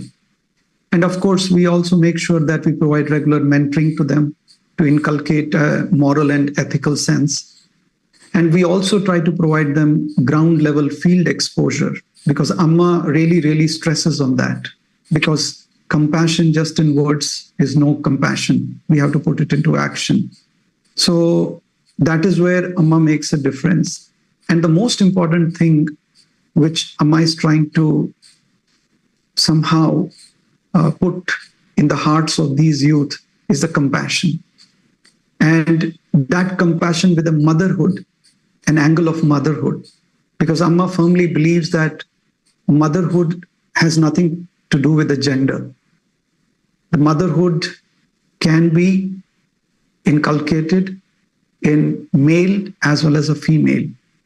And that power of motherhood is what transforms the society. It is really, really amazing to see what kind of transformation that motherhood can create. And every Ayudian, whether it is an Ayudian from India or Europe or America or Japan, they relate to Amma as a mother, as a teacher, as a friend, as a buddy, you just go and open your heart to. So that is the kind of openness she brings in, and that is what transforms people. Yeah. I think that's absolutely incredible. And I want to clarify one thing. When you say Amma embraces people, she literally hugs people from around the world. And I remember meeting her once I was a youth myself. I remember still a youth. I think I was much younger at the time, and I remember meeting Amma, and I remember she hugged, and there were thousands of people. This was in Los Angeles. There were thousands of people who had come to see her, and she was hugging every single one of them that came up to her, and to see that that's the type of leadership, that love, compassion that is being instilled in youth, regardless of gender, is so special and is so needed right now. And that's where my next question actually goes to as well. When we talk about the youth are always constantly bringing such fresh perspectives to the table. And then I really want to find out this piece of compassion. And I think that's what Amma brings. That's very special, that feminine leadership. And it doesn't matter what gender you are, bringing that feminine leadership, because we all have masculine and feminine within us. And really bringing that out with the youth is so special. And how are Ayudians bringing that to the table in terms of their project, their inspiring initiatives? What are they doing? If you can share some of them with. As you rightly said, in this age, in this modern age, when there is so much of information overload, it's quite common to see that youth lose a sense of what is really valuable in life. And at Ayud, we try to bring in that value system back in their lives. What do we really value in life, so that they are able to put things in the right perspective? I'll give you a small example. This was a young boy who was once sitting near Amma, and Amma was giving darshan, embracing so many people. And this boy was very sad, and Amma asked him, "What happened to you? Why are you so sad?" He did not open up initially, but then later he opened up and he said, "Amma, there was a girl I was in love with, and she all of a sudden went with someone else, and now my heart is broken." So Amma said, "Don't worry, I'll give you a better girlfriend, a girlfriend who will never leave you." And he was so happy. He was just waiting for Amma to introduce him to his new girlfriend. And Amma kept joking and talking to him for some time. And then he got quite curious and he said, "Okay, Amma, but where is my new girlfriend?" And Amma said, "Well, son, remember one thing. This nature is your best girlfriend. If you love nature, it will love you back and it will never leave you." And then that was the day I've seen that boy getting transformed in such a wonderful way. And he is one of our leaders now on the green initiatives. He has really taken that word of Amma to his heart. And he's so much in love with nature. That is how the value system Amma tries to incorporate in the youth. And we try to bring in the same value system to people, because you being from edutainment, information overload is always dangerous in society. And it's like garbage in, garbage out, right? If you don't provide the right set of inputs, if you don't put things in the right perspective, it always creates more problems. And as far as initiatives are concerned, whatever we do at Ayud, I think, as I initially also said, the root of all of this is dharma. What is our value system? What is our dharma? And when we are at Ayud, we try our best to do whatever is good for the society without any discrimination of caste, color, or anything. We teach our youth to take that global responsibility as a global citizens, because there's no point, blaming circumstances or blaming God or whatever. We need to take an action. And in fact, it's a mutual learning. We also, as mentors, we also learn a lot from youth. There was a saint who once said, youth are not useless, but rather used less. And if we can help channel their energies in the right direction, it can do wonders. I remember after tsunami, when Amma was making houses for those who had lost their houses, there was this huge group of Ayodhyans from Japan who came and who said that, we are ready to offer our service. We'll stay here for 1 month and we'll help in building the houses for the poor. That was a wonderful thing. And I remember, there were in 2018, there was a huge flood in one of the states of India called Kerala. And after unabated heavy rains, Amma announced that her organization will donate 10 crores to the Kerala Chief Minister's Distress Relief Fund.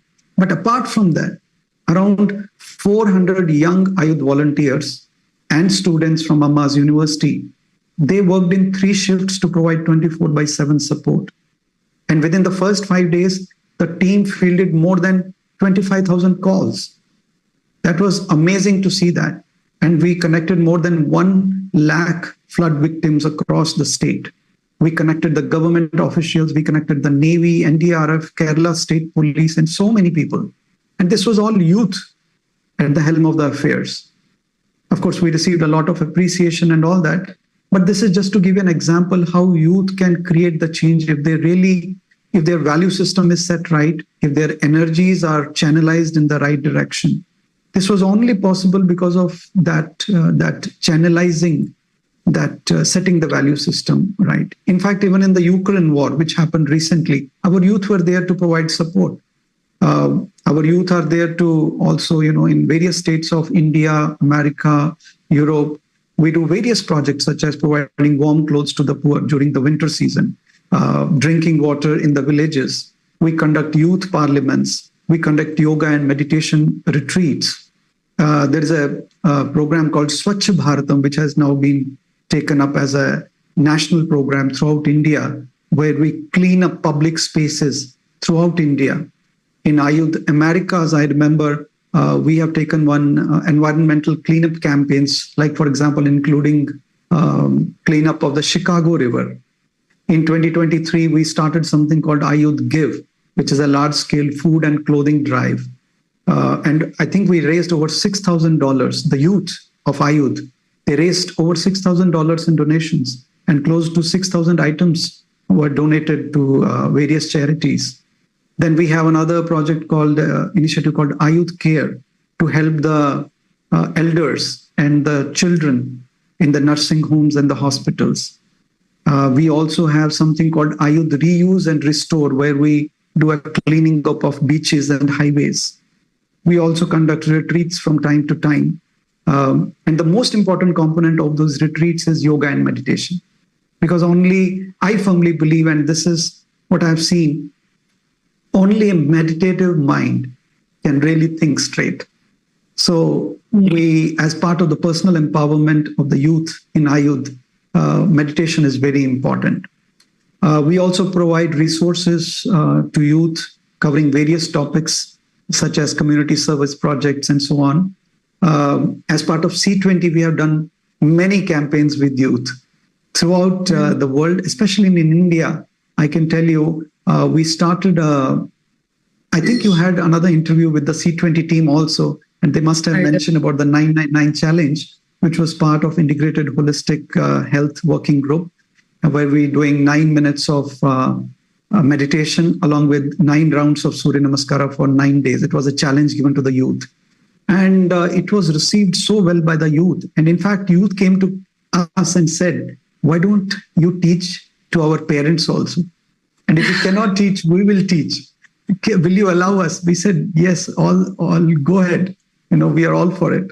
And very recently, about not even a month back, we did a huge 999 challenge program in Delhi, the national capital of India, in the Tyagaraja Stadium, along with the gender equality campaign, where more than 5,000 students participated and lakhs of them participated online. 5,000 were in the stadium. It was a huge, huge program. So we are trying to create that sense of awareness among the youth, among the society, even the topics such as gender equality, which of course is very close to your heart. We did a pledge where everybody, men, women, children, pledged for gender equality. And in addition to that, we also do a lot of youth summits, annual youth summits, where thousands of youth come. In India, we have something called Ayudh Leadership Training Summit. The recent one had about 1,000 participants. I think in Europe, we did this year, it was called Dare to Dream. That was the title. And we included multiple transnational activities and tree planting, homeless food runs, refugee services, and so on. In addition to that, we also do collaborations with the United Nations to create multiple high-level panel experiences with UNESCO and so on. We send our delegates to UNESCO, such as World Youth Kindness Conference. Recently, our people had gone. So these are the kind of initiatives we have. There are many more, but in the interest of time, I'll stop here. Thank you so much for sharing all of that, Mokshamritji. And I think it's so crucial that I want to recognize before we go to our last question, what you just shared. I mean, bringing that female leadership, really showcasing what the youth can do. And I love what you said. Youth are not useless, youth are useless. And just to see how Ayudh is really guiding these youth to be on the right path, even with meditation, where the youth want to teach their parents, because that's such a fundamental, crucial component. I love everything. And I think collaboration, my question was going to be, how is Ayudh collaborating? But I think you answered it so beautifully with everything you shared. And I'm excited for Power of Women to be collaborating with Ayudh as well, to see how can we really amplify the mission. And with that said, you said some incredible components youth are already doing through Ayudh. As our last question, I want to ask you, for any youth that's watching, how can we be a part of Ayudh? How can we get involved? Because we all want to know, we all need a starting point. Sometimes it's the hardest thing to get started. And I think Ayudh has done an incredible job creating that space. How can somebody who is watching get involved with Ayudh and contribute? Sure. I'm glad you like that. Youth are not useless, but they are useless. Let me give you one more. This is the one I coined recently.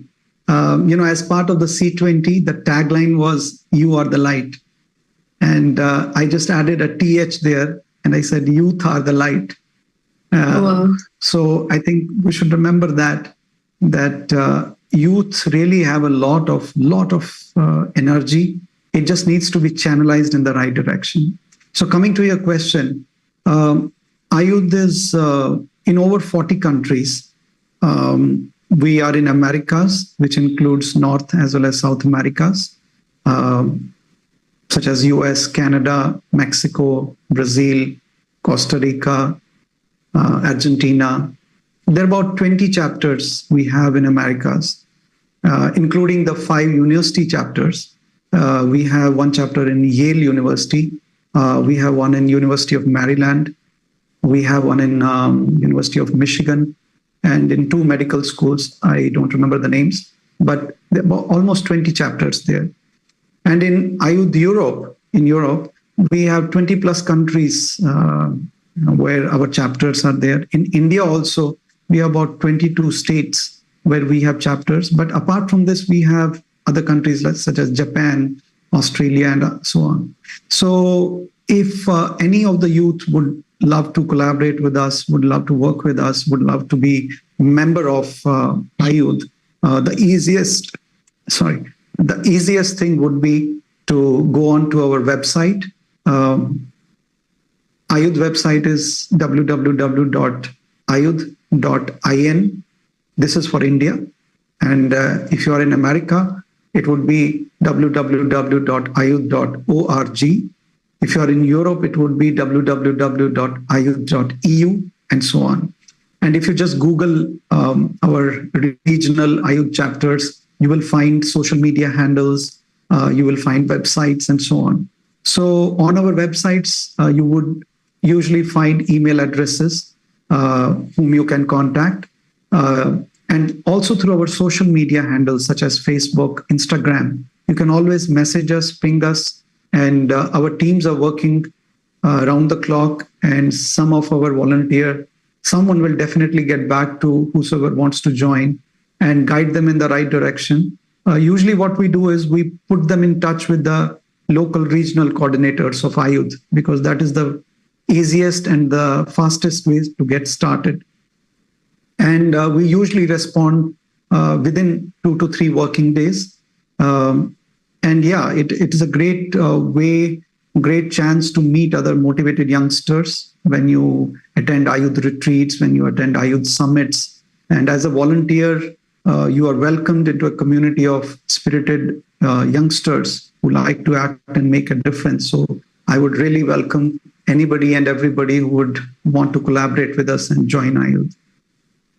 Wow, that's so exciting. So it's in many countries. So any youth who is going to be a part of is part of a global network of other youth who is doing the exact same thing. So this is very exciting. And as a part of collaborating, and you are so open to collaborating, Ayud, Ammaji's work.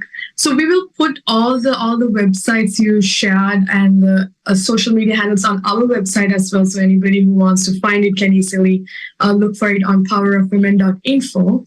And thank you so much, Mokshamritaji. You shared some incredible information, and I think it's incredible to see the opportunities. I will also try to share some videos with you if you're interested. Yes, please do, because we want to highlight them. And I think please share it and we'll highlight it so everybody could see what it is. And thank you so much for sharing this. It has been such an insightful, exciting topic to talk about, especially because that's one of our main audience. The youth of the future. Youth is the light. I love that. I love the coin words you shared. So thank you so much for Singh-Ally. And thank you. Thank you. You have been a wonderful host. I really enjoyed the interview. Thank you so much. Thank you.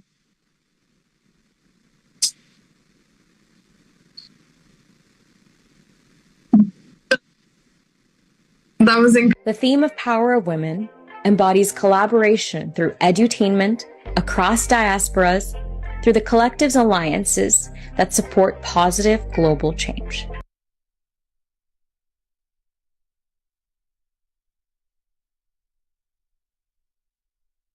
Hello, my name is Christopher Coley, and I'm an assistant professor at the Amrita University School of Social and Behavioral Sciences, and a researcher at the Center for Women's Empowerment and Gender Equality, based in Kerala, India.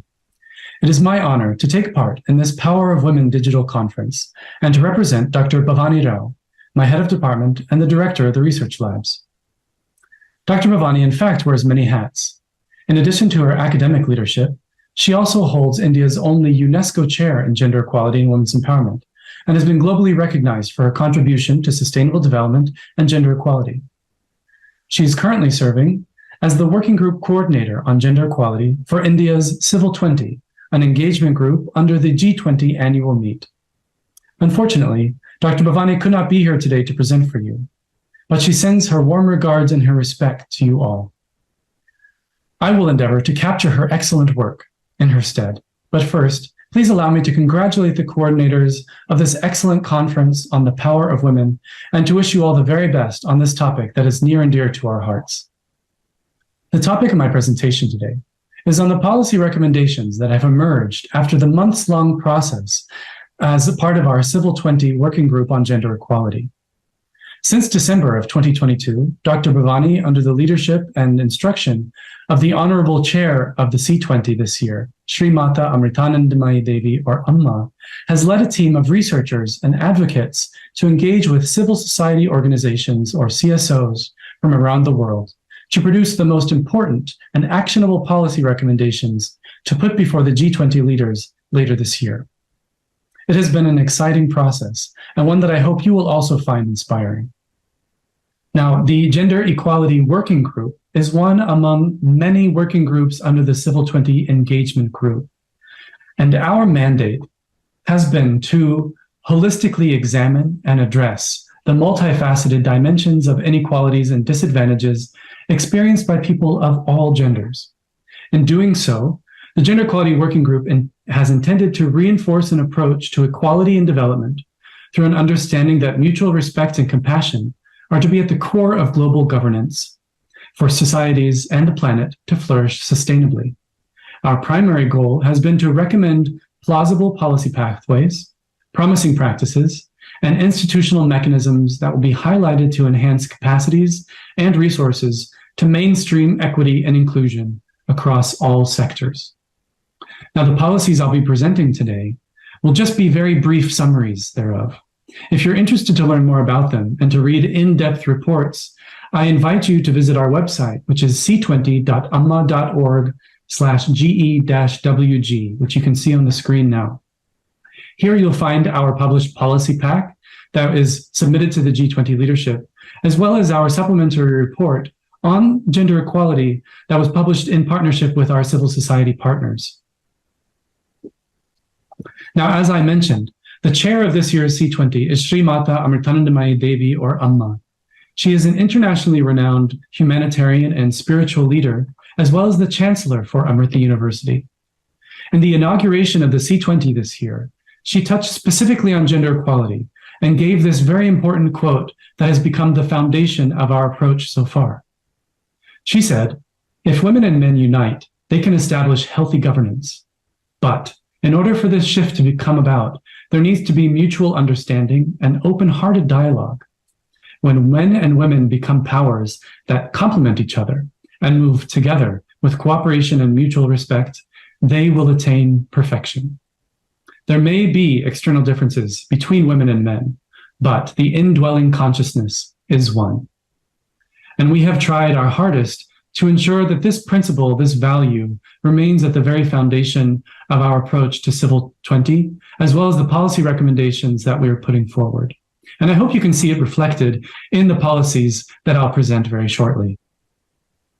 The C20 Gender Equality and Women's Empowerment Working Group has been organized in 6 sub-themes that were identified based on the global literature, which reflects these points, but also based on our own research and understanding following a systems thinking approach. Our research lab at Amrita University has been following a systems thinking approach to gender equality for some time. And we've taken and adopted a holistic view, a multidisciplinary and multidimensional view of gender equality, which agrees and embraces the fact that there are multiple complex forces that are at play when we're talking about gender and equality, as well as sustainable development. And we believe that these 6 sub-themes that I'll be sharing today represent the most pressing issues. They include economic empowerment and sustainable livelihood, education and skill development, environment and disasters, physical and mental health, safety and security, and society and culture, with a special focus on engaging men and boys as a part of the gender equality process. The C20 Working Group on Gender Equality, Women's Empowerment has been quite busy since December 2022. Since then, we have been able to engage with over 600,000 participants from 76 countries as a part of our outreach events, which number over 1,300. In addition, we've hosted over 40 policy meetings and conferences where over 2,500 CSOs and 4,000 of their representatives have taken part in our policy dialogues and discussions. From these events, we have received over 1,000 policy recommendations. And using a very rigorous process of evaluation, reduction, and consolidation, we've worked with our CSO partners to reduce this number to a manageable amount that we have then transformed into our final policy pack, which again, you can see on our website.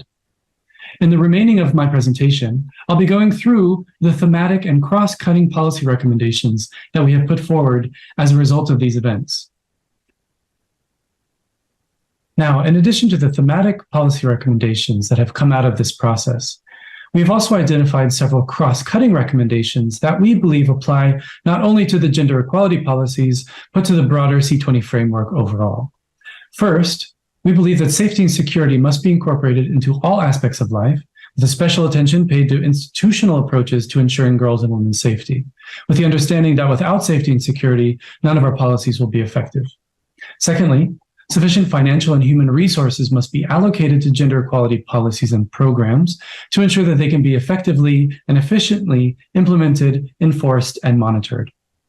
Third, our policies and programs design must adopt an intersectional approach, which means that we embrace and we acknowledge the fact that our social problems are complex and must be approached as such and not limited to certain silos. Fourth, we must improve, increase, and incentivize high-quality gender disaggregated data collection, with the understanding that without appropriate data, we cannot make informed decisions about which policies should be implemented.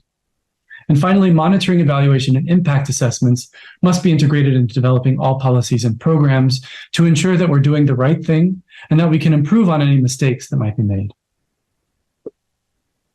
Now, I'll go through very quickly our thematic policy recommendations for each of our themes that we identified. Most of these include 4 or 5 individual policy recommendations, and I'll quickly mention them. But please do be in touch with me or my director, Dr. Bhavani, and please read our policy pack if you want more detailed information for each of them. Now, in the theme of economic empowerment and sustainable livelihoods, we've identified these 4 areas that we proposed.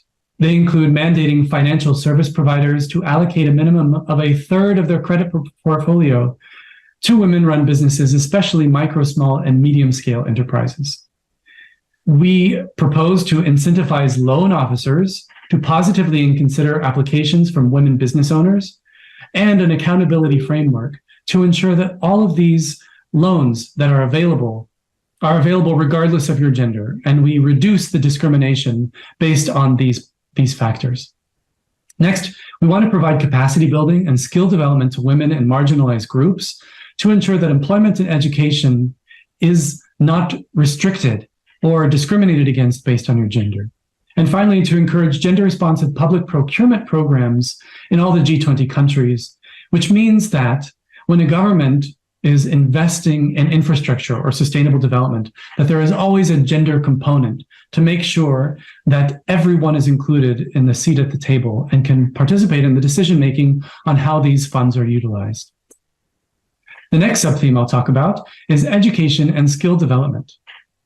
And here we have a wide-ranging set of policy recommendations that include gender-responsive, accessible, and affordable learning centers, especially in underserved areas, to ensure that regardless of your economic, your social, or your other demographic background, that you are not excluded from education.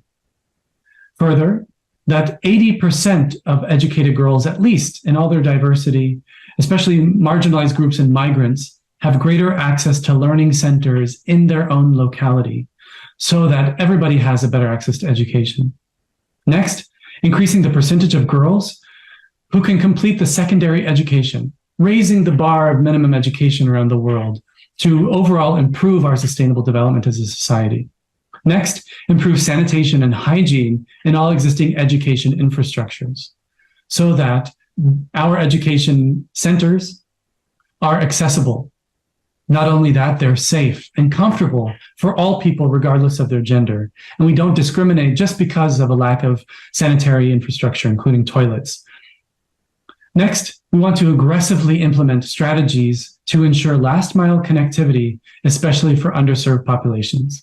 And this is not just in education infrastructure, but also our IT infrastructure and technologies so that everybody has an equal access to these 21st century skills, which plays into the last recommendation here, which is to improve technological literacy for women and girls around the world. The next sub-theme is on environment and disasters, looking specifically at climate change and disaster relief and disaster preparedness. Here, we recommend that all nations adopt a minimum representation of at least 50% women and girls and other vulnerable groups in disaster risk reduction and management programs. This is to ensure that all people are represented and that each groups' unique characteristics are included in our disaster risk reduction and management programs. Related to this is that gender and vulnerability assessments need to take place in all disaster-prone areas to ensure that the policymakers and decision makers have an accurate understanding of all groups and can respond appropriately. Next, we want to establish community-based training initiatives in at least 50% of disaster-prone communities, focusing on empowering women and girls as leaders in disaster management so that they're not totally reliant on governments and nonprofits. Next, collaborate with local organizations, NGOs, and community leaders to deliver awareness programs and to challenge gender norms in all of our communities around the world. The next sub-theme is very important to all of us, which is physical and, importantly, mental health. Our policy recommendations include incorporating social and emotional learning and mandatory mental health education in schools and workplaces, increasing access to mental health services for underrepresented communities, and increasing funding for public-private partnerships to expand mental health services in underserved areas. We are prioritizing mental health in our recommendations here because we understand that this is becoming an epidemic around the world, and that mental health services are limited for most, especially marginalized and underserved groups, which only exacerbates the other social, economic, and environmental problems that they face. Other recommendations include ensuring mental health becomes integrated into primary care services, especially with last-mile connectivity. And finally, to increase the number of community-based mental health services and service providers in underserved areas. We believe that together these policies can strengthen our health, especially mental health services around the world. The final thematic area and set of policy recommendations I'll be presenting today are on the social cultural implications of gender equality and the importance of engaging men and boys in the process. While this may seem like an unconventional approach, it's becoming increasingly recognized that engaging men and boys is an essential component of an effective gender equality policy. That's because, in its essence, gender equality is a revolution. It's a social transformational process which requires universal participation.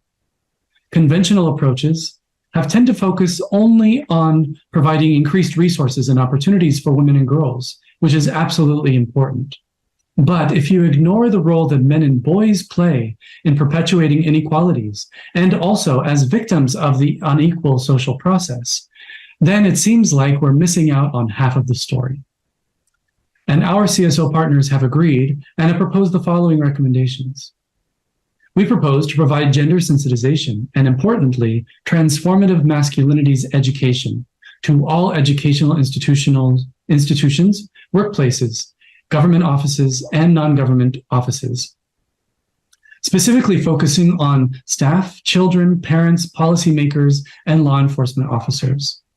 Related to this, we require that regular audits of this training take place and that the curriculum adopts cultural and age-appropriate sexual and reproductive health and rights training in addition to a transformative masculinities education. We found that, and it is recommended, that this kind of package would be the most effective, where not only are we providing a sensitization of our greater understanding of gender, of masculinities, and its role in perpetuating inequality, but also providing a mechanism for effective implementation and a wide-ranging curriculum that includes the most important topics. Finally, we plan to implement measurable targets and require that our partners implement measurable targets for engaging men and boys in the context of gender equality. This will ensure that these programs are the most effective and that we can reach the widest audience. Not only that, the feedback that we get from these programs become measurable, which means that we can improve them over time. So this concludes my presentation on the policy recommendations that have come out of this year's Civil 20 Working Group on Gender Equality and Women's Empowerment. Again, if you are interested to learn more, please do visit our website, which you can see on the screen here. Also, if you'd like to reach out to me directly, if you have further questions about these recommendations, or would like to see how you can work with either Dr. Bhavani or our research lab at Amrita University, the conference coordinators have my email address, and you are more than welcome to reach out to me directly. So thank you again for this opportunity, and I wish you all the best for the remainder of the conference. Take care. Change comes from within. If I change myself, then we will have the capability to change the world. Lessons which I've learned, I would be taking the experience collected by coming in contact with different kinds of people. Ayud gave me a platform to go into the depth of the ocean, to know myself, and also to aim high and soar high with the teamwork. Ayud is a great place for us to open our mind, to broaden our mind. It was a very mind-blowing experience and it broadened my mind a lot. I have met many people from around all over the India, and it was such a nice experience. It was the best example for unity in diversity. Yesterday I realized that I can dance. I generally don't dance, but I did dance. Today we practiced singing and I was like, wow, I can sing. The one value that I learned, that the word impossible gets erased from everyone's mind when we are together. And Ayud is such a great platform to prove this. First, our life was only till love towards family, love towards ourselves, love towards our cousins. But now here, we learned love towards our country. The thing which inspired me the most to become an Ayudian is that I can do something for the betterment of my country. I can stand for my country and do something really productive for my nation, for my people. I came here to show the world to look at me. I wanted the world to look at me, and it did happen. And the main important thing which churned is that these people, the Ayudians, they made me to look into my world, the world inside me.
The theme of Power of Women embodies collaboration through edutainment across diasporas, through the Collectives Alliance,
It's only 11 people, thank God.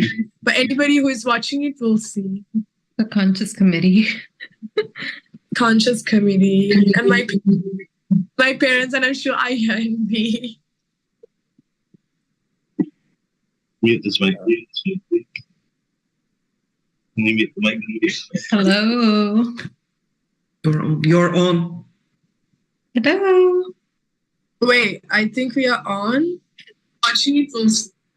The conscious committee. Oh God, guys. You guys, I think we are live.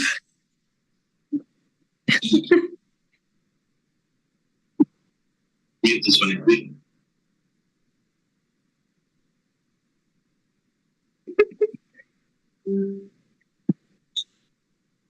Are we live? I think the Hubcast team is not realizing we are live. I don't think the Hubcast team is realizing we are live, and they just put us live 1 hour, 20 minutes before we went. Amazing. But it's okay. Hi, everybody. We're happy you're all able to join us today. We have 11 people watching right now, so thank you. And I know what a technical difficulty to have. A little tech trouble. Ash, I can't hear you, by the way. Hi. Yes. Well, as I was saying earlier, I don't know if we were cut off, but 48 hours later, we are concluding our program, our conference, and we made it. And we just want to take the time to reflect a little bit on this wonderful journey that you've all been a part of. So we wanted to just kind of share how this experience has been like on the back end, as well as the amazing feedback that we're getting from our viewership, and as well as speakers who have been a part of this conference experience. So we wanted to just kind of talk a little bit about that. And of course, saying thank you to everybody who's watching and supporting and rooting us on, and our first big initiative, really, that is this conference and bringing to you edutainment. So educational content that is engaging. And Singh-Ally, do you want to say a couple of words? Of course. I mean, I think just getting to this point was something else. We had a great team, that really a lean team. We had a lot of support. We have to say we had a lot of support from a lot of people, words of encouragement, people who really said, hey, you can do this. But the team that was actually really working every single day was a very lean team with no, in terms of monetary resources, we did not have anything. We just had passion and a vision, and we took action. And we really started with nothing. And now we are able to say we are almost done, just 1 hour, 1 hour, 15 minutes away from concluding. So I just want to say this has been something unreal. We have not slept. So I think the lean team is running. We call it the no sleep team. So it's been something remarkable, Ashley. How are you feeling now that we're coming to an end? Yeah, well, a little dazed just because we have not been sleeping much, but ultimately, like what you said, right? We have a vision, we took action, and there's a lot of passion, incredibly, just so much passion behind this broadcasting that we're bringing to you.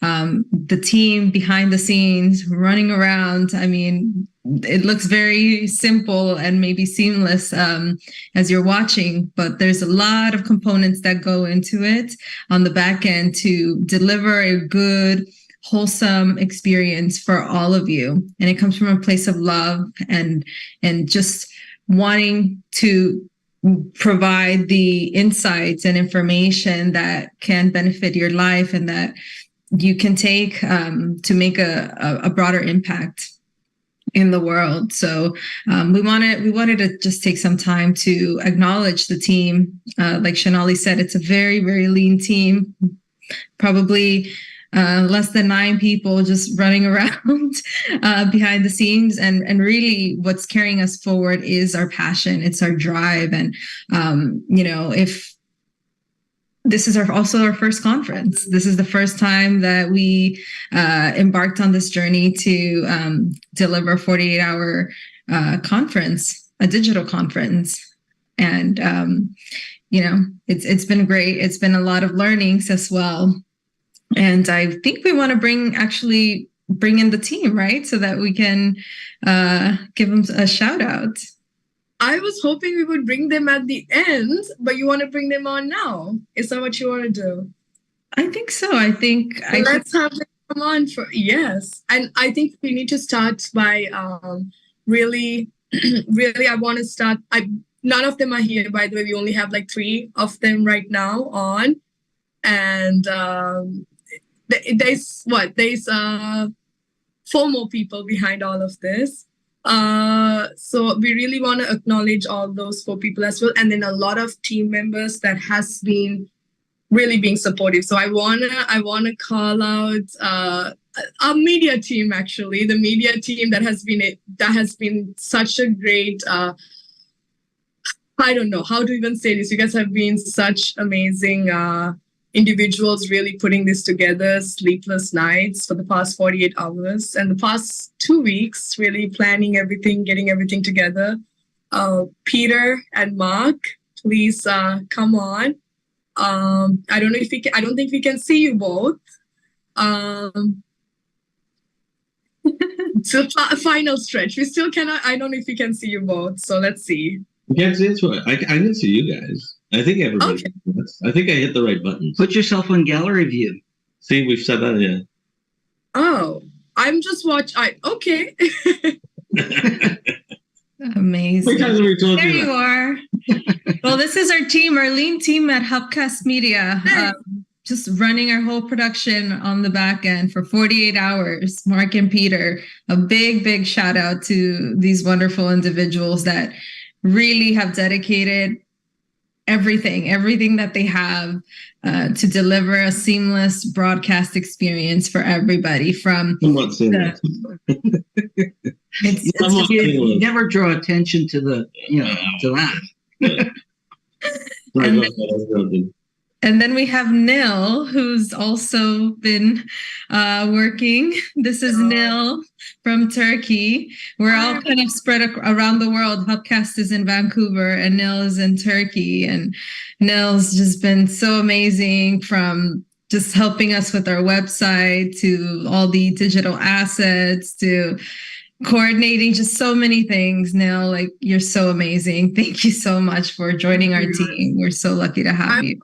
I want to add something about both. I know we have more people we want to thank. The Hubcast team made this all possible for us to stream, like Ashley said, seamlessly. And Neil got all these pretty things you see on the screen, all these graphics, working with Tor and Virchin. That's another team member of us. These are behind the scene. They don't even bring their faces out. They're like, we don't want credit. We don't want to be seen. But these people are right here, so we had to show them. So we want all of you guys to say some words. Peter and Mark, say a couple of words. I mean, take a couple of minutes to share your experience, what you guys do about Hubcast. And Neil, after that, we want to hear from you as well. Well, I guess there's not much to say. As Hubcast was built to support projects like this. A lot of people that are probably watching this program know of us. We work a lot with Unify and Unity.Earth and Ben Bullard. And in fact, we're hosting the World Peace Day coming on the week of the 23rd. And, Shalani, when you called me and actually, let me correct that.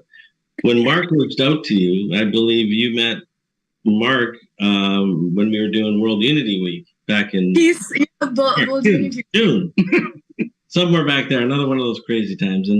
And you connected with Mark, and Mark came to me and says, I got this crazy idea and I got this amazing person that seems really interesting. And you and I started talking and realized that there was a real amazing opportunity to, allow us to continue to serve our purpose, which is creating a voice for the underserved, underbanked parts of the world. Hubcast was built to help groups like this bring a product to market that wasn't just a Zoom meeting. It was something that people are looking for now, which is there was a broadcast quality, and our team is dedicated to try our best to not only provide a service through our experience, but also educate and train, and hopefully you guys by having this experience now have a few more tools in your toolbox to how these events need to happen. And again, we have the luxury that we have a lot of great tools ourselves, and that's why we can do what we can do. Thank you for entrusting us with this project. It's the first, I believe, of many that we're going to do with you guys, just as we've done in the past over the last 5 years with people like Unity Earth. This is the community that I think is going to shift, the way humanity is going. We have to educate, we have to inspire, we have to create, one of the biggest things, Shanali, that you explained to me is the term edutainment. And even though it's a word that I've heard in the past, in fact, in the world of media, edutainment is a common, word where it's about, if you want to bring someone into an experience, you want to have something stuck with them, entertaining them as they are educated is the way to do it. And we know media is a vehicle for that. So again, this is an exciting venture that we're launching. We're all in. I don't think in my 40 some odd year career that I have done, an intense, and it was not 48 hours was actually just the broadcast. We started 2 weeks ago, and that was, every day. Every one of these interviews you saw over the last 48 hours were pre-recorded, and it allowed us to get more information out to the community that we could, because again, doing live shows have their challenges. But when we said let's pre-record this thing, we could really get the content out. So again, I don't want to take up all the time here, but I just wanted to say thank you. This is just the tip, and this is thank you for allowing us to be a part of your journey. And again, the great thing about what technology has allowed us to do is, decentralize the production workflow, being able to work with Nil in Istanbul, just like I work with other teams around the world. We have an office in Rwanda. Can't wait to get them involved with this project with the African initiatives. If anybody has African projects going on, we've built a team, we've built a facility like this to support it. So we're here to serve and help people build their voice. And so thank you for allowing us to be part of this platform and seeing where we can take this. Thank you. Thank you for sharing. Well, Neil. Oh, well, we've started, I think, our journey about 2 months ago, I think, roughly. And what I would say that was the most amazing of this collaboration was, I think, working in 4 different time zones with multiple national people, which was just lovely, just working in harmony. Sleepless nights, sleepless days, and seriously, kudos to Hopcast team. I've slept a little, but you guys just have not. And I just really, really appreciate your commitment to the cause as well. And from when we first started with speaking with Ashley and Singh-Ally, I think we've just come a long way, and we're just now more excited than ever to kind of continue this journey together. And I think this broadcast, this digital conference has just been really life-changing in terms of we just saw what we could do in the future about this, and we want to continue on to doing this. So thank you again for inviting me to be a part of this family, and hopefully we'll just grow this community together a lot bigger. Thank you, Neil. And I want to acknowledge Tor as well. The behind the scene warriors that has been really giving so much to make this come to be. And thank you so much. You really came as a point of strength to Ashley and I when Berchan brought you in. And Berchan has been such an incredible support system to us, who doesn't even really talk, but she makes move mountains. So really thank you. Yeah, and then I want to get to Mark as well. Mark, we just wanted to leave you for last because I know you have some words of wisdom to share with us. But yeah, thank you, Neil, and thank you, Peter. And Mark, if you can take a couple of minutes to share some of your thoughts with us. Are you sure you're ready for this? You better turn the only 2-3 minutes, Mark. We love you. And you left him for last? Oh, really? Well, I don't know. Somebody said you saved the best for last, but this isn't about being the best. I thought that's what I was doing. It's not about being the best because we're all equal. And this is about the journey of oneness. How different we are, whatever skills we bring to the table, we have to look at each other as different as we are, as we all bring different skill sets to the table. We are all the same. And when we can understand and appreciate another person's world without judgment, really changes your life and the lives of others that you reach. And I met Peter back in 2018 in one of the events I do that still happens every year. And he was our guy for live streaming and our AV. And one of the things I loved about Peter was his work ethic. And we've continued to work together. And now I'm working in a way because There was this weird thing that happened a few years ago that most people know about. We all got stuck in our homes, and we started doing these events and ceremonies and sound journeys all online as a hybrid event. As I call it Mark's Amateur Hour, but it was so fun. And what I loved was how we can reach people around the world, and you can make a difference. To think that you can meditate together, that you can do sound journeys together, you can have medicine ceremonies together, from all different places of the world digitally.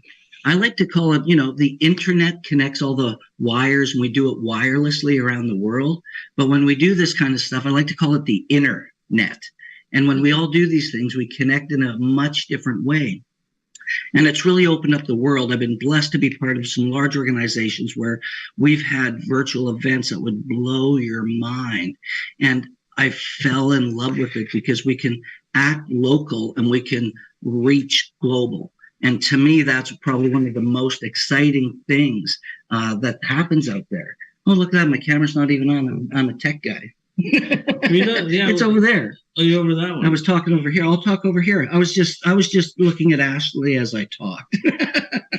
But anyways, this is what I love.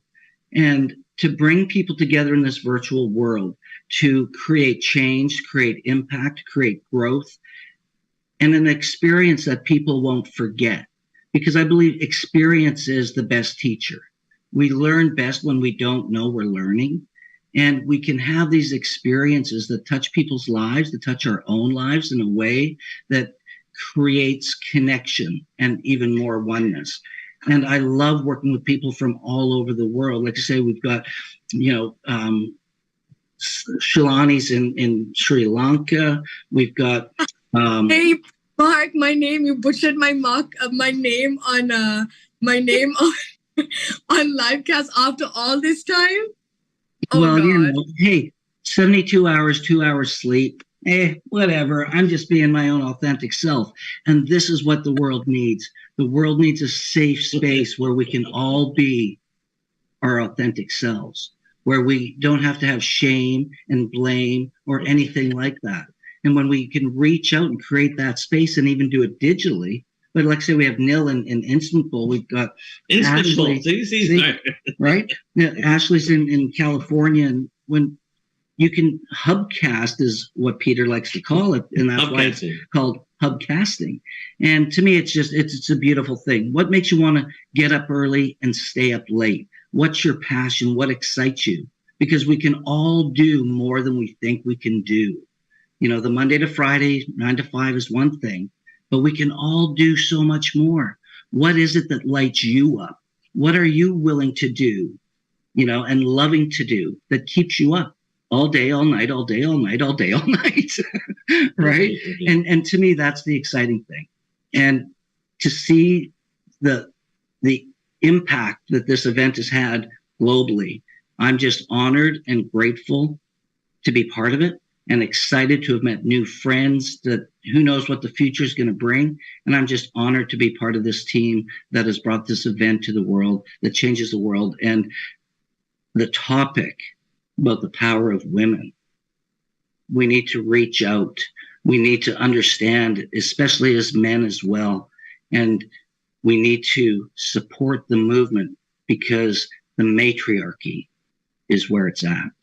Every single person on this planet really has come through a woman, and we need to respect, honor the divine feminine in a way that has gotten lost over the centuries and the millennia. And this was a beautiful way to do exactly that. So congratulations to all of you, whether you've been part of the team as a participant sharing the word. Thank you so much for being here, and take this work and share it, because sharing is caring. And when we can change the world by sharing our experience and maybe changing the lives of other people, it's that stone, that pebble in the pond that ripples out. Be the ripple. Of that. Thank you, Mark. Thank you for those wise words. And of course, we want to also take the time to acknowledge our Conscious Committee members who have been with us in this journey as well. can we give a special shout out to Sister Jenna and David, please? Because I know David has been spending sleepless nights with us or going to bed very, very late for the past few months, because he was one of the very, very first people who started this journey with us and believed in us. And Sister Jenna, even before that, she goes back to when we were invited to CSW. She played a role in us going on Agape with Michael Beckwith. So we want to really say thank you so much, Sister Jenna and David, and everybody from the conscious committee. All of you for giving your advice and supporting us with getting speakers to just believing in us and being there for us. So really, thank you so much. And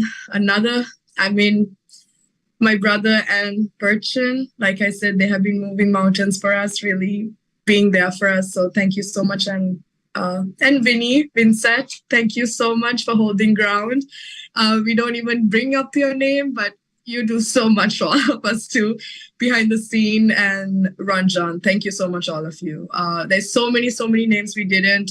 From Ruckus Avenue Radio to like Amma G, C20, Miriam, who was really just behind the scene, really helping us, Mokshamrita G to Brahma Kumari, some of the speakers we had, to so many of you guys. Thank you so much. We don't have the time to share all the names, but trust me, we will take the time to acknowledge you all. And we are so grateful for every single one of you. Thank you so much. And thank you for hopping in to say hi. Thank you, Singh-Ally. Thank you, Ashley. Thank you all. So you want me to switch you back to just the two of you, right? Is that what you want to do? Okay, I'll let you go back. We'll see you later. And that was such a nice experience to have the behind the scene team join, although we didn't have all of them come in. But thank you for joining us. And yeah, Ashley, I think it's time for us to reflect a little bit before we conclude. We have about another 25, 30 minutes to reflect before we go to our closing blessing and then a closing remarks. So please, Ashley, you want us to get started? Yeah, well, what an incredible journey it's been. As we've stated, it's the first time we've ever done this before, and it's been a lot of learnings. It's been a lot of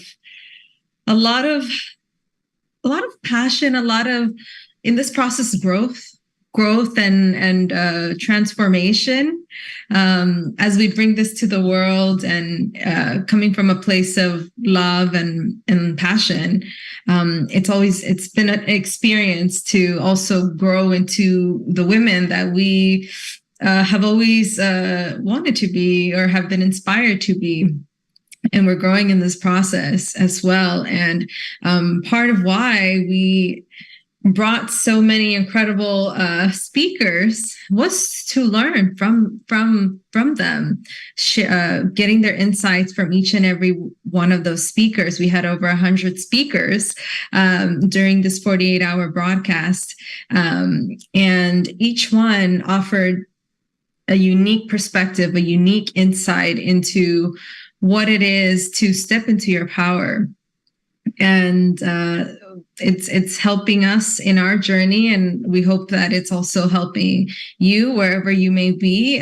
You were able to get some piece of information that you can apply into your life, some practical steps that can help you step into your greatness as well. So I think that for me, that's been the most rewarding part of this whole experience. Is we are coming from a place of passion and love to bring a piece of insight and practical solutions for anybody all over the world. And in the process, we're also growing.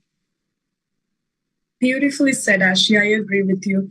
And I think I want to add to that. I think just putting this entire experience together or the conference together was something else. That experience really was something that really changed our lives, I would say. And I want to acknowledge your contributions too. I mean, really coming on board, like believing in the vision more than anything, and really surrendering. We cannot state enough how much you have contributed. I mean, without you, I feel like if you were not there, I don't know how we would have really done everything so smoothly and gotten it to this point. So you had done such an incredible, remarkable job, really being there in every step of the way, to the point of, I mean, if it's okay if I share this piece of information, Ashley I quit her job. She had a corporate job. She had to quit it because she really just wanted to surrender and said, this is more important. This needs to come to life, and really taking that leap of faith to really knowing, I mean, we have not been funded, and just taking that leap of faith because it needed to come to this world. We really needed to bring this to this world. So really doing sleepless nights to really going everywhere with me. I mean, we went to DC, New York for Peace Village, to, meeting with, going to the Senator's building to, I mean, and we had done so much. This experience itself was something very remarkable. I feel like that was the power of women really working with you, really doing that dance with you to really understand what it was. I think we don't just talk about power of women because it sounds good or it's no, because we experience it. And I get to experience it with remarkable women. I mean, you saw Neil, Sister Jenna, some of our conscious committee members, Birchen, of course, our parents, our mothers, that's like, goes without a saying. These women have been there. And I want to say, you being there, thank you. And we have to acknowledge, I know you shared your experience, but just really dropping everything and just really coming to do this, to put this together is absolutely remarkable. And thank you for that. Yeah, well, thank you. Thank you for having the vision. Somebody always needs to hold a vision, and you were able to galvanize so many incredible people, including myself, really bought into this project because we see the impact, the level of impact that it can have on a global scale. And it's also a rewarding experience once you get to the finish line and you kind of look back and you see, oh, I did that. Oh, this is actually, all the feedback we're getting from people all over the world with regards to this conference. That's so rewarding. I mean, who wouldn't want to be a part of something like this? I think so. I just want to acknowledge that. I mean, we had just based on the current analytics. So this is not really going into all the partners who broadcasted us on Facebook to all of that, just one of our partners. By the way, I want to acknowledge Michael Krause as well. Michael has been such a remarkable individual helping us. I was hoping he could join us as well, but I don't think we sent the link in time. He was handling social media for us in terms of broadcasting on Facebook with Unify. And with Unify, I think we had over so basically altogether we had over 8,500 viewers just coming in through at some point to consume our edutainment or our sessions that we broadcasted. So that's a huge win. I mean, considering Facebook actually blocked our account because we were logging in from 3 different countries. So we had $0 put into marketing. It was solely based on people believing in us. A lot of public figures posted and reposted us, and all the speakers really helped us. And C20, our collaboration with C20 really pushed us forward as well with the viewership. So to get to that point, I think that really shows that work. Really, we put all our hearts, literally blood, sweat, and tears to make this a successful conference and to bring edutainment, to really showcase what edutainment is. And as youth, it's not just hearing it from the older generations what edutainment is or having them tell us what it is. It's really taking the lead and saying, hey, this is what it means to create edutainment. We are going to do it. We are going to set a trend. This is our generation. If you saw our previous youth panel, you would notice, I mean, this is our world. We really need to be heard. We need to be seen. Our words, not just heard, really considered into decision-making processes. And that's what Power of Women is. Ashley and I are that example. We came together. So many other women came together along with men. And we did this to create that safe space so we can have the youth. This is our world. So we have to be like a part of these conversations. So we created that safe space.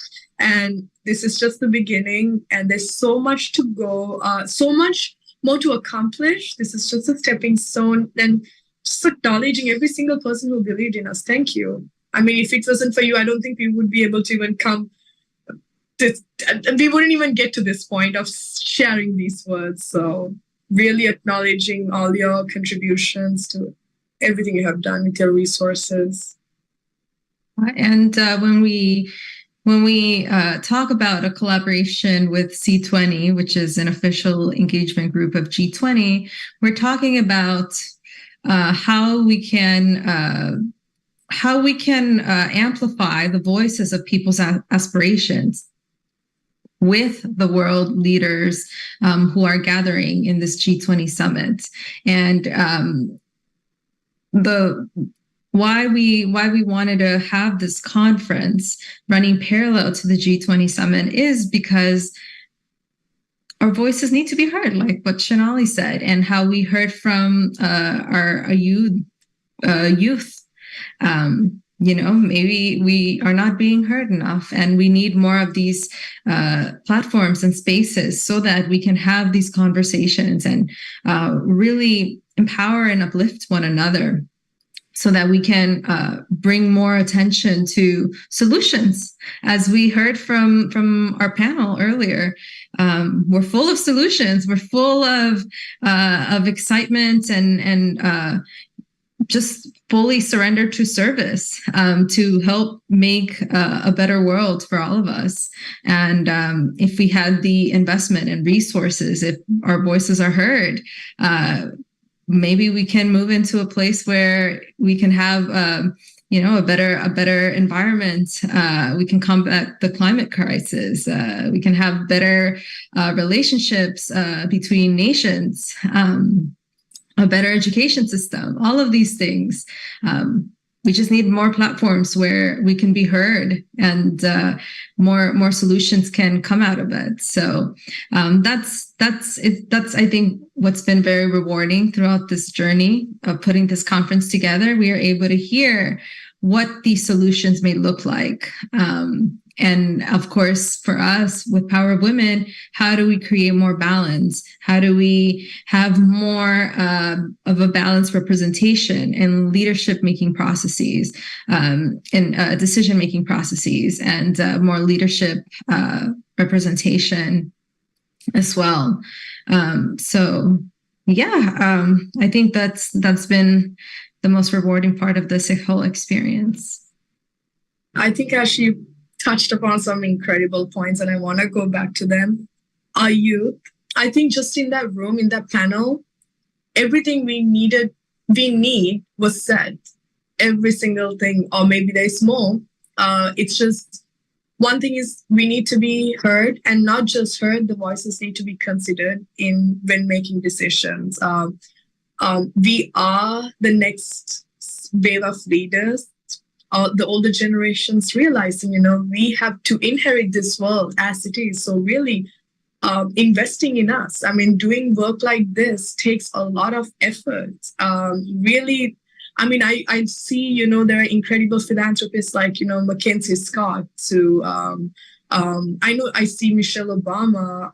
They're doing incredible things, but really broadening their scope, to Oprah Winfrey, there are so many names we can go on and on. There are so many philanthropists out there.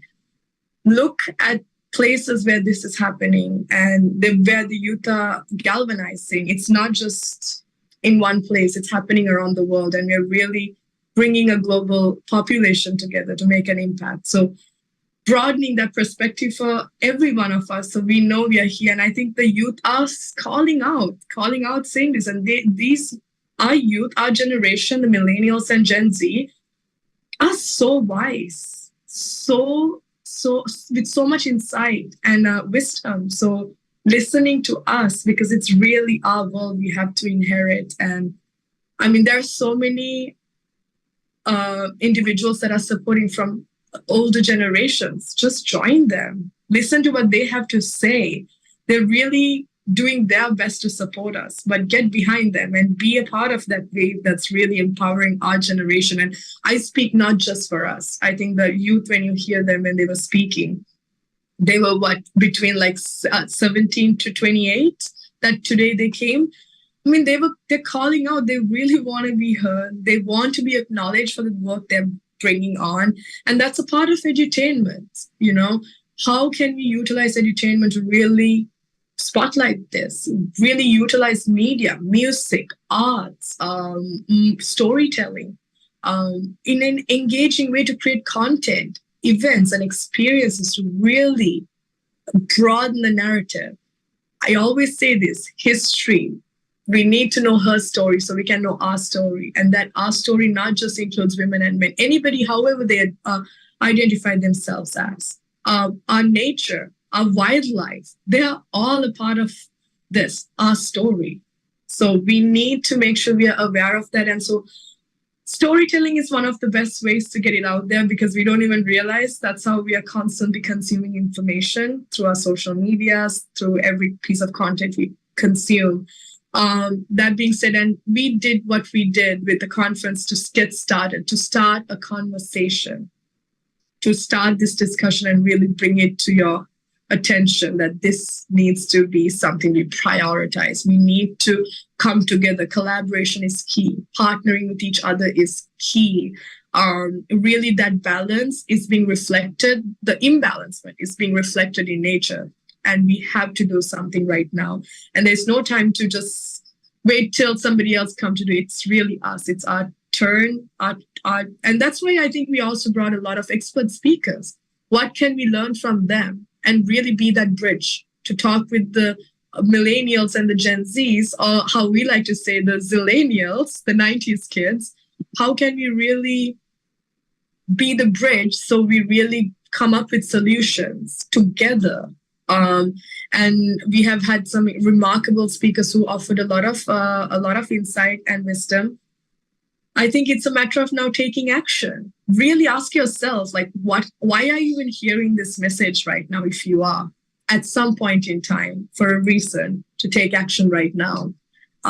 So yeah, Ashley.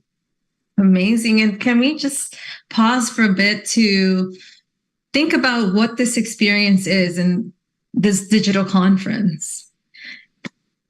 You had the pleasure to tune in from wherever it is you are in the world, from the comfort of your own home at any time. And you were able to be a part of this discussion through polling. And you were also able to hop into a Zoom room to have more of an interactive discussion.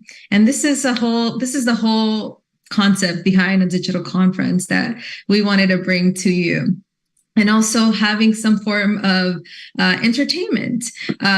Throughout the conference, we sprinkled in amazing pieces of music or documentaries to really engage you through the arts. And also just how can we utilize this digital space to come together no matter where we are. Maybe this is the way to think about what a conference looks like in the context of the digital space. So this has been a lot of learning for us as well to test this out, and we want to continue.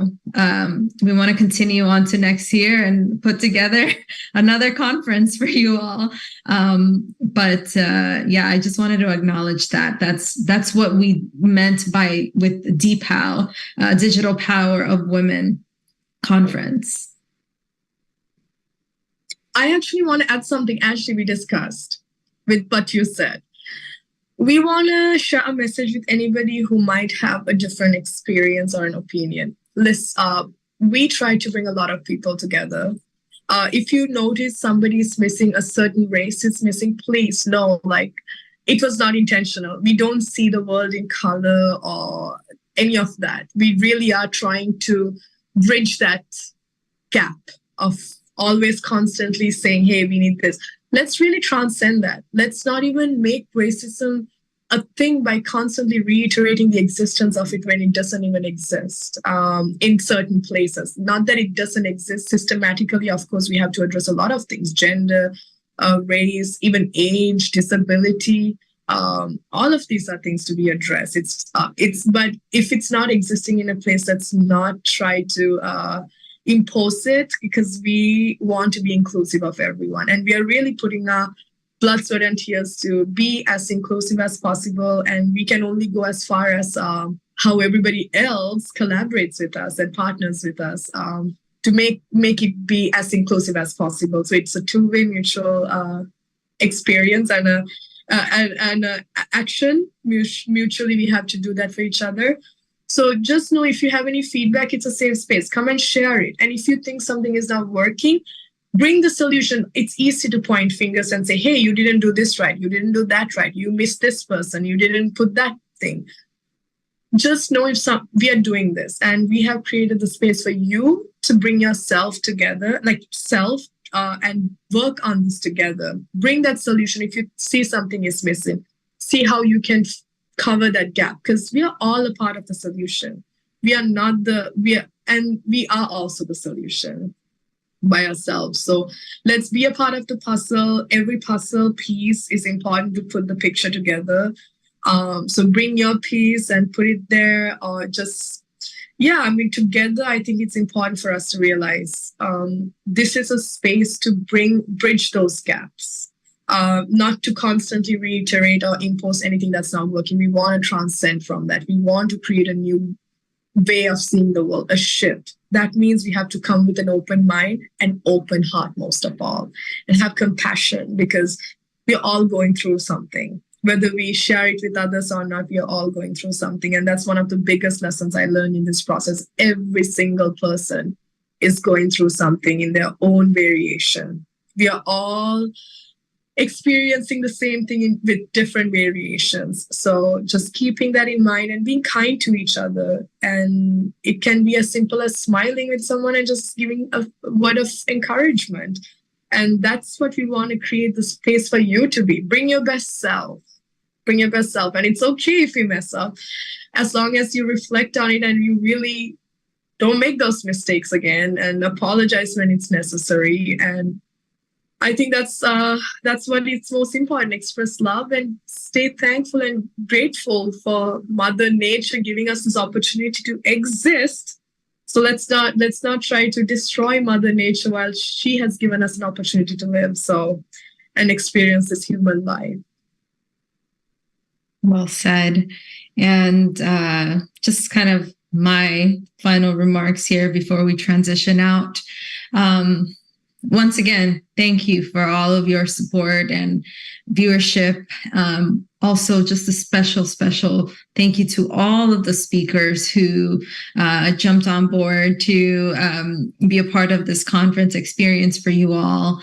Over 100 plus speakers. And it's like Peter mentioned, I mean, we offered a digital studio for all of our speakers to be a part of and really deliver the message that we felt was going to resonate with you all, and that was going to offer practical solutions that you can implement in your life, and also words of wisdom and how we can inspire action as well, and how we can step into our greatness. So special thanks to all of you. As far as just my closing remarks, I am growing so much in this process, and I think that Singh-Ally pointed out there's been a lot of surrendering that happens when you are passionate, when you are in rhythm with life, and it's important to honor that process, the ups and downs, all of it, even our humanity, the wholeness of who we are, love every part of ourselves. And I think that's going to be the start to heal the world. And we'll start to realize that we're not far away from maybe these abstract concepts that we may think like world peace or, combating the climate change, the climate crisis. These things can actually happen, and it can happen actually in our lifetime. We would just have to come together, collaborate, and really operate as one Earth, one family, one future. So this was amazing, and please, we're going to have a lot more in store for you all. So this isn't going to be the last project. We have many, many more things in the pipeline. We'll just need a lot of your support. And please connect with us. Go to our website, find out more about what our mission is, what our vision is, and reach out directly to us. So thank you. Thank you, Ashley. I think it's time for us to, I will be back one more time, but to just conclude everything what we just shared. But besides that, I think you said it so beautifully.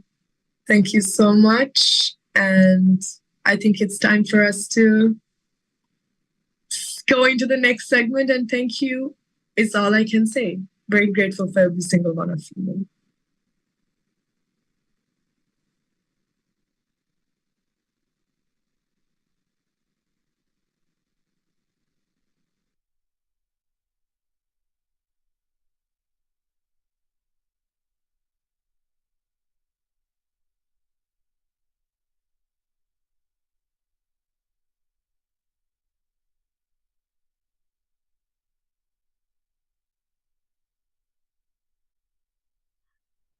Mrityorma Amritam Gamaya.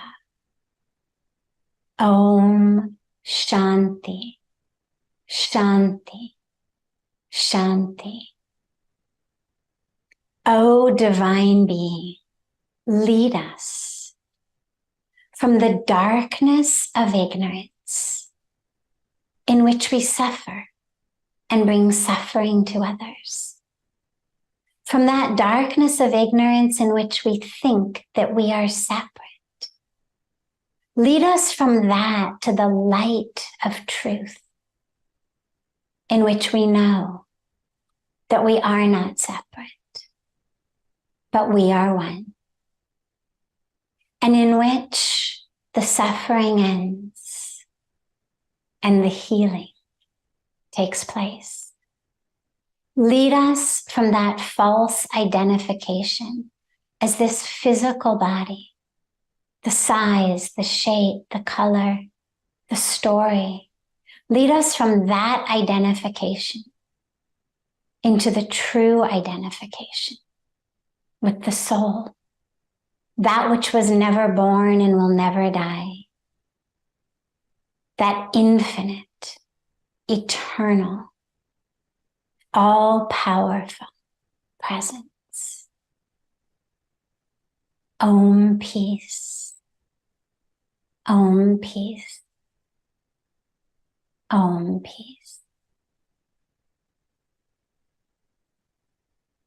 It's such a blessing to be together with you all today, and such deep gratitude to our beloved, most respected, revered Puja Amaji, Puja Mata Amritanand Mayaji, through whose vision, commitment, and Shakti the whole C20 program has come to such a beautiful fruition, and with whose beautiful vision and dedication and blessings we gather together in this Power of Women Summit, while over here, heads of state are discussing policy, governance, security.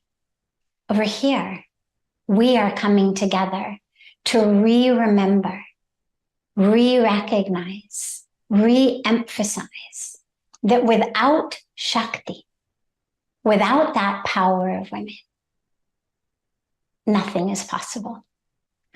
The theme that our Honorable Prime Minister, Shri Narendra Modi ji, has given to the whole G20 summit is Vasudhaiv Kutumbakam. It means the world is a family.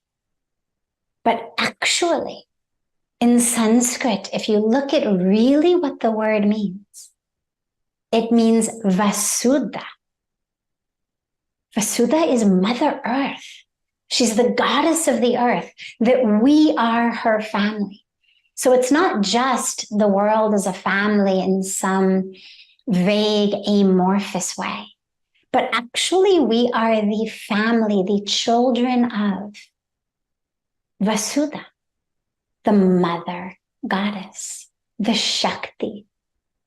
One of the things that I love so much about Indian culture and tradition and the Sanskrit language and all of the languages that have come from that is, if you look at the word creation, Shrishti, it's feminine. There are masculine and feminine nouns. We don't have that in English, but so many languages have that. And Sanskrit does. And if you look at the word for creation, Shrishti, feminine. You look at the word for nature, Prakriti, feminine. You look at the word for that power through which creation is created, through which nature comes into being, that power through which all of the generation, the sustenance, and the dissolution of all of creation takes place. Shakti, also feminine. Shakti is that power of the feminine. So that which is created is feminine. Nature itself, feminine. The energy through which it all happens, feminine. That's the power of Shakti. So as we gather together at this time, we come to really recognize that power. We don't have to be empowered. We have to have the blinders that have been put on our eyes, on our minds, on our hearts, and on our lives removed so that we can actually see and embody the power of who we are. Not just as physical human women, that too, but also as embodiments of, vehicles of, vessels of that infinite, omnipotent power of Shakti. There are what I call 5 C's that are critical for us to truly bring about the sustainable, peaceful, healthy, equal world that we know we need to live in. The world that state heads are coming together to talk about, the world that we talk about, whether it's United Nations, whether it's all of the different gatherings, different summits, different comings together. We come together to talk about how we can bring about a sustainable, healthy, harmonious, peaceful, empowered, equal world. And if we're not talking about that, then there's a problem. But assuming that that's what we are talking about, that takes place when we bring in and embody these 5 C's. Number 1, connection. Deep connection, each of us individually. And of course, this pertains to men as well, because the presence of the divine feminine, the feminine principle, doesn't exist only in the bodies of women doesn't exist only in the physicality. It exists in that sacred presence. So men have this as well, but that connection to the Shakti within us, connection to that divine presence that is the truth of who we are, whether you call it soul, spirit, consciousness, love, truth, divinity, God, whatever word we use, it doesn't matter. But we need to begin by being deeply connected to it, anchored in it, rooted in it, nourished by it, nurtured by it. And from that connection, we connect to ourselves, to the truth of who we are, that is not the size, the shape, the color of our bodies. Otherwise, far too many people, and especially women's lives, end up ruined and unable to really embody the dharma that we have because we're so busy obsessing over the physical package. I'm too fat, I'm too thin, I'm too tall, I'm too short, I'm too dark, I'm too white. I'm not pretty enough, I'm not smart enough, I'm not successful enough. So connection to that spirit, that soul, that Shakti, that consciousness that isn't the ever-changing body. That's why I began with that mantra. When we say Mrityorma Amritam Gamaya, it's translated as lead us from death to immortality. But it's not asking God to make our bodies not act according to the law of nature that God has created. It's not saying, God, may this body not decompose according to the natural laws you've created. What it's saying is, let me realize I am not this body. Let me realize I am that which already is, has always been immortal. So connection to that. And connection from that to the truth of who we are, our true self, our higher self, our soul, our spirit. And connection to each other. As women, we need to be connected. I come originally from California. I've now been so blessed to spend the last almost 30 years living in Rishikesh, on the banks of Mother Ganga, in the lap of the Himalayas, at Parmarth Niketam. But originally I come from California. And in California, we have these beautiful redwood trees that are the oldest trees in the world and the tallest trees in the world. And yet California is besieged by earthquakes, fires, floods, landslides.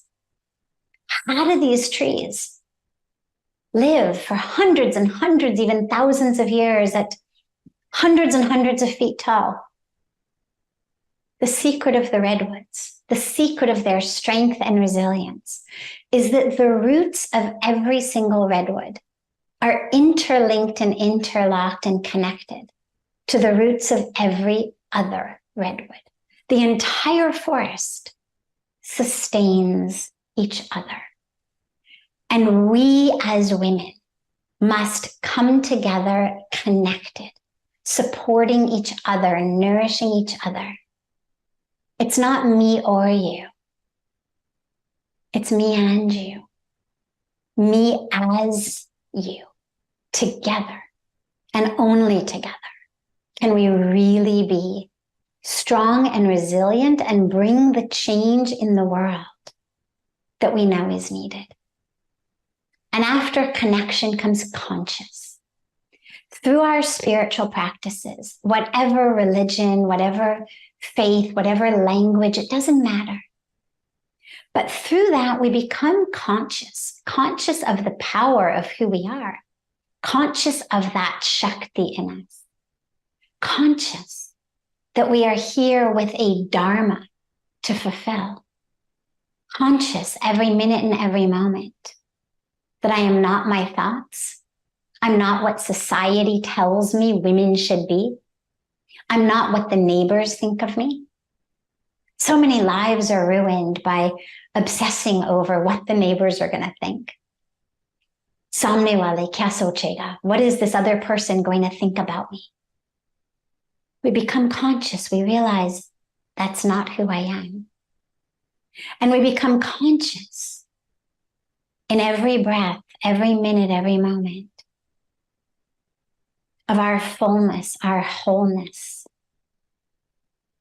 And then we bring that into the world. And that leads us to the third C, which is compassion. Women's nature is compassionate. We are the nourishers, we're the nurturers, we are the creators of life. We forget sometimes, though, to bring that compassion to ourselves. And this is the time that we must remember. Compassion also for the self. It's not serve the world, love the world, minus yourself. It's with you.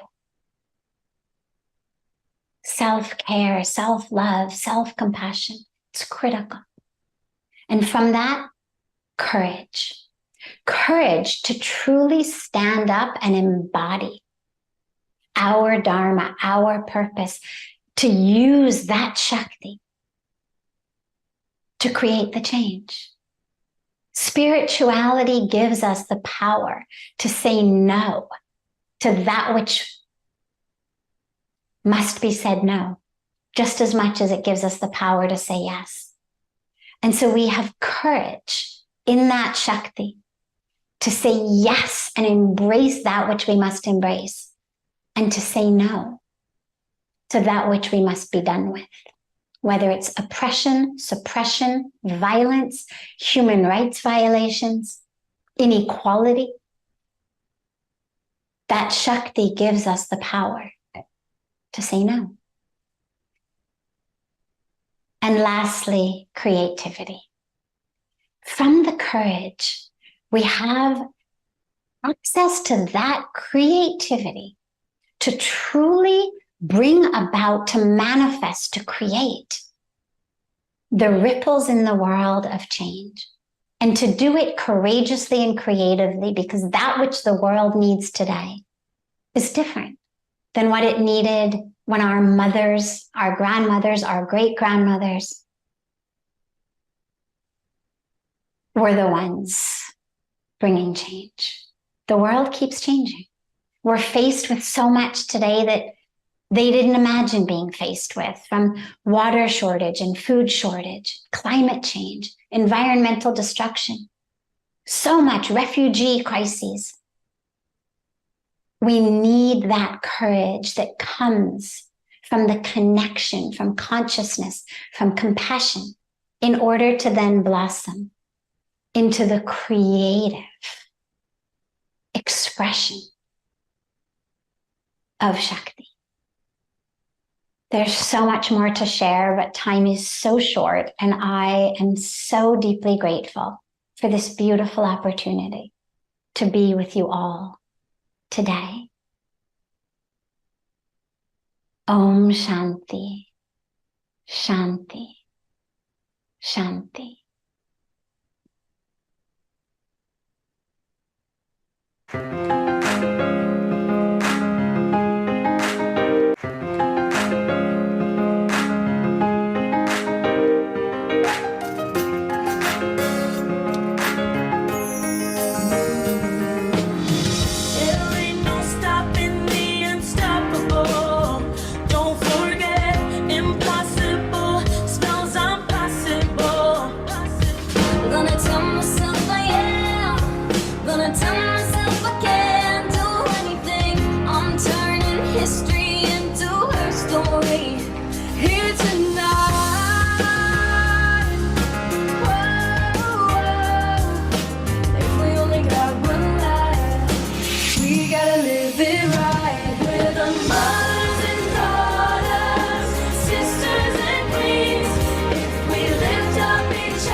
Yeah.